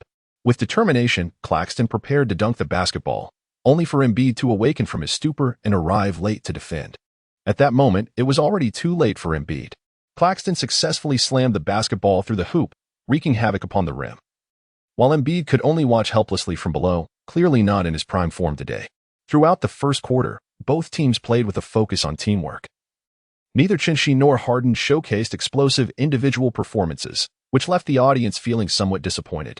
Meanwhile, Embiid's performance had completely faltered before the halfway mark of the first quarter. He had already committed 2 turnovers. The 76ers head coach, Rivers, was nearly compelled to intervene physically to jolt Embiid back into focus.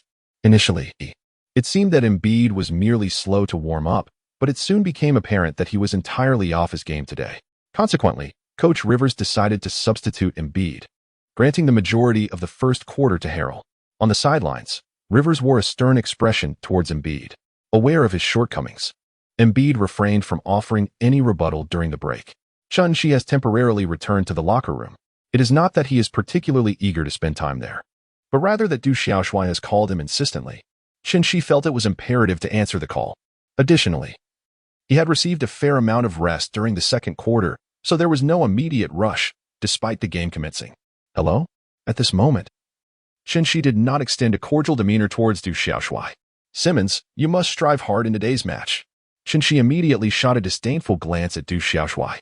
After bombarding him with countless calls, he could only muster such an unsettling remark.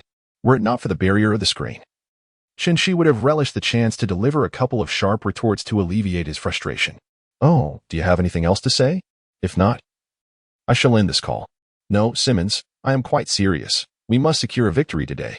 Chun-Shi remained silent, allowing Du Xiaoshui to continue speaking. Look, your Nets narrowly defeated our Suns, and then you completely overwhelmed your Obro's Mavericks. Now, facing Harden's squad, if you were to lose to their 76ers, wouldn't he that subtly imply that I, your elder brother, am not as formidable as your little brother Harden? Listening to Du Xiaoshui's coherent reasoning, Chun-Shi felt a surge of absurdity. He was curious about who had nurtured Du Xiaoshui's reasoning abilities. He truly wished to award him for it. Durant, your deductive skills are simply remarkable. Your intellect is truly impressive. Perhaps Chun-Shi's praise delighted Durant, as he proceeded to share with Chun-Shi one of his illustrious anecdotes. The event was quite recent, occurring just last night. Du Xiaoshui had stepped out to buy water, and, upon pulling out $5, a gust of wind whisked it away. He searched everywhere but could not find it. Most would resign themselves to misfortune in such a case. However, Du Xiaoshui was different. He calmly retrieved another $5 and deliberately tossed it away, observing the direction of the wind. After Du Xiaoshui finished recounting his tale, Chun-Shi enthusiastically commended his cleverness. He then agreed to Du Xiaoshui's suggestion to invite Ayu again next time, considering that Ayu had been rather distant lately, perhaps due to her busy schedule. Stealing a glance at the myriad messages Ayu sent him daily, Chun-Shi felt hesitant to speak further. After ending the call, Chun-Shi purposefully opened Durant's social media account, where he found the latest post from last night. So annoying, I lost $10 today, crying. Chun-Shi couldn't help but chuckle, truly a brilliant mind. The match continued. As the second quarter commenced, both the Nets and the 76ers deployed their substitutes, allowing their main players a moment to recuperate. However, this strategy exposed the Nets' Achilles heel. Their bench players struggled significantly, nearly being overwhelmed. The 3-point lead established by the starters evaporated, leaving them trailing by over 5 points. At this juncture, Coach Vaughn could no longer remain passive and summoned Chun-Shi back onto the court. With the playoffs approaching, and considering that both the 76ers and the Nets are Eastern Conference teams, the outcome of this match held considerable weight in the standings. The Nets were determined not to succumb to defeat. After Chun-Shi took the court, he attempted several assists, however. It was evident that the issue was no longer one of coordination. The Nets bench simply could not match the opposing team's strength, leaving Chun-Shi with no choice but to rely on his own individual prowess to score. With remarkable control, the basketball swiftly maneuvered in a grand arc before him. Paul Reed, positioned directly in front, was completely deceived by Chun-Shi's deft change of direction. By the time he realized what had transpired, Chun-Shi was already behind him. Charging toward the lane, Harrell rushed to defend, and although he had been on the court for a while, his stamina remained robust, allowing him to mount a solid challenge against Chinshi. Nevertheless, with a nimble footwork, Chinshi executed a stationary Eurostep, leaving Harrell in his wake. He effortlessly laid the ball in off the backboard, delivering an impressive display of scoring. The crowd erupted in cheers, captivated by Chinshi's exquisite ball handling. The stationary Eurostep was nothing short of a textbook performance, with a grand arc followed by a seamless Eurostep, turning both Paul Reed and Harrell into mere background figures. Paul George quipped, "What? Who's the imitation version?" Haha. The fans in the stands, who had earlier been disheartened by the Nets bench, now donned smiles once more. Following this, it seemed Chinshi had found his rhythm, prompting several bench players from the Nets to assist him with a few assists. 76ers head coach Rivers, observing the precarious lead they had just managed to establish, quickly decided to send in all the starters except for Harden. Embiid remarked, "Thank you, brother She. Your individual efforts have granted me another opportunity to take the court." Once the 76ers starters were back in play, the first possession was handed to Embiid. With his signature low-post move, he was ready to showcase his specialty. However, as he received the ball and leaned into Daron Sharp, he suddenly felt his legs give way. Oh dear. Chapter 82. A truly good person. Embiid's sudden loss of balance was quite alarming, causing him to tumble to the ground along with the basketball. He managed to stabilize himself by placing one hand on the ball and the other on the floor. Meanwhile, Daron Sharp raised both hands in innocence, insisting he had not pushed Embiid. The fall was entirely the result of Embiid's own misstep. The severity of Embiid's fall was such that, had Sharp not been the one involved, he too might have thought he had pushed him. Yet the reality was that he had not laid a finger on Embiid. Truly a model citizen. One must not unjustly accuse oneself. DeAndre Sharp finds himself in quite a predicament. Should the referee call a foul against him, he would feel more wrong than Doe herself. Fortunately, the referee, observing closely from the sidelines, recognized that this collision was devoid of any untoward actions on Sharp's part. It was indeed Embiid who was orchestrating the drama. It seems he has learned a thing or two from the porcelain king, Harden, as his acting skills have remarkably advanced. Leaving the child utterly terrified, seated on the floor, Embiid cast a pitiful gaze towards the referee, seemingly seeking protection.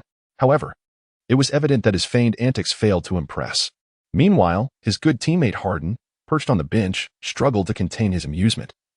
Embiid's attempts at deception were laughably lacking, a mere shadow of Harden's own prowess.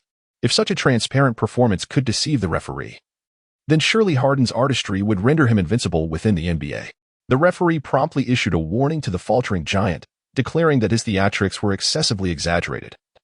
And should he attempt such antics again, a technical foul would be forthcoming. Embiid, resigned, shrugged his shoulders in confusion. What precisely went awry? He was convinced his performance had been flawless. He passed the basketball to Maxey, who, seizing the moment while the attention remained fixated on Embiid, cleverly delivered the ball into the paint. At that instant, the cunning Tucker also infiltrated the interior, receiving Maxey's pass and executing a delightful dunk with effortless ease. Observe how astutely young Maxey played that pass, truly a masterstroke of surprise. Tucker was ecstatic. Such an attack felt astonishingly effortless. Though the mighty Embiid may not have deceived the referee, he nonetheless contributed to his teammates' scoring. All hail the grandeur of the Emperor. As the Philadelphia 76ers fans rejoiced at their team's scoring, even the previously thwarted Joel Embiid found himself offering a compliment.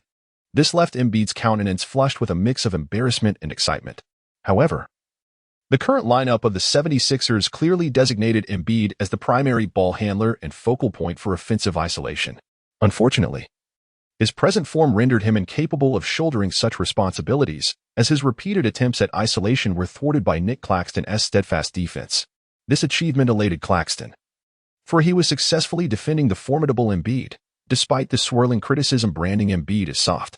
Yet, it is undeniable that in this era dominated by speed, three-point shooting, spatial awareness, ball creation, and effective screening, Embiid's multifaceted skills and solid fundamentals allow him to remain a cornerstone for any team. Coach Doc Rivers, observing from the sidelines, wore an increasingly grim expression.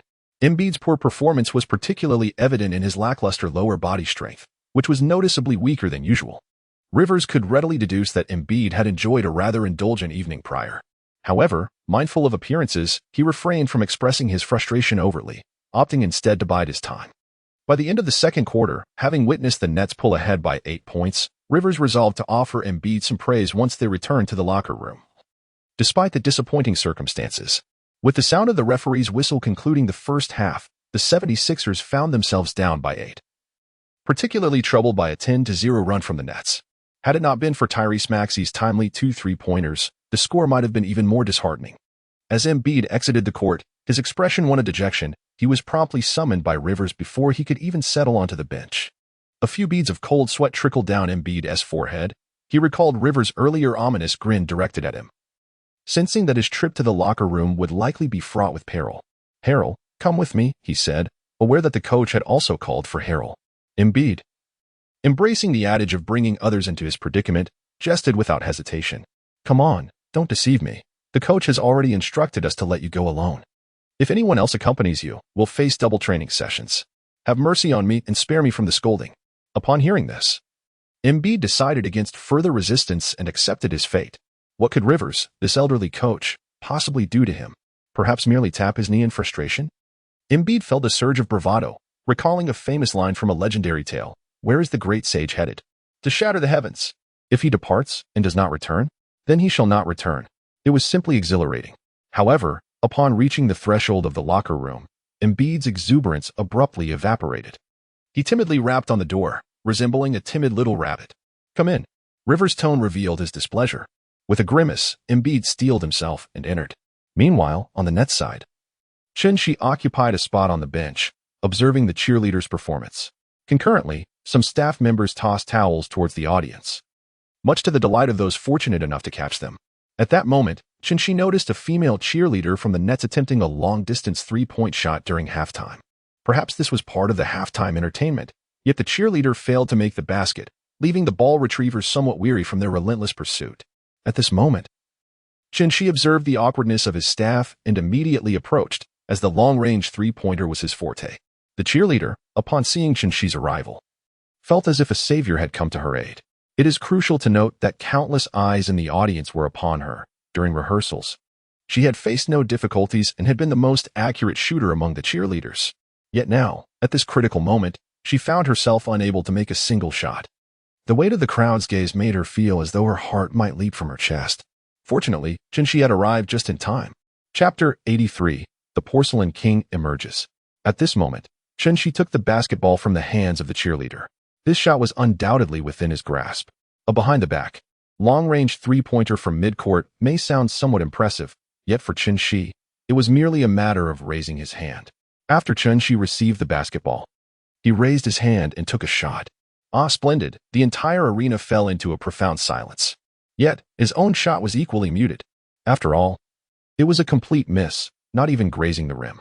A wave of embarrassment washed over Shi as he discreetly glanced at the audience. To his dismay, he found the spectators staring at him with wide eyes, each reflecting a mixture of surprise and disbelief. It seemed they had all witnessed his unfortunate attempt at scoring. How vexing, he thought. What Shi was unaware of was that, the moment he received the basketball from the cheerleader, he had already captivated the attention of nearly everyone present. After all, there were numerous pairs of eyes, both young and old, fixated on the cheerleader.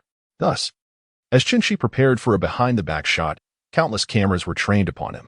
It is indeed a rarity for a star player to attempt such a challenging shot, which heightened the intrigue among the audience. Should Shi succeed in this endeavor, he would undoubtedly make a remarkable impression without even realizing it.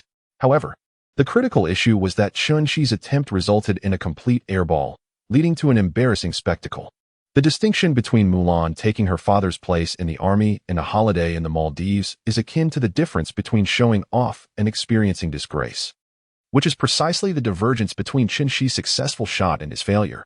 It is evident that Shi unwittingly chose the latter. At this moment, Shi was utterly unaware that he had become a source of embarrassment across the internet. Anxiously, he seized another basketball, exhaled deeply, and then launched the ball. Swish! It went in. The cheerleaders nearby erupted in joy, leaping with exuberance. The game pressed on. On the court, there was no Embiid, and on the bench, he remained absent as well. Where had Embiid gone? Rivers chuckled slyly, refusing to disclose the information. Meanwhile, Harden was in possession of the ball. Shi stood resolutely before him. After all, Dengu is renowned for titles such as the Porcelain King and the Master of Rules. Although Shi is unafraid of a direct confrontation, he is apprehensive about Harden's ability to manipulate the rules to his advantage. In this regard, Chun-Shi appears almost juvenile in comparison to Harden. It is said that Harden often immerses himself in the comprehensive guide to NBA rules at the early hour of 4 in the morning. Terrifying indeed. At this moment, Chun-Shi found himself lost in thought, which presented an excellent opportunity for Harden. With a series of crossover dribbles, Harden drew nearer to Chun-Shi. Chun-Shi instinctively retreated slowly, while at that moment, Harden executed a double step back to launch a three-pointer. The distance created could easily accommodate several Chun-Shis, leaving him unable to exert any defensive pressure on Harden. Swish. Harden's shot was clean and decisive. The bearded star was elated, reveling in the moment. He taunted Chun-Shi, saying, "Youngster, practice diligently. You're still young, so don't weep. I'll treat you to a lollipop later." Ding dong. Congratulations on acquiring Harden's signature skill, the double step back three-pointer. Chun-Shi, is this a stroke of good fortune? Have I just bestowed upon myself a new set of skills? Oh, I adore you, brother Dang. It seems my arsenal is somewhat lacking, and rather than instigating a confrontation, I have been graciously gifted with abilities. At this moment, Harden observed that Chun-Shi remained unfazed by his taunts. Instead, a peculiar smile crept upon his face, sending a chill down Harden's spine. Could it be that this lad possesses a twisted psyche? My banter elicits a smile from him. Such a response is hardly characteristic of a rational individual. On to the next round. Chun-Shi dribbled the ball with finesse. Harden, still unsettled by Chun-Shi's enigmatic smile, hesitated to approach him. However, to his surprise, Chun-Shi skillfully dribbled between his legs, drawing closer to Harden. At that moment, Harden unconsciously began to retreat. Yet, there was an uncanny familiarity to Chun-Shi's offensive maneuver. Suddenly, a sharp sound echoed through the air. Chun-Shi retreated swiftly, while Harden felt the familiar rhythm and the distance rapidly widening between them. A sudden realization struck Harden. Was this not a signature double step-back three-pointer? As he had surmised, Chun-Shi executed the double step-back and seamlessly transitioned into a shot. The three-pointer was launched. At this moment, it seemed that even if Harden were to sprout wings, he might still be unable to disrupt Chun-Shi's shot. Swish. The basketball pierced the net like a cannonball, echoing within Harden's very soul. This was utterly astonishing. When had Chun-Shi mastered his technique? Moreover, the level of proficiency displayed was eerily comparable to his own. How could this be possible? Harden found himself questioning the very essence of his existence. It was not merely Harden who was astounded. The surrounding audience mirrored his disbelief. Chun-Shi's offensive maneuver could be described as a flawless imitation of Harden's previous play. Could it be that Chun-Shi possessed an extraordinary photographic memory? However, having a sharp mind does not guarantee that one's body can replicate such skills. Life is replete with instances where the mind claims mastery while the hands stubbornly refuse to comply. This technique employed by Simmons bore an uncanny resemblance to the one Harden had just executed. No, it was not merely a resemblance. It was as if they were cast from the same mold. Was this a real-life manifestation of using foreign techniques to counter the original? This could be considered one of Simmons' defining characteristics, employing your own moves against you. The audience erupted in laughter, reveling in the spectacle. Yet, amidst the jovial chatter of the spectators, the two coaches harbored their own thoughts. Rivers wore a grave expression. If he had not begun studying Harden's game long ago, Chun-Shi's ability to perform such a maneuver would unequivocally demonstrate his remarkable capacity for learning and imitation. Having reviewed footage of Chun-Shi's previous matches against teams such as the Suns, Mavericks, and Lakers, it was evident that he had executed the signature moves of other superstars, moves he had never displayed prior to those encounters. This was indeed a formidable prospect. Rivers maintained a serious demeanor, acutely aware that Chun-Shi could become a significant obstacle for the 76ers in their quest for the championship. On the other hand, Coach Vaughn was filled with joy, his mind echoing a singular sentiment. Chun-Shi, well done. However, regardless of the thoughts of those off the court, a new situation was emerging on the court. Chapter 84. The Emergence of Rocket Harden. Just as Chun-Shi perfectly replicated Harden's signature step-back three-pointer, Harden immediately seized the ball, preparing for a one-on-one play. This excited the surrounding fans of Harden. It had been quite some time since they witnessed him dominate the ball and orchestrate the offense.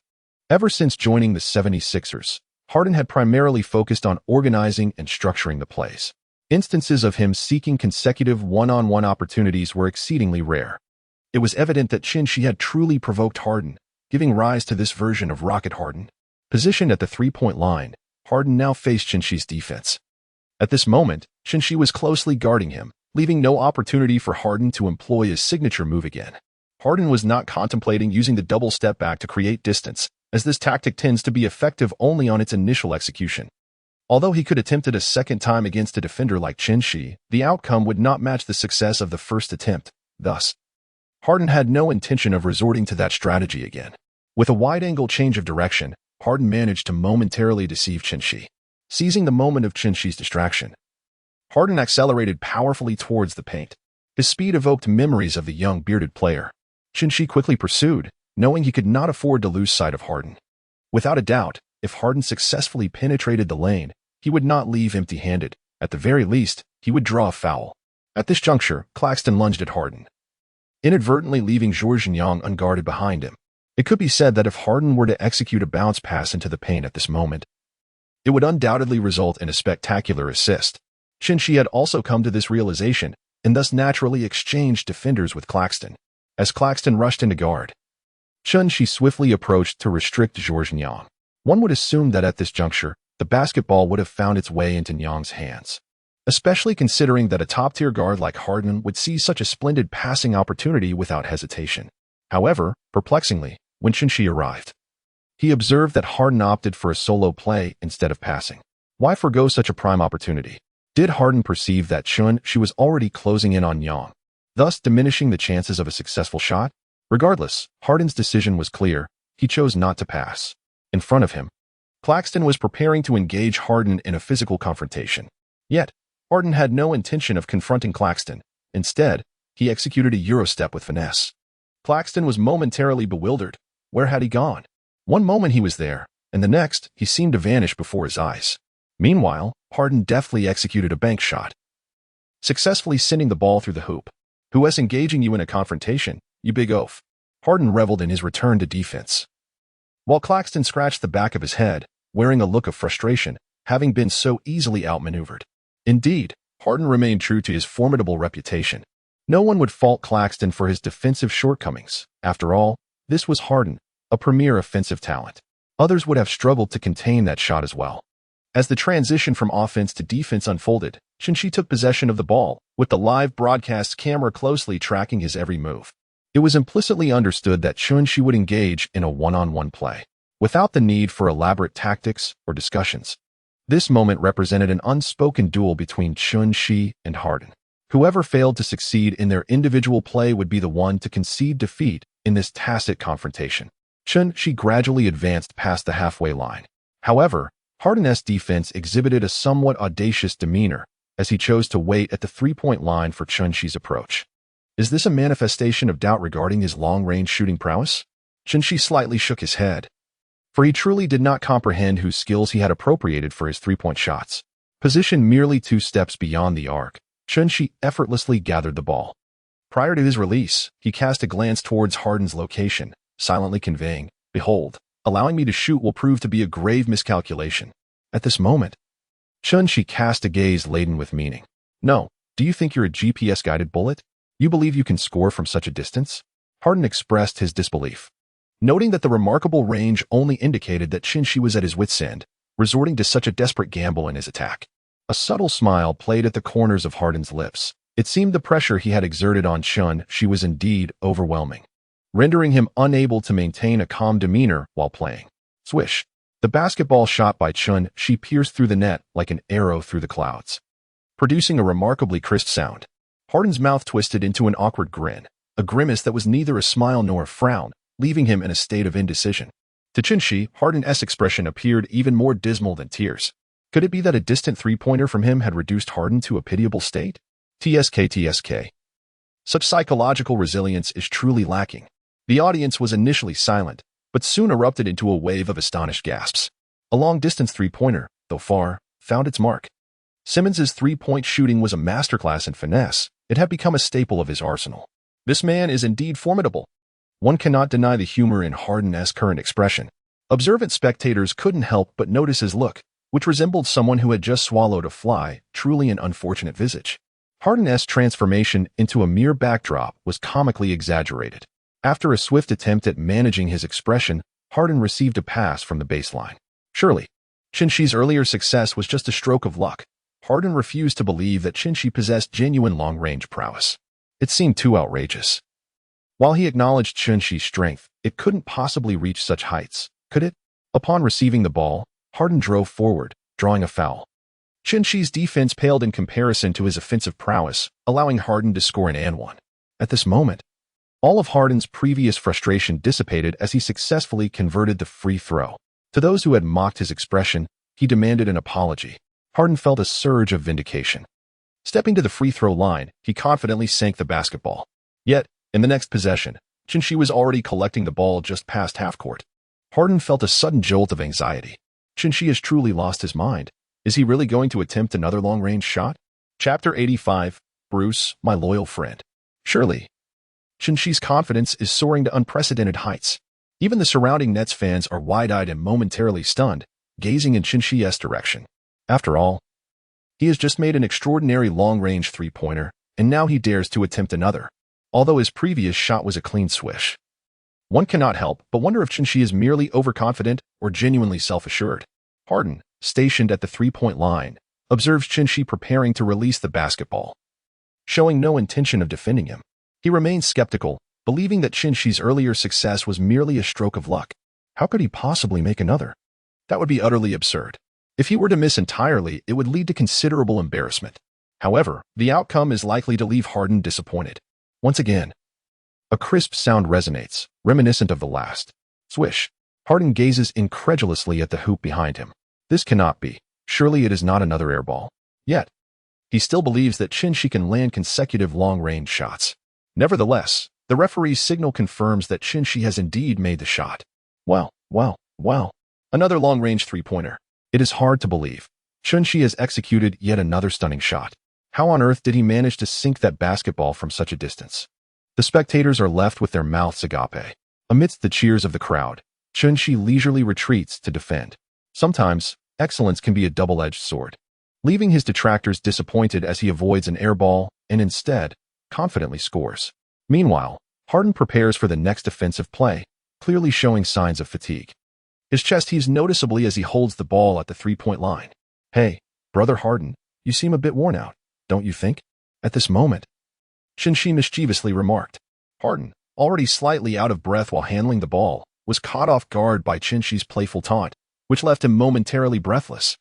Just as he was about to retort, he realized that this little rascal had seized the opportunity of Harden's distraction, swiftly stepping forward to snatch the basketball from his hands. It was a steal. Harden, somewhat belatedly aware, had intended to respond to Shinji, asserting that he was not fatigued at all. However, before he could voice his thoughts, the ball had vanished from his grasp. He hurried back to defend, but found himself unable to keep pace with Shinji. Merely watching as Shinji executed a ferocious slam dunk, sending the ball crashing through the hoop. Am I truly getting old? At that moment, such a question arose in Harden's mind. This steal and subsequent counterattack sent ripples of excitement through the audience. Haha, Simmons was incredibly crafty, managing to steal Harden's possession amidst their banter. What a sly move, simply too cunning. The ferocious dunk was, as always, remarkably stylish. Haha, just as dashing as I am. A fellow from upstairs chimed in with unyielding confidence. Of course, at my young age, I already earn a monthly salary of $250, with overtime and bonuses. It totals around $300. I can't even dare to date now, fearing others might be after my money.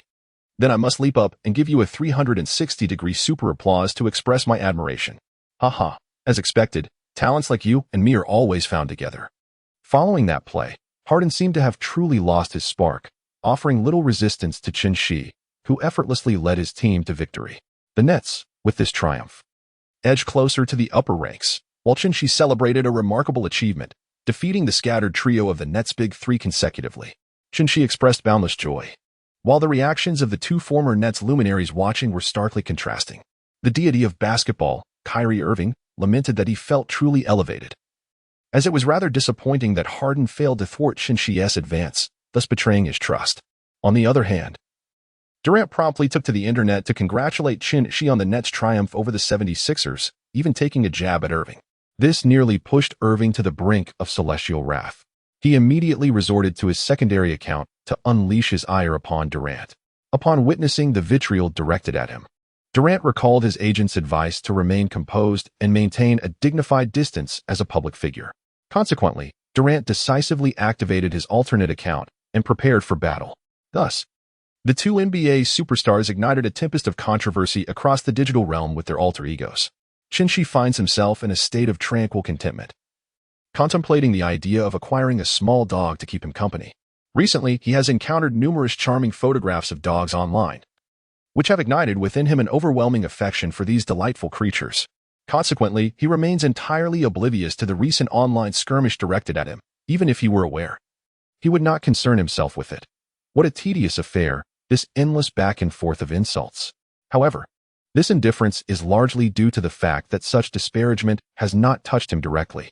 Should anyone dare to utter a disparaging remark about Shinshi, they would soon find themselves at a disadvantage. After all, who does not possess a secondary account? The renowned pianist Shinshi has applied to participate. At this moment, he arrived at a nearby pet shop after a bit of concealment.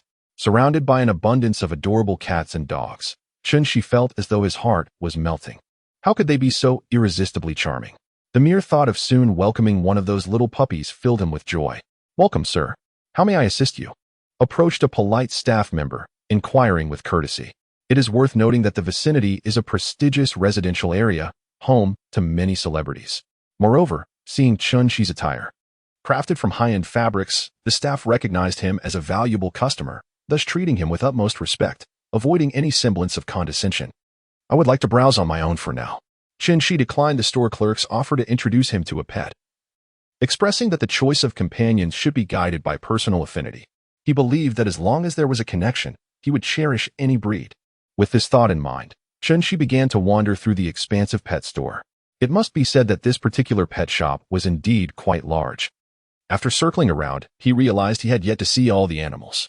At that moment, a peculiar sound captured Shinshi's attention. Chapter 86. The Adorable Call. This endearing and whimsical sound instantly drew him in. Shinshi followed the sound and approached, sensing an inexplicable connection with the little puppy that emitted it. As he reached the side of the small creature, he realized it was a Siberian husky, often regarded disparagingly as a stupid dog. In its youthful state, however, the puppy appeared irresistibly adorable, evoking an instinctive desire to protect it. Yet, those with a modicum of common sense understand that this little one will grow into a formidable handful. At that moment, Shinshi's presence did not capture the puppy's attention. Instead, the little dog gazed eagerly at a girl nearby, who was partially crouched down, playfully engaging with a small Doberman in front of her. Clad in rather scant attire, her chest was scarcely covered by fabric. Shinshi followed the gaze of the mischievous husky, which led him directly to the profound scar adorning the girl's chest. Even Shinshi could not help but swallow hard at the sight. Goodness, the dog's perception was indeed sharp, its angle of view far more provocative than his own.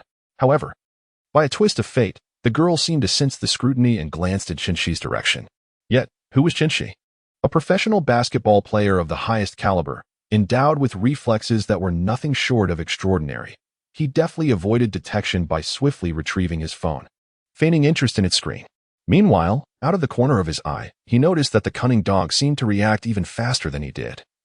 Having already lowered its head, its expression laden with innocence. At that moment, an unexpected exchange of glances occurred between man and dog, and to Shinshi's astonishment, the little rascal winked at him, as if to say, "I understand you." This left Shinshi exclaiming in disbelief. Was this dog not unusually perceptive? Shinshi was perplexed. This wretched creature surprisingly comprehended human nuances. Indeed, it seems that beautiful things, whether they belong to humans or dogs, are universally appreciated. Shinshi now harbored an intense curiosity towards the dog, feeling an uncanny affinity between them. Moreover, living alone in that grand villa rendered Shinshi somewhat solitary. Thus acquiring such a little rascal for companionship seemed quite a delightful notion. However, as he pondered this, a message unexpectedly popped up on his phone. It was from Du Xiaoshui. Ever since he discovered that Shinshi was also an ardent fan of the Little Raccoon instant noodles, Du Xiaoshui had begun to treat him as a true brother, lamenting his earlier decision to leave the team. Yet, when Du Xiaoshui inquired why he had never seen Shinshi eating the noodles before, Shinshi found himself at a loss for words.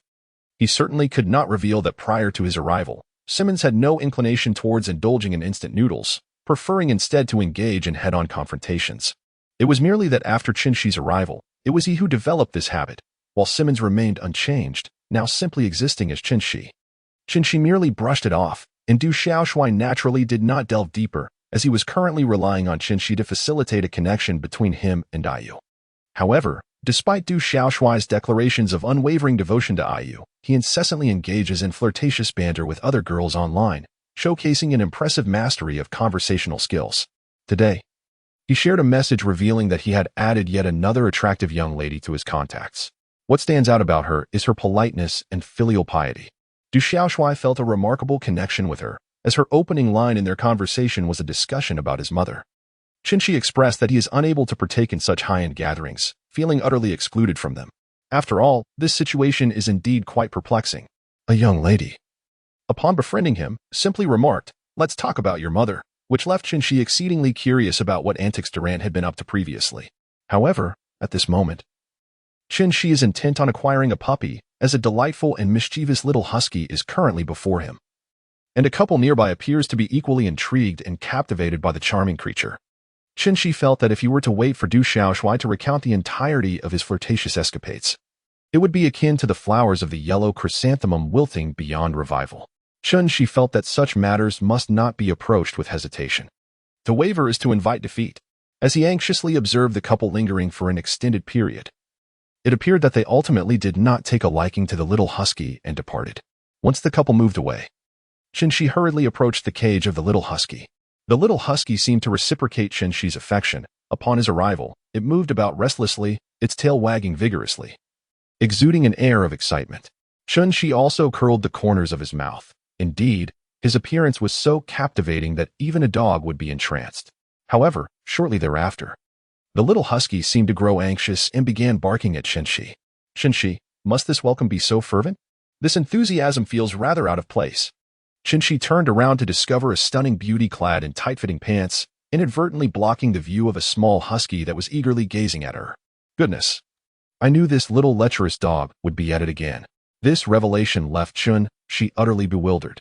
He found it hard to comprehend how a mere dog could possess such unabashed desires. Who could have possibly instilled such tendencies in it? Its canine parents certainly could not have been paragons of virtue. As the little husky continued to bark incessantly at Qinshi, onlookers began to cast their curious gazes in his direction, questioning the peculiar dynamic between the man and the dog. Initially, they assumed that the two shared a warm bond, with the husky welcoming Qinshi. However, as the dog's agitation escalated, it became evident that the husky was demanding Qinshi to vacate the premises and cease to obstruct its view. Nevertheless, Qinshi was of a stubborn disposition. Having cultivated a thick skin from the tender age of 3, he resolutely stood his ground before the excitable husky, unmoved by its incessant barking. Today, the little husky seemed to have encountered a rather audacious individual, one it had never before encountered. After a series of futile barks, the husky realized that its usual tactic, effective on humans, had utterly failed against this man. It was left in a state of sheer frustration. To make matters worse, the young lady in the hot pants had departed, leaving the husky to slump despondently in the corner of its cage, utterly devoid of spirit. This little rascal was truly infuriating. Qinshi leaned in with his large face, attempting to capture the attention of the little husky. However, the little husky showed no inclination to even glance at Qinshi, promptly closing its eyes to rest. While the uncle could endure this, Qinshi could no longer contain himself. Qinshi promptly approached the front desk, expressing his desire for that particular little husky. The front desk, however, informed him that the Siberian husky he had set his eyes upon boasted an extraordinarily noble royal lineage, and its breed was exceptionally pure. In terms of the silkiness of its fur and the robustness of its health, it was undeniably an exemplary canine. Qinshi expressed that the words of the salesperson were utterly untrustworthy. Had it not been for his prior encounters with the little husky, he might have been deceived. This lewd dog with its royal lineage, royal color? Enough of such introductions. Simply inform me of the price, and I shall make the payment directly.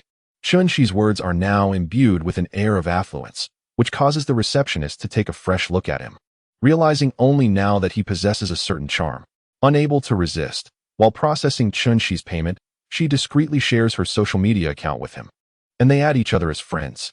Of course, she does not confess that she is drawn to Qinshi's youthful wealth. Instead, she merely states that they can connect as friends, offering her assistance should he have any inquiries while raising his little Siberian husky. Qinshi contemplated the possibility of encountering challenging situations in the future, recognizing the necessity of having someone knowledgeable to assist him when the time came. Thus, He shared his personal account. After all, this was Chinchi's first experience in dog ownership, and as a novice, he was bound to encounter numerous uncertainties. Following the complete acquisition of his Siberian Husky, he proceeded to purchase a cozy bed, premium food, various medications, and an assortment of toys for the puppy. These expenses amounted to a considerable sum, yet for Chinchi at this moment, they were merely trifles. With a wave of his hand, he made the purchases. As he walked through the streets, cradling the adorable husky in his arms, the puppy's endearing expression instantly captured the attention of many passers-by. Some bolder individuals even approached to inquire if they could pet the charming creature. Chinchi naturally did not refuse. After all, it was not he who was being touched. However, this time, the little husky expressed its discontent, albeit in a predictable manner. If it were a greasy middle-aged man, the little husky would immediately display a menacing snarl, resolutely driving the person away. Yet, if it were a fair-skinned, beautiful young lady, the little husky would exhibit no resistance whatsoever, instead behaving like a lovesick puppy, nuzzling its head against her hand after she had finished petting it. A truly blatant double standard. Chinchi now finds himself uncertain whether acquiring this little colored dog was indeed the right decision, especially considering that its owner is such a pure-hearted, sunny, and cheerful young man. As Chinchi meanders aimlessly, preparing to return home after having roamed the streets for far too long, he has already taken in all the charming girls, particularly the beautiful ones, and feels quite satisfied to head back. Indeed, having an additional dog seems to attract lovely ladies who approach him to strike up conversations. It is truly a delightful and enriching experience. At that moment, a female voice suddenly calls out from behind him. "Hello, may I interrupt you for a moment?" The girl's voice is melodious, akin to a gentle spring breeze caressing the soul, leaving one with an indescribable sense of comfort upon hearing it. Chinchi turned around and was greeted by the sight of a youthful and vibrant girl jogging towards him. The girl possessed ample assets, her curves accentuated, particularly as she ran.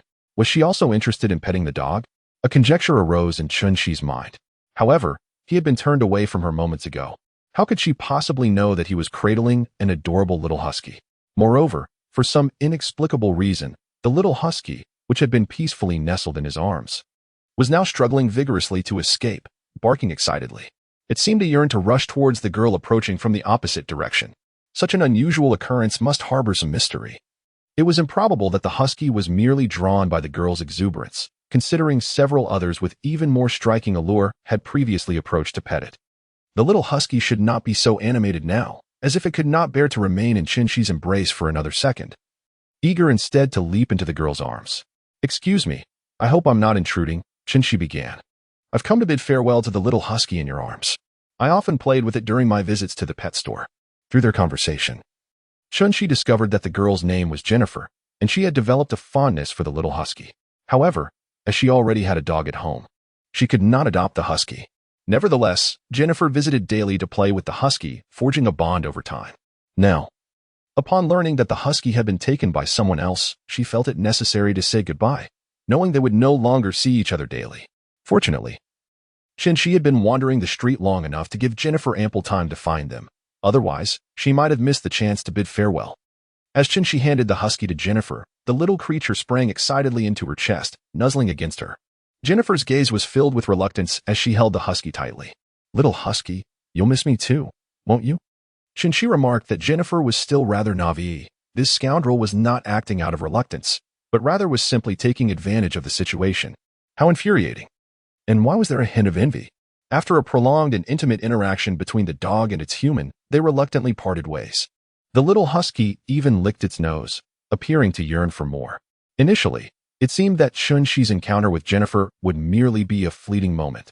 Yet the following day, as he prepared to take the little husky for a stroll, the dog appeared utterly groggy, its sorrowful gaze seemingly imploring, "You're awake. But I still need my sleep. Who in their right mind takes a dog for a walk so early in the morning?" At that moment, another figure appeared ahead, also walking a dog. Chapter 88. Go for it, Bruce. Chinchi gazed at the approaching figure, feeling a sense of familiarity. The once lethargic husky had transformed into a lively creature, displaying an exuberance that seemed to mirror its recognition of the person. It was almost more enthusiastic than when it had been petted by a girl the previous day. One could easily surmise who the visitor was, as it was evident that this individual could invoke such excitement in the husky. As anticipated, it was Jennifer who approached. At that moment, She was accompanied by a pristine white Swiss shepherd, exuding an air of nobility and elegance that starkly contrasted with Qinshi's husky. With such a magnificent dog by her side, it was bewildering that she still harbored affection for Qinshi's rambunctious pet. Qinshi could only muse on the insatiable nature of women. At that instant, Jennifer spotted both Qinshi and his husky, her face lighting up with joy as she trotted over with her dog. "What are you doing here?" Jennifer inquired with palpable excitement.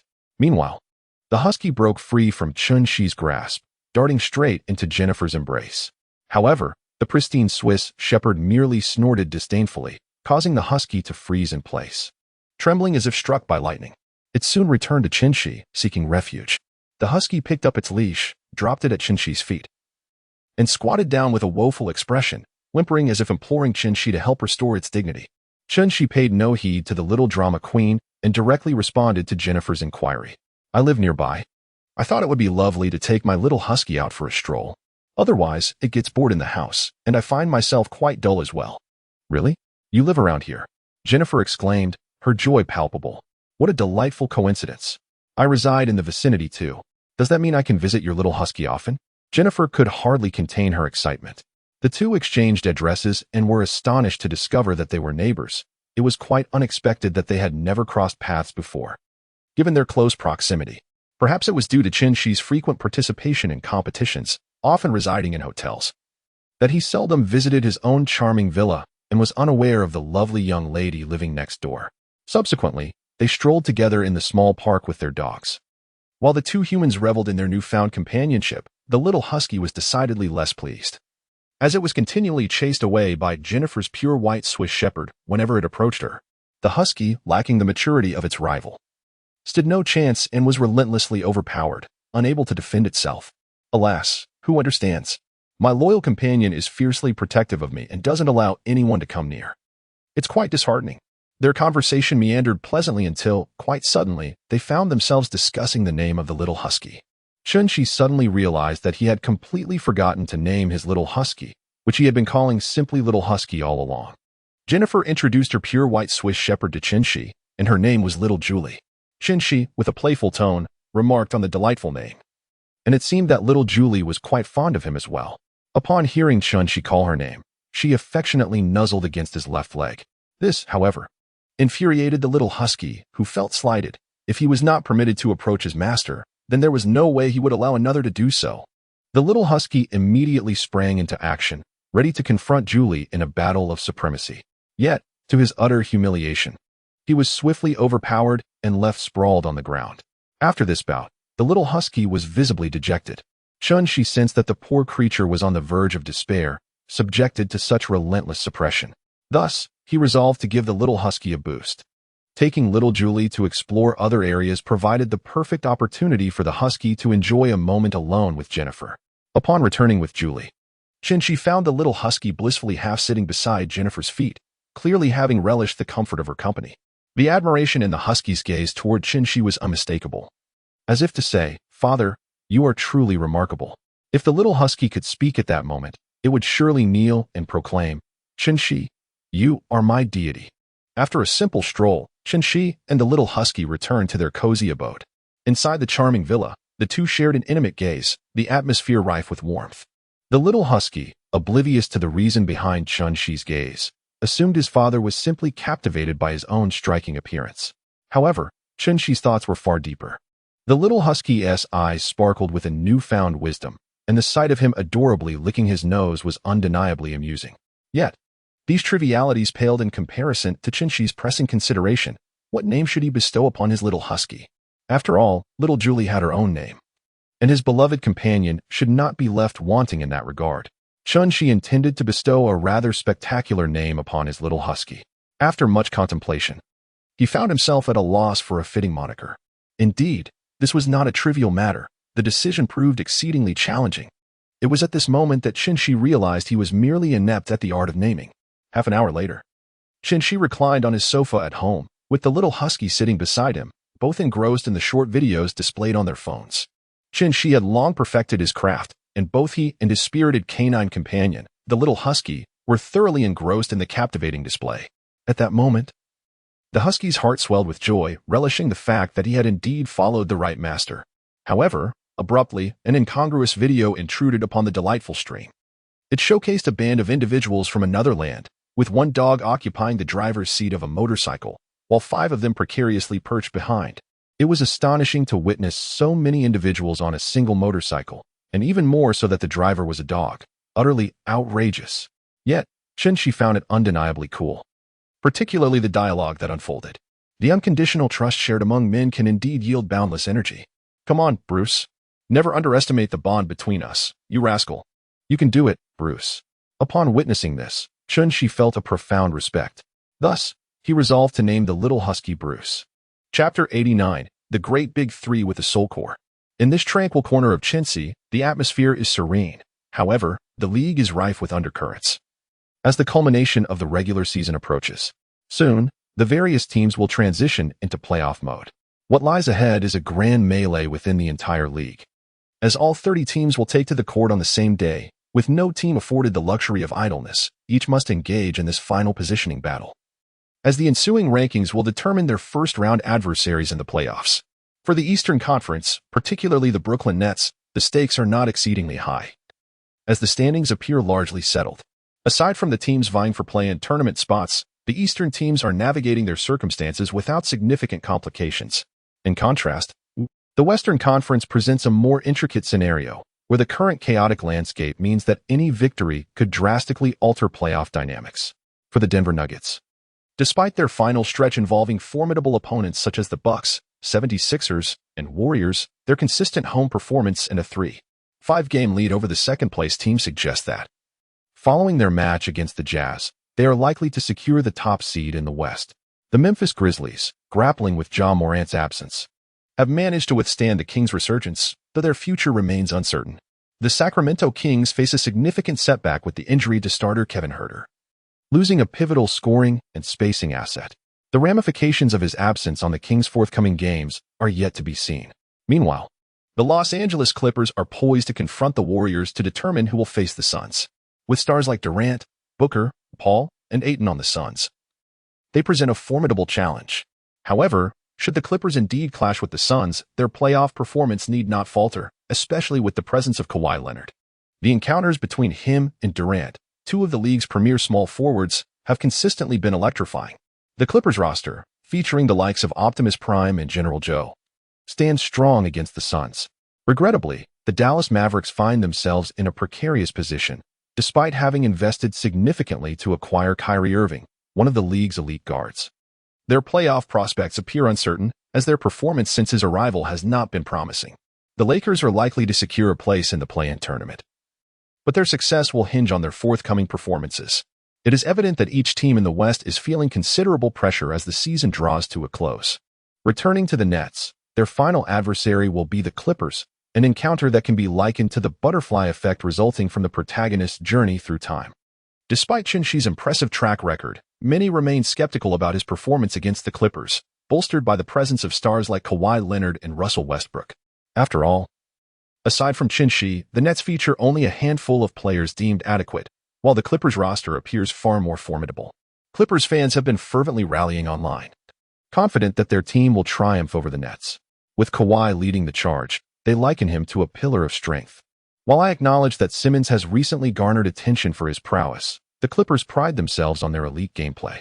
Regardless of Westbrook's contributions, Kawhi is expected to command the court, being a top-tier small forward capable of going toe-to-toe with the formidable Kevin Durant. Interestingly, I believe Westbrook's absence could be advantageous, as his chemistry with the team has been less than stellar. The recent 5-game losing streak coincided with his arrival in Los Angeles. It is evident that Clippers fans exude confidence in their final showdown with the Nets, yet their regard for Westbrook appears lacking, despite his current decline in form. One must not forget that Westbrook joined the Clippers on a veteran minimum contract at George's invitation, a move that astonished fans across the league. The situation has sparked discontent among supporters of rival teams. While acknowledging the admiration for Kawhi, it seems unjust to disparage Westbrook, especially considering he cannot shoulder the blame for the recent losses. However, such criticisms were swiftly met with backlash from fervent Clippers fans, forcing the detractor to delete their comments and hide their account amidst threats of doxing.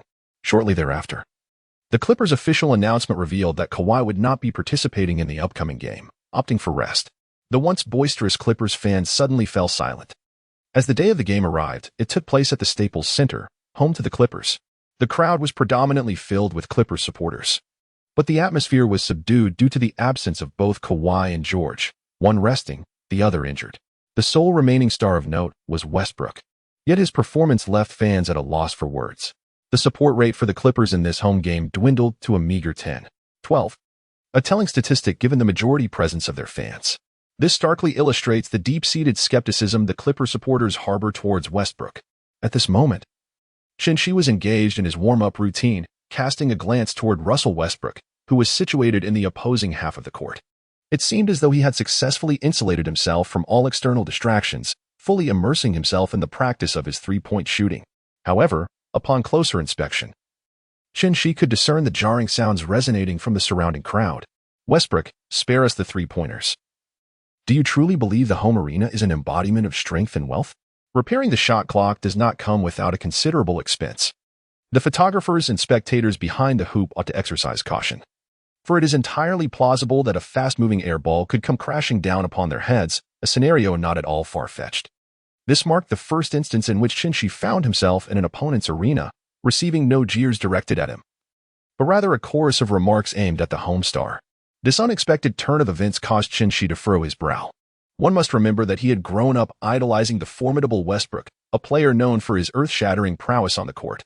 Although age has slightly diminished Westbrook's performance, he certainly does not deserve such treatment. Chapter 90. When the ship encounters the net, however, Shinshi, battling in the opposing arena, found himself at a loss for words. He could not shake the feeling that the Clippers fans were behaving in an unsportsmanlike manner, leaving him with an unsettling sense of discomfort. As the game commenced, the players took their positions at midfield, ready to contest the opening tip-off.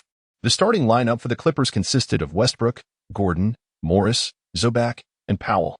On the opposing Nets side, the lineup featured Shinshi, Bridges, Dinwiddie, Finney-Smith, and Claxton, maintaining the familiar core, while the younger Thomas had been relegated to a bench role. The Nets intended for Thomas to assume the role of the sixth man, at least for now. This arrangement allowed him to contribute an impressive average of 15 points per game. As the match began, Claxton secured the tip-off for the Clippers, granting the Nets their first offensive opportunity. This thrilled the traveling Nets fans, as Claxton had finally shown his tenacity. Calmly, Claxton received the ball and passed it to Bridges. Given Shinshi's current suitability as a small forward, the team required him to fulfill that role, although he could also perform effectively as a guard. Bridges advanced steadily, while the other Nets players swiftly positioned themselves. This prompted an urgent defensive response from the Clippers, who, despite being in the early stages of the game, recognized the necessity of an active defense. Otherwise, they risked being caught off guard, resulting in a helpless shrug if a basket were made. Bridges circulated the ball around the perimeter, passing it to Dinwiddie, who established a triple threat position but found no favorable offensive opportunities. Westbrook's defense was particularly effective, denying him any chance to exploit the situation. This subtle exchange highlighted the difference in focus and adaptability between seasoned stars and newcomers in the league. Westbrook, renowned for his relentless determination, transformed into a fierce competitor the moment he stepped onto the court. Dinwiddie then passed the ball to Shinshi. However, the passing did not create any openings, prompting Shinshi to decisively opt for a solo play. Facing Morris, a highly mobile forward, Shinshi was aware that Morris was confident in his ability to keep pace, making it challenging for Shinshi to bypass him effortlessly. Morris's confidence was not unfounded. With the absence of the team's two key players, he had been entrusted with more ball-handling responsibilities, leading to an elevation in his scoring and a burgeoning self-assurance.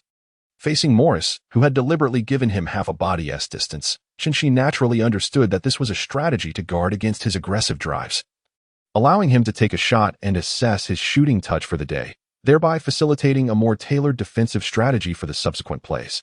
Shinshi lightly pushed off the ground, resolutely refusing to adhere to the intentions of Morris. With a swift cross-step, he accelerated towards the inner lane. His remarkably quick first step allowed him to effortlessly bypass Morris. Morris blinked in disbelief. This was simply unfathomable. Yet, reality proved to be brutally unforgiving. Before he could even react, Shinshi had already surged past him. At this juncture, Shinshi found himself near the restricted area. Zubac, meanwhile, had positioned Claxton behind him but hesitated to advance, aware that abandoning the interior would leave it vulnerable. If he vacated the paint, Chun-Shi could easily execute a delicate pass, leaving Claxton unimpeded. Upon encountering Zubac, Chun-Shi discerned his apprehensions and promptly devised a counter-strategy, a graceful jump shot. Swish! The basketball sailed through the net. It is well understood that the jump shot serves as the most effective finishing technique against towering opponents, characterized by its swift release and high arc, rendering it difficult to be blocked. Chun-Shi first scored 2 points, marking the initial basket of the match. The surrounding audience erupted in jubilant cheers. As the game transitioned between offense and defense, Westbrook advanced the ball with determination. Dinwiddie, alert to the situation, remained cautious, despite Westbrook's recent decline in performance. His formidable reputation still commanded respect and warranted vigilance. Westbrook maneuvered the ball to the top of the arc before passing it to Powell. A player with an NBA championship under his belt, Powell possessed extraordinary jumping ability, with a wingspan of 2.11 meters. He excelled at finishing near the rim and showcased remarkable strength in contested situations, making him a formidable force capable of penetrating defenses. If one were to select a player from the Clippers, apart from Westbrook, to breach the Nets' defense, Powell would undoubtedly be the prime candidate. At this moment, Powell received the ball at a 45-degree angle beyond the three-point line. Without hesitation, fully aware of his strengths, he made a beeline for the basket. Bridges, acutely aware of Powell's intentions, immediately pursued him, unwilling to allow an easy scoring opportunity. However, as Powell realized he could not shake off Bridges, he opted for his most adept finishing technique, engaging in a physical confrontation beneath the basket. It must be noted that Powell's athleticism is truly impressive. Even after battling with Bridges in midair, he maintained a stable posture and launched the ball towards the hoop. The referee's whistle pierced the air, signaling a foul on Bridges for a hand check. Meanwhile, the ball, swirling precariously around the rim, ultimately dropped through the net. Swish! A three-point play. Cheers erupted from the Clippers fans. Powell, you are phenomenal. This resilient basket is our last hope.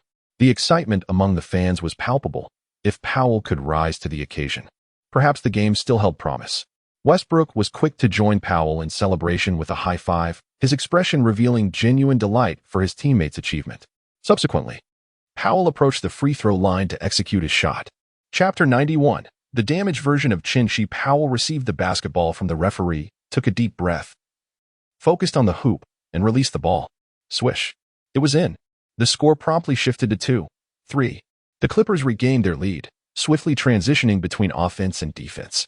At this moment, Morris, tasked with defending Chun-Shi, was relentlessly shadowing Chun-Shi. He understood that Chun-Shi was the primary threat for the Nets. If he could successfully contain Chun-Shi, it would be akin to severing one of the Nets' offensive limbs. However, was it truly so simple to restrict Chun-Shi? Morris's defensive effort, while effective against typical offensive players, fell short against Chun-Shi. The ongoing physical confrontations did not deter Chun-Shi. Rather, they ignited his competitive spirit. The intensity of their physical exchanges drew the attention of the sideline referee, whose whistle was poised to sound at the slightest infraction from either player. In the following moment, the relentless physicality left Morris somewhat fatigued, and Chun-Shi's sudden change of direction left Morris trailing. Perhaps out of haste, Morris grasped Chun-Shi by the collar. The sound of tearing fabric resonated as the whistle blew.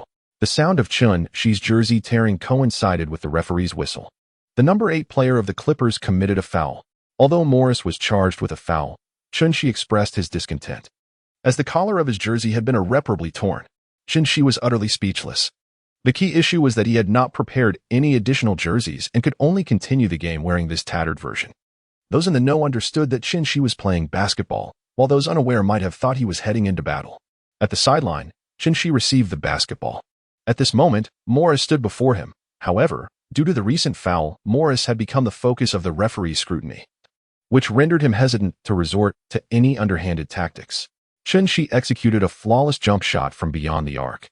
The basketball sailed through the air and swished through the net. Such an unanswerable jump shot. This three-pointer was nothing short of sharp and precise. Haha.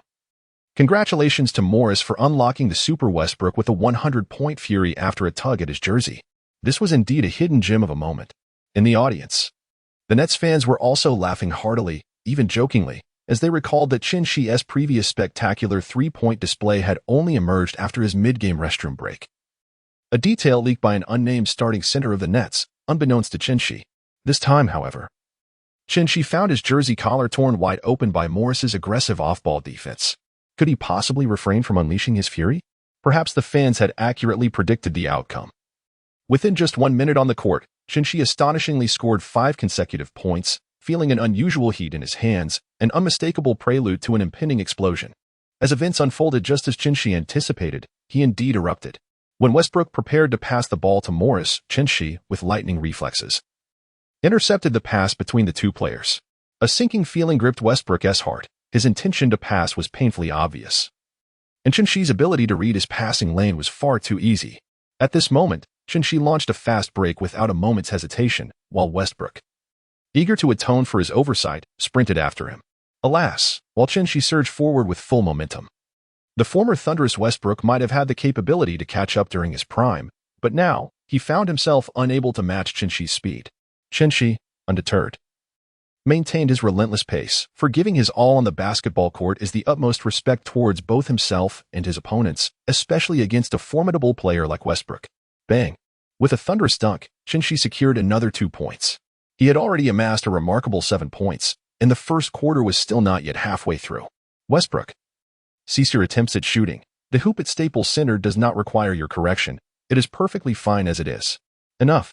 Pass that damn ball to Powell, will you? Your reckless shots could jeopardize the team's victory. Perhaps it's best you sit out. Your absence may serve the team better than your current performance. With a base salary exceeding $700,000, abandon the notion of being a savior and focus on facilitating the play. When Westbrook missed his third mid-range shot, it was astonishing to witness that the first wave of jeers did not come from the Nets players or their fans, but rather from the Clippers supporters. This onslaught of derision from his own home crowd left the toughened Westbrook somewhat disoriented, disheartened, and lonely. In truth, it was not Westbrook's desire to play recklessly. The Nets in this first quarter were overwhelmingly formidable. Morris found himself utterly unable to contain Shi, who navigated his offensive maneuvers with effortless grace. In a desperate bid for containment, the head coach Tyronn Lue had no choice but to assign another forward to assist Morris in defending against Shi. However, after Shi executed a strong under-the-basket confrontation and scored despite the dual defense, he demonstrated that even double-teaming was futile. Furthermore, Shi's offensive prowess did not merely affect his own performance. His presence compelled the Clippers to concentrate their defensive efforts primarily on him, thereby granting his Nets teammates ample, easier, and more expansive opportunities to score. Shi was also enthusiastic about creating opportunities for his teammates, effectively revitalizing the entire offensive strategy of the Nets. The Clippers were abruptly overwhelmed, suffering a staggering 15-0 run, which nearly shattered their morale. Offensively, players such as Powell and Morris, along with Zubac, exhibited a sharp decline in their aggressiveness, leaving Westbrook to attempt penetrating the paint. After managing to score a few times through sheer physical prowess, he found that Dinwiddie had adapted, allowing Westbrook to shoot while staunchly defending against his drives. Consequently, Westbrook was left to rely solely on his shooting, as penetration became increasingly untenable. As the first quarter concluded, the Nets led 32-13, having decisively outplayed the Clippers. Remarkably, Shi himself recorded explosive statistics of 15 points, 3 assists, 3 rebounds, and 2 steals in just the first quarter. It is worth noting that this was merely the opening period.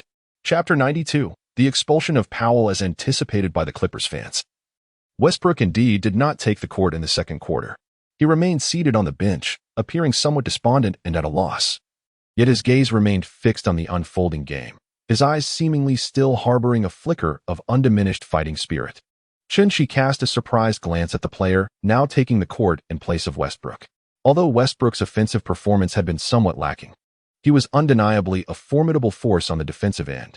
His relentless floor battles and timely defensive efforts had prevented the gap in scoring between the two teams from widening, particularly as Shi had been deprived of several prime offensive opportunities. It was clear that Westbrook did not deserve to be relegated to the bench. However, Shi's opinion held little weight in this moment. He could only watch Westbrook from the sidelines, for they were adversaries at this juncture. With a sharp whistle from the referee, the second quarter of the game commenced. Shi continued his extraordinary performance from the previous segment, effortlessly sinking a three-pointer as soon as he stepped onto the court. The defender before him could only watch in disbelief as the ball soared through the air and into the net. Shi's remarkable skill rendered his feet as immobile as tree branches firmly planted in the ground, unable to leap even an inch. This is how it's done, Simmons. A three-pointer that pierces the heart. Just look at Coach Vaughn below, beaming with joy. After coaching for so long, he has never experienced such a lavish victory. They are nearly 20 points ahead now. How much more can they possibly play? Meanwhile, Powell is in possession of the ball.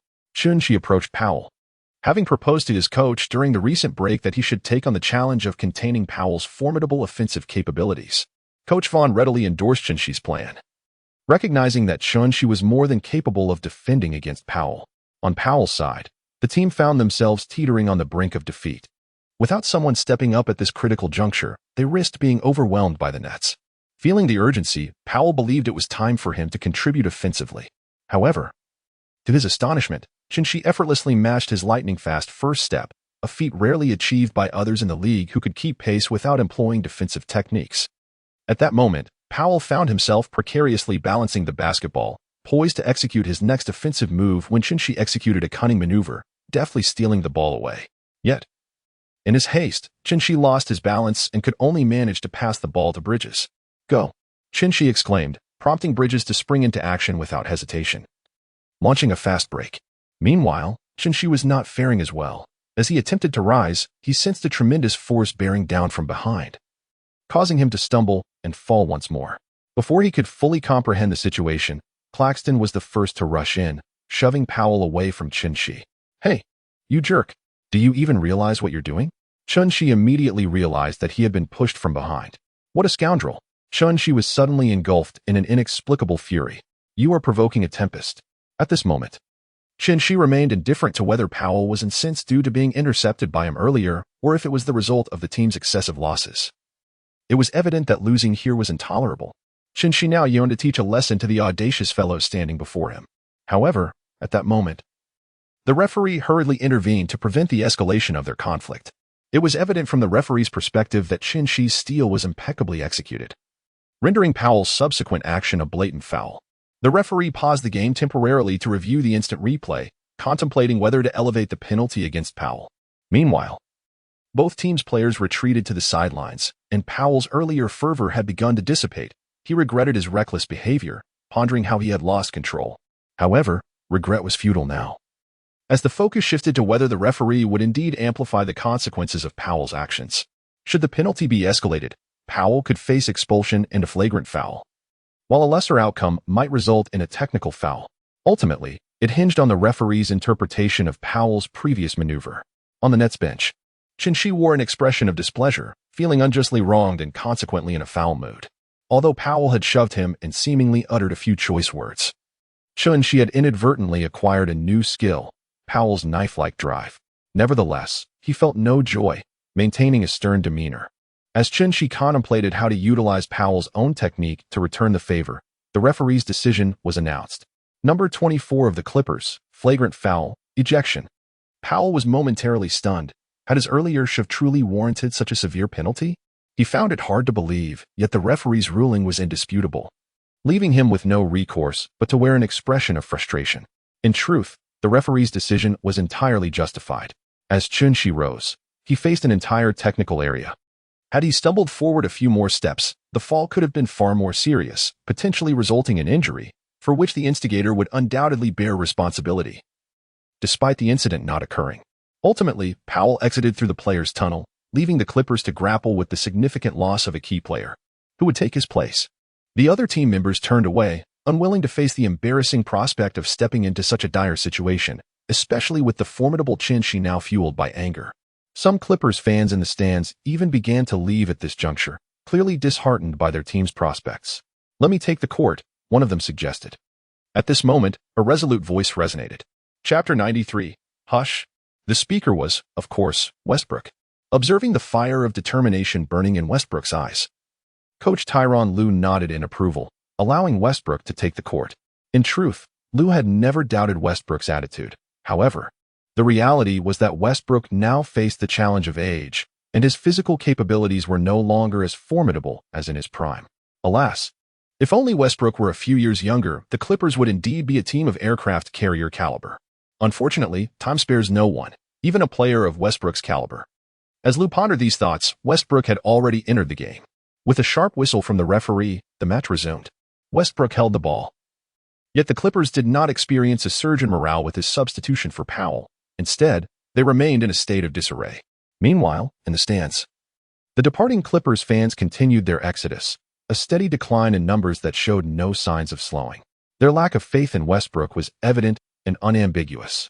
Nevertheless, Westbrook remained undeterred by these circumstances, refusing to succumb to discouragement or negativity. He was wholly committed, pouring every ounce of his energy into the game.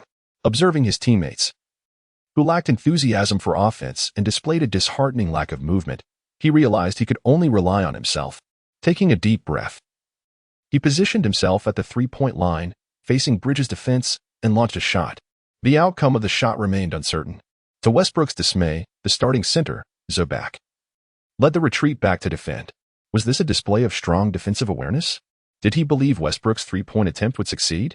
No, Zubac did not trust Westbrook's shot, deeming it unnecessary to contest what he presumed would be a futile attempt at a rebound. This was a clear manifestation of mistrust in Westbrook's shooting ability. It seemed he would not make the shot, yet he also chose not to pursue the rebound. Alas, Westbrook squandered another possession. One could only wonder what purpose Coach Lue saw in reintroducing him to the game. It would be better to let someone else take the floor. Westbrook, with his continued reckless shooting, seemed oblivious to the reality of his decline. He was no longer the aerial wizard, the triple-double king. It would be wise for him to consider retirement, for his stubbornness only served to hinder the team. The cacophony of harsh remarks erupted the moment Westbrook seized the ball, persisting until he released it. Naturally, once the shot was taken, their derision became even more frenzied, as they had already premeditated their vitriol for when he inevitably missed. Unperturbed, Westbrook surged towards the basket, expending his energy without hesitation, ready to contest for the rebound should his shot fail. Claxton swiftly positioned himself, poised to seize the rebound as well. However, Chauncey perceived the trajectory and force of the shot to be quite favorable, harboring a hopeful belief that it would find the net. In truth, despite being adversaries, Chauncey secretly wished for Westbrook's shot to succeed, silencing the cacophony around them. Swish! The sound of the ball meeting the net was crystal clear, extinguishing the surrounding clamor, and the court fell silent. Yet soon after, chuckles arose. It seemed Westbrook had indeed gotten lucky, perhaps having stepped in dog excrement moments prior. The element of fortune was unmistakable. The force and angle of the shot did not seem conducive to a successful three-pointer. Indeed, one could only hope Westbrook would not let the shot drift, as it could spell disaster for the team.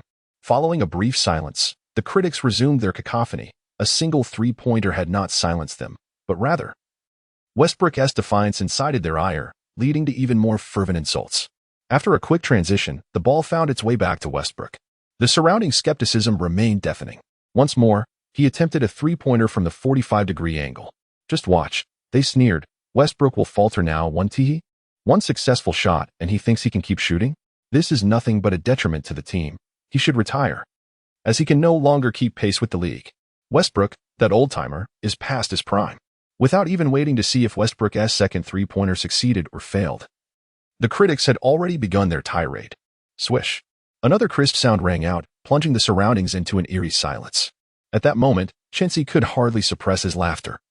Once again, Westbrook's three-pointer had delivered a stinging rebuke to the critics. For the first time, Chauncey found himself feeling joy as an opponent scored. Surely, the faces of those critics must be brimming with embarrassment now. Clearly, they were at a loss as to whether to continue their tirade. For Westbrook's consecutive three-pointers had left them red-faced. Would they dare persist and risk further humiliation? As the crowd of detractors remained in a state of uncertainty, those loyal fans who had fervently cheered for Westbrook amidst the cacophony of disparaging remarks could finally raise their voices in triumphant exclamation. They had felt a profound sense of frustration. The sparse attendance today rendered their support for Westbrook all the more poignant, as they witnessed the young critics mercilessly lambasting him. These fans had never witnessed the formidable prowess Westbrook once displayed. Their desire was merely to accompany him silently through the twilight of his career. Yet the vitriol of the critics was simply intolerable. The former star should not be subjected to ridicule. To the naysayers, open your eyes wide and behold, this is Russell Westbrook, the titan of the court. When Westbrook was dominating the league, you were still in your infancy. How does it feel now to have your pride wounded? Their retorts to the critics were nothing short of cathartic, releasing all the pent-up frustration they had endured. They were acutely aware that Westbrook's current form had diminished, that he could no longer conquer with the same ferocity. Yet, those two consecutive three-pointers seemed to evoke memories of his former glory. At that moment, the fans harbored a fleeting hope. Could Westbrook sustain this level of performance? If only for this one game? If springtime were to show compassion for the blooming flowers, might it grant him a return to youth? Chapter 94. Stand firm. Be a lone hero initially. They thought Westbrook's performance was merely a fleeting moment, yet they were astonished to find that his explosive display was far from over. The subsequent third three-pointer found its mark. Since his entry onto the court, he had made 3 consecutive three-pointers, achieving a staggering accuracy of 100%. Is this truly the Westbrook they had derided? Clearly not. At this juncture, the hearts of those who had previously criticized Westbrook began to undergo a subtle transformation. His three-pointers seemed to rejuvenate the morale of his teammates, pulling them back from the brink of despair. Westbrook was akin to a skilled seamster, mending the fraying fabric of the beleaguered Clippers. His fighting spirit appeared unyielded by the disparity on the scoreboard. In the next possession, Chun-Shi responded with a three-pointer of his own. Yet, Westbrook remained unfazed by Chun-Shi's retort. Positioned at the arc, he surged forward. Although his foot speed was not what it once was, his drive successfully drew a foul from the net's interior defense. Although the shot did not find its way into the basket, he earned 2 opportunities at the free throw line. As Westbrook approached the line, the crowd fell into a hushed silence, allowing him the tranquility to focus. Both free throws were executed flawlessly. There is a saying, Westbrook's indomitable spirit is an art that has been lost in today's league. This sentiment undoubtedly resonates with the current essence of Westbrook. Other players seem to have been inspired by his tenacity, casting aside their previously apathetic attitudes towards the game and rekindling their fervor for victory. Westbrook has ignited the Clippers' fighting spirit with his own fervor. As the game approached its final moments, the scoreboard reflected a remarkable turnaround, with the revitalized Clippers trailing by a mere 2 points. The audience, having been captivated by Westbrook's prowess, erupted in cheers for him. By this point, he had already amassed an impressive triple-double, 34 points, 10 rebounds, and 10 assists, briefly reminding everyone of his former glory as the king of triple-doubles. Westbrook aptly demonstrated that critics are not to be feared. If you can win them over, they become your most ardent supporters. Now, the ball remains firmly in Westbrook's hands. Should he make this shot, there lies the potential to extend the game into overtime. All eyes are riveted upon him, while his defender, Chun-Shi, stands poised before him. Chun-Shi did not intend to deliberately outshine Westbrook, for the greatest homage to a predecessor lies in subduing them through skill. Today, the Brooklyn Nets exhibited no inferiority to the Clippers within the starting lineup. However, the starters required rest, and during this interval, the bench nearly succumbed to the Clippers' reserves, led by Westbrook, who threatened to wreak havoc. The lack of depth in the Nets roster once again revealed its vulnerabilities. In truth, had it been an all-bench scenario, the defeat might not have been so severe, yet they could not withstand Westbrook's relentless energy as he spared not a single second for respite. Westbrook recognized that the Clippers' resurgence was orchestrated under his command, and should he step off the court, they might revert to their previous struggles, a scenario he was loath to witness. Thus, he remained on the court. Chun-Shi gazed at Westbrook with utmost vigilance, his breath coming in labored gasps, nostrils flaring wide as he yearned to inhale more of the fresh air. Come on. Westbrook made his move, lowering the basketball before taking a few steps back. Chun-Shi understood that Westbrook was neither seeking to surrender nor to stall for time. For the trailing Clippers, there was no opportunity to waste precious moments. They needed to accelerate their pace, allowing themselves a chance for offensive maneuvers later. Westbrook undoubtedly sought to create space for his advance. Otherwise, with Chun-Shi so close, he would have no opportunity to surge forward, unable to accelerate and consequently unable to shake off Chun-Shi. Though Westbrook had employed this tactic numerous times before, and despite Chun-Shi's profound awareness, he had still fallen victim to Westbrook's ploys on several occasions. This was solely due to Westbrook's remarkable finesse. His rhythm of explosion and hesitation was exceedingly nimble, while Chun-Shi, still in the bloom of youth, struggled to grasp it fully. Chun-Shi is now also on high alert, prepared for what lies ahead. As expected, after taking a few steps back, Westbrook accelerated directly towards Chun-Shi. Chun-Shi had long anticipated this moment, following Westbrook with unwavering tenacity. Their connection akin to that of a student and their homework. No matter how many times he was subjected to torment, he remained devoted as if it were his first love. However, to Chun-Shi's astonishment, Westbrook's pause occurred at the three-point line, a development he had not foreseen. His eyes registered the scene, yet his body instinctively retreated. Alas, it was too late to mount a defense. Chun-Shi finally experienced the sensation of being abandoned, observing the defender he had just evaded. A sense of helplessness enveloped him. It was a gamble. If Westbrook's three-pointer found its mark, it would signify a turnaround. His scoring today had already reached an astonishing 37 points. All eyes were fixed on that singular shot, and the veteran fans of Westbrook silently prayed for its success, urging it to go in. "You can do it, Westbrook." Swish. The three-pointer was successful. At that moment, the Clippers had achieved their first lead. "Oh my God, is this for real? Westbrook, my heavens. That golden three-pointer." The audience erupted into a frenzy. Even the most vociferous critics were momentarily silenced, unable to respond to the divine performance of Westbrook. As the final possession unfolded, Chun-Shi held the ball, but his three-pointer failed to find the net, and the game concluded. The Clippers triumphed in this match, and post-game, Chun-Shi expressed his respect for Westbrook. Was the Westbrook who had previously faltered the same as this celestial being? Indeed, he had remained true to himself amidst the deluge of adversity. Perhaps change could lead to an easier path, free from harsh criticism and garnering greater affection. Including that last desperate shot, had it missed, it would have provided ammunition for his detractors. But that would not be Westbrook. Standing firm in one's convictions is not necessarily right, but it is undoubtedly the most challenging. We need not compromise due to the absurdity of this world. Nor should we force ourselves to reconcile with it. Rather, we should remain steadfast, embodying the spirit of a solitary hero. Chapter 95, Silently, I Arrive. The Ascendance of Westbrook. Westbrook is truly returning to form, rekindling the essence of his 5-year younger self. He has shown me that veteran players remain vibrant in the league, not merely coasting into retirement, but continuing to shine through their actions and spirit. Damn it, why are tears streaming down my face after watching the game? I'm not the sentimental type. Chun-Shi perused the comments from the audience regarding the match on social media, quietly adding his own reflections. Westbrook is a respected adversary and a mentor worthy of my admiration. After posting his thoughts, Chun-Shi turned off his phone, choosing to disregard the multitude of other comments. After all, he is a remarkably obstinate individual. Once he had refreshed himself in the locker room, Chun-Shi returned to rest. Primarily, it was Bruce who remained at home, and Chun-Shi feared that his absence might render the dog lonely. It was certainly not due to his own yearning to indulge in canine companionship. Therefore, as soon as the match concluded, he hurried back home. Ding dong. Chun-Shi rang the doorbell. Shortly after, the door swung open, revealing a striking figure adorned in elegance.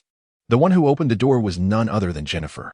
It was evident that Chun-Shi had not mistakenly arrived at the wrong house. Rather, he had entrusted Bruce to Jennifer's care for the time being as he prepared to head out for a competition.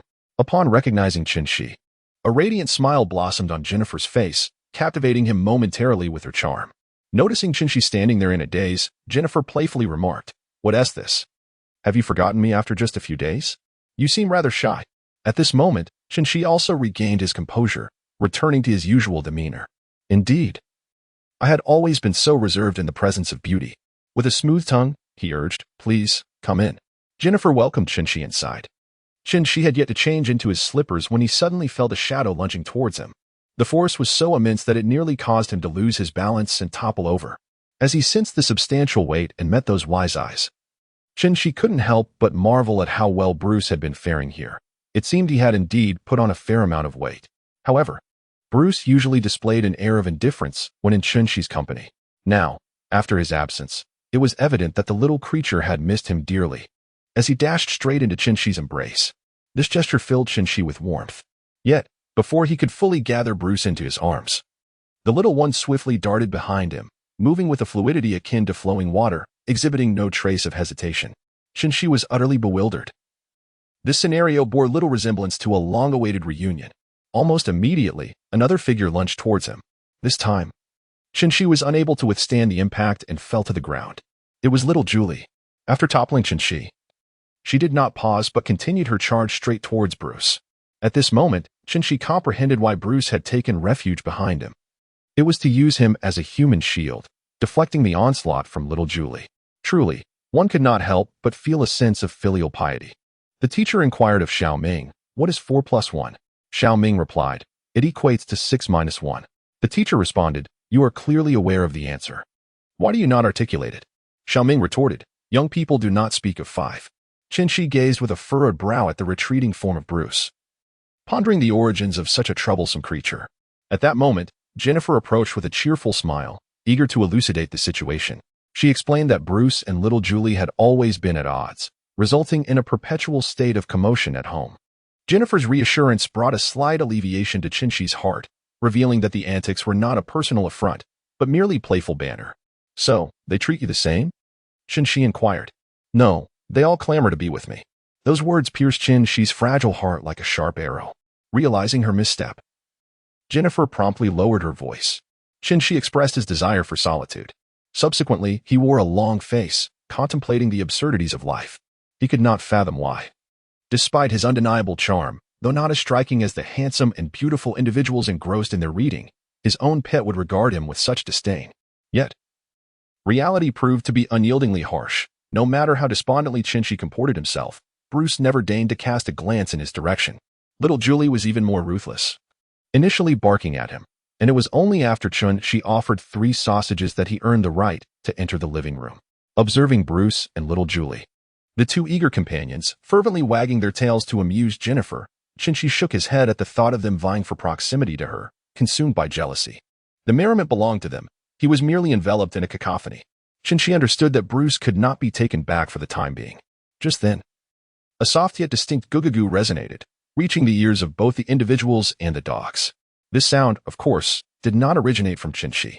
Instantly, the gazes of 1 person and 2 dogs turned toward Jennifer. At that moment, Jennifer's lovely face flushed a deep crimson. Even the area around her ears turned red. In the midst of this awkward atmosphere, Bruce appeared to recall something and abruptly rose to his feet, resolutely sprinting in a particular direction. What on earth was this foolish dog up to? At this moment, Qin scratched the back of his head in confusion. Shortly thereafter, Bruce returned, holding his dog bowl in his mouth, which contained a few morsels of dog food. Placing the bowl on the ground, Bruce nudged it forward with his paw, pushing it to Jennifer's feet. After completing this act, he lifted his head, locking eyes with Jennifer, his gaze glimmering with an aura of wisdom. Jennifer thought to herself, setting aside whether this dog food was fit for human consumption, the drool from Bruce that coated it had already formed strands, leading Jennifer to exclaim that she simply could not partake. "Are you hungry?" Qin broke the awkward and eerie silence. Jennifer nodded slightly, feeling a bit embarrassed. Qin smiled broadly. The war god with a crooked smile has made a limited-time return.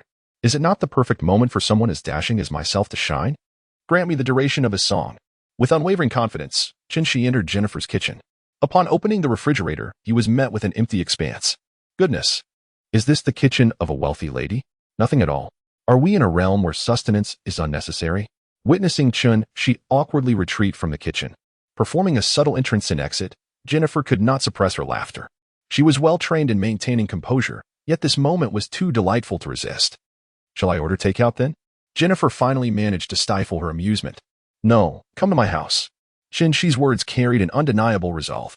In Chapter 96, it became apparent that, had he known the dire circumstances, he would have been better prepared.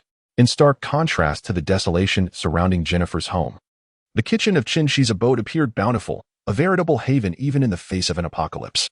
Most notably, it boasted a supply of fragrant rice from the Dragon Country, a cherished staple of Qin's, whose affection for it remained unchanged despite the shift in his existence.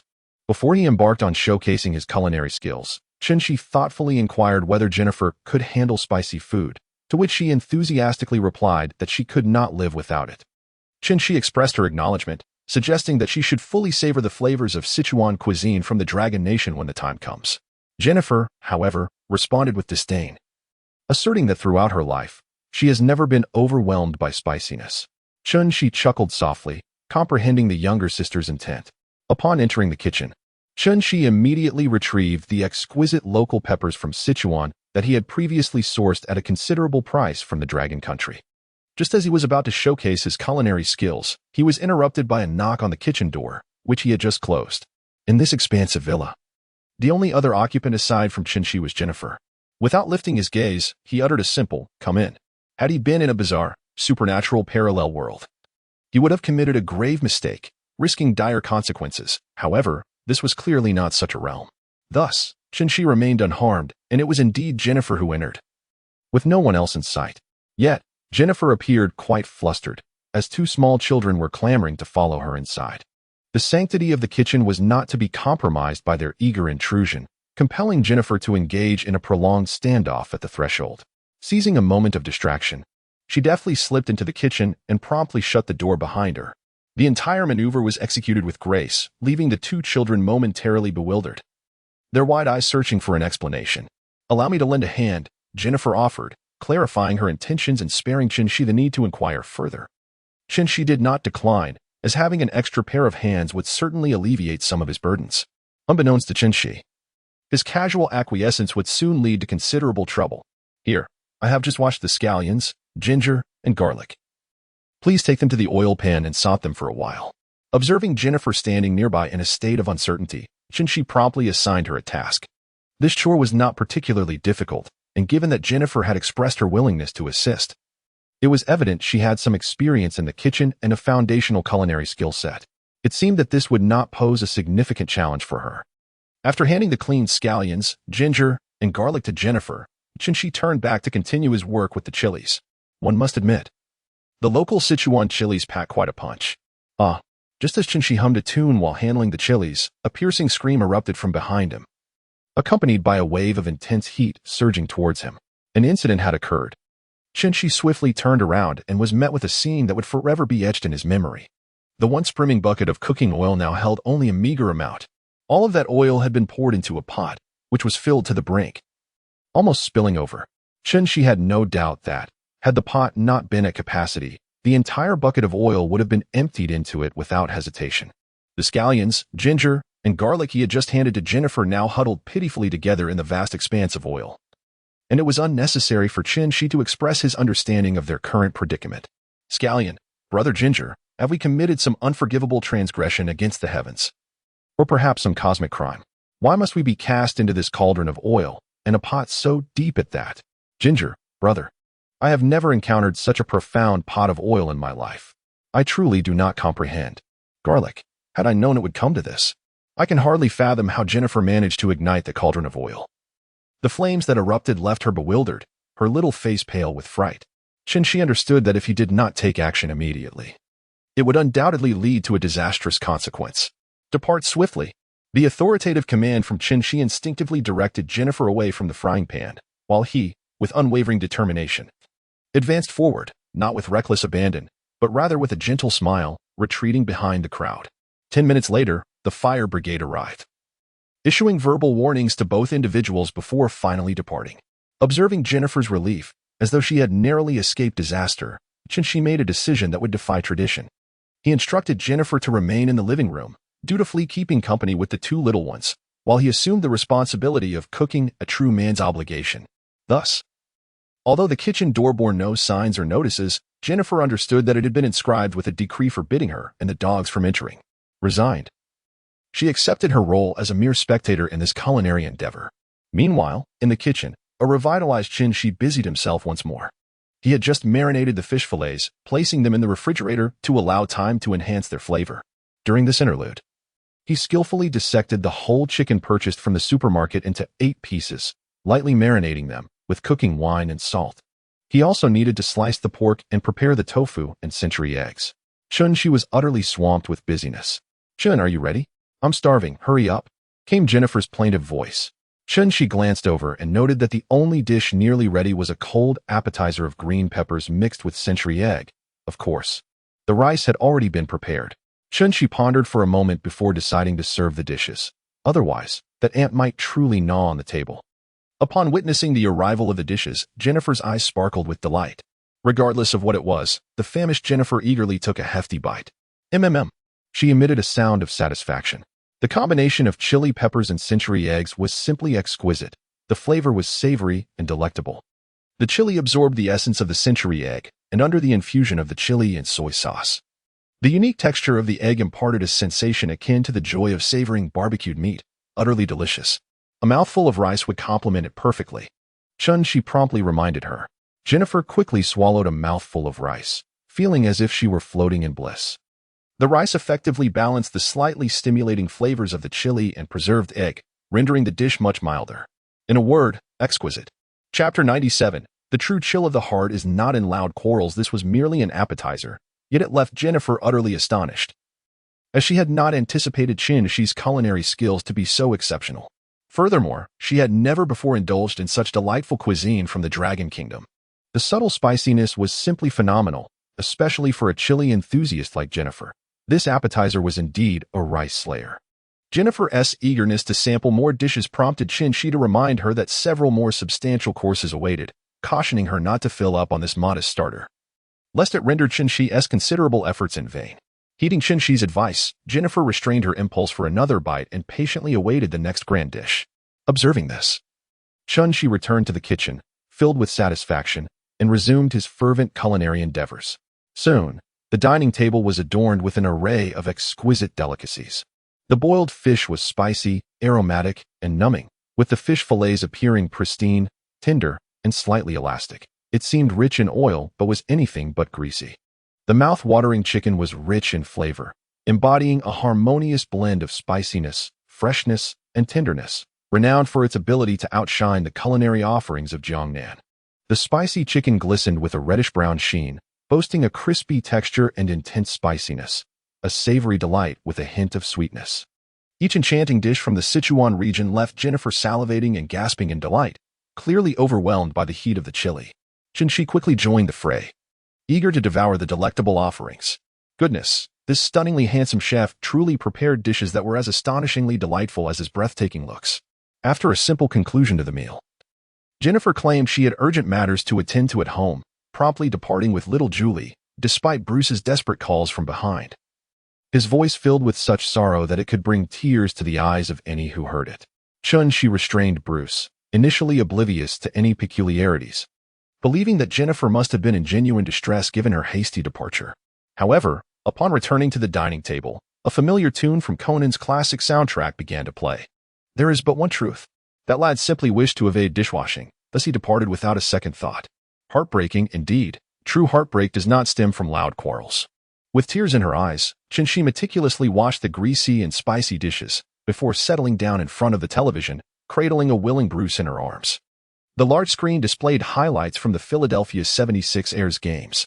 The Brooklyn Nets, having secured their place in the playoffs, were set to face their first opponent, the formidable 76ers, led by Harden and the towering Embiid. Although they had previously crossed paths, the playoff version of the 76ers was bound to differ from their regular season counterpart. Qin felt a twinge of uncertainty about her team's precarious lineup, prompting her to watch the game footage first to strategize against their rivals. A similar scene unfolded at Harden's residence. "Kyrie, why aren't you at home fishing? What brings you here?" Harden, engrossed in reviewing Qin's game footage, glanced at Kyrie, who stood at his doorstep, a look of bewilderment on his face. Harden's tone reflected his annoyance at the interruption. However, Kyrie, undeterred, approached with a cheerful demeanor, leaving Harden momentarily flabbergasted. Was the enigmatic Kyrie truly becoming more eccentric? "Well, we missed you," Kyrie teased, causing Harden to step back in astonishment, staring incredulously at the figure before him. Where did this anomaly come from? Harden was on the verge of calling upon some grand force, but Kyrie soon returned to normalcy. "All right, I'm just here out of boredom to assist you in devising strategies against Qin." "Not training?" Harden voiced his confusion. "Mind distractions. I'm following the guidance of my mentor to resolve my inner turmoil," Kyrie admitted, his head hanging low, clearly indicating that the inability to train was more distressing than the prospect of losing. Harden pondered for a moment, since he was already analyzing Qin. Involving Kyrie could prove to be a valuable asset. Instantly, his demeanor shifted, welcoming Kyrie with a smile. This sudden transformation left Kyrie bewildered. How was it that Harden seemed more off-kilter than himself? The two brothers delved deeply into Qin's game footage, scrutinizing every frame as if they might uncover secrets hidden within. Their fervent discussions yielded numerous insights. Yet the true efficacy of their strategies would only reveal itself on the court. After all, mere theory was no substitute for practical experience. Kyrie departed from Harden's villa only at dawn, leaving the outcome of their tactical discussions shrouded in mystery. Meanwhile, during his preparations, Qin unexpectedly received an invitation. The brand of sneakers he had previously collaborated on with Kanye West had now produced a prototype, and Kanye invited Qin to come and try the sample. However, this was not solely the reason for the invitation, considering that Qin would likely be quite occupied with the upcoming playoffs. Kanye also wished for him to film a brief promotional advertisement, which would be beneficial for the forthcoming product launch. Qin briefly compared his upcoming itinerary and realized that he indeed had time to spare, as he could watch the recordings during his journey, allowing for a considerable degree of flexibility and freedom. However, Bruce himself had little time to offer companionship. Ding dong. Chun-Shi donned a charming smile and rang the doorbell of Jennifer's residence alongside Bruce. After showering Jennifer with flattering compliments and promising to prepare a proper Sichuan meal for her next time, she finally consented to Chun-Shi's request to look after Bruce for a few more days. Bruce, Chun-Shi called out with deep emotion, envisioning a poignant display of the bond between man and dog. However, Bruce did not spare him a single glance. It seems that several crows silently flew over Chun-Shi's head. Upon noticing that Bruce was indifferent to him, Chun-Shi could only depart with a sense of regret, vowing to return with some delectable dog food for him. After Chun-Shi departed, Bruce and Jennifer approached, calling him over for a drink. Upon entering, they found Bruce motionless, gazing at the doorway, seemingly awaiting someone. In Chapter 98, The Challenge of Women, Chun-Shi had already boarded a flight departing Brooklyn. Prior to boarding, he had diligently downloaded the game footage, ensuring he could indulge in it even while in the air. During Harden's tenure with the Rockets, he exhibited an almost otherworldly prowess. Even as a rival analyzing his performance, Chun-Shi couldn't help but applaud some of Harden's spectacular shots. However, at the age of 34, Harden's physical capabilities had inevitably waned. Consequently, upon joining the 76ers, his role shifted predominantly to that of a facilitator rather than a scorer. The primary offensive strategy of the 76ers was entrusted to Embiid. Yet, despite being a former #1 draft pick brimming with talent, he occasionally displayed a lack of fortitude in crucial moments, failing to embody the resilience expected of a true superstar in high-stakes situations, leading the team to suffer defeats when it mattered most.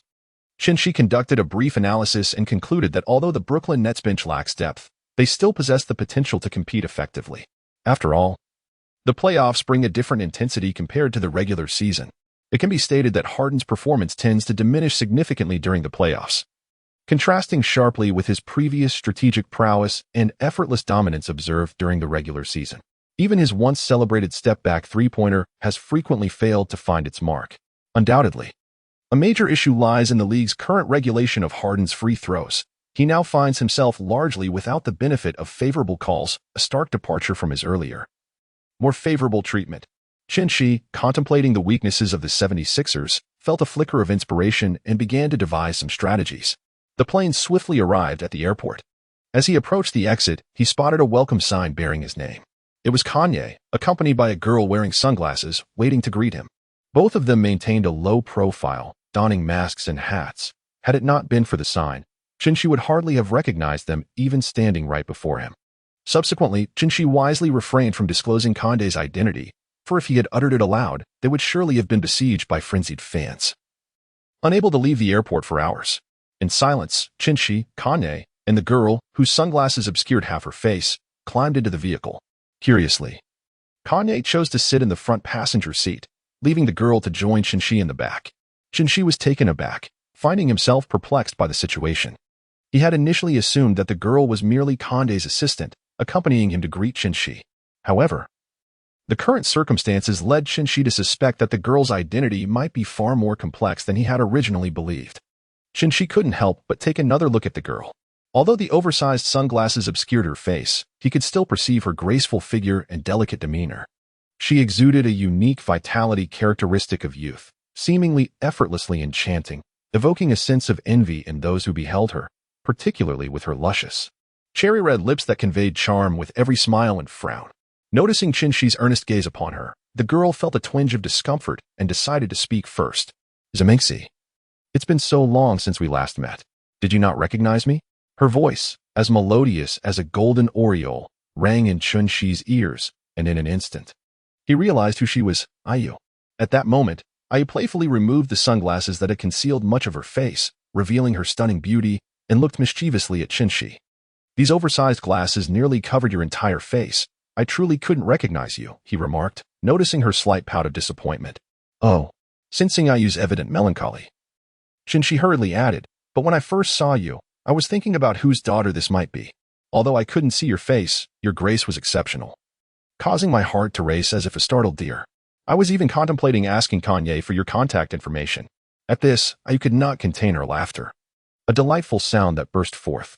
"You smooth talker," she teased, though the joy was unmistakable on her face. After successfully cheering Ayu up, Chun-Shi exhaled in relief. Indeed, it seemed that women often required a bit of flattery. While managing this once or twice was bearable, if it were a daily necessity, he would undoubtedly struggle. Many couples face arduous paths in love, their encounters fraught with twists and turns, their affections challenged by numerous obstacles, and even after achieving a harmonious union, the relationship often settles into monotony. In contrast, Chunshi considered himself fortunate, for he had no partner. At this juncture, Kanye seized the opportunity to interject into their conversation. Zamingsi, aren't you curious why IU is here? Indeed, Chunshi was momentarily stumped by the question.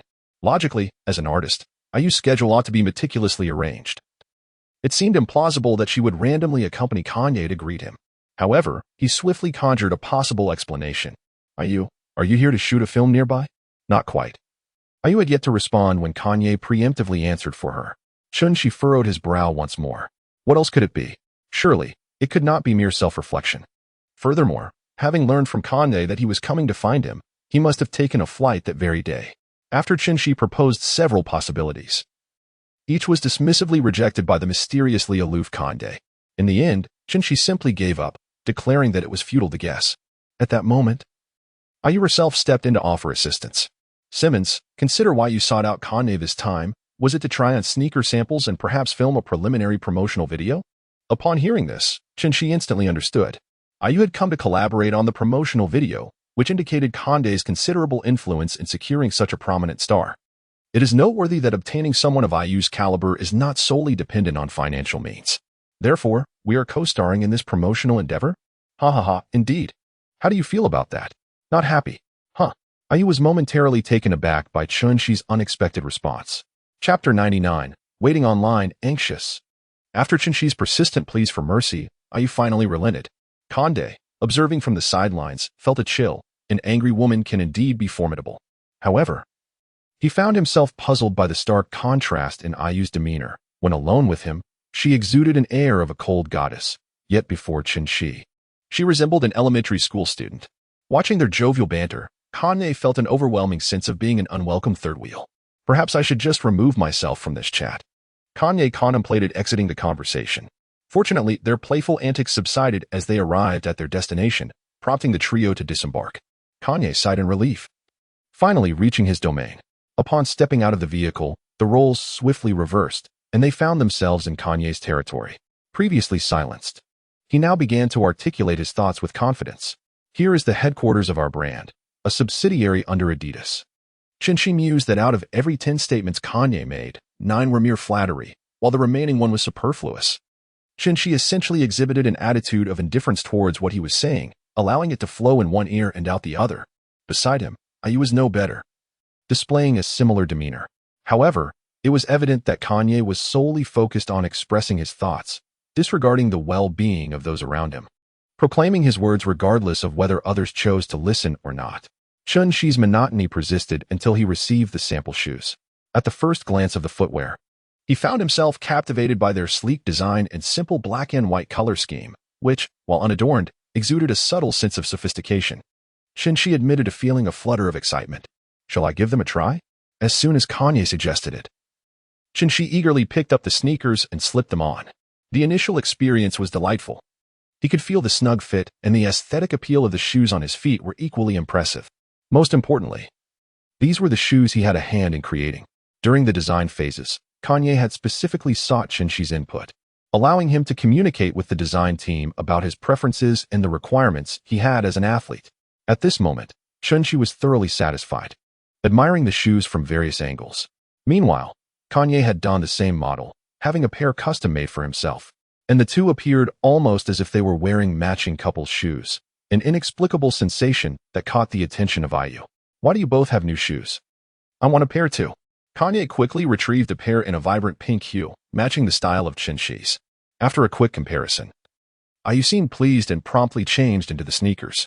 It was evident that once IU donned the shoes, they bore a stronger resemblance to couples' footwear than those Kanye wore. With time still on their hands and the promotional shoot set to commence, which was still under construction, the trio found themselves somewhat restless. At that moment, as the host, Kanye could not remain idle and promptly proposed a new idea. Hey guys, there's a mall nearby with a rooftop basketball court. Why don't we go play a bit? We're already in our shoes. Great idea. Both Chunshi and IU readily agreed to Kanye's suggestion. However, They realized that their approach would be rather conspicuous, and their eyes darted towards the makeup room, where several idle makeup artists could be enlisted for assistance. After exchanging glances, they entered the makeup room with smiles. "Oh my God, I'm a makeup artist, not a special effects artist. With your height, you already stand out. How could I possibly make you look unremarkable? Keep this up, and I might have to show you my skills." The makeup artist expressed her inability to fulfill the request, seemingly desperate to avoid the task. Chun-Shi, reminded by Kanye moments earlier, suddenly realized that if he went to the basketball court looking like this, it would undoubtedly disrupt the game experience, thus making him unwelcome. Hence, he hoped the makeup artist could provide him with a bit of subtle enhancement, though he had not anticipated such a dramatic reaction from her. Chun-Shi, too, was at a loss, lamenting the injustice of being tall as if it were a fault of his own. Why not portray me as older? At that moment, the elegantly made-up IU approached, offering her critique. Indeed, Chun-Shi immediately recalled the film Uncle Drew featuring Irving. He realized that he could easily disguise himself as an elder and then play the role of a fool to outsmart the wise. This is indeed a splendid idea. Chun-Shi was utterly elated. Were it not for the inconvenience of turning around at that moment, he undoubtedly would have given IU a resounding thumbs up. The makeup artist, too, breathed a sigh of relief, as aging her appearance was acceptable, provided it was not the bizarre request from before. This suggestion had indeed brought joy to many parties involved. IU, having received Chun-Shi's acceptance of her proposal, was positively beaming. However, when Chun-Shi glanced at IU's reflection in the mirror, a thought immediately sprang to mind. Who are you, girl? This was no exaggeration. The transformation of IU in the mirror was astonishing. If she had previously embodied an enchanting goddess, now she appeared as an ordinary girl. Her face dotted with freckles and her complexion a waxy yellow. The contrast between before and after was truly staggering. Chun-Shi could only inwardly marvel at the artistry of makeup, acknowledging its undeniable skill. At that moment, Kanye also squeezed in, eager to receive Chun-Shi's evaluation. Chun-Shi turned his head away and began to discuss with his makeup artist how to age his appearance, entirely disregarding Kanye. Kanye, bewildered, noted the irony. For his own makeup was quite skillfully applied. Only those not particularly close to him would fail to recognize him. Nevertheless, Kanye remained unimpressed. 10 minutes later, the trio arrived at the rooftop basketball court. Given that the shopping mall was less than a 5-minute walk from their location, their arrival was swift. However, it was evident that their ploy to appear unassuming had utterly failed. Almost everyone who laid eyes on Chun-Shi and his companions immediately exclaimed, "No way." Their physique, their muscles, and the presence of a young woman, albeit not particularly striking, left no room for doubt. Everyone recognized the intention to recreate the persona of Uncle Drew. Wake up, village. The internet is accessible, and in this day and age, such antics are laughable. The onlookers, including playful schoolchildren, regarded Chun-Shi and his companions with expressions of sheer incredulity. Chun-Shi, oh, how awkward. What should I do? I'm anxiously waiting for a solution. Chapter 100. Kanye does not retrace his steps. The three of them huddled together, occupying a cold bench nearby. Their situation could aptly be described by the phrase setting out on a journey only to meet an untimely demise. What should we do? IU, seated beside them, cast a look of exasperation at the two men. Prior to arriving here, they had been filled with exuberance, eagerly anticipating the expressions of those they would vanquish. The thrill of pretending to be underdogs was something they had only previously encountered in novels. However, reality proved to be rather unyielding. There were no bumbling villains as they had imagined, for their little ruse had been seen through immediately. Should we retreat? At this juncture, Kanye timidly suggested. No, that would be utterly unsatisfactory, leaving us with an unsatisfying conclusion. Moreover, it would be a shame to waste this meticulously crafted makeup without having played the game. Chun-Shi resolved to persevere a little longer. The other two were also inspired by Chun-Shi's attitude. Reigniting their fighting spirit, they were determined to play the role of the underdog. However, the responsibility of further communication was entrusted to Chun-Shi. Chun-Shi hesitated for a moment before making his way towards one of the courts, which was originally designated for 3-on-3 matches, hosting a substantial 5 teams. However, it appeared that 3 of those teams were preparing to depart, leaving only 2 remaining. Consequently, the court became quite desolate. This was undoubtedly a fortuitous opportunity. After all, with the addition of the 3 of them, it would perfectly form 3 teams, an impeccable lineup. Chun-Shi initially believed that this inquiry was almost certain to succeed, yet unexpectedly faced rejection. The reasoning behind this was a girl on their side who was unable to participate, which deterred them from allowing any additions to their group. Furthermore, one of the chubby boys sneered at Chun-Shi and his companions, mocking them for associating with such an unattractive girl, a remark that irked Chun-Shi immensely. Fortunately, at that moment, IU and an older brother from their group intervened, swiftly pulling the chubby boy aside to apologize. The group had been losing throughout the day, which had heightened their emotions, prompting Chun-Shi and his friends to be more understanding. IU also pulled Chun-Shi back, preventing the conflict from escalating into a troublesome situation. Reluctantly, Chun-Shi buried his displeasure deep within and sought out additional venues, but as they were all part of a larger team, they were unable to join in. It seemed there was no way forward, and they decided to return to filming, even though it would take some time. Remaining there felt tedious, and returning to enjoy the air conditioning seemed more appealing. Just as the trio prepared to leave, they were called back. It turned out to be the same group from earlier, who, finding their own 6-member team rather dull, came to invite Chun-Shi and his friends to join them for a game. Kan-Yi smirked coldly, ready to refuse. How could they have disregarded him before, and now expect him to oblige? He had no intention of backtracking. However, before Kan-Yi could voice his refusal, Chun-Shi cheerfully accepted the invitation. Kan-Yi? Just as he was about to protest, Chun-Shi quickly pulled him aside for a whisper. Why did you agree to them? I'm not keen on playing with them. Kan-Yi expressed his reluctance. Are you foolish? Look over there. Kan-Yi glanced in the direction Chun-Shi pointed. He saw the chubby boy, who had previously clashed with Chun-Shi, now standing sulkily on the court, while the others seemed to be trying to persuade him. Leaving without a resolution felt unsatisfactory. Seeing that insufferable boy clearly unwilling to let them join only added to their irritation. If they went over now, it would only serve to aggravate him further, and the more displeased he became, the more satisfaction Chun-Shi and his friends would derive from the situation. Chun-Shi paused momentarily before continuing.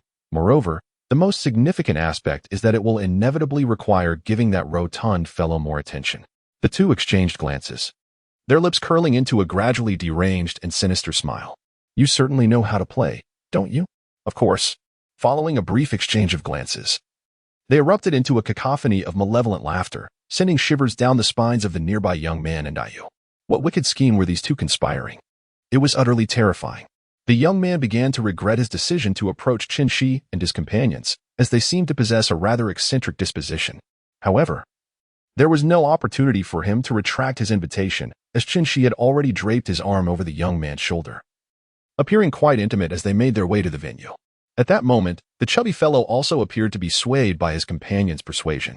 Though his brow furrowed even more prominently upon seeing Chun-Shi and his crew approach, he ultimately refrained from voicing any objections.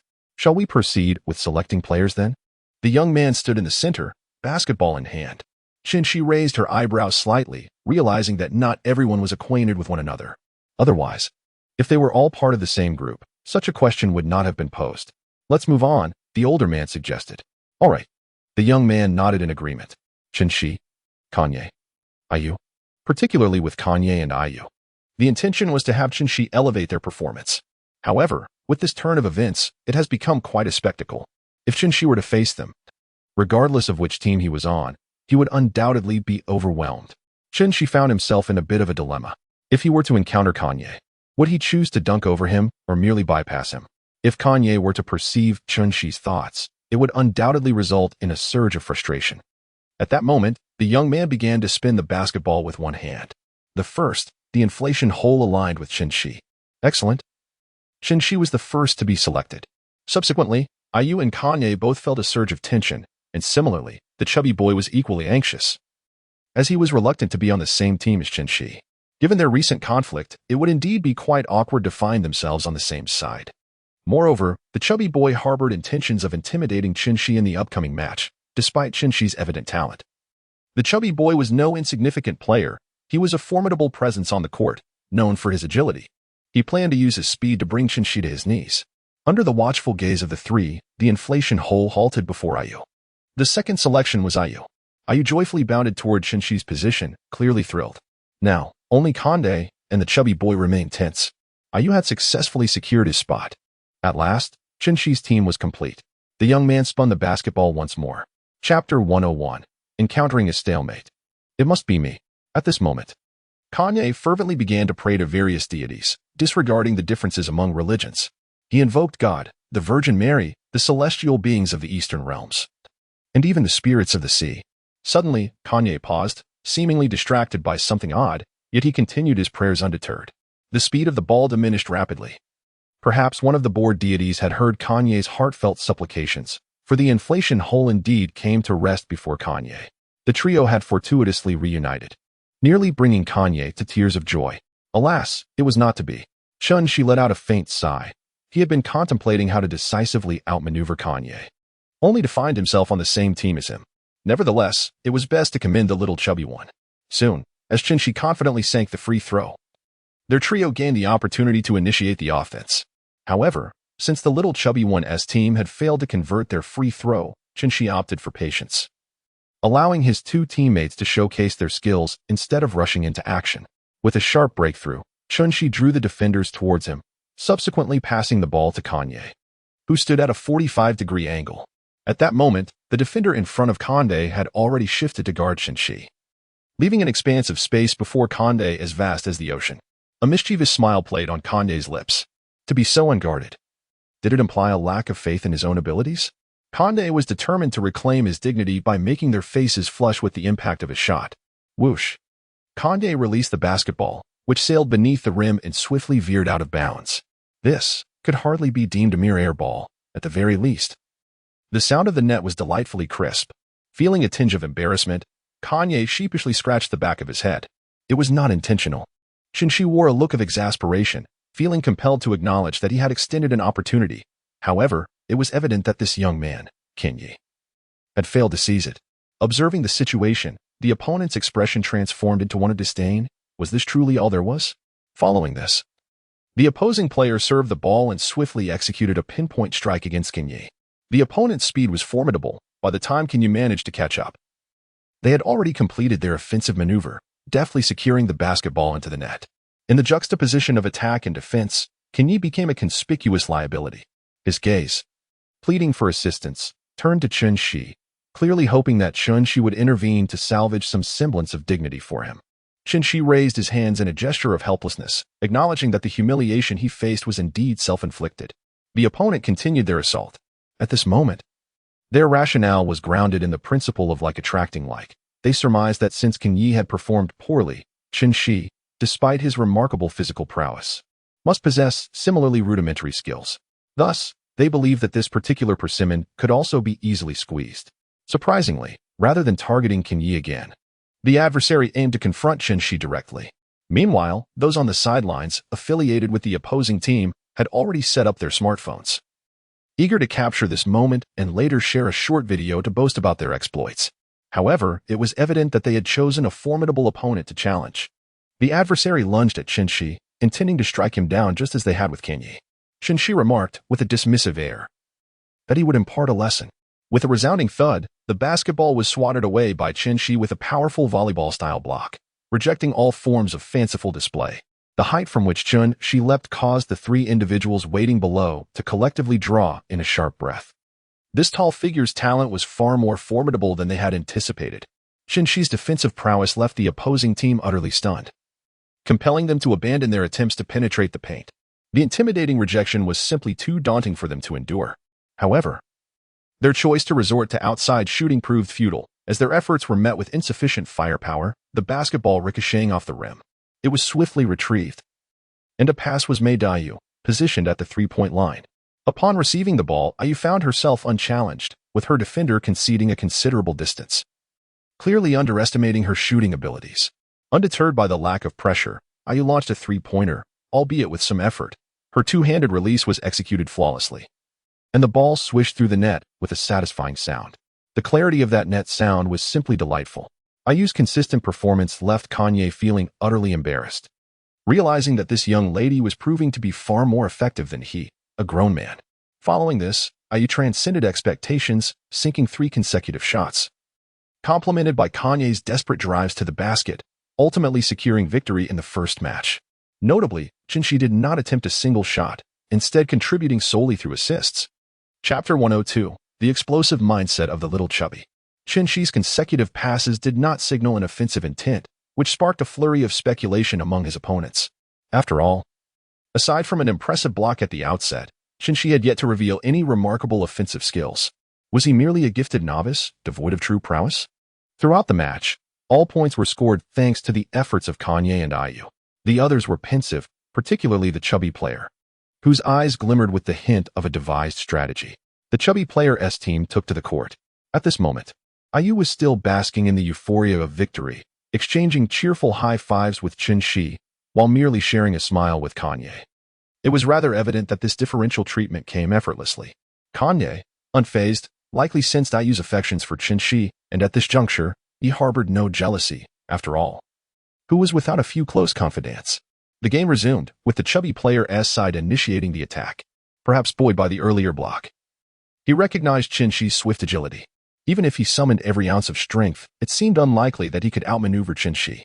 Thus, the chubby player refrained from a reckless solo attempt and opted to pass the basketball to a teammate. Kanye quickly focused, mistakenly believing the pass was directed at the attacker before him. This offensive player towered over Kanye, and given Kanye's recent shot, which had revealed his lack of strength bordering on ineptitude, it was fair to say that the two layups he scored were more a result of Chen-Shi serving opportunities on a platter than his own skill. Those were effortless baskets that any competent player could finish. With a resounding thud, a robust confrontation left Kanye slightly unsteady. Internally, he could not help but grumble, "Damn. That was a fierce challenge. I'm just a baby in this game." Nevertheless, he managed to withstand the impact, maintaining his position. When the attacker, frustrated by the failed attempt, sought another chance, Kanye executed a sudden retreat, causing the opponent to stumble and nearly fall. This was undoubtedly a tactic taught to Kanye by Chen-Shi, as street ball often entails encounters with forceful opponents. Thus, Chen-Shi's lesson in retreating was perfectly timed. Unfortunately, the ball was still clumsily passed to the chubby player, who regained possession. Without allowing Chen-Shi to adopt a defensive stance, the chubby player executed a quick crossover step, accelerating with the intent to catch Chen-Shi off guard, making a beeline for the basket. Chen-Shi adeptly assumed the role of lagging behind the chubby player, trailing several positions in his wake. With a smirk, the chubby one thought to himself that this clumsy giant was indeed hopeless. Having wasted so much time in apprehension for nothing, the spectators gradually gathered around, murmuring in disbelief. This towering figure appeared intimidating, yet it turned out he was rather inept. Indeed, during their last encounter, he had merely clung to that girl's leg, relying on a few fortunate passes and sheer luck to secure victory against his opponents. Such remarkable talent squandered. If it were in my hands, I would already be dominating the court. Is anyone recording? That shot from the chubby player would make for an excellent short video with the title "Chubby Player Overpowers Talentless Giant." It would undoubtedly go viral, perhaps even turning him into a sensation, someone suggested. After all, this is a hot spot for internet celebrities. If he became famous, it would be even more delightful. Laughter and agreement echoed around, yet the derisive comments were piercingly sharp. Meanwhile, the chubby player was preparing to make a layup, poised to finish the play. Suddenly, he felt an intense gust of wind behind him. Bewildered, he was struck by an overwhelming sense of urgency, sending chills down his spine.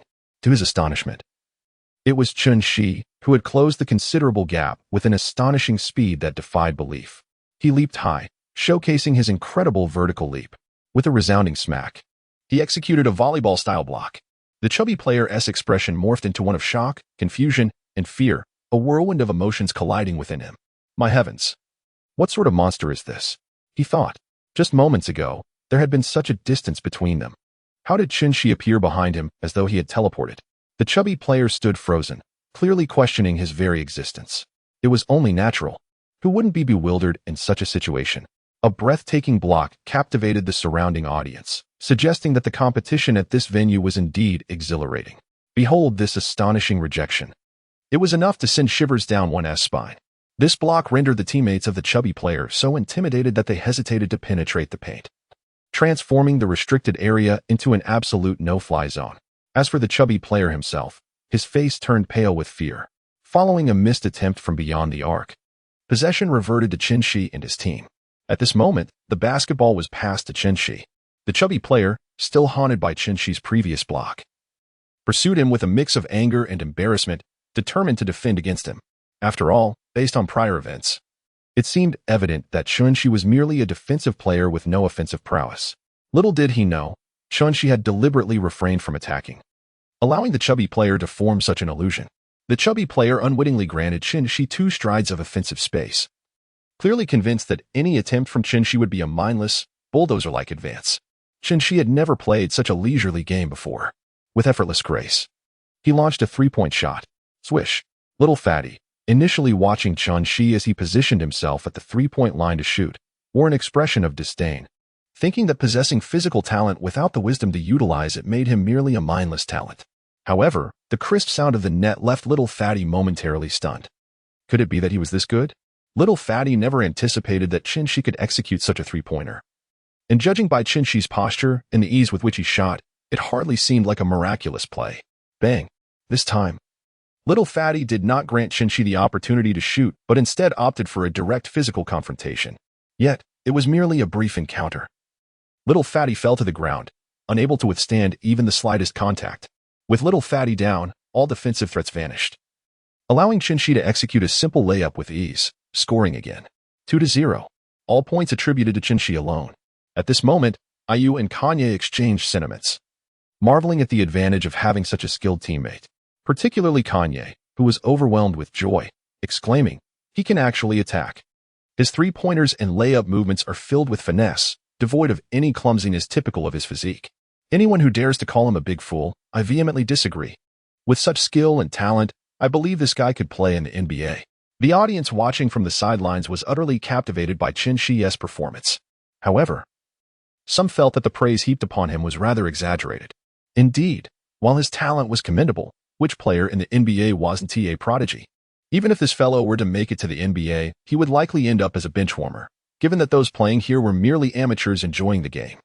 If he were to face professional players, he would surely falter. At that moment on the court, Shi continued to score with a series of pull-up jump shots against Little Fatty, effectively sending him off the court. The relentless one-on-one encounters caused Little Fatty to lose his composure, leading to a complete meltdown as he began packing his belongings to leave. Shi shrugged, feigning innocence. Leaving? Kanye inquired, as they had already achieved their objective of causing Little Fatty to crack. Continuing to dominate here would serve little purpose. Just as Shi was about to respond to Kanye, a crowd suddenly surged through the entrance of the court, suggesting that someone of great significance was arriving. Chapter 103. Next time, we'll do it again. As Shi lifted his gaze, his expression transformed into one of intrigue, and his brows arched slightly. The surrounding audience erupted in fervor. My goodness, what is happening today? Just moments ago, we witnessed a performance by a prodigious talent, and now an NBA star has graced us with his presence. The cost of admission has truly been worth it. Although I am not particularly fond of this NBA player, I cannot deny that I am feeling a surge of excitement. As a devoted fan of the Grizzlies, I consider myself incredibly fortunate to encounter Dylan here. Indeed, the fan who is receiving all the cheers is not Shi, but rather his arch-nemesis, Dylan. At that moment, Dylan strolled in wearing a trendy t-shirt and joggers, his hair styled in messy braids, exuding a rather unimpressed demeanor. His displeased expression suggested he had been provoked, although the cause remained a mystery. The cheers from the surrounding fans only seemed to deepen his scowl. Shi, unable to restrain his fists at the sight of Dylan's insufferable attitude, refrained from confronting him, knowing that such an altercation could lead them both into trouble. Originally intending to leave, Shi found himself hesitant to depart upon seeing Dylan. Kanye, you and I should head out first. I suddenly have a matter to attend to, he declared. The two instantly recognized that Shi was planning something, given the well-known animosity between him and Dylan. Before Kanye could respond, IU interjected, "No, we must wait for you to leave together." Her tone, though gentle, carried an undeniable firmness. Kanye, unfazed by the prospect of leaving, resigned himself to the situation. "Indeed, we shall wait for you. If you do not leave, neither shall we." Kanye's flamboyant demeanor was on full display, evoking both amusement and exasperation from IU, who covered her eyes in mock embarrassment, while Shi felt an urge to deliver a punch. Very well then. At that moment, Shi, unable to resist the two individuals, reluctantly allowed them to accompany him. Initially, he intended to investigate the purpose of D Long's arrival, but to his surprise, D Long and his entourage headed directly toward their venue. A glance around the area revealed the reason. The other venues were congested to the point of being impassable, while theirs appeared somewhat desolate following the departure of Xiaopeng and his group. It seemed that D Long's party was planning some form of ambush, having made no preparations, likely drawn by the relative emptiness of Shi's location. As anticipated, amidst the throng, DeLong's party approached with great fanfare. At that moment, a sharply dressed man jogged over. "Sir, we are planning to host a small event here, and it appears that you are not currently organizing a team. Would it be possible for you to vacate this area for us?" His tone was exceedingly polite, and the warmth of his demeanor made it difficult to refuse. Perhaps sensing that it was somewhat inappropriate to simply dismiss them, the man quickly added, "Of course, if you're interested, you are welcome to participate in our event. This is a splendid opportunity to engage closely with NBA players." Chen-Shi and his companions had no intention of continuing the game. So Chen-Shi readily acquiesced to the man's request and relinquished the court. Subsequently, the group settled onto the wooden benches to observe the unfolding event. Surrounded by a throng of onlookers drawn to the spectacle, as Chen-Shi had anticipated, DeLong's activity was indeed a surprise attack on the basketball court. They randomly gathered several groups of individuals to play a half-court game. The outcome was predictably one-sided, as DeLong showcased his prowess, executing an array of dazzling maneuvers, culminating in an explosive dunk that ignited the crowd. The discussions among the spectators gradually intensified. Although DeLong's reputation in the NBA was somewhat lackluster, his skills were undeniably at an NBA level, devoid of pretense. I concur, yet this does not deter me from criticizing him online. His misdeeds are simply reprehensible. Feel free to be envious, but I dare assert that no one on this court could best DeLong. His talent is unparalleled, so hush, detractors. Suddenly, a young man clad in DeLong's jersey boldly unleashed a verbal barrage. The surrounding crowd directed incredulous glares at him, yet the young man met their gazes unflinchingly. "What is the matter? Am I mistaken? Can't you see the situation on the court? DeLong is dominating." The crowd remained silent, for the young man's words rang true. However, they were genuinely curious, astonished that someone of DeLong's character could still attract admirers. After noticing the lack of rebuttal, the young man sauntered off to the restroom with a sense of nonchalance. Upon entering a stall, his eyes sparkled as he collected an envelope from the staff. A message pinged on his phone. "Well done in your retort. This is your reward. Let us collaborate again next time." Upon seeing a bonus of 50 added to his original payment, the young man beamed with delight. This gig was quite lucrative. He would gladly take it up again. Meanwhile, on the court, DeLong had already faced off against 3 teams, and his breath was becoming increasingly labored, his chest rising and falling more dramatically. Clearly, DeLong was feeling fatigued. In his attempts to impress, he executed a variety of intricate moves during each offensive play, albeit with a somewhat low shooting percentage. Nevertheless, whenever the stakes were high, DeLong relied on his physicality to maintain the score. The event was now progressing to its next phase, the one-on-one segment, which DeLong had the privilege to initiate. He surveyed the crowd before his gaze fell upon Chen-Shi and his group. Chen-Shi felt a surge of astonishment. Was he being chosen? Could this be the fabled notion of star-crossed adversaries, entangled in an inexplicable bond? However, he soon realized that he was merely indulging in fanciful thoughts. DeLong was not gazing at him, but rather lecherously eyeing the Ayu beside him.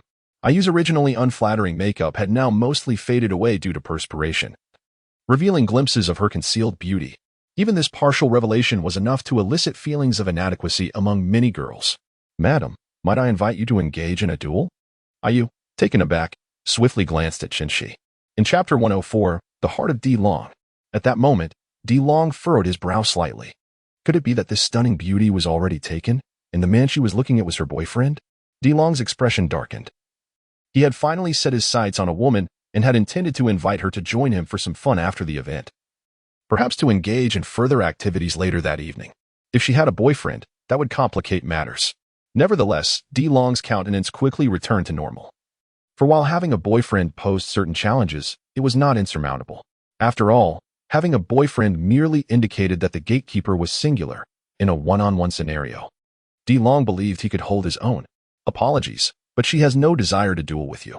At this moment, Chen-Shi rose to his feet, rejecting DeLong's invitation on behalf of Ayu. "Oh, and who might you be?" DeLong sought to confirm Chen-Shi's identity. "He is my boyfriend." Ayu interjected before Chen-Shi could respond. Upon hearing this, not only was Chen-Shi taken aback, but Kenyu beside him also stood in stunned silence, perplexed as to whether he had missed a crucial part of the unfolding narrative.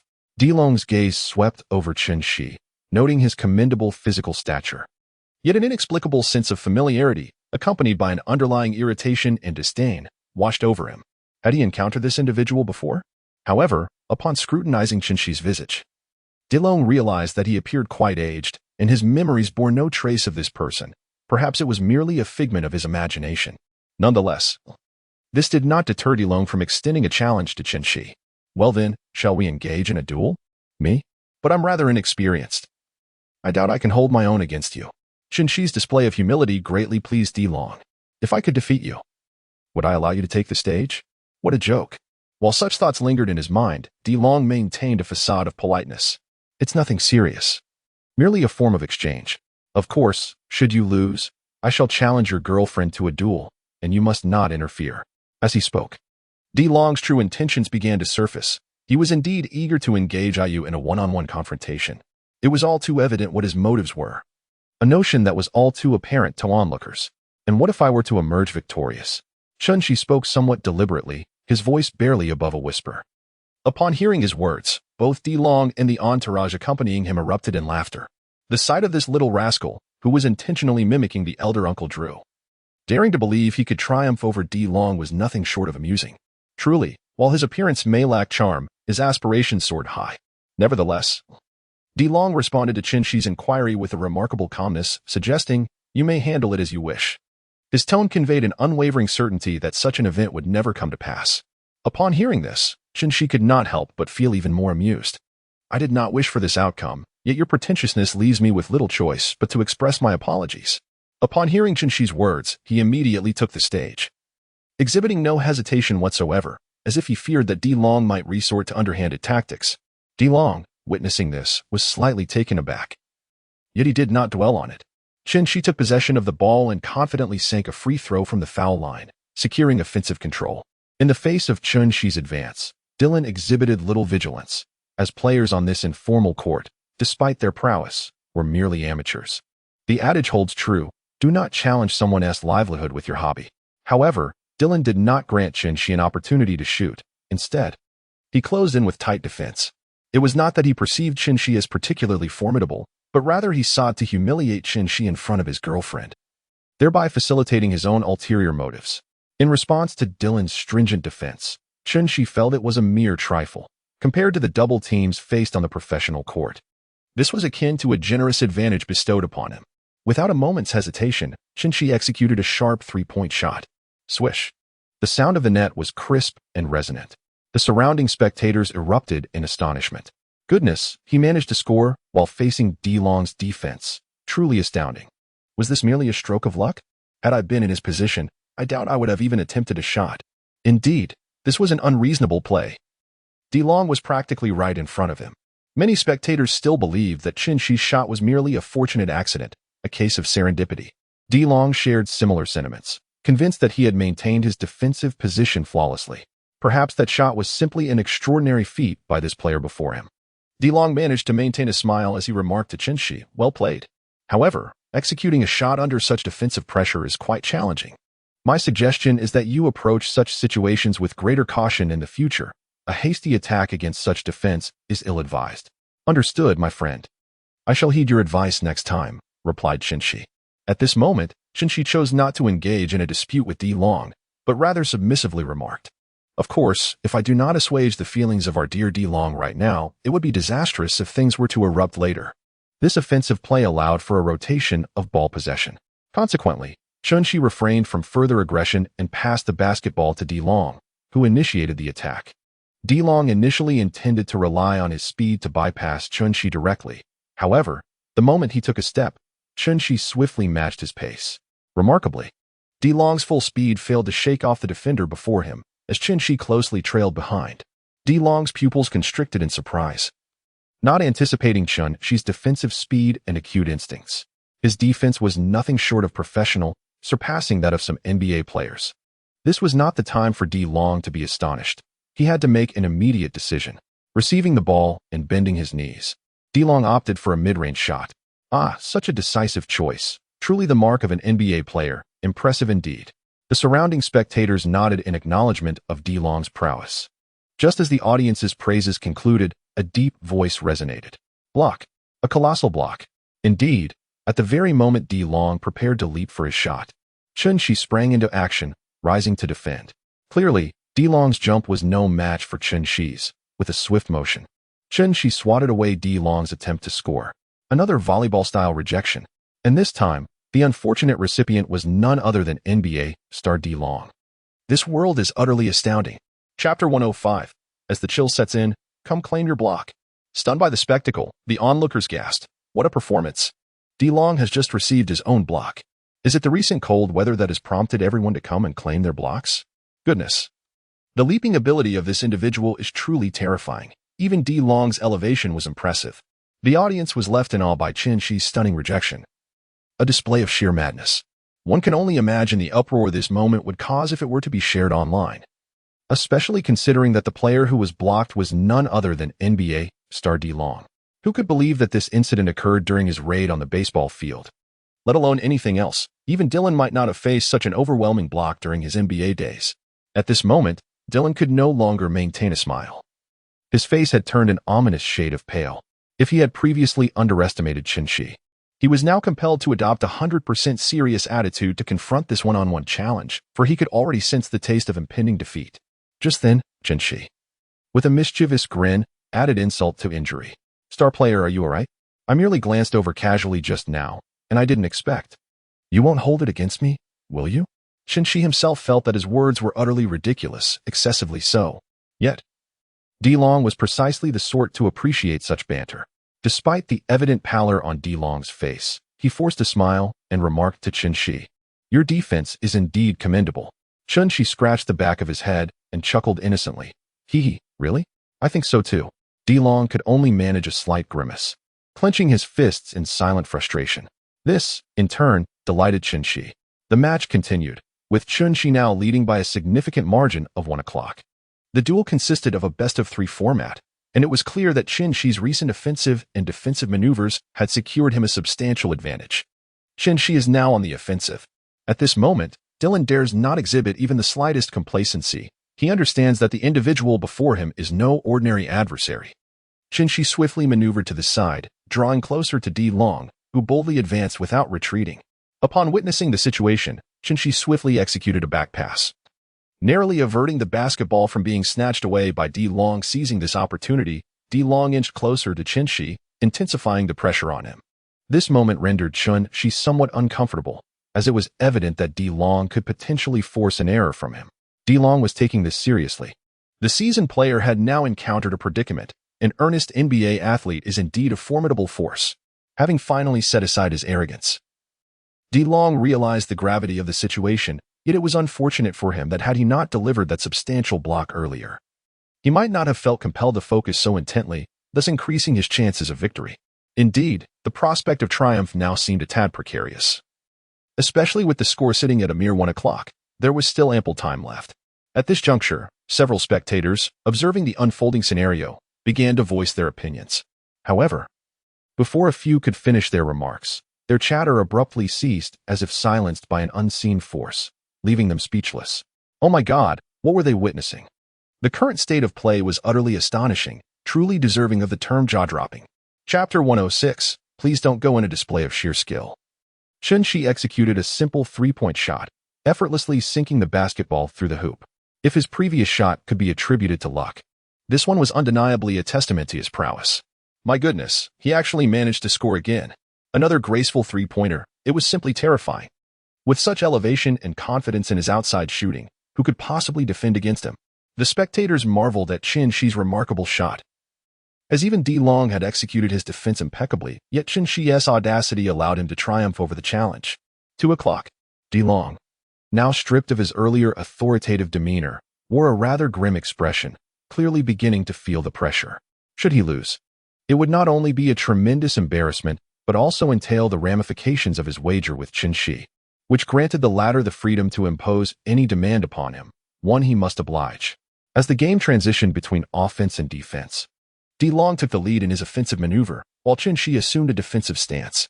Upon glancing at Chin Shi's bright smile, D Long felt an undertone of mockery, uncertain if it was merely his imagination. However, the protagonist himself, Chin Shi, could confidently affirm to D Long that his perception was accurate. He indeed wore a mocking grin, showcasing the young man's keen insight. Nevertheless, it was of little consequence, for Chin Shi had all but secured victory. Yet, to conclude this match without suspense would be rather dull. During D Long's latest offensive attempt, Chin-Shi hardly engaged, merely extending his hand in a token gesture before allowing D-Long to penetrate the paint. D-Long? Is this a form of self-deprecation? D-Long could hardly believe his eyes. Throughout countless raids on the court, he had never experienced such treatment. Typically, he was the one who eased the pressure. Little did he expect that today he would be the one receiving such leniency.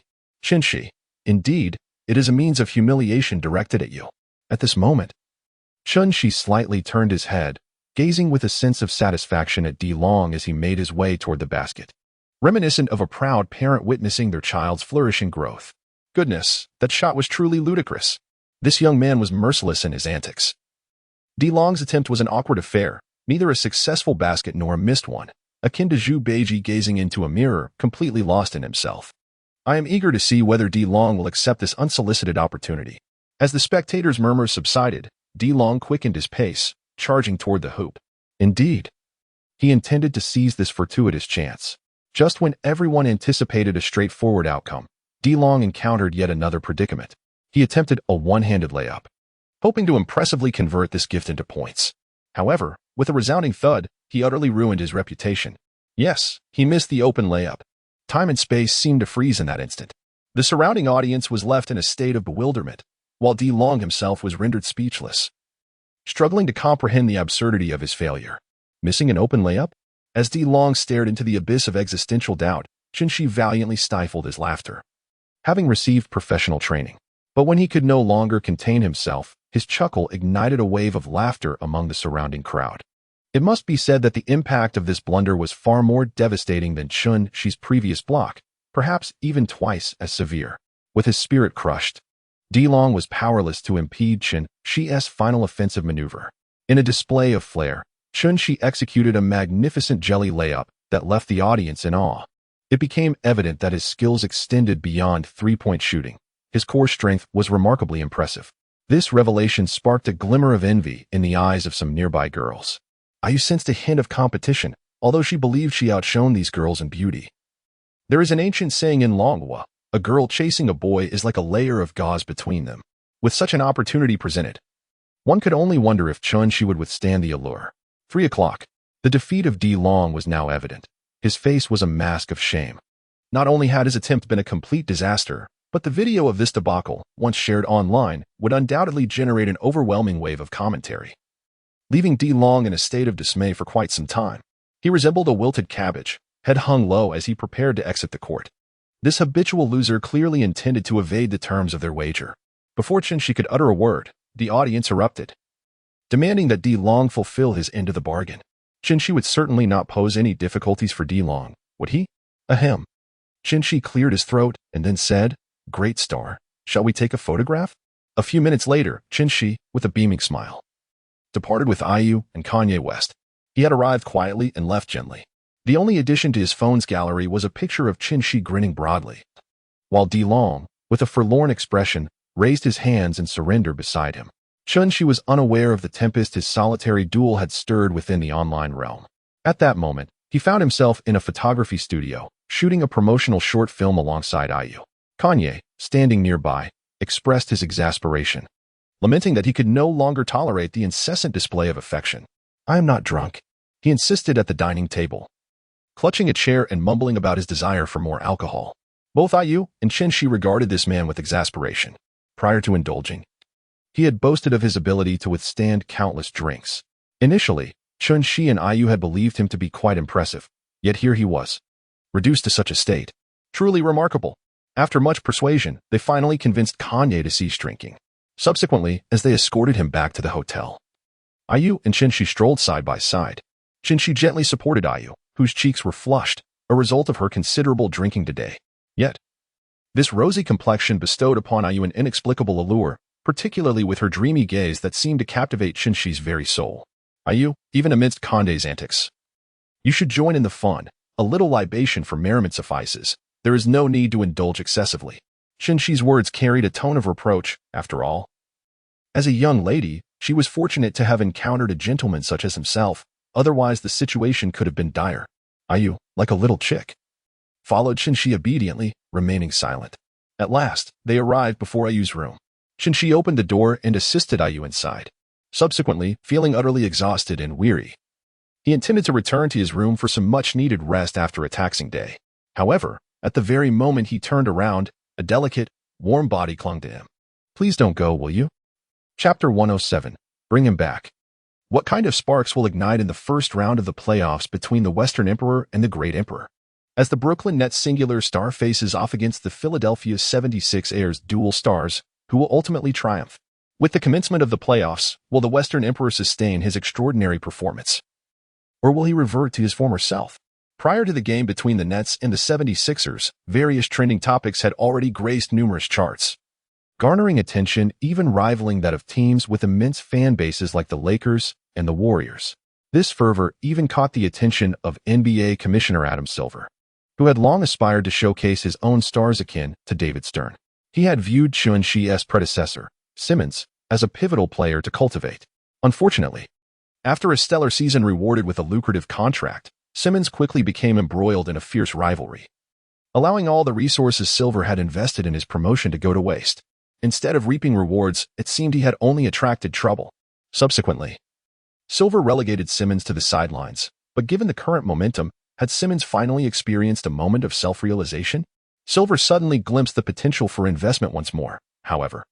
In light of Simmons' previous lackluster performance, he remained somewhat hesitant regarding Chun-Chi, opting to wait until the conclusion of the first playoff game to reassess. As a businessman, Silver was primarily driven by profit and would not dwell on Chun-Chi's past shortcomings, provided that Chun-Chi could deliver the value he desired. He summoned his assistant, a woman exuding charisma in her role as the NBA Commissioner's aide, particularly highlighted by her striking figure, which irresistibly piqued curiosity. "Judy, please keep an eye on Simmons' performance in this game and prepare a report on his current state. I want it on my desk within 2 hours after tonight's game concludes." "Certainly, boss." To ascend to the position of executive assistant, Judy's professional capabilities are undoubtedly commendable. She is exceptionally proficient, and such reports are mere trifles for her. Just as Judy was about to depart, Xiaohua called out to her, subsequently removing his glasses and massaging his temples. The recent developments within the league have been overwhelming, causing him considerable stress and agitation. Observing Xiaohua's demeanor, Judy immediately grasped the situation, locked the office door, and approached him. At this moment, the youngest Kardashian sister, Jenna, was at her older sister Kourtney's home, engrossed in recent trending news. Suddenly, Kourtney seemed to have spotted something intriguing and turned her gaze towards Jenna. At that moment, Jenna was reclining on the sofa, a posture that would undoubtedly cause others to swoon if they caught sight of her, as the sofa accentuated her curves, creating a rather captivating allure. "Jenna, was Simmons your previous boyfriend?" Kourtney inquired. "Indeed, but that couch potato was truly a gaming fanatic. The last time I wore a QQ outfit in front of him, he insisted on playing a game first. I simply couldn't endure it, and his skills plummeted thereafter. Which led me to end things," Jenna elaborated. "Why are you suddenly asking about him? Why not consider rekindling things with him?" "Excuse me?" Jenna appeared incredulous, her eyes widening as she looked at Kourtney. Chapter 108. Spectating Jenna thought she must have misheard, but Kourtney earnestly assured her that she had not. Chun-Chi has remarkably risen once again, boasting popularity that rivals his peak, as he now leads the Nets into the playoffs with extraordinary performances. Rekindling a relationship with Chun-Chi could significantly enhance Jenna's visibility and holds strategic importance for the entire Kardashian family. However, Kourtney did not afford Jenna the luxury of hesitation. "What do you mean by however? Are you concerned about pride? You must understand that from the moment you became a part of the Kardashian family, such notions became utterly trivial. Maintaining visibility is of paramount importance." Jenna understood that Kourtney was not consulting her, but merely informing her of the situation. She nodded in acknowledgement, indicating her comprehension. Jenna was not fearful of her inability to win over Chun-Chi. Rather, she found no interest in this game-loving nerd. Deeming him excessively immature, this was a conclusion drawn from their previous interactions. However, as per her older sister's command, she felt compelled to comply. For the time being, she would ride the wave of his popularity, intending to discard him once the fervor subsided, which would bear no significant consequence. Within the arena, the Brooklyn Nets and the Philadelphia 76ers were warming up, facing each other in the first round of the playoffs, a spectacle indeed, especially considering that Harden, a key player for the 76ers, was once part of the Nets' formidable trio. The commentators had already begun to energize the crowd. At this moment, the director shifted the camera towards the audience, eager to spot any celebrities in attendance. The camera first focused on a man, Kyrie Irving. The audience erupted in thunderous applause, taken aback by the presence of the enigmatic star, who was known for mysteriously vanishing after each season. His unexpected appearance in the stands was truly astonishing. Upon seeing his own visage on the big screen, Irving smiled broadly, further igniting the excitement among the spectators. Who would have thought that he would be interested in this match? Was he there to cheer for Harden? Since parting ways with Durant, Irving had shown little fondness for Westbrook, suggesting that his presence might bolster the 76ers' morale. 76ers will prevail. The fervor among the 76ers fans was palpable, unable to contain their elation. After lingering on Irving's face for a moment, the camera began to scan the audience again. Jenna straightened her posture. She had previously communicated with the venue's management regarding her turn after the camera captured Irving. Although confident in her appearance, she made a slight adjustment. As anticipated, the camera soon landed on Jenna. From the angle it captured, her face appeared exquisitely refined. This elicited cheers comparable to those for Irving moments before, as the crowd recognized her as Chinshi's former girlfriend. What on earth was Jenna doing here? Hadn't she already broken up with Westbrook? It seemed improbable that she had come to the arena of her ex-boyfriend's game in search of a new target. Could it be possible that Jenna was seeking to reconcile with Westbrook, especially given his recent surge in popularity? The surrounding audience buzzed with lively discussions, and undoubtedly, some astute observers had likely discerned Jenna's intentions for being there. However, Jenna paid little heed to these remarks. After all, she and her fellow celebrities, who had long mastered the art of capitalizing on their popularity, had developed their own psychological resilience. With a sweet smile, Jenna showcased her finest demeanor before the camera. Soon enough, the lens shifted to seek out another target. At that moment, players began to emerge from the player tunnel, ready to commence their warm-up routines. This successfully diverted the spectators' attention, for to the fans gathered at the arena, the allure of a star athlete far surpassed that of any celebrity. Moreover, both team star players had now made their appearance, including Chinshi, Harden, and the imposing Embiid. As these three stepped onto the court, the fans from both sides were charged with fervor, eager to outdo one another in a cacophony of deafening cheers. Fortunately, the star players had long since acclimated to such exuberant roars, remaining unfazed as they focused on their warm-up preparations. Today, Chunshi exhibited an impressive touch. Under the guidance of his coach, he flawlessly sank 10 consecutive three-pointers. As he received the basketball, Chunshi prepared to showcase his skills. He approached the mid-court logo and, adopting a classic shooting stance, released the ball. Is she testing his fortune for the day? A mid-court logo display, even before the game has commenced. Is he intending to send a strong message to the opposing team? It seems that she is gearing up for an extraordinary long-range shot today. The logo showcased by Chinshi has captivated a multitude of spectators. Even the warming-up stars, the Emperor and Harden, were drawn to observe this remarkable individual's shooting prowess. They were eager to discern how his performance would fare today. Under the watchful eyes of the crowd, Chinshi felt an exhilarating thrill surge within him. The basketball had already been released, and all he needed to do was await the outcome in serene anticipation. On the sidelines, Jenna displayed an expression of eager anticipation, mirroring that of the surrounding audience. Yet internally, she harbored a sense of disdain. She knew all too well what Chinshi's shooting was like during their time together as a couple. It was akin to his performance in their intimate moments, utterly dismal. She could easily surmise that this would likely result in a complete miss. However, contemplating her intention to reclaim him eventually, Jenna was merely putting on a show. Swish. The crisp sound of the basketball netting echoed like a resounding slap to Jenna's face. The smile on her face stiffened. Could it be that this man, whom she knew so intimately, had transformed so dramatically during their time apart? Jenna momentarily lost her focus, forgetting even to cheer.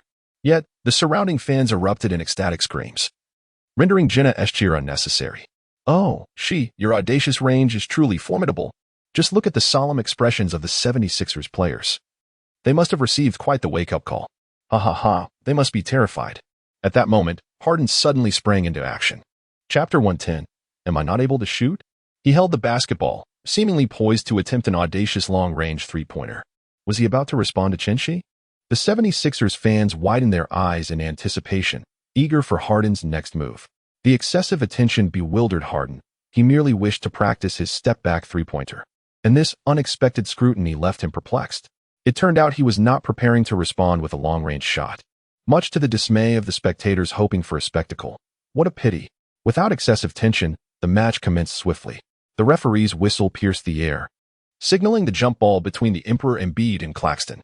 The Nets' premier center was ready. The fans silently rallied for Claxton's success, seemingly buoyed by the fans' expectations. Claxton leapt with all his might, grasping at the air, offering a salute to his supporters. Embiid, without exception, seized the basketball, subsequently passing it to Harden, who leisurely dribbled past the half-court line. During their initial offensive play, Harden did not attempt to accelerate the tempo. Instead, he patiently awaited his teammates to position themselves properly before relaying the ball to Maxey, who was also stationed beyond the arc. At this moment, the Nets' defense swiftly closed in, leaving no openings, prompting Maxey to swiftly pass the ball to Tucker stationed at the baseline.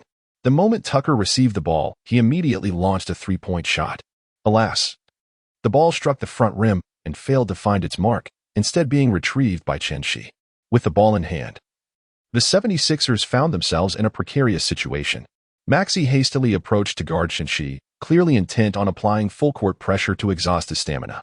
However, with a deft flick of his wrist, Chen-Shi sent the ball to Seth Curry. At this juncture, Curry found himself unguarded. As Chen-Shi commanded attention akin to the sun, drawing all eyes toward him, Curry recognized this moment as an opportunity. Without hesitation, he executed a trailing three-point shot. Swish. Do not underestimate Seth Curry. He possesses an equally precise shooting touch. With this successful shot, the score advanced to 3-0, with the Nets taking an early lead. Harden, now in possession of the ball, recalled the frenetic tempo reminiscent of the Warriors' death lineup. Nevertheless, the Nets' lineup could hardly compare to that illustrious quintet.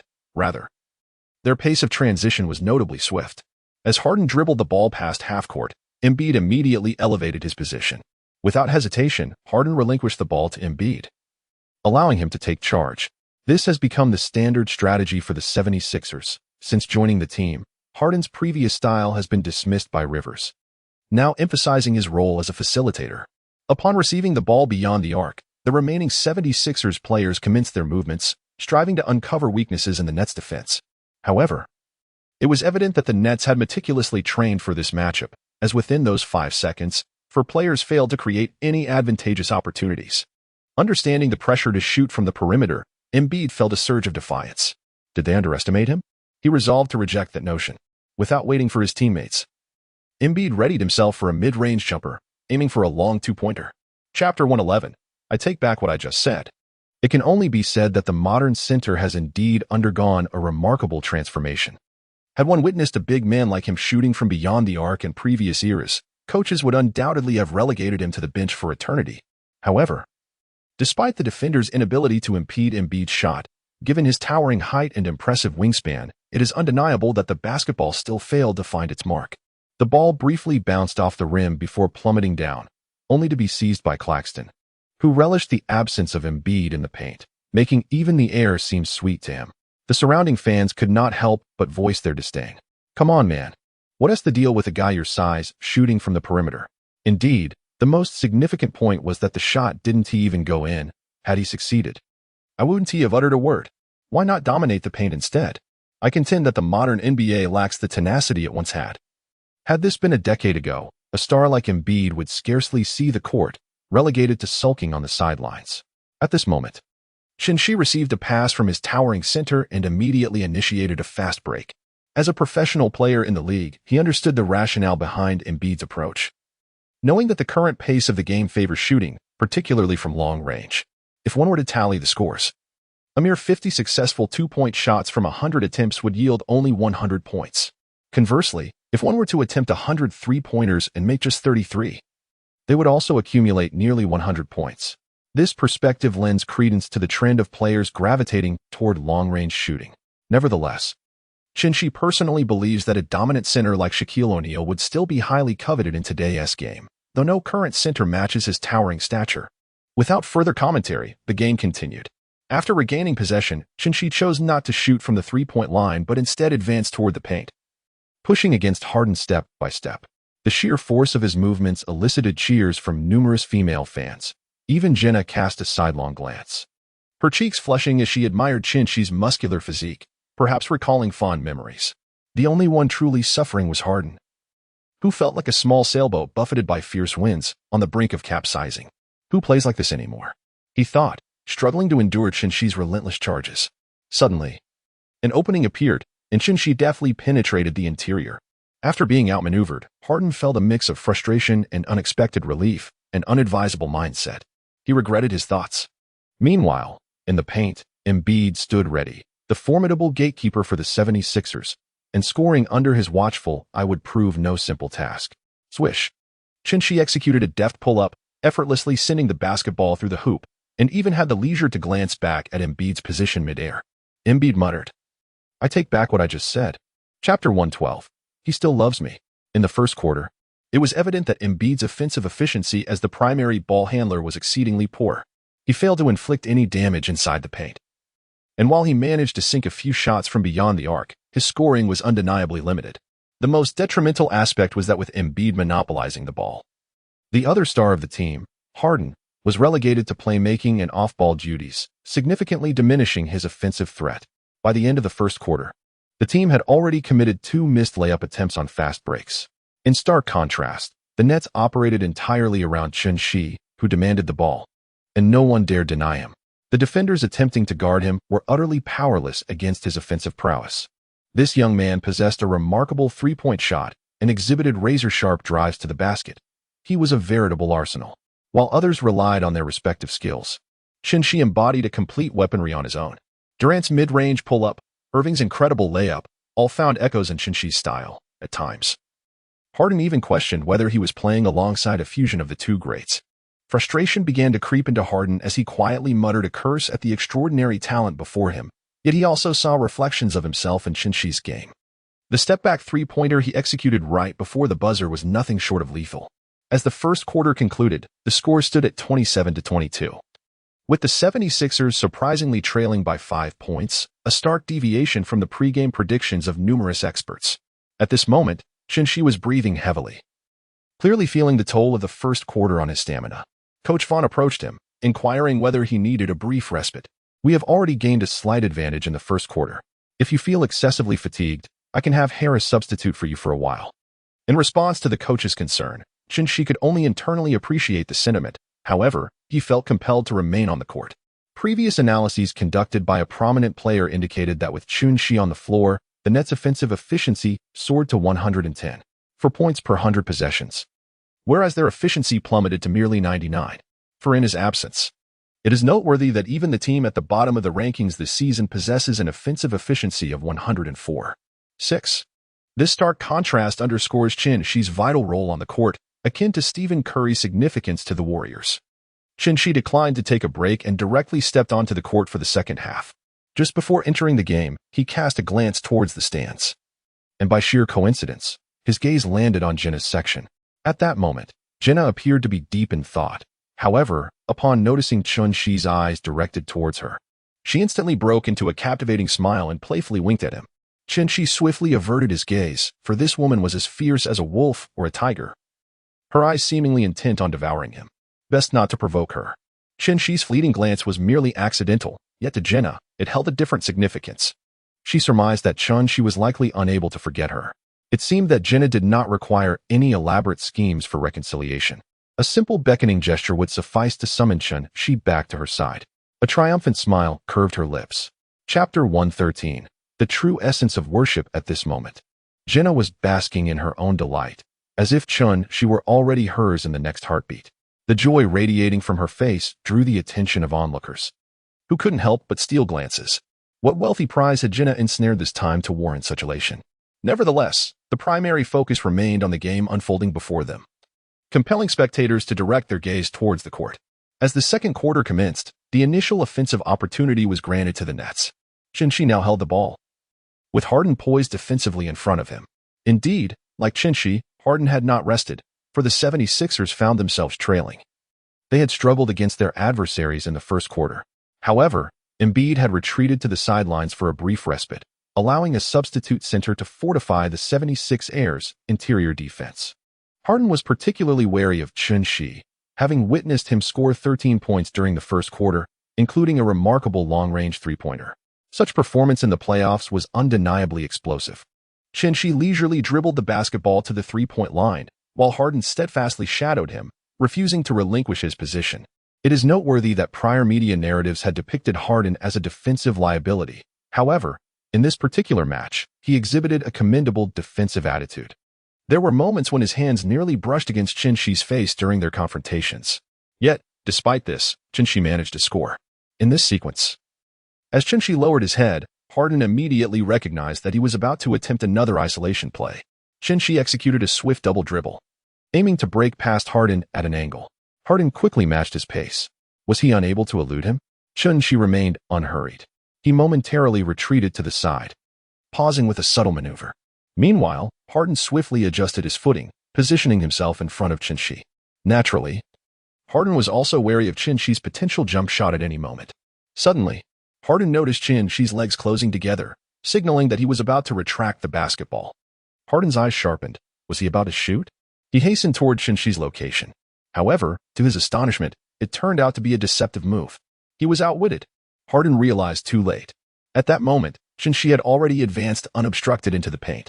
After evading Harden, Chin-Shi's speed surged, and the makeshift backup center posed no significant threat to him. Chin-Shi executed a delicate floater, effortlessly guiding the basketball into the net. Swish. The sound of the ball finding its mark was resoundingly crisp. I must say, this Buddha-like shot was nothing short of divine. The defender, known as Dango, was completely left in the dust. Could this possibly be a fluke? At this moment, a few fans from the 76ers voiced their skepticism. Soon, a barrage of doubts ensued. For this shot was so astonishingly authentic that it led one to wonder if Chin-Shi had orchestrated an elaborate ruse, perhaps releasing the ball after a deliberate manipulation. It appeared that the broadcast team had also caught wind of the crowd's murmurs. The scene shifted, and the big screen showcased a slow-motion replay of Chin-Shi's remarkable Buddha-like shot. In slow motion, it became evident that Chin-Shi's execution was nothing short of flawless. Devoid of any hesitation, as the basketball spun gracefully in his left hand at the very moment when Harden lunged forward. Without a moment's hesitation, Chin-Shi executed the shot, driving forward with unwavering determination. Had he paused for even a second longer, the opportunity would have slipped away. Indeed, the essence of the Buddha's blessing lies in its flawless execution. This shot was devoid of any missteps, a perfect display of the Buddha-esque gesture. The fans of the 76ers were left speechless, their doubts dissipating into thin air. Chapter 114. Terrifying indeed. After Chin-Shi successfully made his shot, the 76ers immediately launched a counterattack. With Harden at the helm, he brought the basketball across the half-court line. However, unlike the stringent defense Chin-Shi faced from Harden, his approach towards Harden was notably more lenient. Furthermore, Chin-Shi did not adequately guard against Harden's passing routes, allowing him to easily deliver the ball to Maxey. Was this a deliberate show of weakness towards Harden? Not at all. Chin-Shi was cunningly allowing Harden to pass to a teammate, thereby conserving his own defensive stamina and reallocating more energy towards offense. On the baseline, Maxey received the pass from Harden and, without a moment's hesitation, launched a three-pointer from the corner. It must be said, Maxey's three-point shooting from the baseline this season has been remarkably precise and powerful. Swish. The basketball sailed through the hoop, serving to narrow the score for the 76ers. Meanwhile, the game continued to unfold, and Jenna found herself taking action. After observing the match for a while, she had come to a stark realization. Chin-Shi had regained his former vigor. Initially, she believed her ex-boyfriend would remain in a state of despondency, although she had heard whispers of his apparent resurgence. She had been entangled in a tumultuous relationship with a rock star at the time, leaving her little room for concern. Now, however, the prospect of rekindling their romance seemed increasingly feasible. Jenna stood up and made a phone call to reserve an exclusive private booth at a high-end couples restaurant. And she also arranged for a room at her favorite hotel. With her plans set in motion, Jenna executed them with remarkable fluidity. In fact, she had already devised nearly all the justifications she would need should Chin-Shi triumph in the game. Her excuse would be to celebrate his victory, while subtly encouraging him to embrace her once more. Conversely, if he were to lose, she would offer him consolation, both emotionally and materially. Unbeknownst to Chin-Shi, who remained focused on the game, he was already being orchestrated with precision. However, he did sense a peculiar feeling of being watched from behind, which, while unsettling, was overshadowed by the expanding advantage his team had on the court. Despite the unexpected heroism of Maxey, who had scored 3 consecutive three-pointers, both Harden and Embiid displayed signs of fatigue in this postseason opener. Their performances were astonishingly subpar, with shooting percentages of 6 out of 17 and 3 out of 13, respectively, an absurdity reminiscent of a less educated elder witnessing Chin-Shi doing homework and stating, "Such effort will surely lead to someone's downfall one day." as the fourth quarter commenced. The score had ballooned to 98-72, a staggering 26-point gap. Of course, excluding He from the equation, the 76ers still had a chance at victory. After all, he had already amassed a staggering tally of 36 points, 7 rebounds, and 8 assists in the first 3 quarters, an extraordinary performance indeed. Compared to the 2 stars of the opposing team, He seems almost divine. Coach Vaughn, with an air of confidence, substituted in his bench players, feeling assured that victory was nearly secured, allowing his primary players to rest. However, the head coach of the 76ers was evidently unwilling to concede defeat so easily. In a surprising turn, after just 5 minutes with the substitutes, he reinstated the starting lineup. This was not solely a miscalculation on the part of Coach Rivers. Rather, the Nets bench players performed so poorly that their offensive plays seemed almost like offerings to the 76ers. Their defense was utterly dismal, allowing the 76ers backup guards to effortlessly navigate through the entire team, racking up points with alarming ease. In the brief span of 5 minutes, the score was inexplicably narrowed by 13 points, culminating in a 15-2 surge for the 76ers. The score now stood at 187. In that moment, Rivers sensed a glimmer of hope and called a timeout to reinstate his starters. This sudden shift made Coach Vaughn acutely aware of the precariousness of his position. He felt the heat of the moment, realizing that a reversal at this stage would render him the subject of ridicule. Unwilling to be outdone, Vaughn responded decisively. After the 76ers starters completed an offensive play and secured 2 points, he promptly executed a complete overhaul of his lineup, replacing all bench players with the starting squad.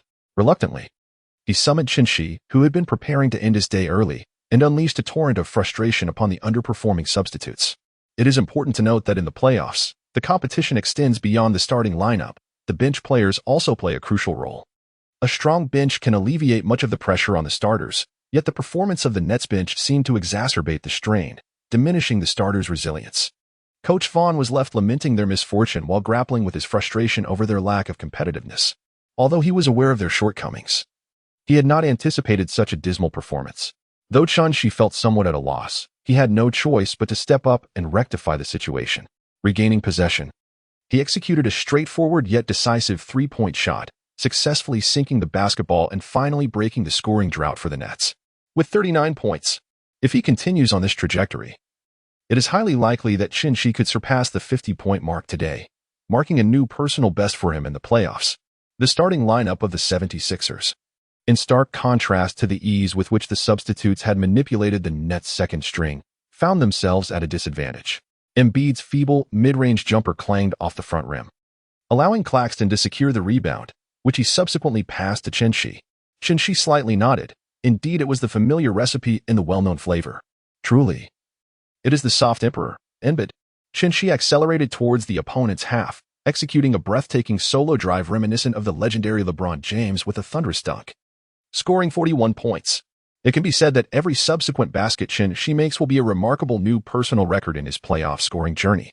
He expressed his reluctance to engage in score manipulation. However, he lamented the lackluster performance of his substitute teammates, leaving him with no choice but to shoulder the blame. As the final quarter drew to a close, Embiid and Harden showcased what could only be described as a stagnant offensive display, culminating in a score of 125-109. He astonishingly scored 50 points, nearly monopolizing half of the scoring in the fourth quarter. What a terrifying feat. Regrettably, his other 2 statistics, rebounds and assists, both stood at 9, preventing him from achieving a remarkable triple-double. In Chapter 115, titled He, You Are the Best, the Brooklyn Nets triumphed over the Philadelphia 76ers in the first game of the playoffs with a narrow victory of 125-109.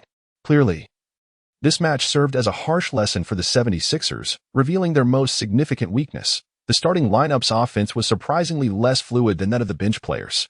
It is worth noting that the fans of the 76ers bench players could proudly proclaim that while the team suffered a loss, their substitutes did not falter. The fervor among fans is palpable, as their lamentations and frustrations are largely directed towards the misfortunes of Harden and Embiid, whose performances have fallen short of expectations. Both players are acutely aware that they did not wish to deliver such disappointing displays. However, the fans' anger towards their lackluster performances is undeniable. Harden and Embiid have established precedents.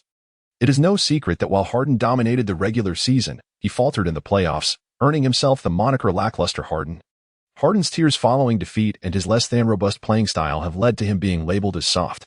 The unfortunate reality is that these two have found themselves on the same team, amplifying the criticism. I assert that with both lackluster Harden and soft-footed Embiid on the same roster, their playoff aspirations are doomed, regardless of their regular season prowess. They seem to crumble in the playoffs. While other teams transform into super scions, unleashing their full potential, these two appear to falter when it matters most. What can they possibly offer? Perhaps it would be better to let the bench players take the starting positions. It is truly astonishing to witness a team where the entire starting lineup possesses a worse plus-minus rating than the substitutes. Absurd? They might as well disband and allocate more funds to the bench. The Nets initially regarded this matchup as a formidable obstacle, only to find it turned into an unexpected opportunity. The online discourse surrounding Harden and Embiid is rife with fervent criticism and unrelenting barrage. After all, the magnitude of hope is proportionate to the depth of disappointment. The sensational news generated by these two nearly overshadowed the revelation of the Warriors being overwhelmed by the Kings' dynamic duo. Yet, we must also acknowledge the formidable presence of our dear Westbrook as he faced off against his former team, the Lakers. Despite contending with LeBron and Davis, he, alongside Kawhi, managed to subdue the Lakers. It must be said that although Kawhi had been resting throughout the regular season, he truly rose to the occasion in the playoffs. In the first game of the postseason, despite George's absence, Kawhi performed at an all-star level, decisively pressing the Lakers down. Other teams also faced their respective confrontations. But since this was merely Game 1, it was too early to declare any outcomes as final. This is a lengthy series, and each team is set to play at least 3 games. The perennial rule of the playoffs is that victorious teams maintain their momentum while those who falter must swiftly adjust, concealing their shortcomings and maximizing their strengths. Meanwhile, Nets coach Vaughn is enthusiastically rallying for Chinshi, chanting his name in fervent support. However, amidst the online fervor, Chinshi found himself too preoccupied to indulge in it. After his game, he received an invitation from Jenna, his former girlfriend. Truth be told, Chinshi was perplexed by her sudden reappearance, yet he did not decline her invitation. Jenna had positioned herself right at the exit, and ultimately, Chinshi acquiesced to her request for dinner, which she framed as a potential business collaboration. Despite her earnest assurances, Chinshi chose to maintain a skeptical stance, given the Kardashian family's notorious reputation. Upon arriving at the restaurant, Chinshi and Jenna entered in succession. He was taken aback by the already prepared steak and red wine. Realizing that she had orchestrated the evening meticulously, though he wondered if the hotel had also been arranged by her. Jenna's attire was undeniably provocative. A short skirt that barely concealed her upper thighs, leaving much of her figure exposed under the dimly lit ambience of the private room. Any ordinary man might have struggled to maintain composure in such an atmosphere. However, Chinshi, composed as ever, merely adjusted his shirt slightly. As the evening progressed and the wine flowed, a flush crept onto Jenna's cheeks. "You know," she began, "ever since we broke up, I've been thinking about you." Chinshi's jaws abruptly ceased their fervent chewing. Just moments ago, they had been engaged in a discussion regarding the potential collaboration with the Kardashian star. Yet the conversation had unexpectedly shifted to their emotional entanglements. Is it true? Indeed, as I reflect upon our cherished memories, It seemed that as the sentiment deepened, Jenna became slightly choked up, and one could faintly perceive tears glistening in her eyes. "How's that for acting prowess?" Observing Chinshi, who appeared momentarily taken aback, Jenna couldn't help but feel a sense of pride, her lips curling into a subtle smile. Yet, this small gesture inadvertently revealed her innermost thoughts. After all, Chinshi had studied the seldom-trodden path of psychology during university. Although he had not pursued this field post-graduation, the foundation remained intact, allowing him to discern that Jenna's display of affection was merely a performance. However, Chinshi chose not to expose the ruse or debunk her act. Recognizing that she had treated him to a meal and deciding it best to play along, Chinshi immediately displayed a sorrowful expression, his eyes slightly reddened. He then picked up the nearby goblet and downed the red wine in one swift motion. This unexpected action left Jenna somewhat bewildered. She had intended to use her charm to win Chinshi over that evening. However, it appeared that he had not entirely forgotten their past relationship. Jenna also lifted her goblet and drank it in one gulp, observing the stirrings of emotion in her own heart. Chinshi was acutely aware that her recent performance had flawlessly deceived Jenna, who undoubtedly believed that Chinshi had not yet moved on from her. In truth, Chinshi was utterly clueless. After traversing into this realm, It was less about reliving Simmons's life and more akin to observing it from a third-person perspective. Much like watching a film, there was a semblance of emotion, but not to a profound extent. An hour later, the couple's suite that Jenna had reserved in advance was opened. Chapter 117. How could he possibly refuse me? Naturally, it was Jenna who entered alone. Although Chun-Shi had mentioned that he had been alone for some time and occasionally required the comfort of Thumbelina, this certainly did not justify his abrupt departure from the table when faced with Jenna.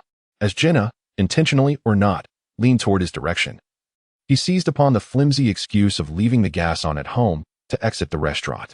This left Jenna standing in a daze, unable to comprehend that a man could so decisively reject her. Moreover, the excuse he offered was rather trivial and superficial. Upon entering her room, Jenna, too preoccupied to even remove her clothes, collapsed onto the soft embrace of her bed, her expression one of existential doubt. Given the circumstances, she would find herself awake in the middle of the night, questioning why he had turned her down. It simply did not make sense. Meanwhile, Chun-Shi has successfully welcomed his beloved Brooks back home. However, if one were to disregard the expression of disdain adorning Brooks's face, the scene of the two together would undoubtedly appear more heartwarming. Brooks seems to harbor a hint of resentment towards Chun-Shi for bringing him back, particularly because the bachelor-s abode lacks any charming young ladies. Nonetheless, when presented with dog food by Chun-Shi, Brooks eagerly devoured it.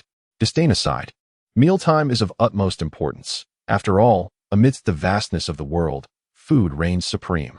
Upon witnessing Brooks devouring his meal with great enthusiasm, Chun-Shi could not help but smile fondly, for after traversing into this world, he regarded him as his first family member.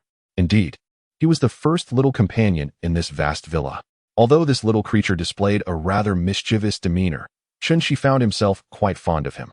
After attending to the canine's meal, Chun-Shi intended to review the day's match footage, as timely reflection and organization following such series are of paramount significance. This practice would provide players with a clearer self-assessment for the next game and deepen their understanding of their opponents. However, just as Chun-Shi was about to switch on the large television in the living room and indulge in a cozy viewing of the footage alongside Brooks, his phone rang at an inopportune moment. Chun-Shi's first thought was that Jenna was still harboring feelings for him and attempting to keep him close. With a slight frown, he picked up his phone, choosing not to disregard it outright. "Simmons, are you home?" Upon opening the social media app, Chun-Shi was greeted by this message. Of course, it was not from Jenna, but from Ayu. Now, Chun-Shi found himself puzzled. What could this young lady possibly want to ask him? Surely, she wasn't planning to visit him, was she? She was likely still in the land of cherry blossoms, a world apart from where he was. Although Chun-Shi had previously shared his address with her, it seemed improbable that she would act so impulsively.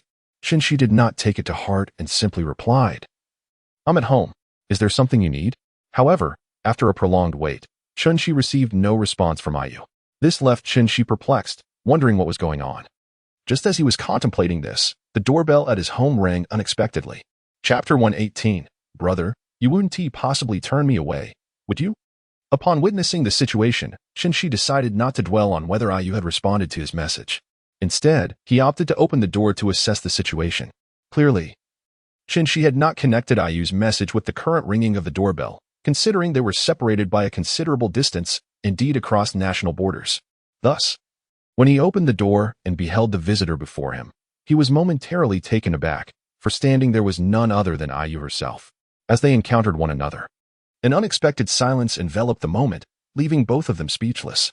Chun-Shi was momentarily taken aback, while Ayu looked at him with a smile, clearly amused by his bewildered expression.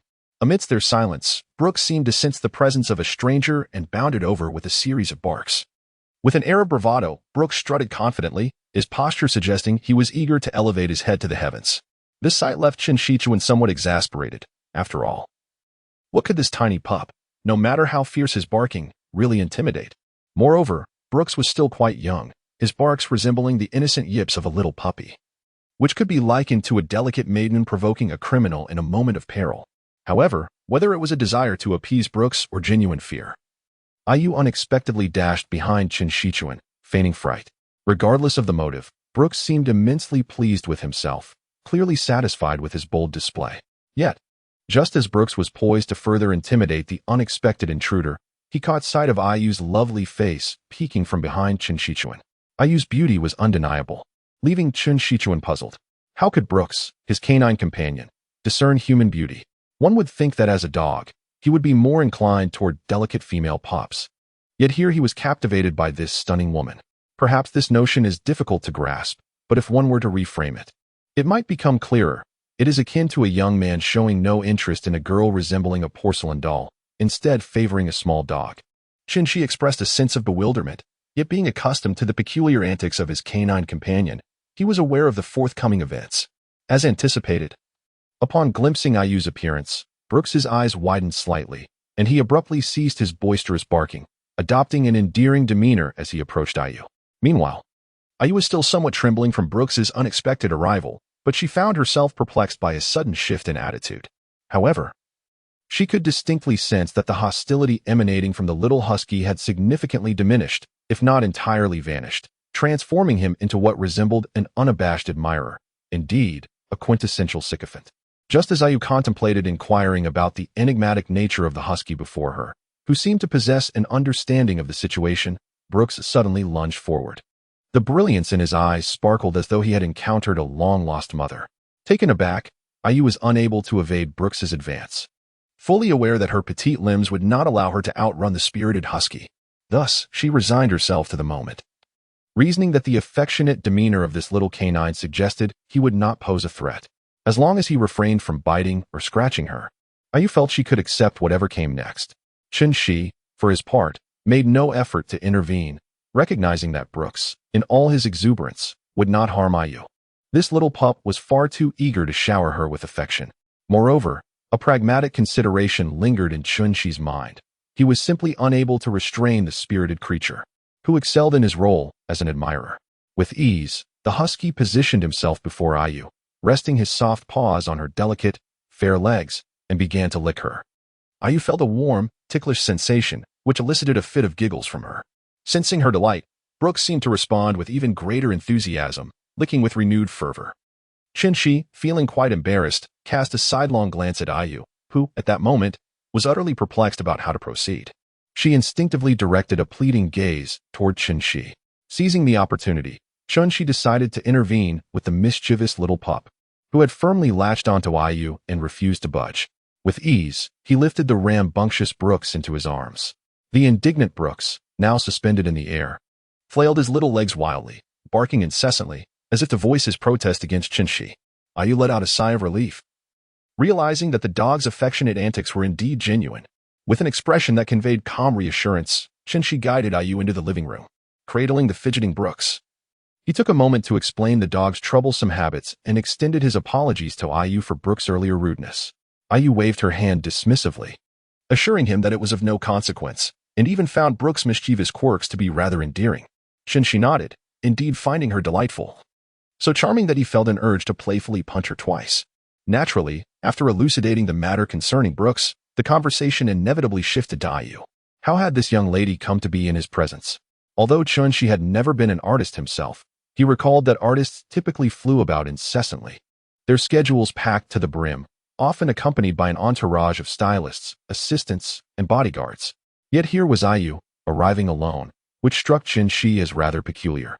As expected, Ayu lowered her voice, seemingly cautious of being overheard by others. "I'll tell you a secret. I sneaked out." "Chin-Shi, what do you mean by sneaking out?" Upon seeing Chin-Shi's bewildered expression, Ayu continued, "My recent work has been exceedingly demanding. I feel utterly overwhelmed. I seize this moment of respite to slip away, as I have no desire to attend those banquets or social gatherings." As she spoke, Ayu displayed a pitiful expression that nearly melted Chin-Shi's heart. "Moreover, I cannot visit my friends' homes, as my manager would inevitably track me down. I truly have nowhere else to turn, so I came to you. Surely, you wouldn't refuse to take me in, would you?" Chapter 119, The Alluring Dealer, Online. Chin-Shi found it difficult to withstand such remarks, especially when uttered by a delicate young lady. He quickly replied, "You are certainly welcome to stay in my spacious house, as there are plenty of vacant rooms. However, if you sneak out like this, do you think your agents might report your absence? That would certainly lead to complications." Chin-Shi expressed his concerns. However, Ayu immediately reassured him that she had left a note before coming out, and that they could still communicate via phone. She guaranteed that the situation would not escalate to that extent. Given this, Chin-Shi had no further objections. Being alone in the villa was somewhat tedious, and he needed to prepare for the upcoming playoffs, so a brief rest in the villa was in order before he embarked on his next journey. Moreover, IU could keep an eye on the little husky, since she felt it was somewhat inconsiderate to continue troubling Jennifer. With IU's charm, it was certainly not a challenge to tame Brooks, the little sycophant. At present, Brooks continued to fidget in his arms, seemingly determined to remain there until he was placed in IU's embrace. She certainly would not indulge him. How could he allow this little pup to take the lead in experiences he had never enjoyed himself? Woof woof. Brooks' barks were vibrant and full of excitement. Ultimately, IU found Brooks too noisy and instructed Chun-Shi to cease restraining him, permitting the dog to come over so she could embrace him. With the principal in agreement, Chun-Shi had no option but to watch with eyes nearly ablaze as Brooks nestled into IU's arms. Should IU's fervent fans witness this scene, it would undoubtedly shatter their composure. It might even lead to the little husky's paws being auctioned off. What? You inquire why? This little husky's paws were rather mischievous, touching places that were quite sensitive. Fortunately, being an adorable pup, else he would surely vie for a spot in the annual list of most lewd characters. After placing the little husky into IU's embrace, Chun-Shi prepared to commence his serious work by reviewing the footage from the previous match. This series was still ongoing, and Chun-Shi could not allow himself to bask in the glory of the first victory. Rather, he must remain vigilant against the opponent's counterattack. IU, cradling the little husky, chose not to disturb Chun-Shi while he analyzed the game, instead engrossing herself in her phone. Despite being a major celebrity, who could resist the allure of scrolling through gossip? The little husky, too, appeared quite obedient, resting peacefully in IU's arms, not causing a stir. As IU logged onto her social media, she was drawn to the sports section, where the top trending topic was surprisingly related to Chun-Shi. Captivated, IU delicately tapped on the link with her fair, slender fingers. Upon entering the link, familiar music and dialogue filled the air. Macau double standards, seductive dealer oh dear, IU exclaimed, hastily shutting off the advertisement. How infuriating, these omnipresent ads. Upon hearing IU's exclamation, Chun-Shi turned his head slightly, the inquiry in his gaze unmistakable. IU hastily replied, continue watching the recording. I'm perfectly fine. Seeing this, Chun-Shi resumed his focus on the match footage.